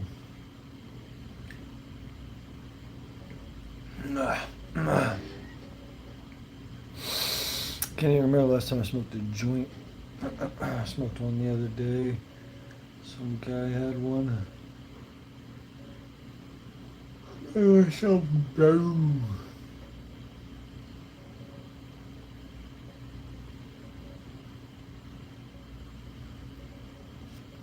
I need a pumpkin spice latte. Waiting for the ash to fall. No big picture for to see. Some sun streaming somewhat small. Feel so straight. Get you down, get paralyzed. Time takes time, take your time. You be kind when you analyze. Or get stuck inside your mind. When you're young, it's the end of the world.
There we go. A little freedom. Excuse me.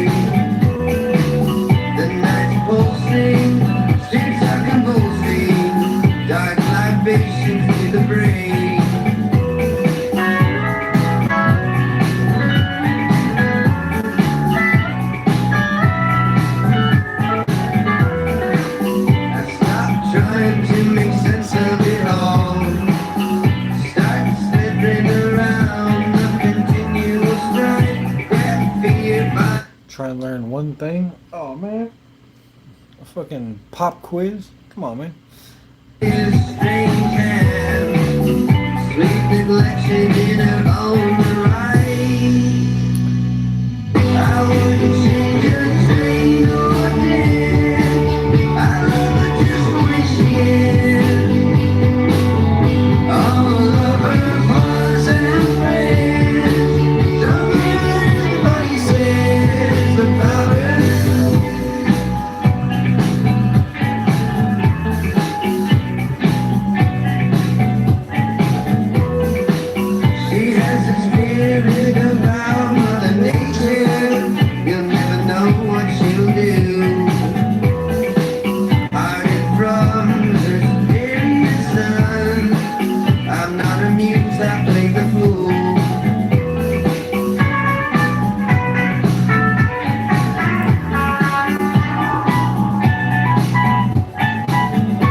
In Spain, in like Barcelona or whatever, they get so much tourists in Spain that they're starting to like turn on the tourists there. They're like starting to be like, we don't want tourists here. They're ruining the city or some shit. Going crazy. So I guess I can't go to Spain now. Now they'll get mad at me for being a tourist over there. What kind of shit is that? Yeah, that's crazy.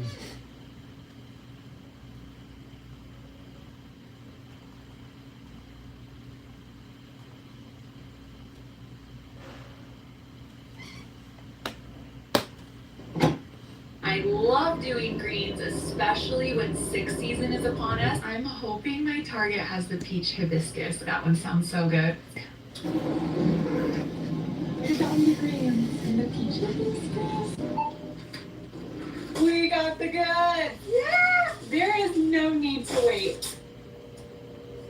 That's refreshing. Yeah, it is. Like initial taste, you're like, oh, it's greens, and then it's like, ooh, this is peach. This is yummy, refreshing.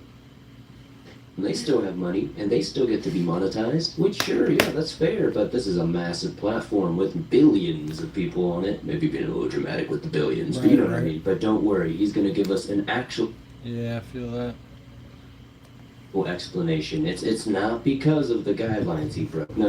Listen to this. It's 100% real. The most Daniel Larson thing I've ever heard about to come up. Well, this is happening because I'm rich and famous for being rich and famous. And I'm actually, like, really rich and famous. Like, I'm a celebrity on the internet and in real life. Oh, shit.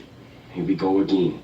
People know who the fuck I am. So people know who the fuck I am, and they don't really like me. So I think this is the long story short, the short story long. We've got to do our best to help me. Like I said, I'm sure all of you are getting some major deja vu back to the days of the Daniel Larson series, and honestly, those were better days. The world seems more grim with the president locked up, but is probably one of the most prolific online beggars I've ever seen in my life. You're not only going to see him in the next couple of clips continuously ask for help, but he basically demands it. He expects it. He's not asking nicely. He's not saying please or thank you. He's expecting you to help him like he is actually the biggest thing in everybody's life. He seems to think he's more important than your woes, your family, your friends. Jeez, he thinks he's more important than Jesus Christ himself. I'm in the process of appealing the mistake YouTube has made pausing my partnership. If you guys could do your best to report the people that are breaking the policies, that are bullying, harassing, stalking, and doxing me, I'd really appreciate that. Hey, YouTube, any member of YouTube whatsoever, whenever you have time, if you could investigate and or say hello to me as soon as possible, I'd really appreciate that. Hi there, quick update. I'm in the process of emailing YouTube about pausing my partnership so, my content creation can resume. The AI forgot what we were talking about during the email. Now, of course, you would rightfully be a little upset. It's all AI and automatic responses these days unless you actually have a rep, which is pretty hard to get unless you're a somewhat popping channel these days. But again, he would go online, make another video, changing up the narrative a bit, trying to grift some sympathy and give us a little bit more background about who he is. We'll come to learn that he's been doing YouTube for 9 years, he's been homeless for 3, and that this is how he pays his bills. But yeah, I do want to point out, you'll see many times where he's got like a weed pen, or always has some sort of weed item. But yet he's living on the streets, living in hotels, eating fast food, etc. It's an interesting conundrum, and while you don't want to kick people while they're down, sometimes you just have to point out that a lot of it seems to be more of a choice than by force. My monetization is currently on pause because of some bullshit spam reports. If you guys are part of the YouTube team, or if you have a verified checkmark, I'm going through serious slander, defamation. I need everybody's help now more than ever because it feels like the time that I spend is meaningless effort because we're trying to move forward. And if we can't move forward to reach our goals, then it's difficult for me to move forward, which is exactly their goal. Their goal is for it to be difficult for me to move forward. So if the YouTube team can understand that it would be unwise for them to have their way, it would be more intelligent for me to have my way. Life's not about picking sides, but it's really unfortunate that you guys make a game of this, and life's not a game.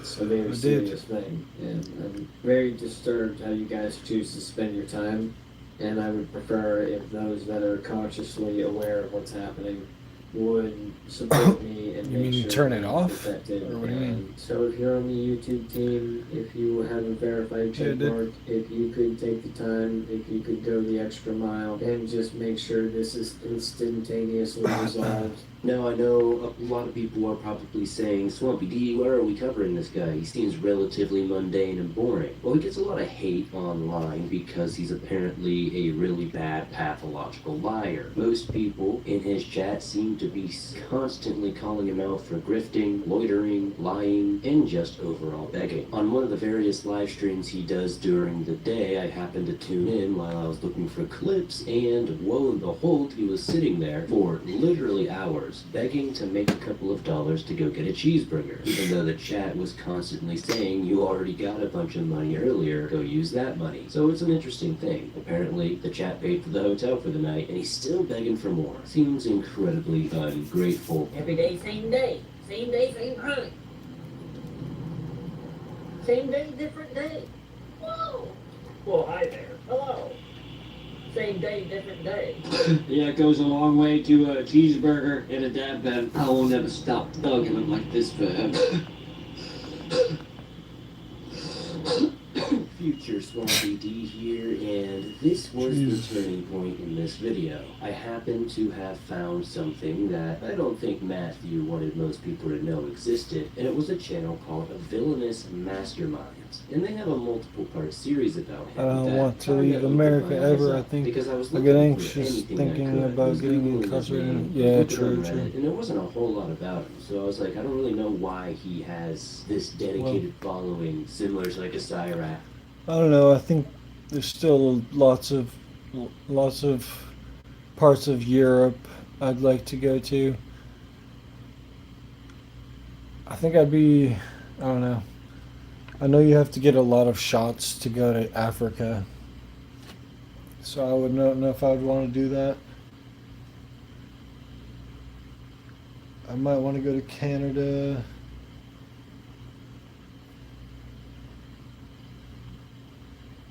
I think I would like to go to China too, or Japan, or South Korea.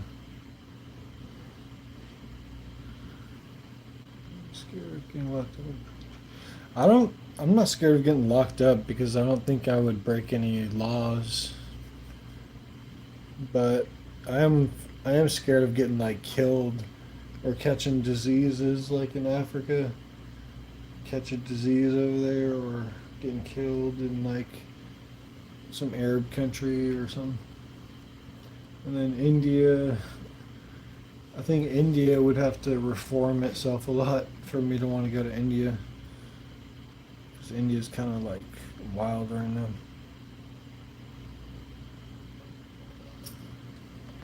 Or any other locale that just love hating on him. But I think I finally figured out exactly what's going on here. So I got this information from Villainous Masterminds once again. I don't know, I've never traveled much, so definitely check their channel out and give them a good subscribe there. So I would want to, before I ever traveled to another country, I think I would want to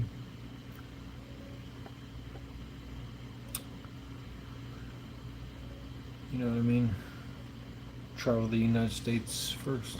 So in this video's description, A lot of it lockup. says this Yeah. is one video of a multi-part series displaying the build-up and decline of Matthew David Davis. These incidents occurred from around the dates of 6/16/25, so super recently, and will potentially be ending 7/30/25 once the results of the court proceedings have been released. The current video you are watching takes place after the arrest from the house Matthew had been squatting in for almost 2 weeks. The first clip is a recording of the threats made to the owner if he were to come by the house. The clip took place a few days prior to the arrest. The second clip is the interaction between Matthew and the homeowner after coming across each other at the local Safeway in Bremerton. Finally, the last clip occurs less than 2 hours after the interaction. All the instances took place while Matt was live streaming on YouTube under the channel name M stands for money. Oh my god, you guys are so embarrassing. You guys realize I'm in the shadow realm, right? So no one can find it, so it would be impossible statistically for him to stumble upon my channel and recognize it at this point, let alone like try to actually assert himself. You guys realize that's a statistical impossibility, right? You thought he would assert himself in my chat before stepping up on his own front porch? That's how stupid you guys are. Fucking holy shit. More like my front porch. He attempted to step up on the front porch and die on the front porch. What did he say? What did he I can make up any story I want, right? What? He weighs 40 pounds more than I do. I was afraid for my life. He tried to attack me, and then he died. So as mentioned prior, that is the first clip of him threatening the homeowner. Now this next clip is going to be when he goes to a Safeway and a confrontation ensues. This is when he would get arrested. So what you're going to see is a couple of moments after the arrest. Matthew is sitting outside the local Safeway and the homeowner stumbles upon him and obviously we'll see what happens. Thank you. I don't want to talk to that guy. That guy doesn't seem like a safe guy. But you notice when that guy walked up to me, my conversation patterns with that guy. I says, hi, no, it's all right, man. I wouldn't be territorial over shade. You see, like, my tone of voice that have a low-pitched, aggressive monotone? Bro, the sunlight is concrete, dude. No, man, I'm like 5'2", bro. Ain't no way. I'm not 5'3". When people are like, how tall are you? I'm like, Not 5'3". 5'3" sounds too tall. Ain't no way I'm 5'3", bro. What did you say? What's that? Yeah. I guess so, bro. Yeah. There's something you want to talk about? What song you want, bro? Okay. I'm court ordered not to be there. I don't recall. Court ordered not to be there. I don't recall doing that. Huh, okay. Well, I don't recall doing that. That guy was aggressive. I don't know who the fuck that was. He kind of sounded like a criminal. Yeah, I don't know who the fuck that guy was. Honestly, he kind of sounded like something similar. I don't know who you are. Alrighty? I think that place really needs cleaned up. I just think that place needs cleaned up. If you claim to be the owner of the property, in my personal opinion, the only thing I gotta say is I think that place needs cleaned up. X-Files, you must be deaf and blind because I didn't pitch out. Pretty sure he did though. He did not. Why? Whatever happened earlier today, that's not gonna bode well for him in court. I think he should just not show up. I don't think he understands how legal proceedings happen. You know what I am. What am I?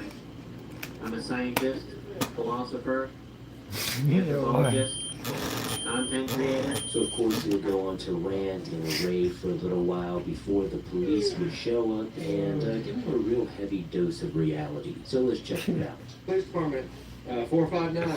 Hey Matthew, name and badge number. That's illegal. Not illegal, no.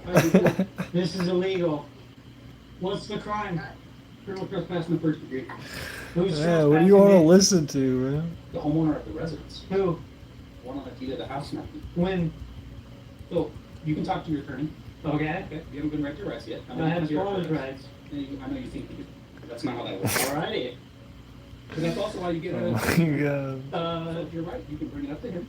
I guess so. Then you can fight it. This is false imprisonment. You can bring that up to your attorney. This is false imprisonment. You must have a lock and we appreciate you coming up to us. This is false imprisonment. You understand this, right? No, I don't. I know you don't understand it. You got him? You enjoy the smile on your face, S. Diaz? You are smiling. Turn You will that have your shit best off. for it too. You're okay. All Hell right. yeah, Where man. are you going? What car?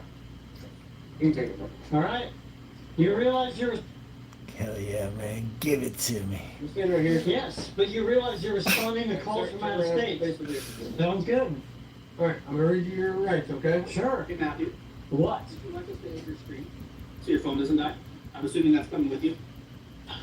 Keep it recording.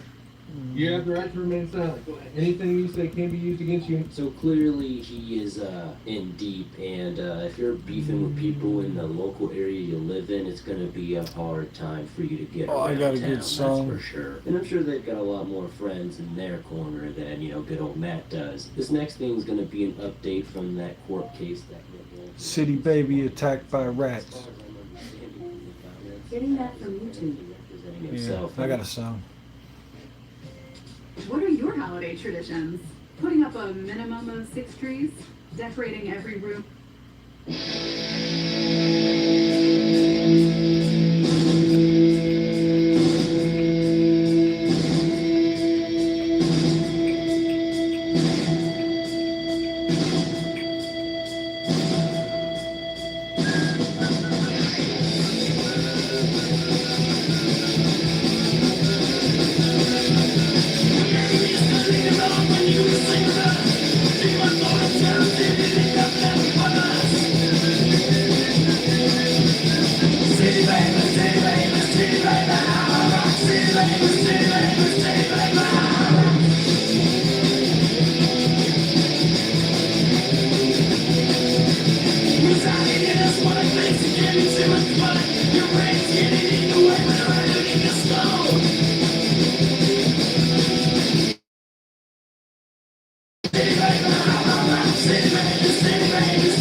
find a crock pot.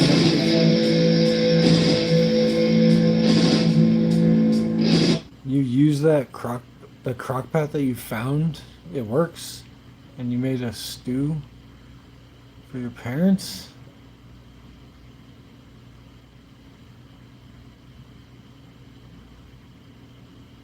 What?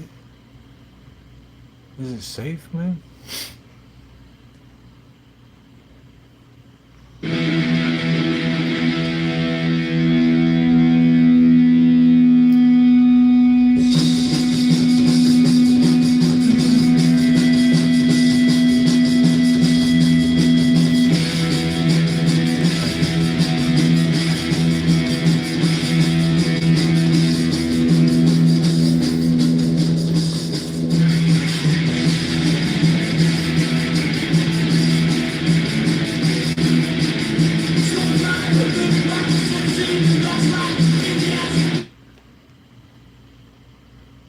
Yeah, what kind of stew? Is it roadkill?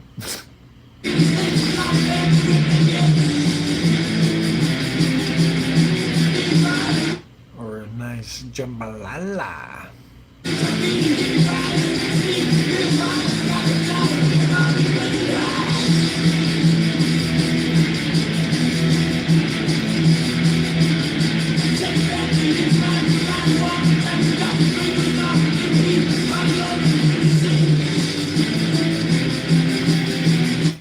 Hey man, roadkill stew could be the hit of the town.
Circle jerks. Getting that from YouTube.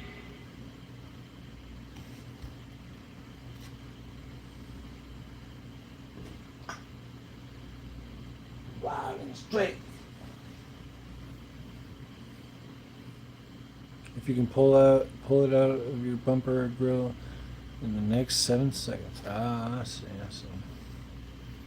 Hadn't heard that one before. Chuck roast and spicy Italian sausage. I made it in little meatballs and potatoes and celery and made white carrots and chicken broth. I want to use beef broth, obviously. That's what's up. That's cool that the crock pot still works and everything.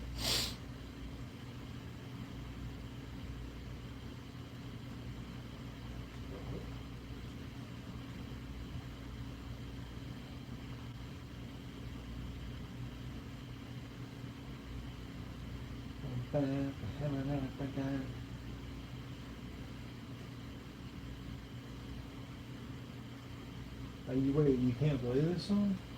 Didn't I just click on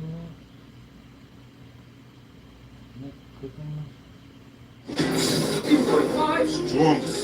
9%. Yes. 9.5% ABV. Juice Force IPA. Live dangerously.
This is America.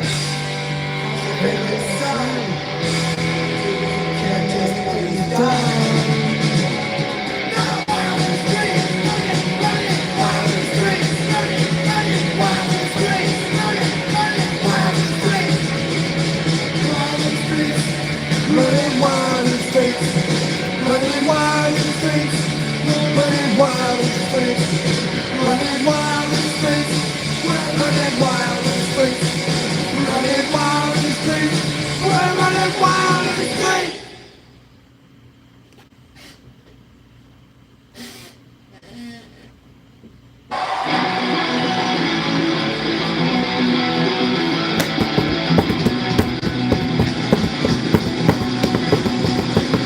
Buckle 9.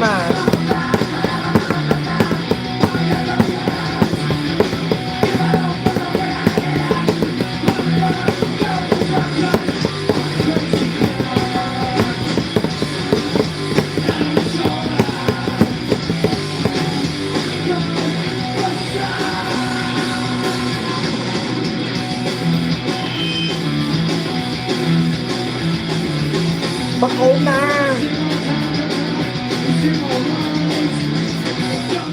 Freedom is just a $1.09. Getting that from YouTube.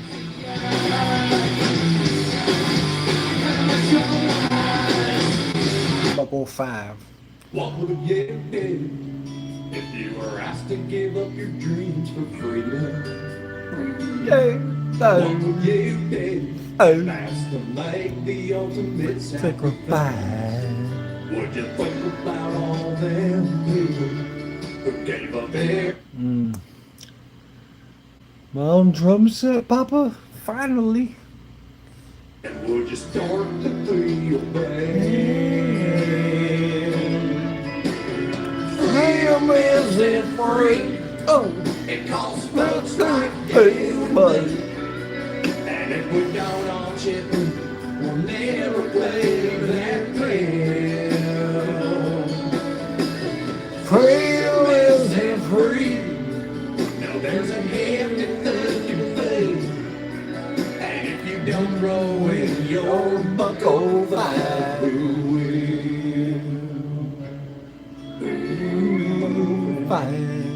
Freedom costs $1.05. $1.05. Fabrice.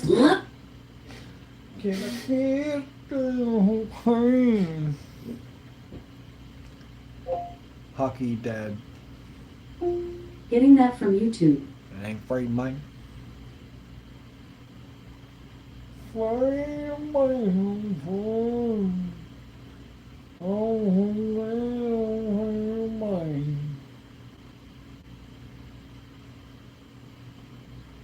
Oh,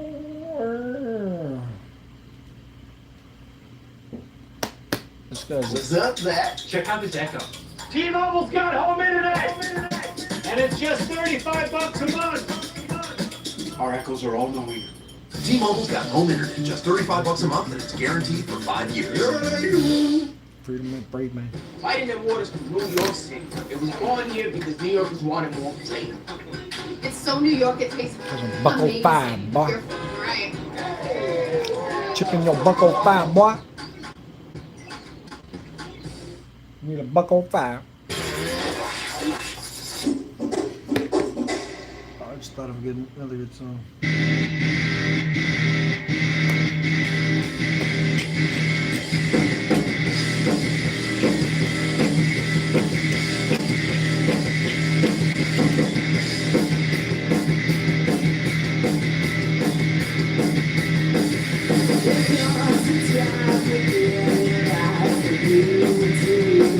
Buckle 5.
Who's Adderall by?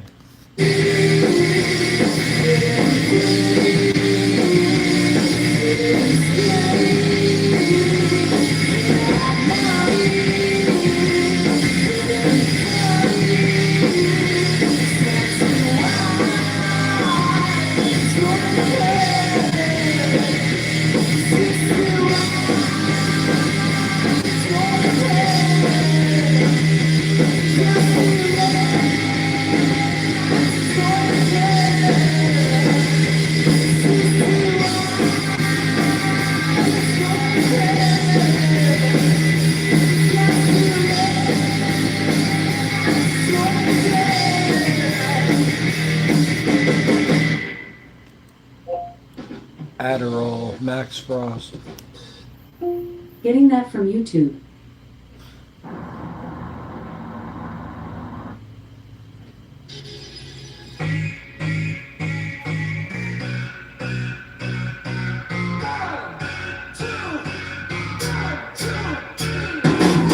I got a new disease. I saw it on TV.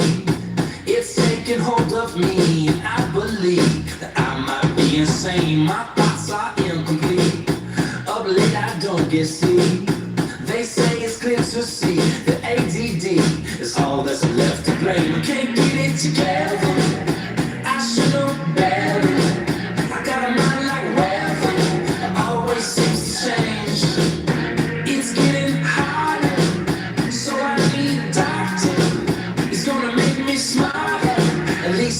what they say. I've been bouncing off the walls and shaking the air around, loosen the pressure.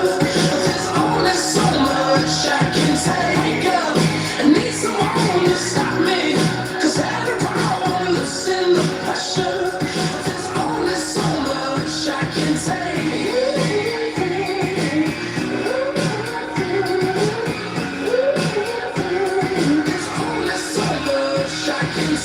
I break into the scene, buzz from the new vaccine. There's curing all my dreams, it's fine with me, as long as I get more. My doors left off the latch, Yeah, good song, and bro. all my mirrors cracked. Now there's no turning back, so I just laugh and pass out on the floor. I can't get it together, I should know better. I got a mind like weather, it always seems to change. It's getting harder, so I need a doctor. He's gonna make me smarter, at least that's what they say. I've been bouncing off the walls and shaking the air around, loosen the pressure. There's only so much I can take up. I need someone to stop me, 'cause every around, loosen the pressure. There's only so much I can take.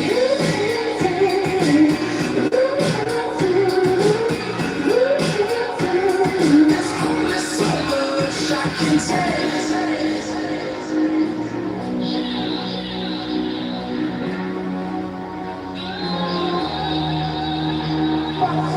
Crazy 'cause I don't wanna, I don't wanna, never wanna. I try to wanna take one more, and I'm gonna be bouncing off the walls and shaking the air around and losing the pressure. There's only so much I can take. Bouncing off the walls and shaking the air around and losing the pressure. There's only so much I can take.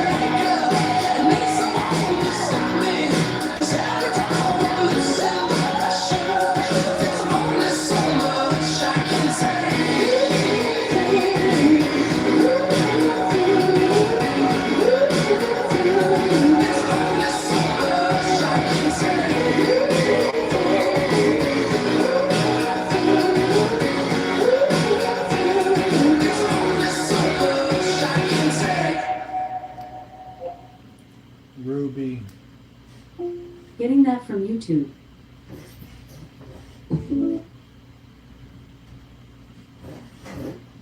You wouldn't settle for Bateman when there's Batman. Don't touch that. Well, now I want to touch it more.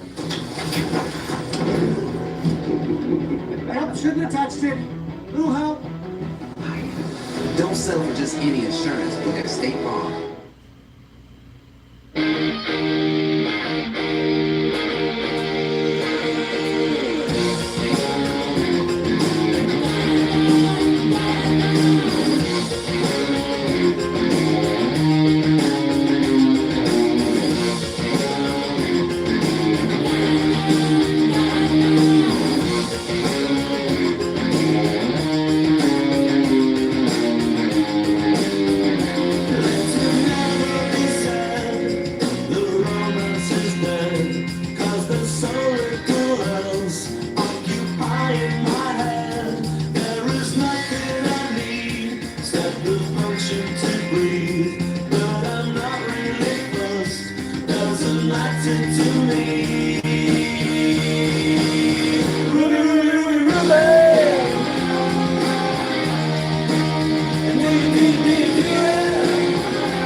What are you doing to it?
copyrighted for sure, man.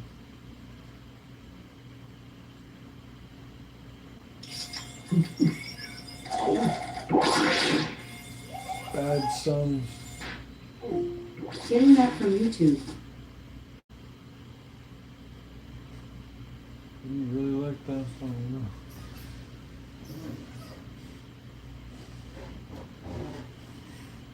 Out here, there's always time to pull over for pizza. Hot, cheesy, hand-prepped, and ready. I was trying to find this band that sounds kind of like Max Frost, but couldn't remember the name of it. Still trying to figure it out. Phil Collins. Everyone except WGU. Yeah, Phil Collins is copyrighted, man. He doesn't want anyone playing his music.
Getting that from YouTube.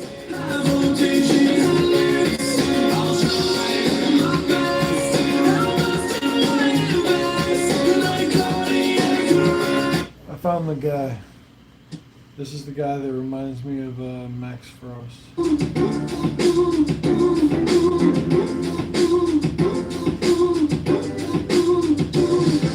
There's no form and no labels to put on to this thing we keep and dip into when we leave. You don't have the right to ask where you go at night.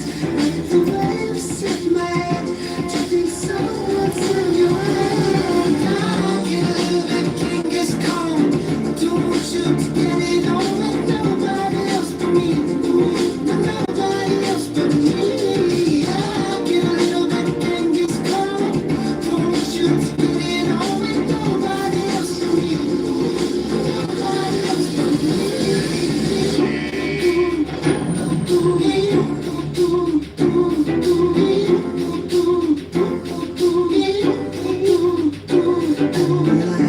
They glow like I just lost the World War, and the scene slips away to the heavens I fade. It's a shit world, 'cause I don't really want you, girl, but you can't be free, 'cause I'm selfish, I'm obscene. I get a little bit fingers calm.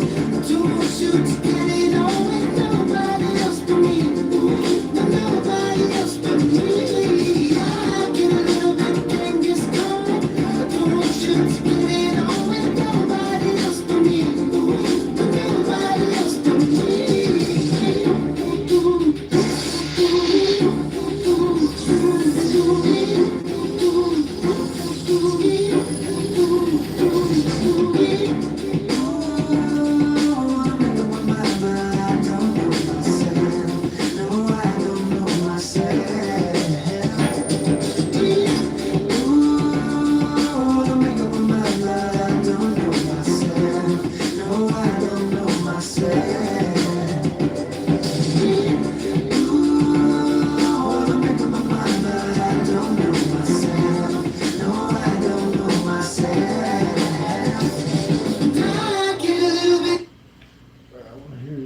some before I forget about it.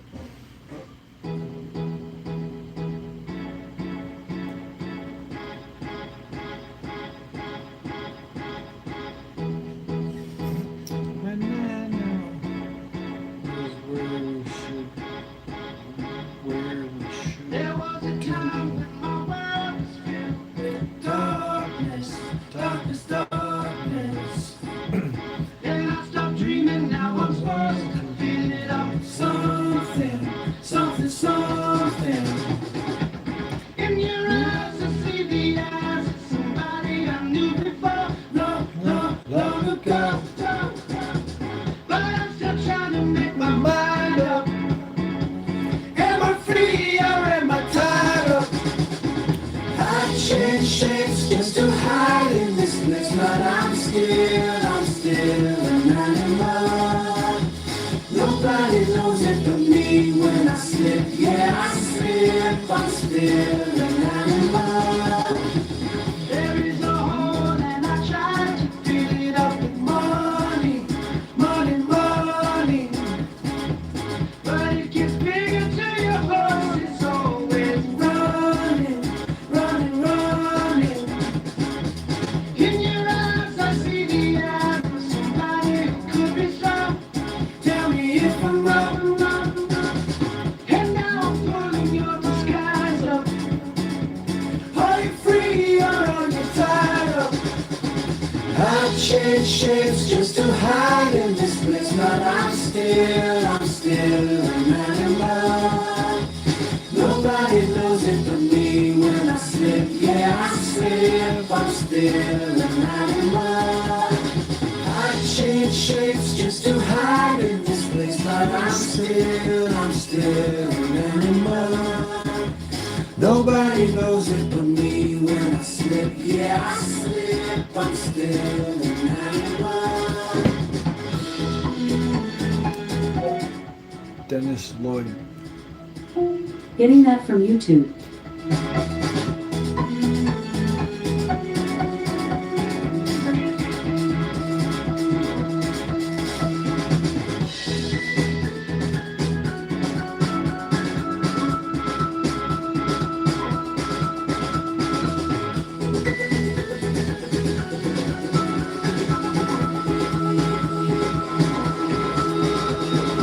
I change shapes just to hide in this place, but I'm still an animal. Ripples. Mazahu. Getting that from YouTube. Hey. These dishes just aren't getting clean. Problem isn't your machine. It's likely your detergent. Hey, come on. Hey. What's up with all these commercials and shit? Bullshitting me?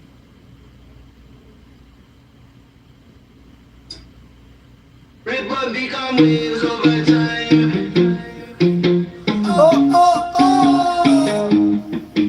Throwing stones in the ocean. I've been passing time. Keeping all these lines, I see the signs. Sit back with my potion, relax and unwind. River drops in the ocean of the mind. The sun and the moon pull the tide.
Dennis Lloyd, Alien.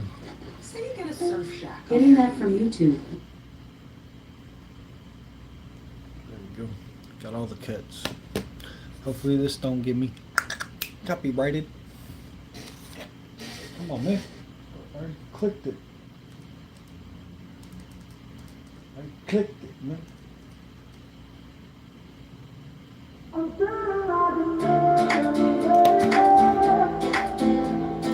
Running around the world, baby, running around the world. Where did I come from? Where do I go? So far away from home. Where did I come from? I cannot know. What I'm fighting for. I'm feeling like a man, baby. Running around the world. I'm feeling like a man, baby. Running around the world.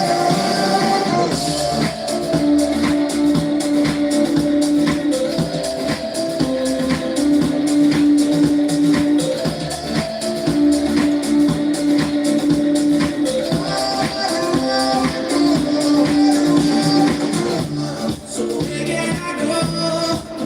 A million miles from home. Dennis Lloyd. What am I going for? I cannot know. What I'm fighting for. I'm feeling like a man, baby. Riding around the world. I'm feeling like a stranger, baby.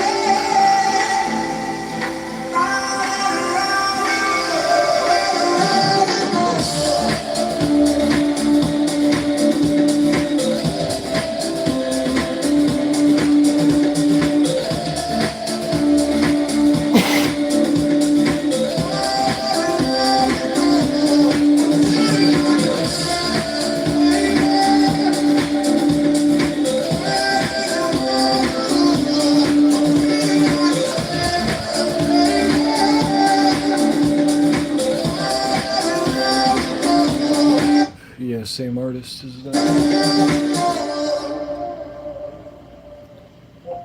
Dennis Lloyd. He has a lot of good Getting songs. that from YouTube. You wouldn't settle for He had a lot of good cuts. I like Demons too. I saw something burning. It better not be this fucking building.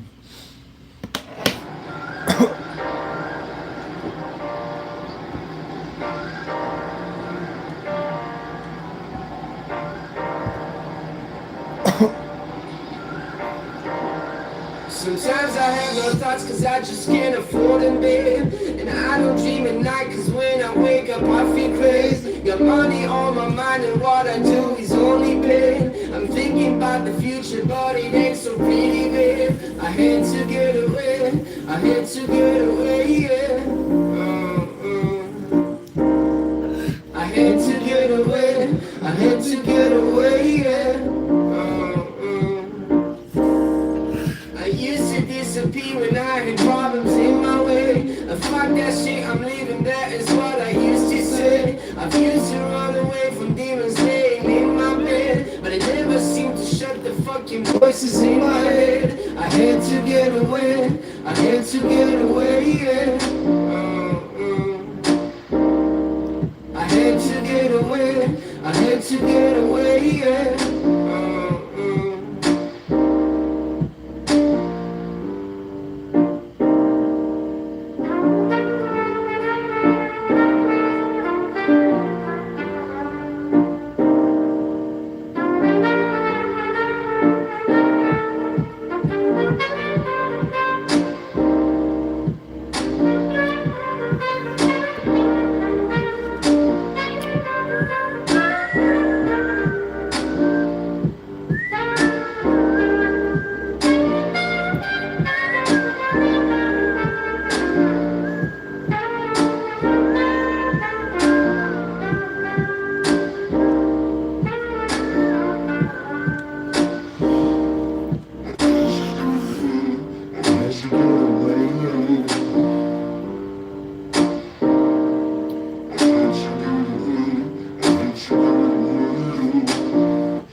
songs. Nevermind by Dennis Lloyd. Getting that from YouTube. That's the one you want? That's a good one. Come on, make it. This thing's weird sometimes. Staying in Black. Bee Gees AC/DC mashup by Wax Audio. Staying in Black. Bee Gees AC/DC mashup by Wax Audio. Getting that from YouTube.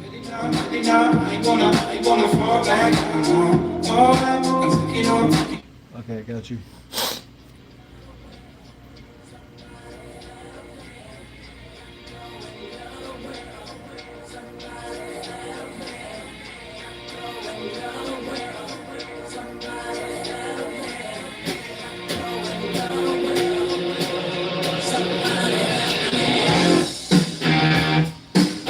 Oh man.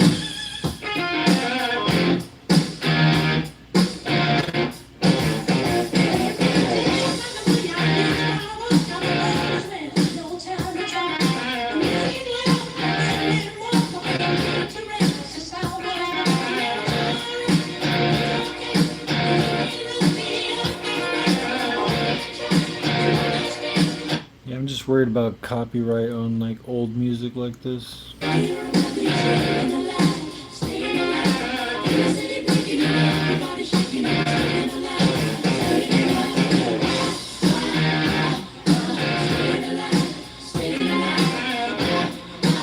my god.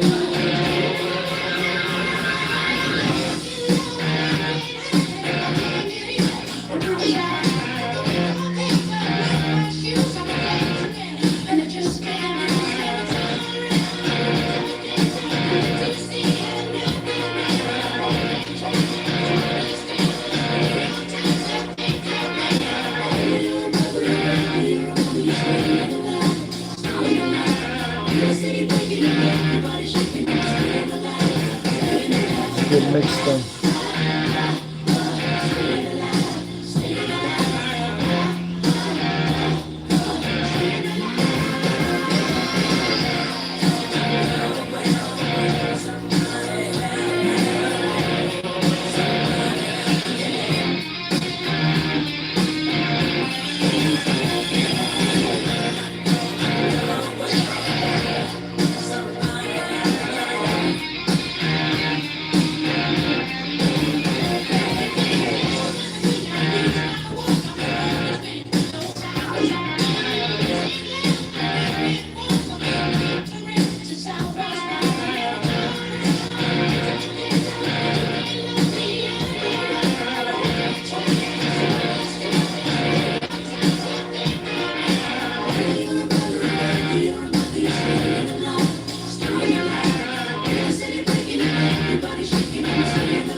Fucking top cop.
I like the suggestions that they give you on YouTube too, like the recommended songs.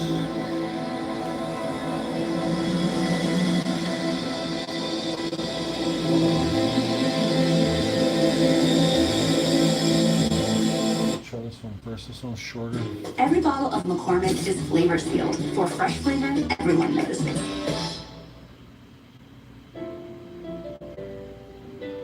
Expand your horizons with NanoWall. No.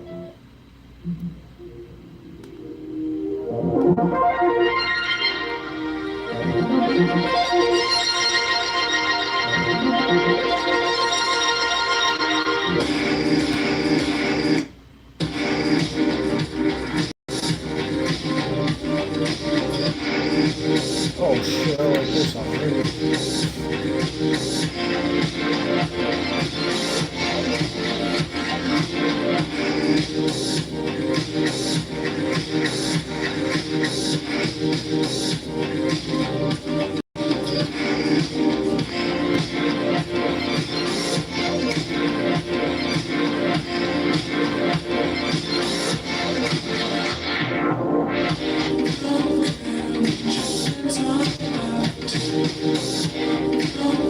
You know there's a test on Monday. I hope you're paying attention.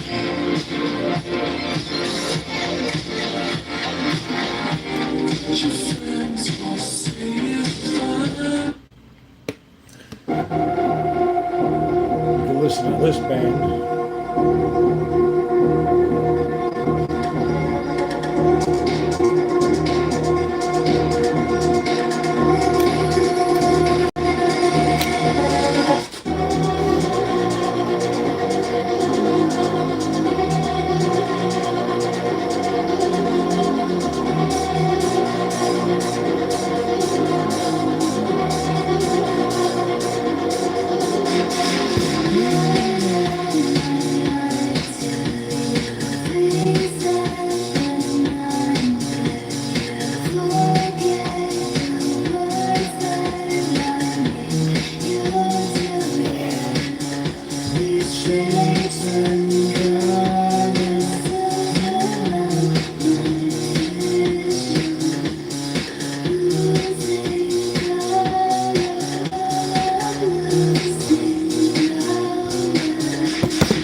Drugging? Dragging? You mean I'm lagging? What does dragging mean? Lagging? Dragging?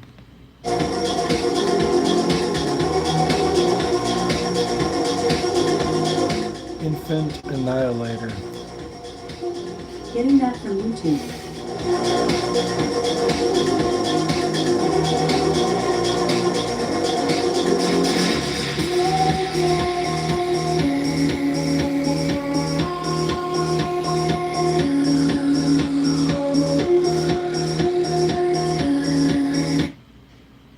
Your drums. Oh Imagine yeah. it. Fresh Sheet Day could become Fresh Sheet Week. Yeah, I feel you there. Yeah. Night for up to 7 days. Downy breathes life into your laundry. Remember, Clef, if it can be Real life lag. you'll find it. You're a dragon now. You're a dragon. Shopping and long compliments. You're a dragon. For every wish list. And jewelry that speaks for itself. You're a dragon now.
Whiplash.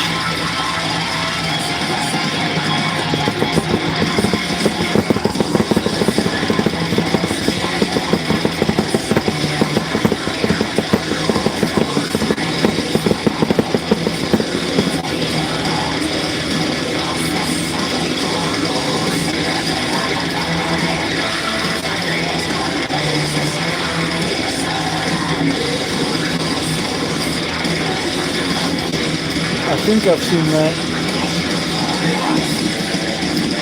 That has Patrick Swayze in it, and they, yeah, I think I've seen that.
enough to watch it.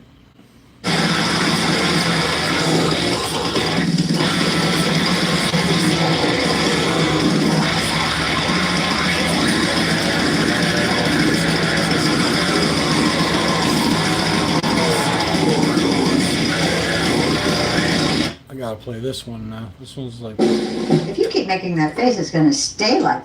This one's like the best. Great movie. This one's like one of the best deathcore songs ever.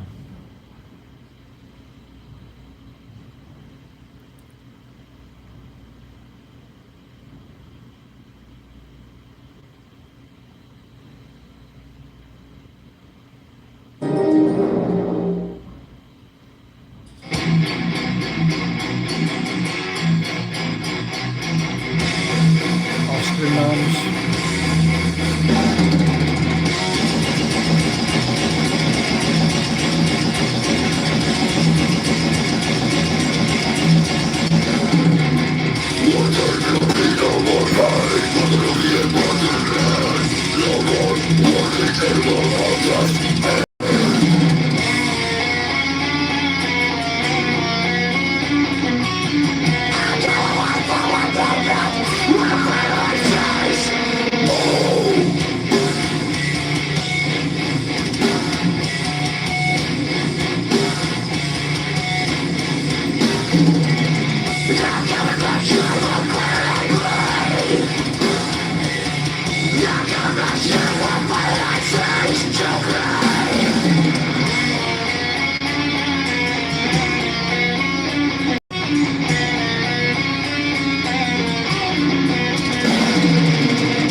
Man, some asshole is literally burning a fire right outside my fucking window. Oh, it's on Tubi, cool. Some guy has a fire burning right outside my fucking window. On the sidewalk.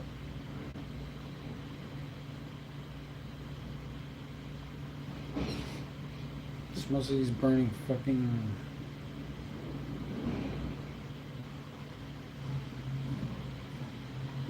plastic.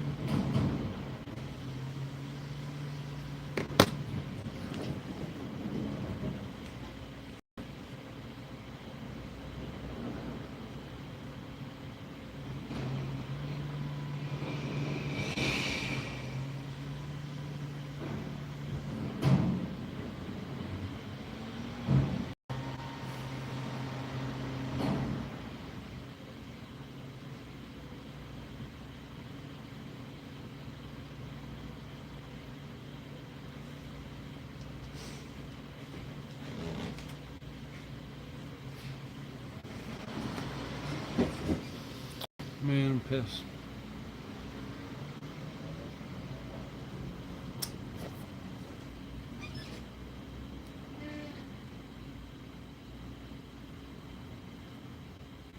Culture wars.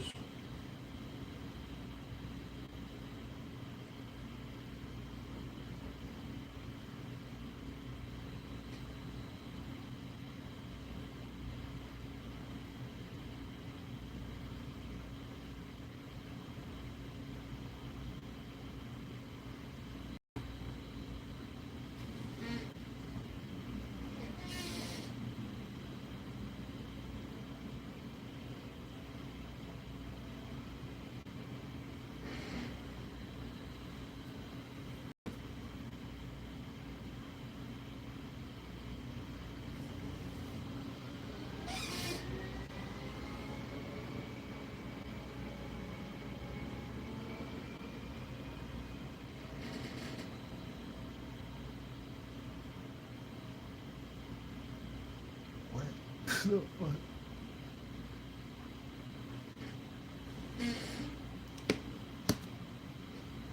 Go to war with a pillow?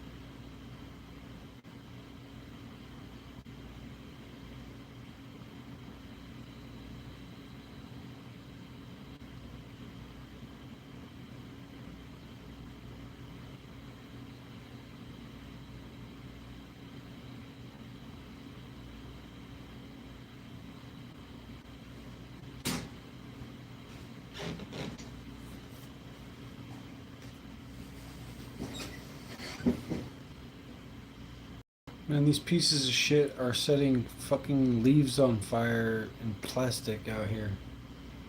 Right outside my fucking window.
mission. That's my mission.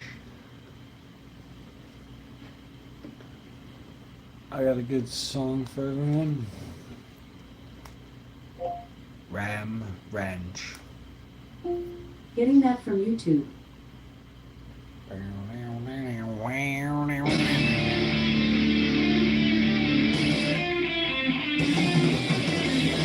18 naked cowboys in the showers at Ram Ranch.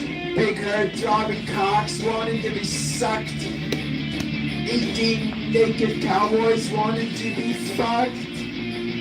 Cowboys in the showers at Ram Ranch on their knees wanting to suck cowboy cocks. Ram Ranch really rocks.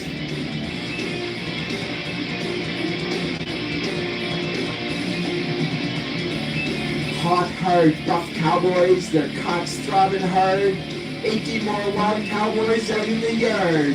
Big bulging cocks ever so hard. Orgy in the showers at Ram Ranch. Big hard throbbing cocks, ram a cowboy butt like a breed of ram wanting to rut.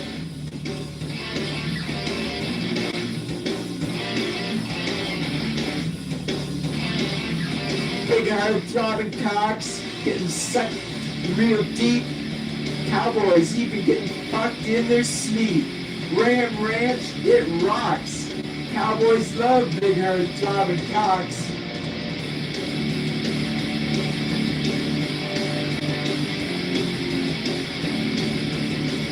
"18 naked cowboys in the showers." Drinking a beer by Deer Hunter. Getting that from YouTube. 18 naked cowboys wanted to be fucked. Cowboys in the showers at Ram Ranch on their knees wanting to suck cow. Say you get a surf shack on Airbnb.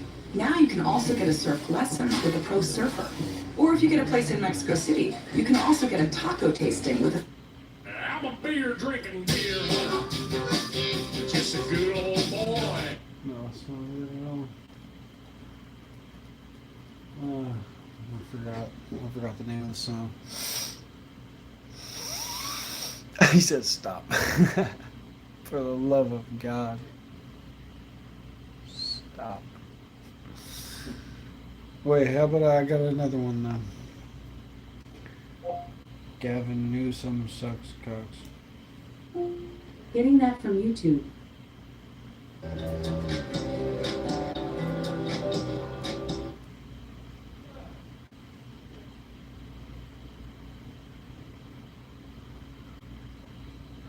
This one's definitely not copyrighted. That's what I like about it.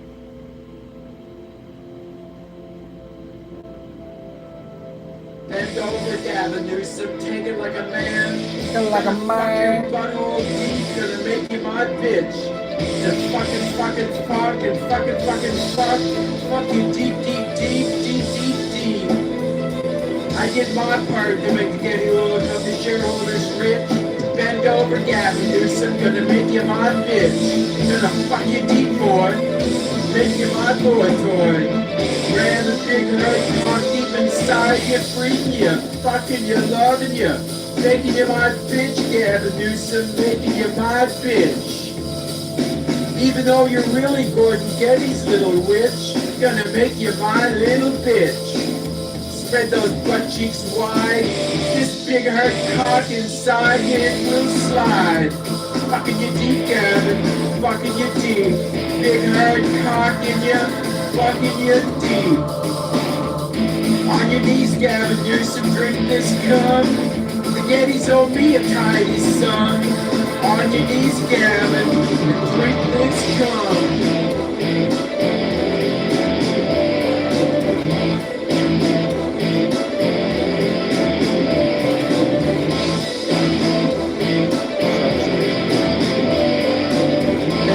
Gavin Newsom, take it like a man. Gonna fuck your butthole deep, gonna make you my bitch. Just fucking fuck. Fuck you deep. I did my part to make the Getty Oil Company shareholders rich. Bend over, Gavin Newsom, gonna make you my bitch. Gonna boy toy. Ram a big hard cock deep inside you, freaking you, fucking you, loving you, making you my bitch, Gavin Newsom, making you my bitch. Even though you're really Gordon Getty's little witch, gonna make you my little bitch. Spread those butt cheeks wide, this big hard cock inside you, it will slide. Fucking you deep, Gavin, fucking you deep. Big hard cock in you, fucking you deep. On your knees, Gavin, Newsom, drink this cum. Getty's owe me a tidy son. I forgot I was on TikTok. Gavin, drink this cum.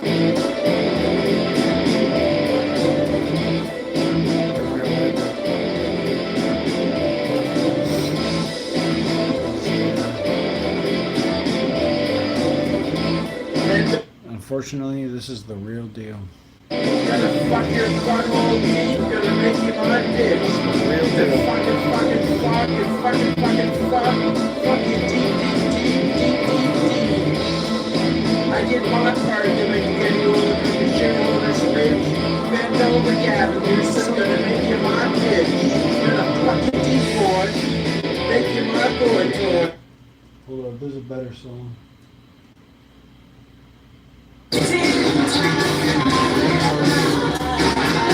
Not that.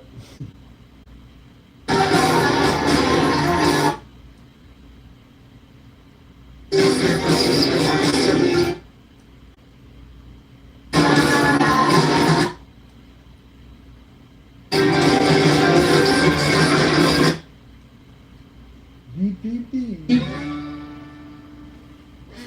There we go. No, you want cum, boy. No, you want cum. Gonna feed you, boy. Gonna feed you. Gonna feed you, big heart. There you go. This one's really good. Gonna feed you, boy. Gonna feed you. No, you want. No, you want. No, you want cum, boy. No, you want cum. Gonna feed you, boy. Gonna feed you. Gonna feed you, big heart throbbing cock, Gavin. Suck this big cock deep down your throat. Suck this big cock deep down your throat, Gavin Newsom. On your knees, boy, ramming deep. Grabbing the back of your head and ramming deeper and deeper. Yeah, Gavin, suck this big cock deep. No, you want cum, boy. No, you want cum. Gonna feed you, boy. Gonna feed you. No, believe it or not, this was made in 2012. Gonna feed you, big hard throbbing cock, Gavin. Suck this big cock deep down your throat. Suck this big cock deep down your throat, Gavin Newsom. On your knees, boy, ramming deep. Grabbing the back of your head and ramming deeper and deeper. Yeah, Gavin, suck this big cock deep. No, you want cum, boy. No, you want cum.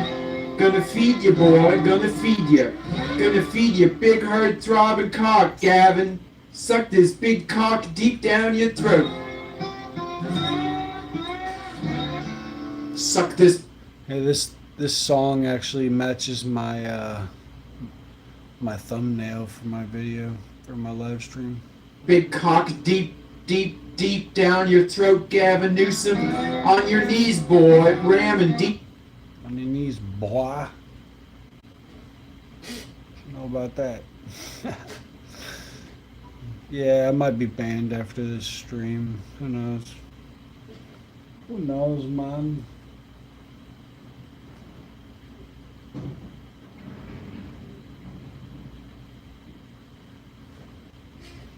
Deep, boy. Let me see, what else do they got out there? You know what I want right now? Traditional Chinese music. Getting that from YouTube.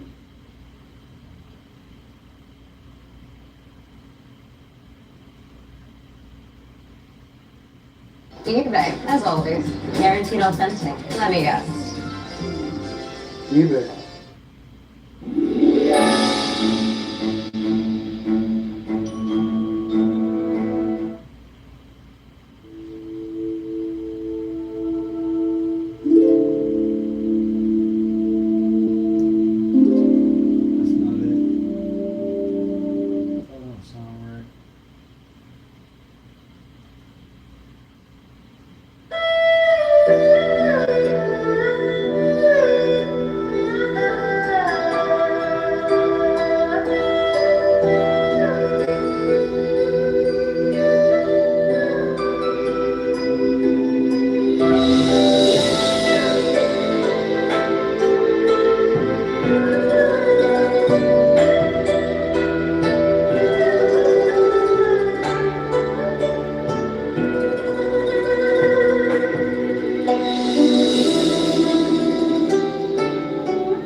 That one got me.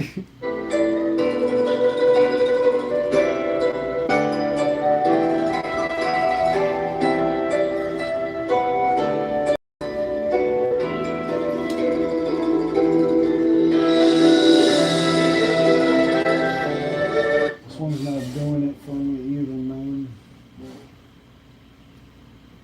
Need some good stuff.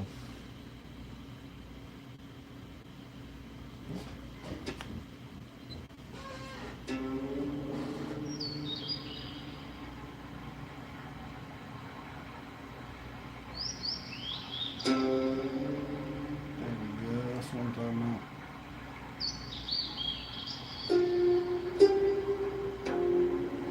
That's what I'm talking about.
Daddy Longleg. Oh, what the hell?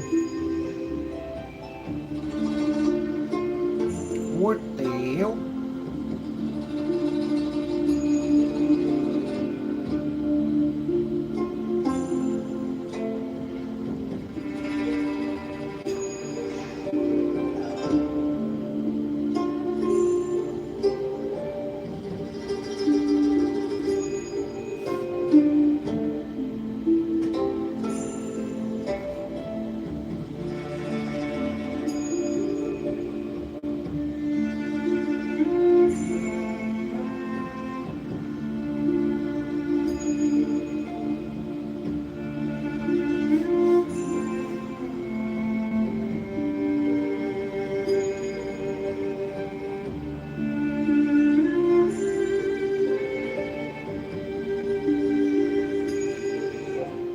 Traditional Arabic music.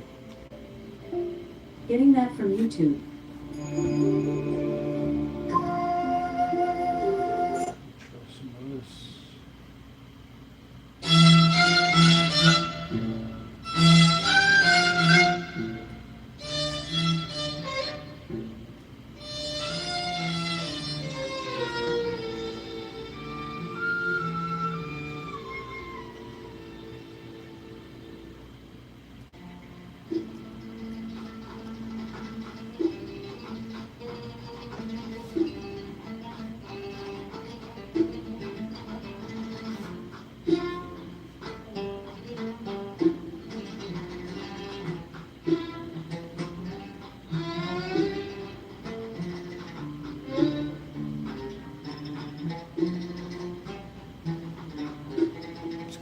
a spider. Spider pet.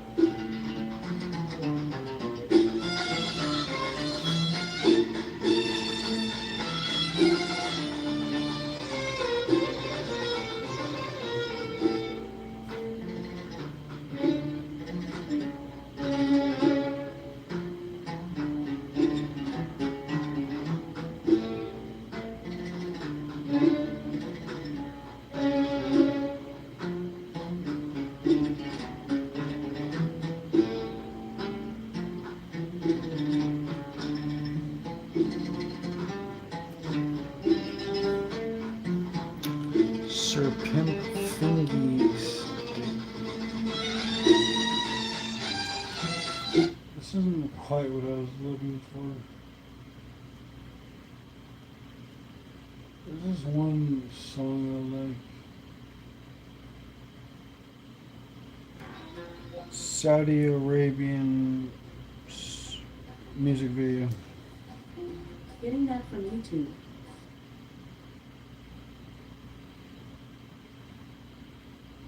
There's this one song I just like.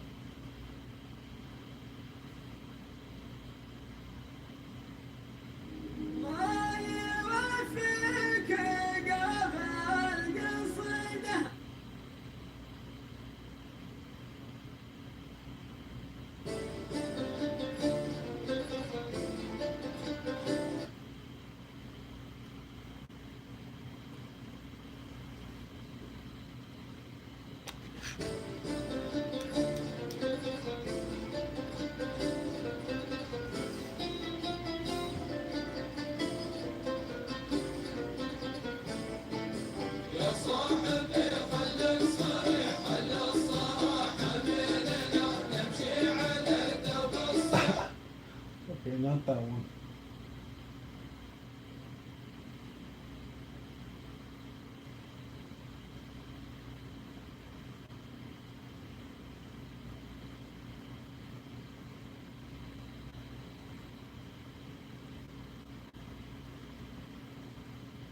There was a really popular video. Can't find it now. It's not this one. Incoming dishes! Talk! Okay.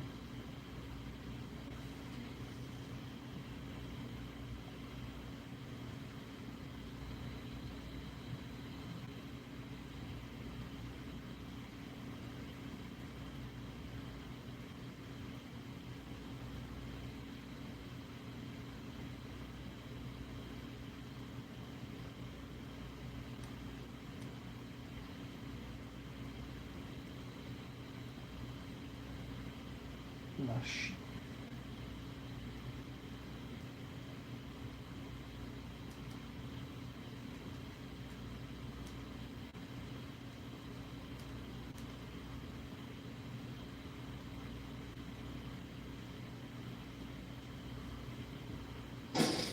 You can get this fixed now and pay later. You can get this fixed now play that and pay one. later. And this. Get it fixed now and pay later in 4 interest-free payments at SafeLight.com. Safe Light Repair, Safe Light Replace.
I think I want my Moon Mind Temple. Getting that from YouTube.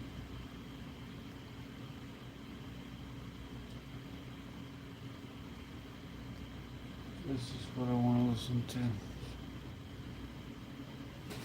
to. Welcome to Moon Mind Temple. I'm so grateful you're here with me tonight. If it feels right for you, take a moment to share in the comments where you are in the world and what time it is where you're listening. There's something beautiful about knowing we're all connected across different places and moments, finding the same peace together. Maybe grab a soft blanket, dim the lights, or simply let yourself settle into whatever position feels most comfortable. Tonight, we're going to discover something together that might just change everything. It's an ancient teaching from Buddhism called emptiness. And before you think that sounds scary or sad, let me promise you something. This teaching is actually one of the most peaceful, liberating insights that humans have ever discovered. When the Buddha first shared this wisdom over 2,000 years ago, he wasn't trying to take anything away from people. He was pointing to a natural freedom that was already there, hidden beneath all our worry and stress. You know that feeling when you're completely absorbed in beautiful music, or watching clouds drift across the sky, and suddenly all your problems seem to melt away. That spaciousness you feel in those moments, that's what this teaching is really about. The word emptiness doesn't mean your life is meaningless or that nothing matters. It actually means the opposite. It means that the solid walls of stress, the heavy weight of anxiety, the tight grip of worry, all of these are much more like clouds than like mountains. They're real, but they're also constantly changing, flowing, and ultimately workable. Tonight, we'll explore 5 different layers of this teaching together. Think of it like discovering 5 different rooms in a house you thought you knew completely. Each room will offer you a new perspective on why you suffer and how you can find genuine relief.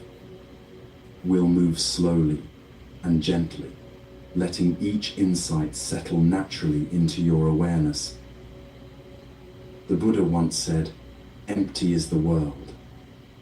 But he didn't mean empty of meaning or love or beauty. He meant empty of the sharp edges that cut us, empty of the solid barriers that trap us, empty of the permanent problems that we imagine can never change. As we begin this journey together, know that you don't need to understand everything perfectly. Just let these ancient stories and gentle insights wash over you like warm water. By the time we finish, you'll discover that the peace you've been seeking was never really missing. It was just hidden beneath some very convincing thoughts about how solid and separate everything is. Let's begin with a story from long ago, about a young monk who couldn't sleep because his mind wouldn't stop racing with worry. His discovery might be exactly what your heart needs to hear tonight.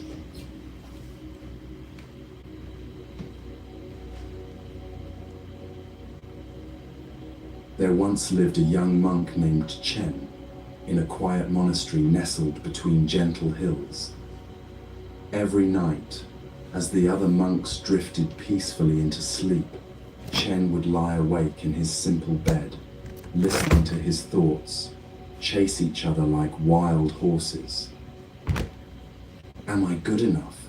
his mind would whisper.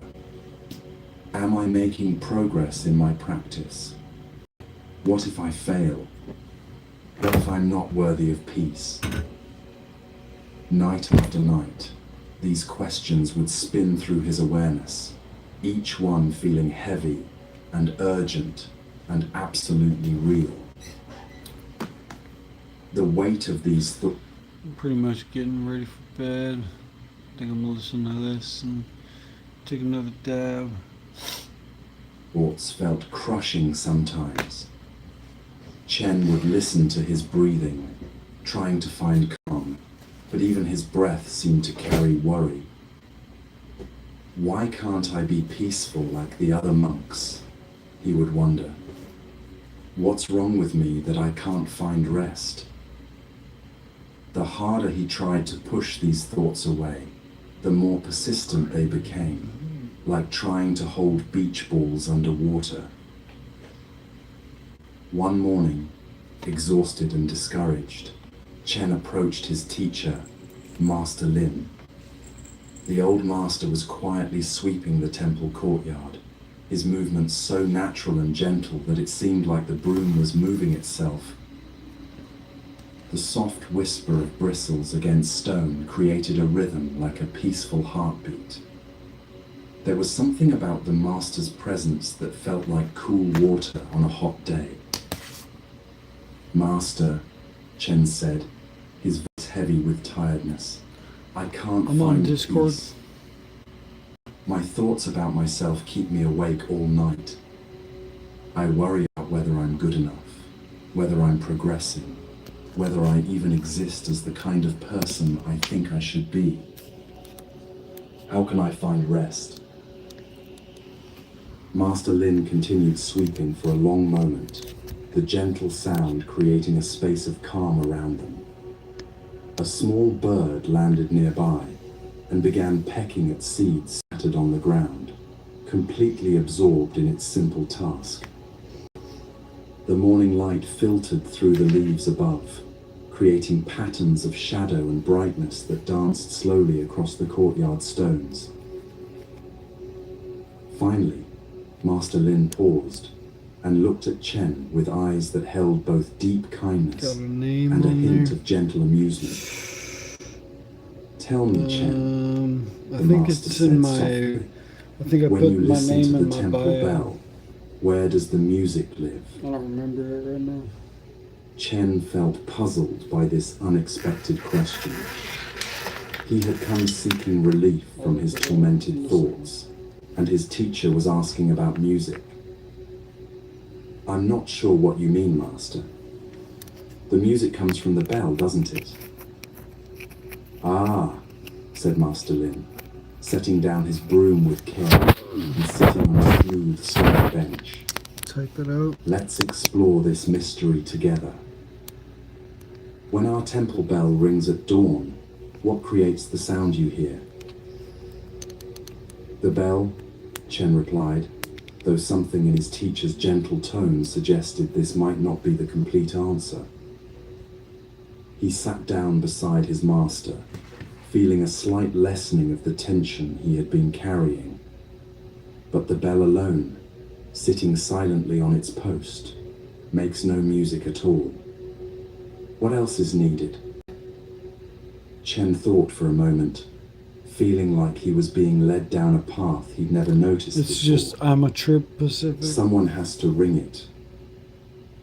Yes, exactly. And then what happens? Then the sound travels through the morning air. Good. And then I have to have ears to hear it. Wonderful, Master Lin nodded, his eyes sparkling with delight. So this experience you call hearing the temple bell, where exactly does it happen? Is it in the bell itself? In the person ringing it? In the air between? In your ears? In your mind? Ken started to answer, then stopped. It's a The 3-hour more he long really video. considered this question, the more mysterious it became. The experience of hearing seemed to exist everywhere and nowhere at the same time. It was like trying to catch water with his hands, or like searching for the exact place where blue becomes green in the sky. Blue. I don't know, Master. This not knowing, Master Lin said with infinite gentleness, is the beginning of wisdom. You see, Chen, you've been lying awake worrying about this thing you call yourself. But let me share with you what the Buddha discovered when he looked into this same mystery over 2,000 years ago. What Master Lin was about to reveal to Chen was the Buddha's first and most fundamental teaching about emptiness. This insight had transformed the lives of countless people throughout history, offering them freedom from the very same kind of mental torment that was keeping Chen awake at night. It was a discovery so profound that it addresses the root cause of human suffering itself. The Buddha taught that when we look carefully at any moment of experience, we find three parts, just like a musical performance. In a musical performance, there's a musician, there's a musical instrument, and there's the music itself. All three are needed for music to arise. Without any one of these elements, there would be no music. In the same way, the Buddha discovered that conscious experience always involves three components: sense objects, sense organs, and consciousness. Let me help you understand this through a story, Master Lin continued, his voice taking on the gentle rhythm of someone sharing ancient wisdom. Imagine a skilled pianist sitting down at a beautiful grand piano. Her hands are graceful and trained, capable of creating the most exquisite melodies. The piano itself is a masterpiece of craftsmanship, with strings perfectly tuned and keys that respond to the gentlest touch. Let's explore this together using this image. When the pianist places her fingers on the keys and begins to play, what happens? Her skilled touch creates vibrations in the strings, and these vibrations become sound waves that travel through the air. This music, these sound waves moving through space, becomes what the Buddha called a sense object. It's something that can potentially be experienced, like the fragrance of a flower or the warmth of sunlight on your skin. The sense object exists independently of whether anyone is there to experience it or not. Now, if you happen to be sitting in the concert hall and you have healthy ears, these ears become your sense organs for sounds. Your ears are incredibly sophisticated instruments, more complex than the most advanced technology humans have ever created. They can detect the tiniest changes in air pressure and translate them into electrical signals that your brain can understand. Think about this miracle for a moment. These delicate structures in your head can distinguish between thousands of different sounds, from the whisper of wind through leaves to the crash of ocean waves. When the music from the piano reaches your ears, when sense object meets sense organ, something magical happens. The experience we call hearing arises naturally and automatically. This hearing, this awareness of sound, is what the Buddha called consciousness. It's not a thing or an object, but rather the knowing quality that makes experience possible. But here's where the Buddha's insight becomes revolutionary and deeply liberating. We instinctively say, "I hear the music," don't we? We imagine there's a solid, separate I that exists independently somewhere inside our body or mind. And this I is the one doing the hearing, the one having the experience. This seems so obvious and natural that we rarely question it. But when the Buddha looked deeply into this process, with the precision of a scientist and the wisdom of a sage, he discovered something extraordinary. This phenomenon of hearing is actually the result of what he called an automatic chain of causes and conditions. It's like a completely natural domino effect that happens by itself, without any separate controller or experiencer needed. Contact between the pianist's fingers and the piano keys causes the music. Contact between the music and your ears causes the experience of hearing the music. Without a pianist or a piano, there is no music. Without music or ears, there is no hearing of music. Each part depends completely on the others. Oh yeah, like what? In this beautiful chain reaction, the Buddha asked, where exactly can we find a separate self that's in charge? Where is the independent experiencer that we imagine is having these experiences? It's like looking for the driver of a car that's actually driving itself. As the Buddha put it so precisely, the ear is empty of a self or of anything pertaining to a self.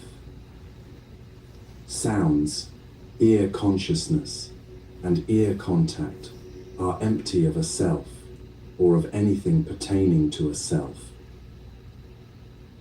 He wasn't being abstract or philosophical. He was pointing to something you can investigate right now in your own immediate experience. Master Lin gently guided Chen through this same investigation. I want some pizza now. Chen, close your eyes for a moment and listen to the sounds around us. Chen did as his teacher suggested, and immediately became aware of a symphony of natural sounds. There were birds calling to each other in the trees, I gotta wake the up gentle earlier rustle of tomorrow. leaves in the morning breeze, the distant sound of water flowing in the monastery's garden stream. Now, Master Lin continued softly, notice what's actually happening as you hear these sounds. The birds create sound waves with their songs. These waves travel through the air like ripples on a pond. They reach your ears, which are like incredibly sensitive instruments tuned to detect these vibrations. Your ears translate these vibrations into signals that your brain can understand. And then, mysteriously, hearing arises naturally. In this entire process, where is the separate Chen who's doing the hearing? Chen kept his eyes closed and listened more carefully than he ever had before.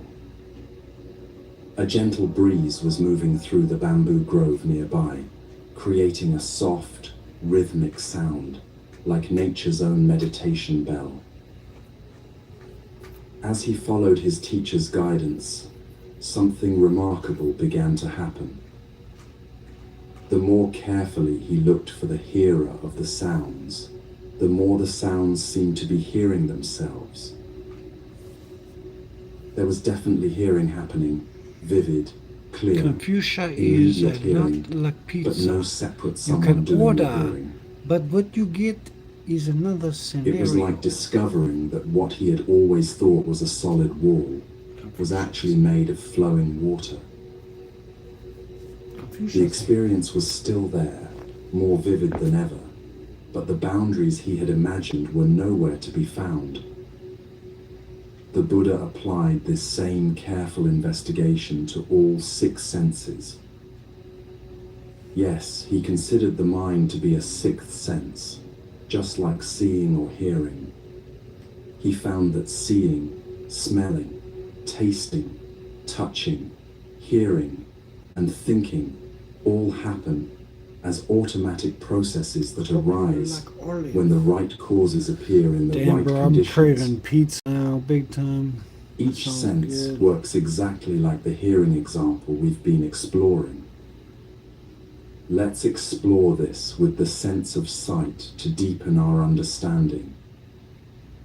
Right now, if you're in a place where you can see something, perhaps the device you're listening on, or the wall of the room you're in, or your own hands, notice what's happening in the process of seeing.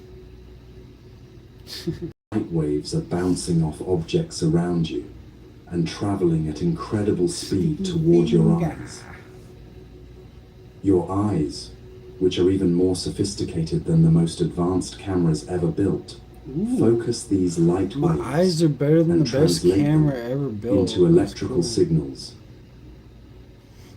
When these signals reach your brain through your optic nerves, the experience we call seeing arises automatically.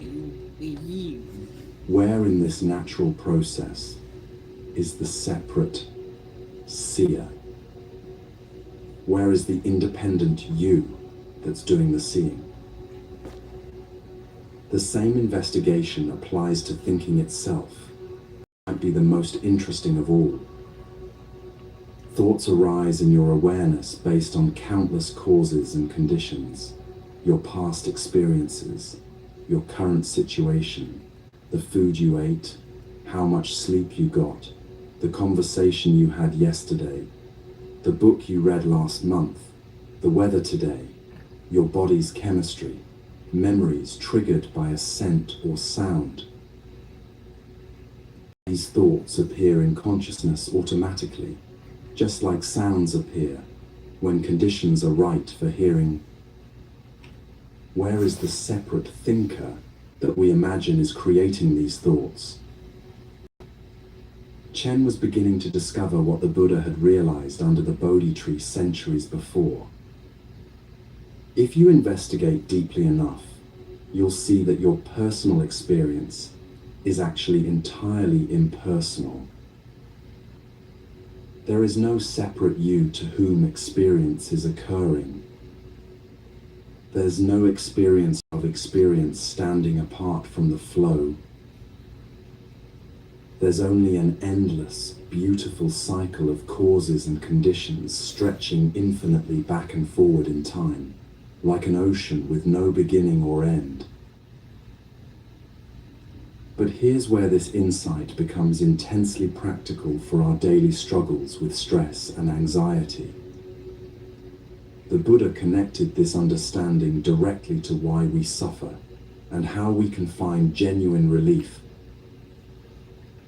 This was not just a philosophical discovery, but a practical key to ending unnecessary suffering. This cycle of causes and conditions, this flow of experiences, arising and passing away, naturally brings both pleasant and unpleasant experiences. Sometimes we hear music that lifts our hearts. Sometimes we hear sounds that annoy or disturb us. Loosely translate. Sometimes we see beautiful sights that fill us with joy. Sometimes we see things that make us sad or afraid.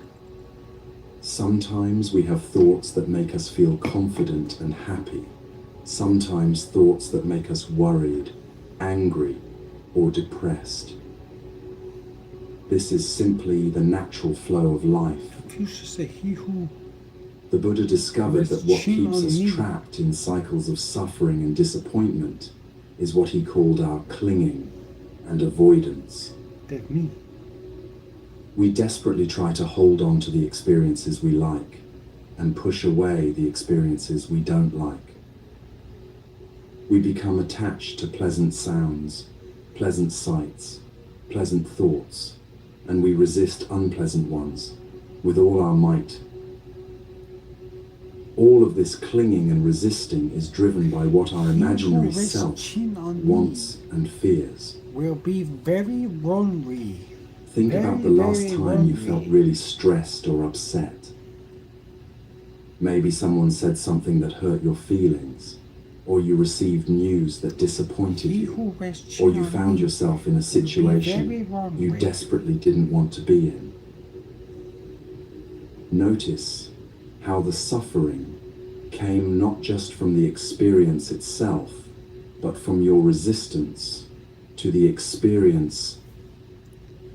There was the actual event, perhaps some words spoken or a piece of news received, and then there was your story about how this event shouldn't be happening to you, how it was unfair, how it threatened or diminished the you that you imagine yourself to be.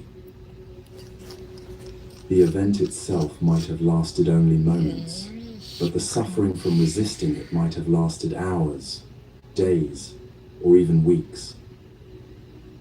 This is what the Buddha meant when he said that clinging and avoidance are the fuel that keeps the wheel of suffering turning. But what if that threatened, diminished you is actually more like a mirage? What if it's a convincing optical illusion created by the habit of thinking in terms of my experiences and what I want and what threatens me? What if the one who feels attacked, the one who feels inadequate, the one who feels overwhelmed is no more solid than a character in a dream? Chen was discovering this for himself as he sat in the temple courtyard with his teacher. The morning sun was growing warmer on his face, and he could feel something loosening inside him, like a knot that had been tied for so long he'd forgotten it was there. "Master," he said softly, "if there's no separate me to have problems, then what about all my worries about whether I'm a good monk or whether I'm making progress?" Master Lin smiled gently, his weathered face radiating a peace that seemed to come from the deepest part of his being. "Those thoughts will still arise, Chen. Causes and conditions will still create the thought, am I good enough? Or am I making progress? But now you can see these thoughts for what they really are, just more experiences arising and passing away in the flow of consciousness, like clouds drifting across the sky. You don't have to identify with them or resist them or figure them out. You can let them come and go naturally, without giving them the weight of solid reality. This is the profound relief that comes from understanding what the Buddha meant by the emptiness of self. It's not that you disappear or become nobody. It's that you stop carrying the imaginary burden of being a separate someone who has to control everything, fix everything, and defend against everything. You discover that you exist as something much more spacious and peaceful than you ever imagined. Alright, we'll turn this video off, but I'm just going to listen to the same video.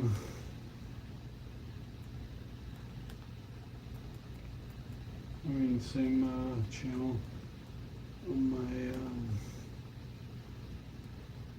other one.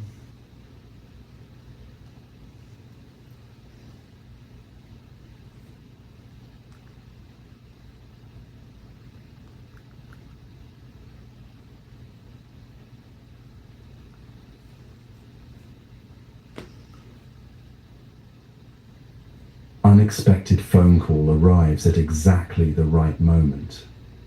Every person who walked into your world came to teach you something essential. Right now, wherever you are listening, maybe it's 3 a.m. and sleep won't come. It's 420. Perhaps you're driving to work feeling disconnected, or sitting quietly somewhere, needing a moment of peace. There's a reason you found this today. If it feels right, share in the comments where you're listening from. Something beautiful happens when we realize we're scattered across this planet, yet drawn to the same ancient wisdom. Get comfortable now. Grab a soft blanket. Dim the lights if you can.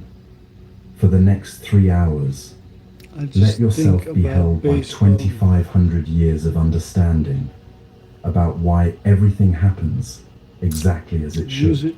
I'm doing Zen to go The to sleep. Buddha too. discovered something that changes everything. What we call coincidence is actually Music an is intricate too web too much of copyright. causes and effects. Too Your much struggles copyright, aren't baby. punishments. Your joys aren't accidents. They're part of a magnificent pattern guiding you toward awakening since the day you were born. Buddhism teaches that every moment contains a hidden gift. Tonight, we're going to unwrap those gifts together.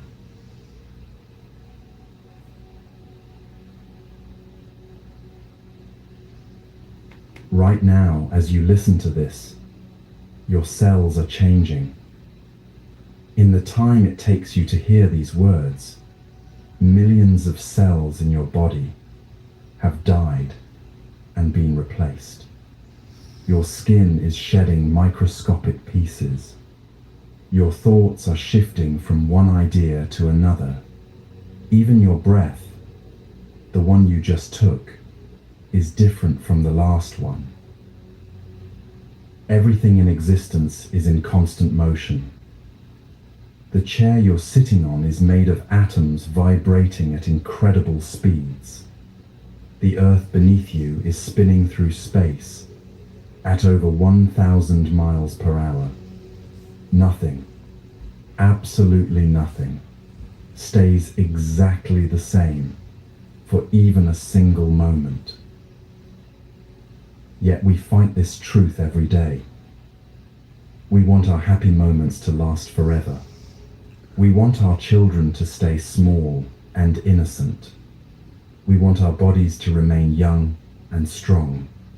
We want our relationships to feel exactly like they did in those perfect early days. And when things change, and they always do, we suffer. Buddhism calls this the first noble truth. Life contains suffering, and much of that suffering comes from our resistance to impermanence. We create our own pain by demanding that the flowing river of existence stand still.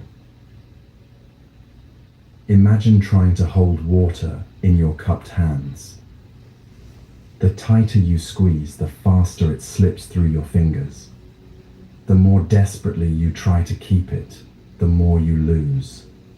This is what we do with everything we love. But water was never meant to be held. It was meant to flow. 2,500 years ago, the Buddha sat beneath a tree and watched the world with fresh eyes. He saw flowers blooming and wilting. He watched clouds forming and dissolving. He observed his own thoughts arising and passing away like waves on the ocean. And he understood something profound that changed everything. All conditioned things are impermanent, he said. Work out your salvation with diligence. This wasn't a sad realization. It was liberating. Think about a river for a moment. Have you ever sat beside one and really watched it? The water never fights its banks. It doesn't resist the rocks in its path. When it encounters a boulder, it doesn't stop flowing. It simply finds another way around. It carves new channels. It adapts. It continues. A river teaches us that obstacles aren't meant to stop us. They're meant to help us discover new paths. The river doesn't become less of a river because it changes direction. In fact, it becomes more beautiful. Those bends and curves create the most stunning landscapes. What if you could flow like water? What if instead of breaking against the rocks in your path, you learned to move around them with grace? The seasons understand this wisdom perfectly. Autumn doesn't cling to summer's warmth. Trees don't fight to keep their leaves when winter approaches.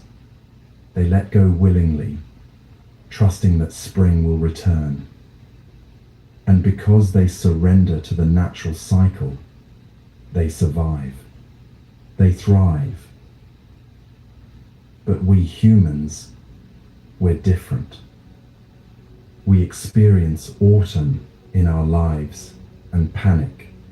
We feel the leaves of our old life falling away, and we grab frantically, trying to glue them back on. We fight the seasons of our existence instead of dancing with them. A woman once told me about losing her job at 52. For months, she battled against this change. She applied for similar positions, trying to recreate what she'd lost. She was like someone attempting to force spring flowers to bloom in December. The harder she fought, the more exhausted she became. Then one day, sitting in her garden, she watched a tree shedding its leaves. She realized that the tree wasn't dying. It was preparing. It was making space for something new. In that moment, she stopped fighting her autumn and started preparing for her spring. 6 months later, she started the business she'd always dreamed of but never had the courage to begin. The job loss that felt like an ending was actually a beginning, but she could only see this when she stopped resisting the change and started flowing with it. Your body knows this truth instinctively. Your cells don't mourn when they're replaced. Your hair doesn't grieve when it falls out and grows back. Your skin doesn't resist when it sheds and renews itself. Every part of your physical being understands that change is not death, it's regeneration. So why does your mind fight what your body knows to be natural? Because the mind creates stories. It takes the flowing river of experience and tries to build permanent structures on its banks. It labels moments as good or bad, and then wants to keep the good ones forever while avoiding the bad ones entirely. But rivers don't recognize human labels. They just flow. The Buddha taught that suffering comes from attachment, from our desperate need to make permanent what is naturally temporary. We attach to people, to situations, to feelings, to identities. We build our happiness on foundations of sand, and then wonder why we feel unstable when the tide comes in. But here's what changes everything. When you truly understand impermanence, you don't love less. You love more. When you know that this moment with your child, this conversation with your friend, this sunset you're watching, when you know it will never come again in exactly this way, it becomes infinitely precious. Impermanence doesn't take away meaning. It gives meaning its urgency and beauty. A master calligrapher spends years learning to create beautiful characters with ink and brush. Each stroke is perfect. Each line flows with grace. But the master knows that the ink will fade. The paper will yellow and crumble. Nothing of the artwork will last forever. Does this make the art meaningless? No. It makes each brushstroke sacred. Your life is like that calligraphy. Each day is a brushstroke. Each relationship is a line of ink flowing across the paper of time. Nothing will last forever, but everything matters completely. When you stop fighting the flow and start moving with it, something magical happens. You discover that change isn't your enemy. It's your teacher. It's your liberator. Every ending creates space for a new beginning. Every loss makes room for unexpected gain. The river doesn't mourn the banks it leaves behind. It celebrates the new landscapes it gets to explore. The tree doesn't grieve its fallen leaves. It trusts in the wisdom of seasons. And you can learn to dance with change instead of wrestling with it. This doesn't mean becoming passive. Rivers are incredibly powerful. They carve canyons and move mountains, but they do it through persistent, gentle flow, not through resistance. You can be like water, soft enough to find the path of least resistance, yet strong enough to shape the landscape of your life. Right now, something in your life is changing. Maybe it's obvious. A relationship ending, a job shifting, a move to a new place. Maybe it's subtle. Your interests evolving, your perspectives broadening, your heart opening to new possibilities. Whatever it is, you have a choice. You can fight the current and exhaust yourself, or you can take a deep breath, relax your grip, and let the river carry you towards something you can't yet see, but was always meant for you. The Buddha's insight echoes through every moment. All conditioned things are impermanent. This means your suffering is temporary. Your fear is temporary. Your confusion is temporary. But it also means your joy is temporary. Your success is temporary. Your youth is temporary. And that's not a tragedy.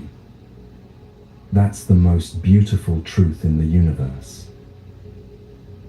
Because when you really understand this, when you feel it in your bones, you stop taking anything for granted.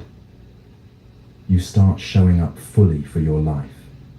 You begin to love with your whole heart, knowing that love itself is the only thing that multiplies when you give it away. The river keeps flowing. The seasons keep turning. Your cells keep changing. And you get to choose whether you'll flow with this magnificent dance of existence or exhaust yourself fighting against its perfect rhythm. Everything changes. This is the first law of life. But within that change, there's something that never changes.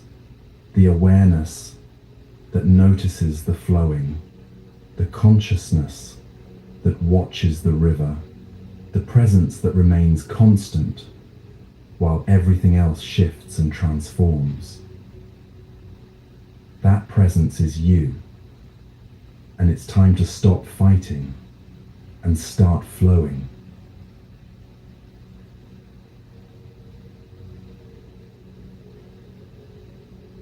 What if I told you that nothing you do disappears into thin air? Every word you speak, every thought you think, every gesture you make, it all creates waves that travel far beyond what you can see, like dropping a stone into a perfectly still lake.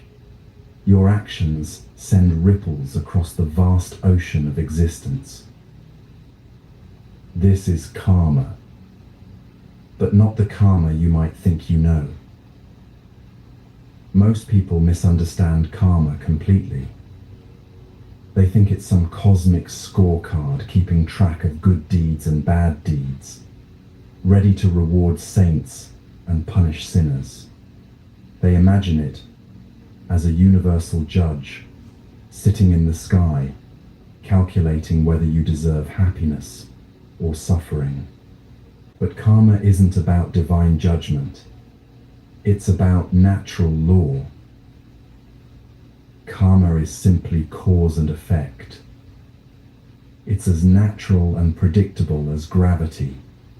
When you drop something, it falls. When you plant a seed, something grows. When you act, something ripples outward. The universe doesn't judge these actions as good or bad. It simply responds. Picture yourself standing beside a mountain lake on a perfectly calm morning. The water is so still it looks like glass, reflecting the trees and sky with perfect clarity. You pick up a small stone and hold it in your palm. For a moment, everything is suspended in silence. Then you release the stone. Watch what happens. The stone breaks the surface with a gentle splash. Immediately, rings of ripples spread outward from that single point. The first ring is small and close, but it creates a second ring, slightly larger. That second ring creates a third. Soon, waves are traveling across the entire lake, touching shores you couldn't even see from where you stood.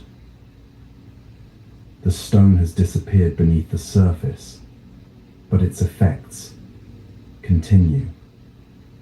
Those ripples will eventually reach every edge of that lake. They'll touch the roots of distant trees. They'll nudge sleeping fish. They'll interact with other ripples from other stones thrown by other people on other days. One small action creates endless consequences. Your life works exactly the same way. Every action you take is a stone dropped into the lake of existence. Every word is a ripple. Every thought is a wave. And just like those ripples on the water, the effects of your actions travel far beyond what you can track or measure. But here's where karma gets really interesting. It's not just your actions that create ripples. Your thoughts do too. The Buddha taught that everything begins in the mind. Before you speak, you think. Before you act, you decide. Before you create anything in the world, you first create it in your consciousness. Your thoughts are the first ripples. They set everything else in motion. Think about the last time you were really angry at someone. Maybe they cut you off in traffic, or said something that hurt your feelings. Notice what happened in your mind first. The angry thoughts came before any angry words. The resentment formed before any retaliatory actions. But those thoughts, they were already creating ripples. They changed your energy. They shifted your presence. They influenced how you moved through the rest of your day. A man once told me about his morning commute. Every day, he drove the same route to work, and every day, the traffic frustrated him. He would sit in his car, gripping the steering wheel, thinking angry thoughts about all the other drivers.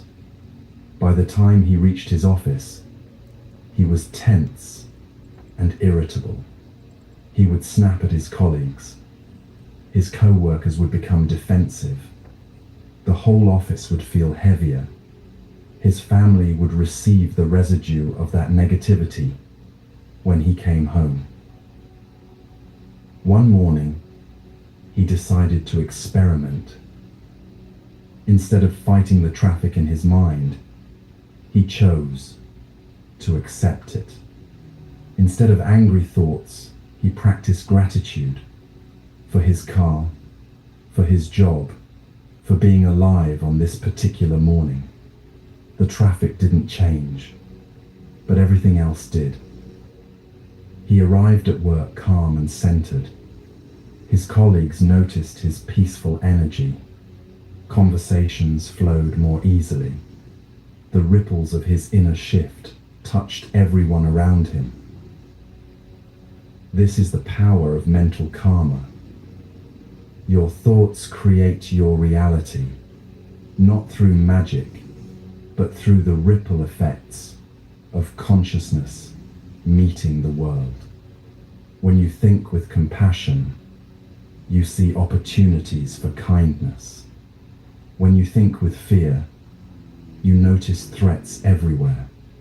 When you think with gratitude, you discover abundance. Your mind shapes what you perceive, and what you perceive shapes how you act. But karma doesn't work in straight lines. It's not like a simple transaction where good deed equals good result. Life is far more complex and beautiful than that. Sometimes the ripples take years to return to you. Sometimes they come back transformed in ways you never expected. Sometimes they circle the globe before finding their way home. Think of a kindness you did that came back unexpectedly. Maybe you helped a stranger with directions, and months later, someone helped you when you were lost.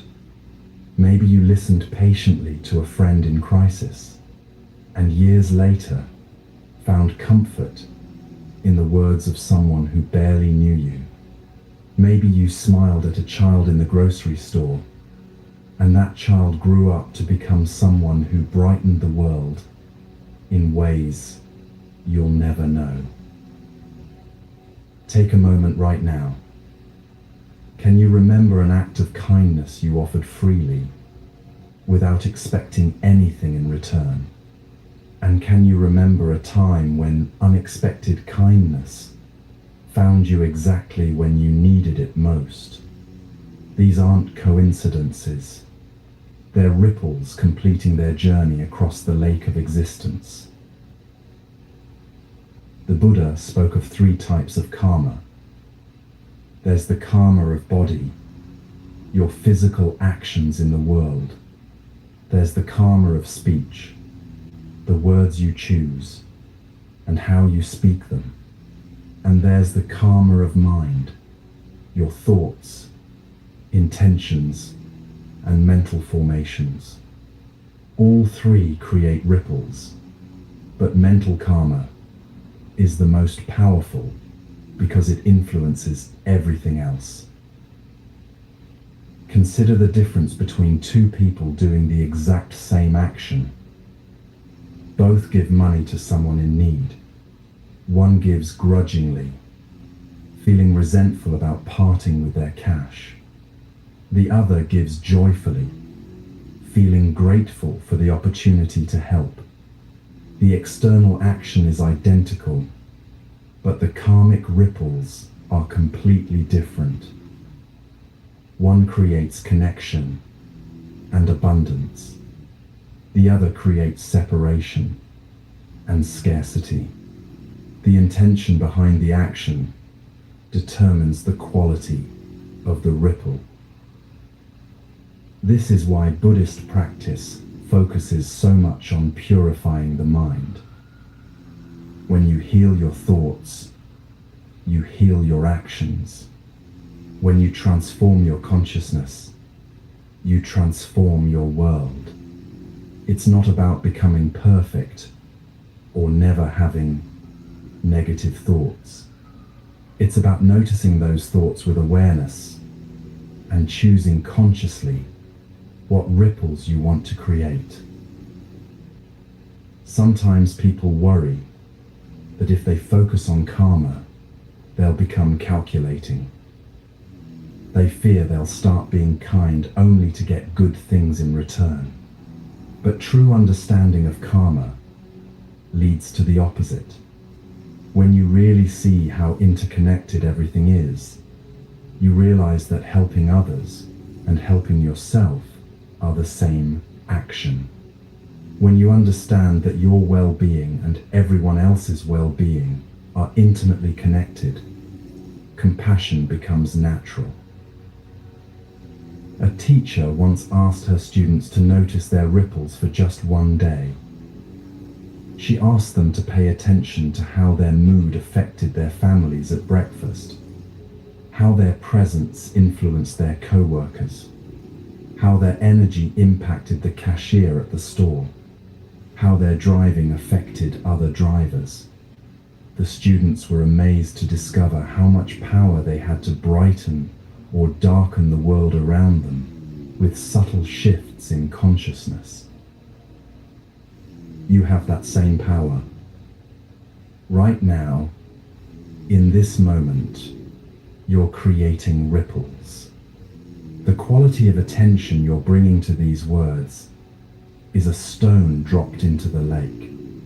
The intention you set for how you want to show up in the world today will create waves that touch people you'll never meet. Your choice to seek wisdom and understanding is already shifting the collective consciousness of humanity in some small but meaningful way. This is both humbling and empowering. Every moment matters. Every choice creates consequences. Every thought has power. You can't take back the stones you've already thrown, but you can choose more carefully what stones you throw from this moment forward. Karma is often misunderstood as fatalism, the idea that everything is predetermined and there's nothing you can do to change your circumstances. But this couldn't be further from the truth. Karma is actually about ultimate responsibility and unlimited possibility. Your past actions have created your current circumstances, but your present actions are creating your future reality. Every moment is a fresh opportunity to drop new stones into the lake. This doesn't mean you should become anxious about every thought or action. That would be like trying to control every ripple on the lake. Impossible and exhausting. Instead, focus on the quality of your intentions. Cultivate kindness in your heart. Practice awareness in your mind. Trust that when your actions spring from love and wisdom, the ripples will find their way to exactly where they need to go.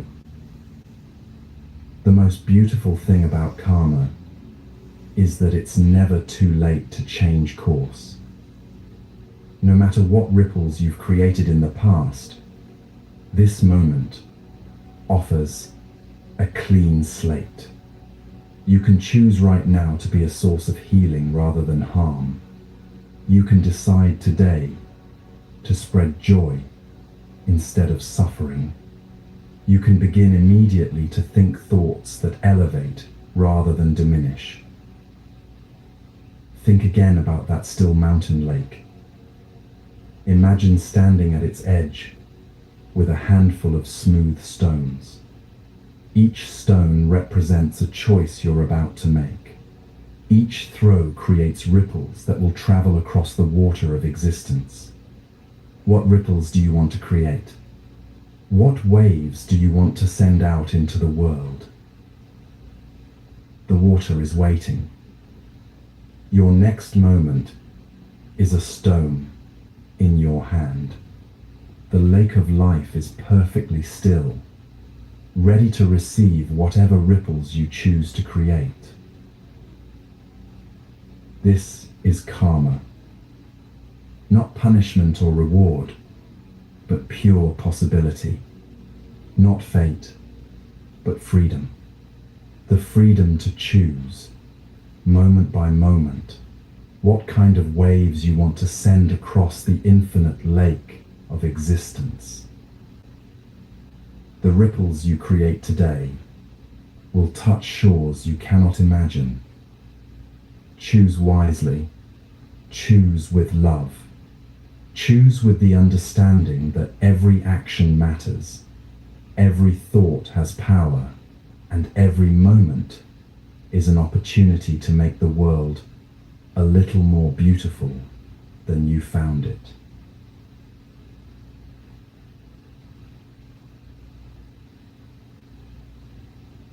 We hold so tightly to things that were never meant to stay forever. Our fingers wrapped around moments that are already slipping away. Our hearts clinging to people who must follow their own paths. Our minds grasping at circumstances that are naturally shifting and changing. And in all this holding, all this desperate gripping, we create our own suffering. This is one of Buddhism's most profound insights. We don't suffer because life is painful. We suffer because we resist the pain. We don't ache because people leave. We ache because we demand they stay. We don't break because things change. We break because we insist they remain the same. Attachment is like trying to hold a handful of water. The tighter you squeeze, the faster it escapes through your fingers. But we keep squeezing anyway, confused about why our hands always end up empty. The Buddha discovered this truth 2,500 years ago, sitting in deep meditation beneath the Bodhi tree.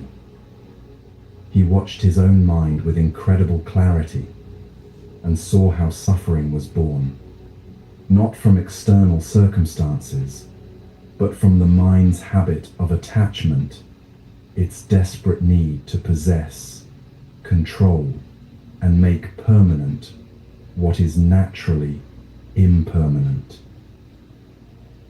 Think about the last time your heart was broken. Maybe it was the end of a relationship, the loss of someone you loved, or a dream that didn't come true. In that moment of pain, were you suffering because something beautiful had ended? Or were you suffering because you wanted it to continue forever? There's a profound difference between these two experiences. Sadness is natural when we lose something precious, but suffering, that deep, aching resistance to what is, comes from attachment, from our refusal to let life flow as it needs to flow. Attachment disguises itself as love, but it's actually love's shadow. Real love wants what's best for the beloved, even if that means letting go. Attachment wants to possess, to control, to keep things exactly as they are, forever. Love says, I want you to be happy. Attachment says, I want you to make me happy. A mother watches her child grow up and move away to college. If she loves without attachment, she feels proud and grateful for the beautiful young adult her child has become. She misses them, yes, but she celebrates their independence. If she loves with attachment, she suffers because her role as the center of her child's world is ending. She tries to hold on to what was instead of embracing what is becoming. The same principle applies to everything we think we own. Our homes, our jobs, our health, our youth. We act as if these things belong to us permanently. But we're really just temporary caretakers. Everything we have is on loan from the universe, and eventually, everything must be returned. There's an ancient Buddhist story about a master who cherished a beautiful crystal glass. It was perfectly clear, with no flaws or imperfections. The master used it daily for his tea, appreciating its elegance and craftsmanship. One day, a student asked him, "Master, aren't you afraid this precious glass will break?" The master smiled and replied, "I am not afraid, because in my mind, this glass is already broken." The student was confused. "But master, the glass is perfect. Why do you say it's already broken?" The master held up the glass, letting the light shine through it. Everything that exists is impermanent. This glass was formed from sand and fire, shaped by human hands. One day, it will return to the elements from which it came. It might shatter accidentally, or wear away gradually, or break when I'm no longer here to care for it. Since I know its nature is to be temporary, I don't waste energy fearing its loss. Instead, I appreciate its beauty completely while it's here. The student began to understand. So you're saying that by accepting its impermanence, you're free to enjoy it fully? Exactly, said the master. When you truly accept that everything is temporary, you stop taking anything for granted. Every moment with this glass becomes precious, precisely because I know it won't last forever. My appreciation deepens instead of diminishing. This is the paradox of non-attachment. When you stop trying to possess something, you become free to truly enjoy it. When you release your death grip on life, you can finally feel life flowing through your fingers. When you stop demanding that love look a certain way, you become capable of recognizing love in all its forms. Non-attachment doesn't mean not caring. It doesn't mean becoming cold or indifferent. It means caring so deeply that you want what's best for someone or something, even if that means it moves away from you. It means loving with an open hand instead of a closed fist. Consider how differently you might experience your relationships if you practiced loving without possessing. Instead of trying to change your partner into your ideal person, you could appreciate who they actually are. Instead of fearing that your friends might outgrow you, you could celebrate their growth and trust that true friendship evolves rather than ending. Instead of clinging to your children, you could guide them toward independence with joy rather than fear. The freedom that comes from releasing attachment extends beyond relationships. Think about your career ambitions, your financial goals, your plans for the future. What would change if you pursued these things wholeheartedly while holding them lightly? If you worked toward your dreams without demanding specific outcomes? If you planted seeds with dedication but trusted the garden to grow in its own time and way? This doesn't mean becoming passive or giving up on what matters to you. Buddhist monks who practice non-attachment often care more deeply about reducing suffering in the world than people who are attached to being seen as good or successful. When you're not attached to getting credit, you can focus entirely on being helpful. When you're not attached to specific outcomes, you can respond to each situation with fresh wisdom rather than rigid expectations. The practice of letting go begins with small things. Notice when you're gripping your phone too tightly during a stressful conversation. Observe when you're holding your breath while waiting for news. Feel when your shoulders tense because someone isn't behaving the way you want them to. These physical tensions are mirrors of mental attachments. Practice releasing in tiny moments throughout your day. When traffic is slow, let go of your schedule and be present with the delay. When someone disagrees with you, release your need to be right and listen with curiosity. When plans change unexpectedly, soften your grip on how things should be and remain open to what wants to emerge. The Buddhist teaching of non-attachment isn't about loss. It's about abundance. When you're not using all your energy trying to hold on to what you have infinite capacity to receive what's coming. When you're not focused on possessing, you become available for genuine connection. When you stop grasping, your hands are finally free to give and receive with equal grace. Every spiritual tradition has discovered this truth in its own way. Christians speak of letting go and letting God. Taoists teach about Wu Wei, effortless action that flows with natural rhythms. Indigenous wisdom keepers understand that we belong to the land rather than the land belonging to us.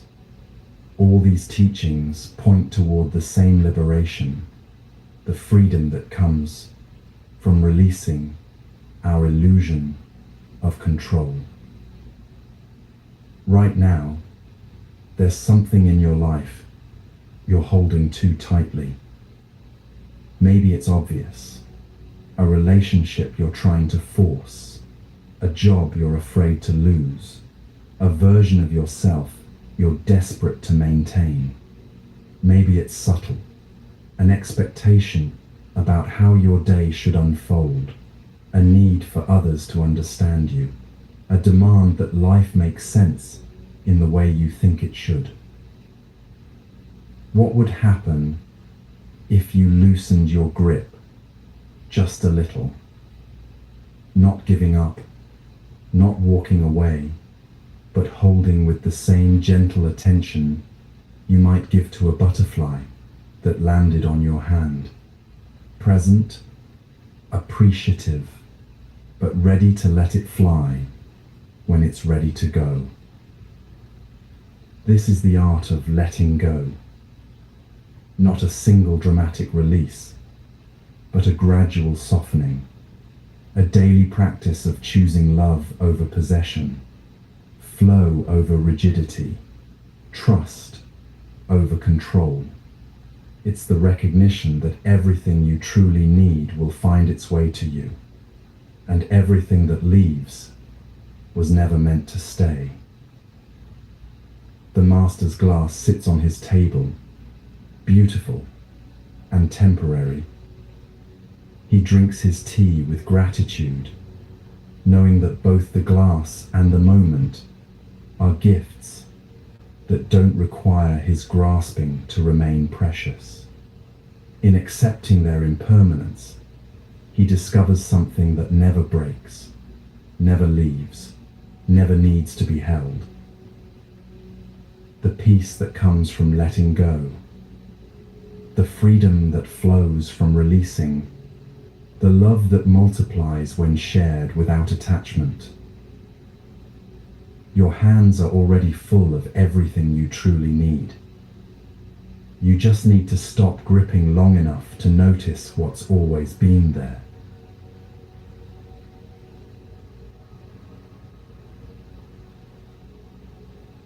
A farmer's horse ran away, and the neighbors said, "How terrible!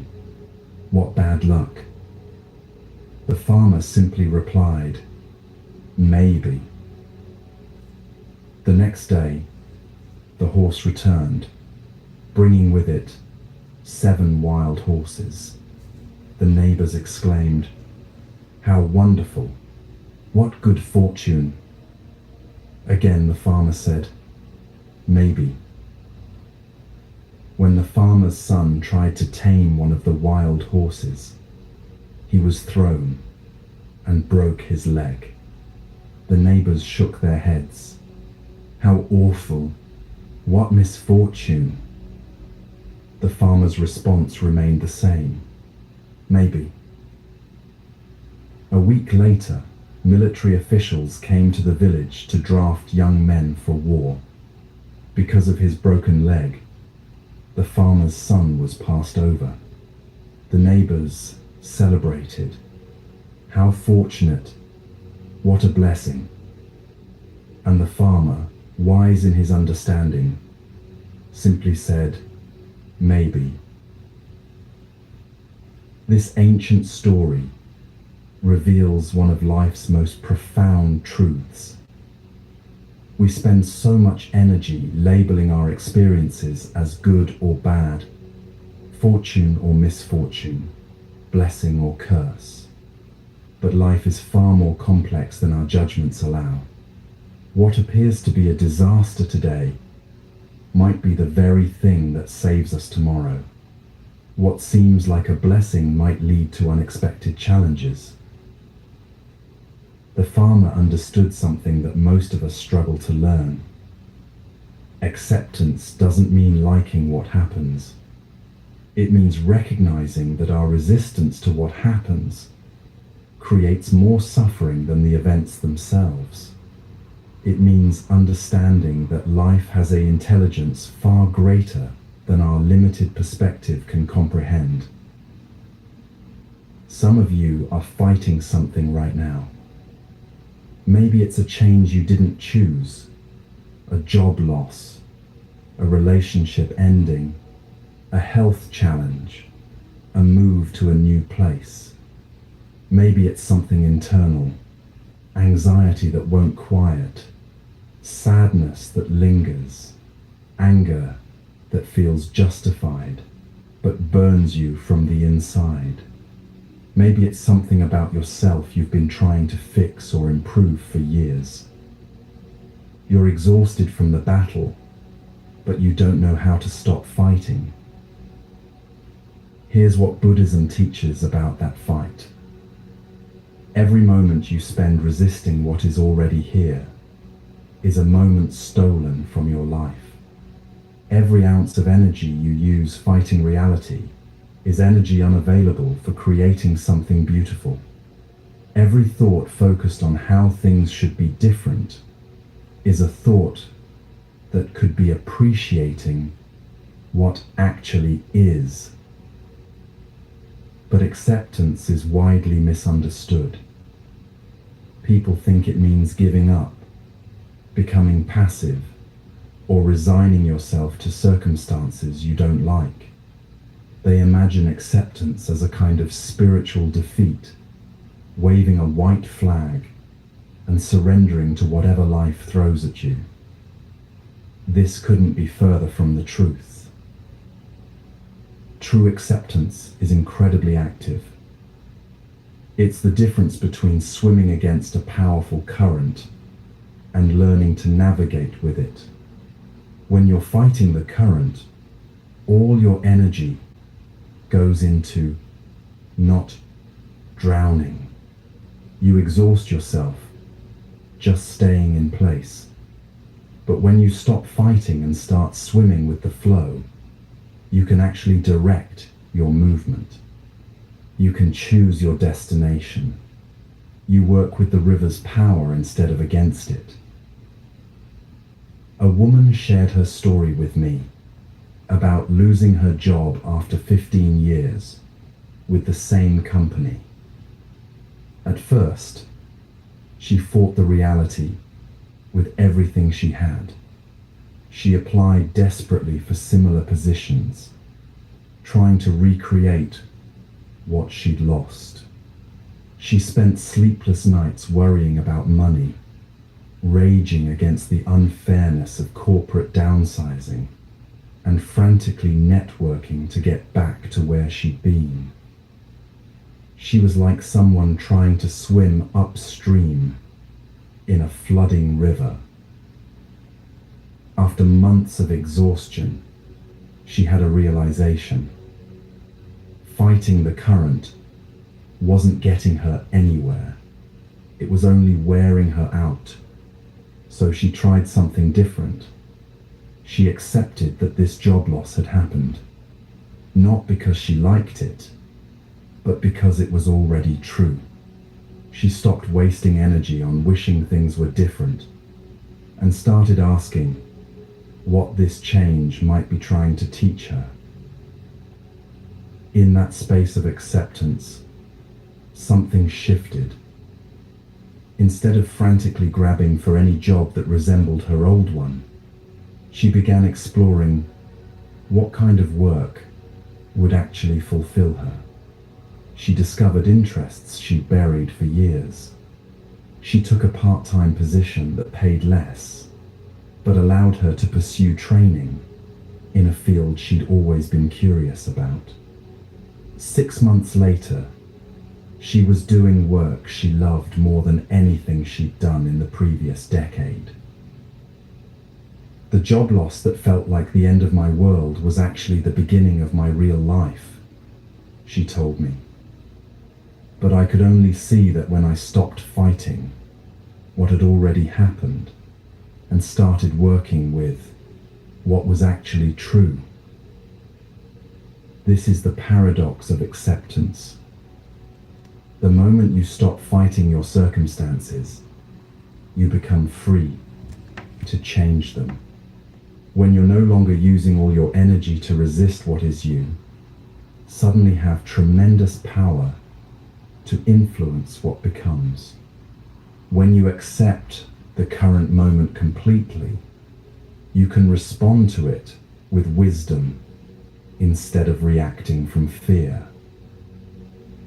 The Buddha called this right effort, one of the steps on the noble eightfold path.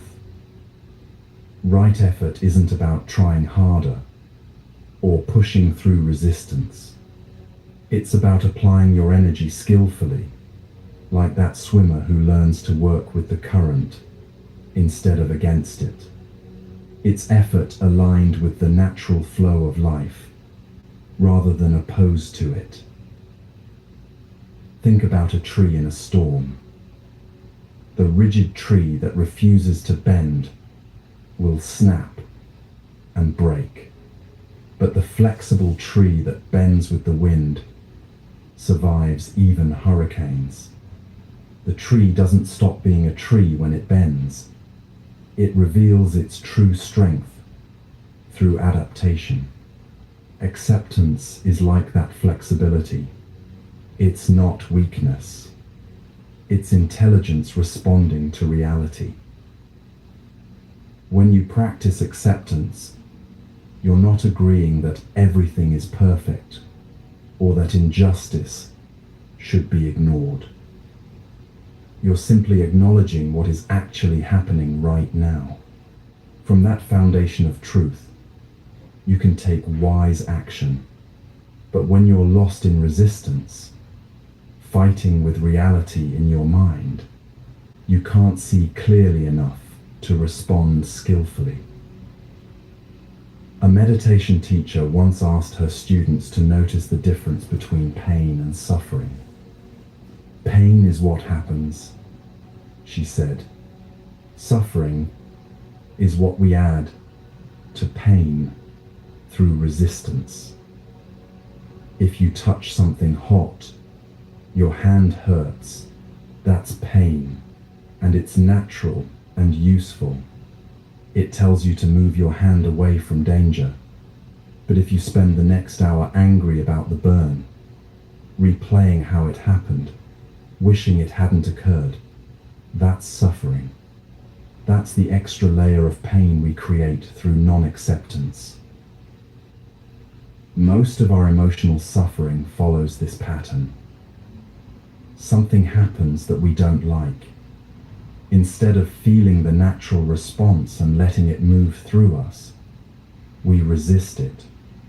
We tell stories about why it shouldn't have happened. We replay scenarios where it didn't happen. We imagine how different everything would be if only this one thing were different. And in all that mental activity, we multiply our pain exponentially. Acceptance breaks this cycle. When something difficult happens, you feel it fully, but you don't add the extra layer of resistance. You let the natural emotion move through you, like weather passing through the sky. Sadness comes and goes. Anger rises and falls. Fear appears and dissolves. But you don't get stuck fighting the weather. You let it be what it is. This doesn't make you emotionally numb or spiritually bypassing your feelings. Actually, the opposite happens. When you stop resisting your emotions, you can feel them more clearly. When you accept sadness without fighting it, it flows through you and completes itself naturally. When you let anger be present without judging it, it can show you what boundaries need to be set. When you welcome fear without pushing it away, it can guide you toward what needs attention. The practice of acceptance begins with small moments. The next time you're stuck in traffic, instead of fighting the delay, practice accepting it. Notice how resistance feels in your body, the tension in your shoulders, the tightness in your jaw. Then try softening around the situation. The traffic is what it is. Fighting it in your mind won't change it, but accepting it might change how you experience it. Practice with small disappointments. When plans change unexpectedly, when technology doesn't work, when people don't respond the way you hoped, use these moments as training grounds for acceptance. Each time you choose to work with reality instead of against it, you build your capacity for handling larger challenges with grace. But acceptance doesn't mean you stop having preferences or working toward change. The farmer in the story didn't stop caring for his horses or his land. He just stopped wasting energy on judging each event as absolutely good or bad. You can prefer that your life goes smoothly while accepting when it doesn't. You can work toward goals while remaining flexible about outcomes. You can love someone deeply while accepting their freedom to make their own choices. This is the wisdom of the farmer's maybe. Maybe this challenge you're facing is here to strengthen you. Maybe this loss is creating space for something better. Maybe this detour is actually a shortcut to where you need to be. Maybe your resistance is the only thing standing between you and peace. You don't have to like what's happening to accept it. You don't have to understand why it's happening to work with it. You just have to stop arguing with reality long enough to see what it's actually offering you. Right now, There's something in your life you've been fighting. Something you've been pushing against, resisting, wishing were different. What would happen if you stopped swimming upstream for just a moment? What would happen if you said maybe to whatever is troubling you? What would happen if you trusted that life's current might actually be carrying you somewhere you need to go? The river of existence is incredibly powerful. You can exhaust yourself fighting it, or you can learn to navigate it with wisdom and grace. The choice, in every moment, is yours. Maybe what you're resisting is exactly what you need to embrace. Maybe.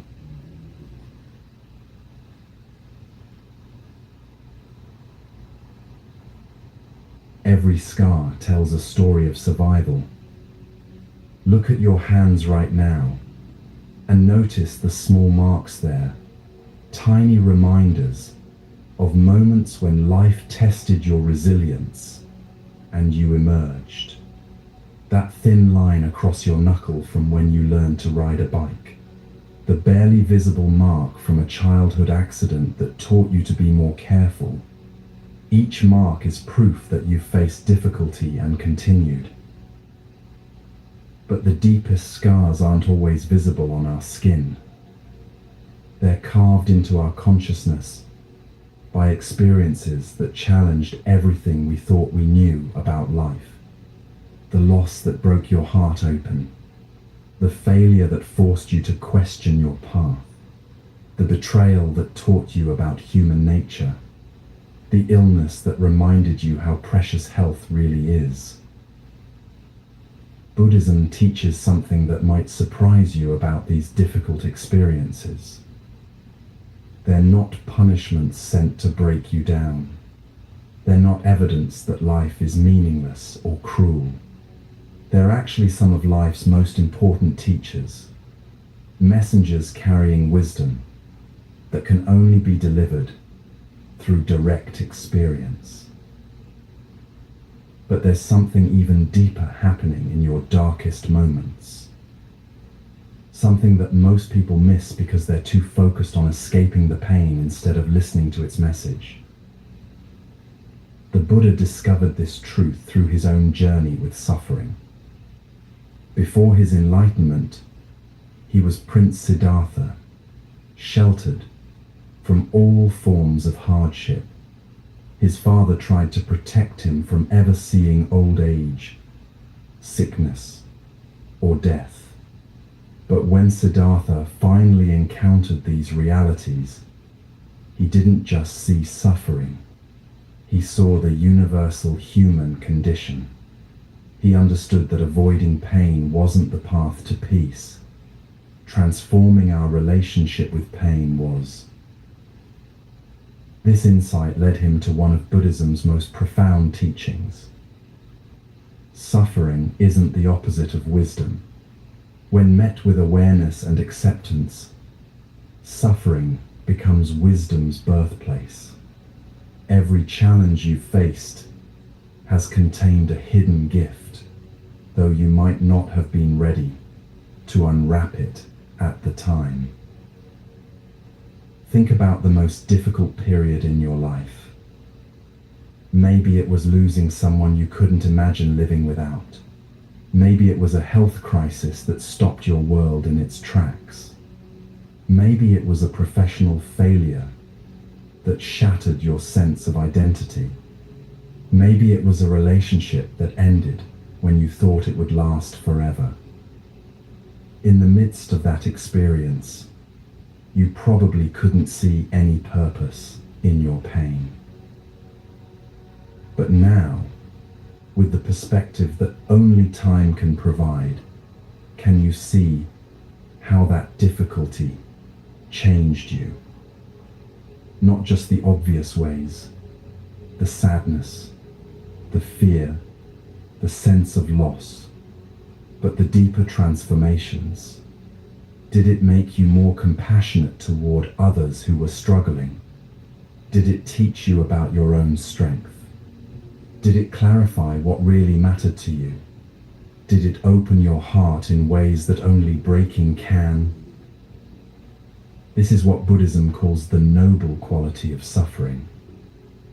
Not that suffering itself is noble, but that consciousness has the remarkable ability to extract meaning and wisdom from even the most painful experiences. Like an alchemist transforming base metals into gold, awareness can transform wounds into wisdom. The process isn't automatic, though. Pain alone doesn't create wisdom. Millions of people experience difficulty and become bitter rather than wise, closed rather than open, fearful rather than brave. The difference lies in how we meet our challenges, whether we resist them or learn from them, whether we let them harden us or allow them to crack us open to greater understanding. Nature offers the perfect metaphor for this transformation in the life cycle of a butterfly. Most people know that butterflies emerge from cocoons, but few understand what actually happens inside that dark, confined space. The caterpillar doesn't simply grow wings and fly away. It literally dissolves. Its entire body breaks down into a nutrient soup. Everything it was as a caterpillar must die for the butterfly to be born. This process is called metamorphosis, and it's one of nature's most profound teachings about transformation. The caterpillar doesn't choose to dissolve. The process is triggered by forces beyond its control. But within that dissolution, something miraculous happens. Clusters of cells called imaginal discs, which have been dormant throughout the caterpillar's life, suddenly activate. These cells carry the blueprint for wings, for antennae, for everything the butterfly will become. But they can only emerge when the old form has broken down completely. Your most challenging experiences work the same way. They dissolve old versions of yourself that have outlived their purpose. They break down outdated beliefs about how life should work. They destroy illusions that were keeping you trapped in patterns too small for who you're becoming. And in that breaking down, they activate dormant potentials within you, your imaginal discs of wisdom, compassion, and strength. A woman once shared her story about surviving cancer in her 30s. She described the diagnosis as feeling like her entire world was dissolving. Everything she'd planned, everything she'd counted on, everything she thought she knew about her future suddenly became uncertain. She spent months in what felt like a dark cocoon of medical treatments, fear, and profound questioning about the meaning of existence. But during that time of dissolution, something else was happening. She was discovering parts of herself she'd never known existed. She found courage she didn't know she had. She experienced love from others that touched her more deeply than anything in her previous life. She developed a capacity for presence and gratitude that transformed how she experienced every ordinary moment. The crisis that seemed like it was destroying her life was actually revealing her true nature. "I wouldn't choose to go through cancer again," she told me. "But I also wouldn't trade the person I became because of it. The illness broke me open in ways that nothing else could have. It showed me what I was really made of." This doesn't mean we should seek out suffering, or that all pain has a silver lining. Some experiences are genuinely tragic, and it would be cruel to suggest otherwise. But even in the darkest circumstances, consciousness has the capacity to find meaning, to extract wisdom, to grow in ways that wouldn't have been possible without the challenge. Viktor Frankl, a Holocaust survivor and psychiatrist, wrote about this phenomenon after his experience in concentration camps. He observed that even in the most horrific circumstances, some people found ways to maintain their humanity, to help others, to discover meaning in their suffering. They couldn't control their external circumstances, but they could choose how to respond to them. That choice, he realized, was the last freedom that could never be taken away. Buddhism calls this the transformation of suffering through right understanding. When you understand that difficulties are not punishments, but opportunities for growth, your relationship with challenge completely changes. When you recognize that your greatest struggles often precede your most significant breakthroughs, you can meet adversity with curiosity rather than just resistance. This doesn't mean pretending to be grateful for painful experiences while you're in the middle of them. That would be spiritual bypassing, using spiritual concepts to avoid feeling difficult emotions. Instead, it means learning to hold two truths simultaneously. You can acknowledge that something is genuinely difficult while remaining open to what it might be teaching you. You can grieve what you've lost while staying available to what wants to emerge. The practice begins with changing the questions you ask during difficult times. Instead of only asking, "Why is this happening to me?" you can also ask, "What is this experience trying to teach me?" Instead of focusing solely on, "How can I make this pain stop?" you can explore, "How might this challenge be helping me grow?" Instead of just wondering, "When will this be over?" you can investigate, "Who am I becoming through this experience?" These aren't meant to replace your natural responses to difficulty.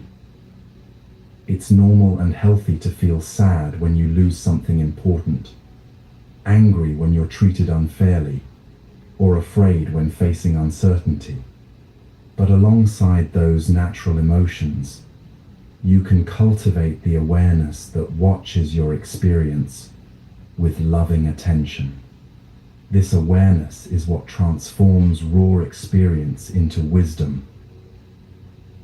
One of the most beautiful aspects of this transformation is how it prepares you to help others. The difficulties you've faced and integrated become sources of compassion for others facing similar challenges. Your wounds, when properly healed, become wells of wisdom from which you can draw to support someone else's healing. This is why some of the most effective healers, teachers, and counselors are people who have faced significant adversity themselves. A man who struggled with addiction for years and eventually found recovery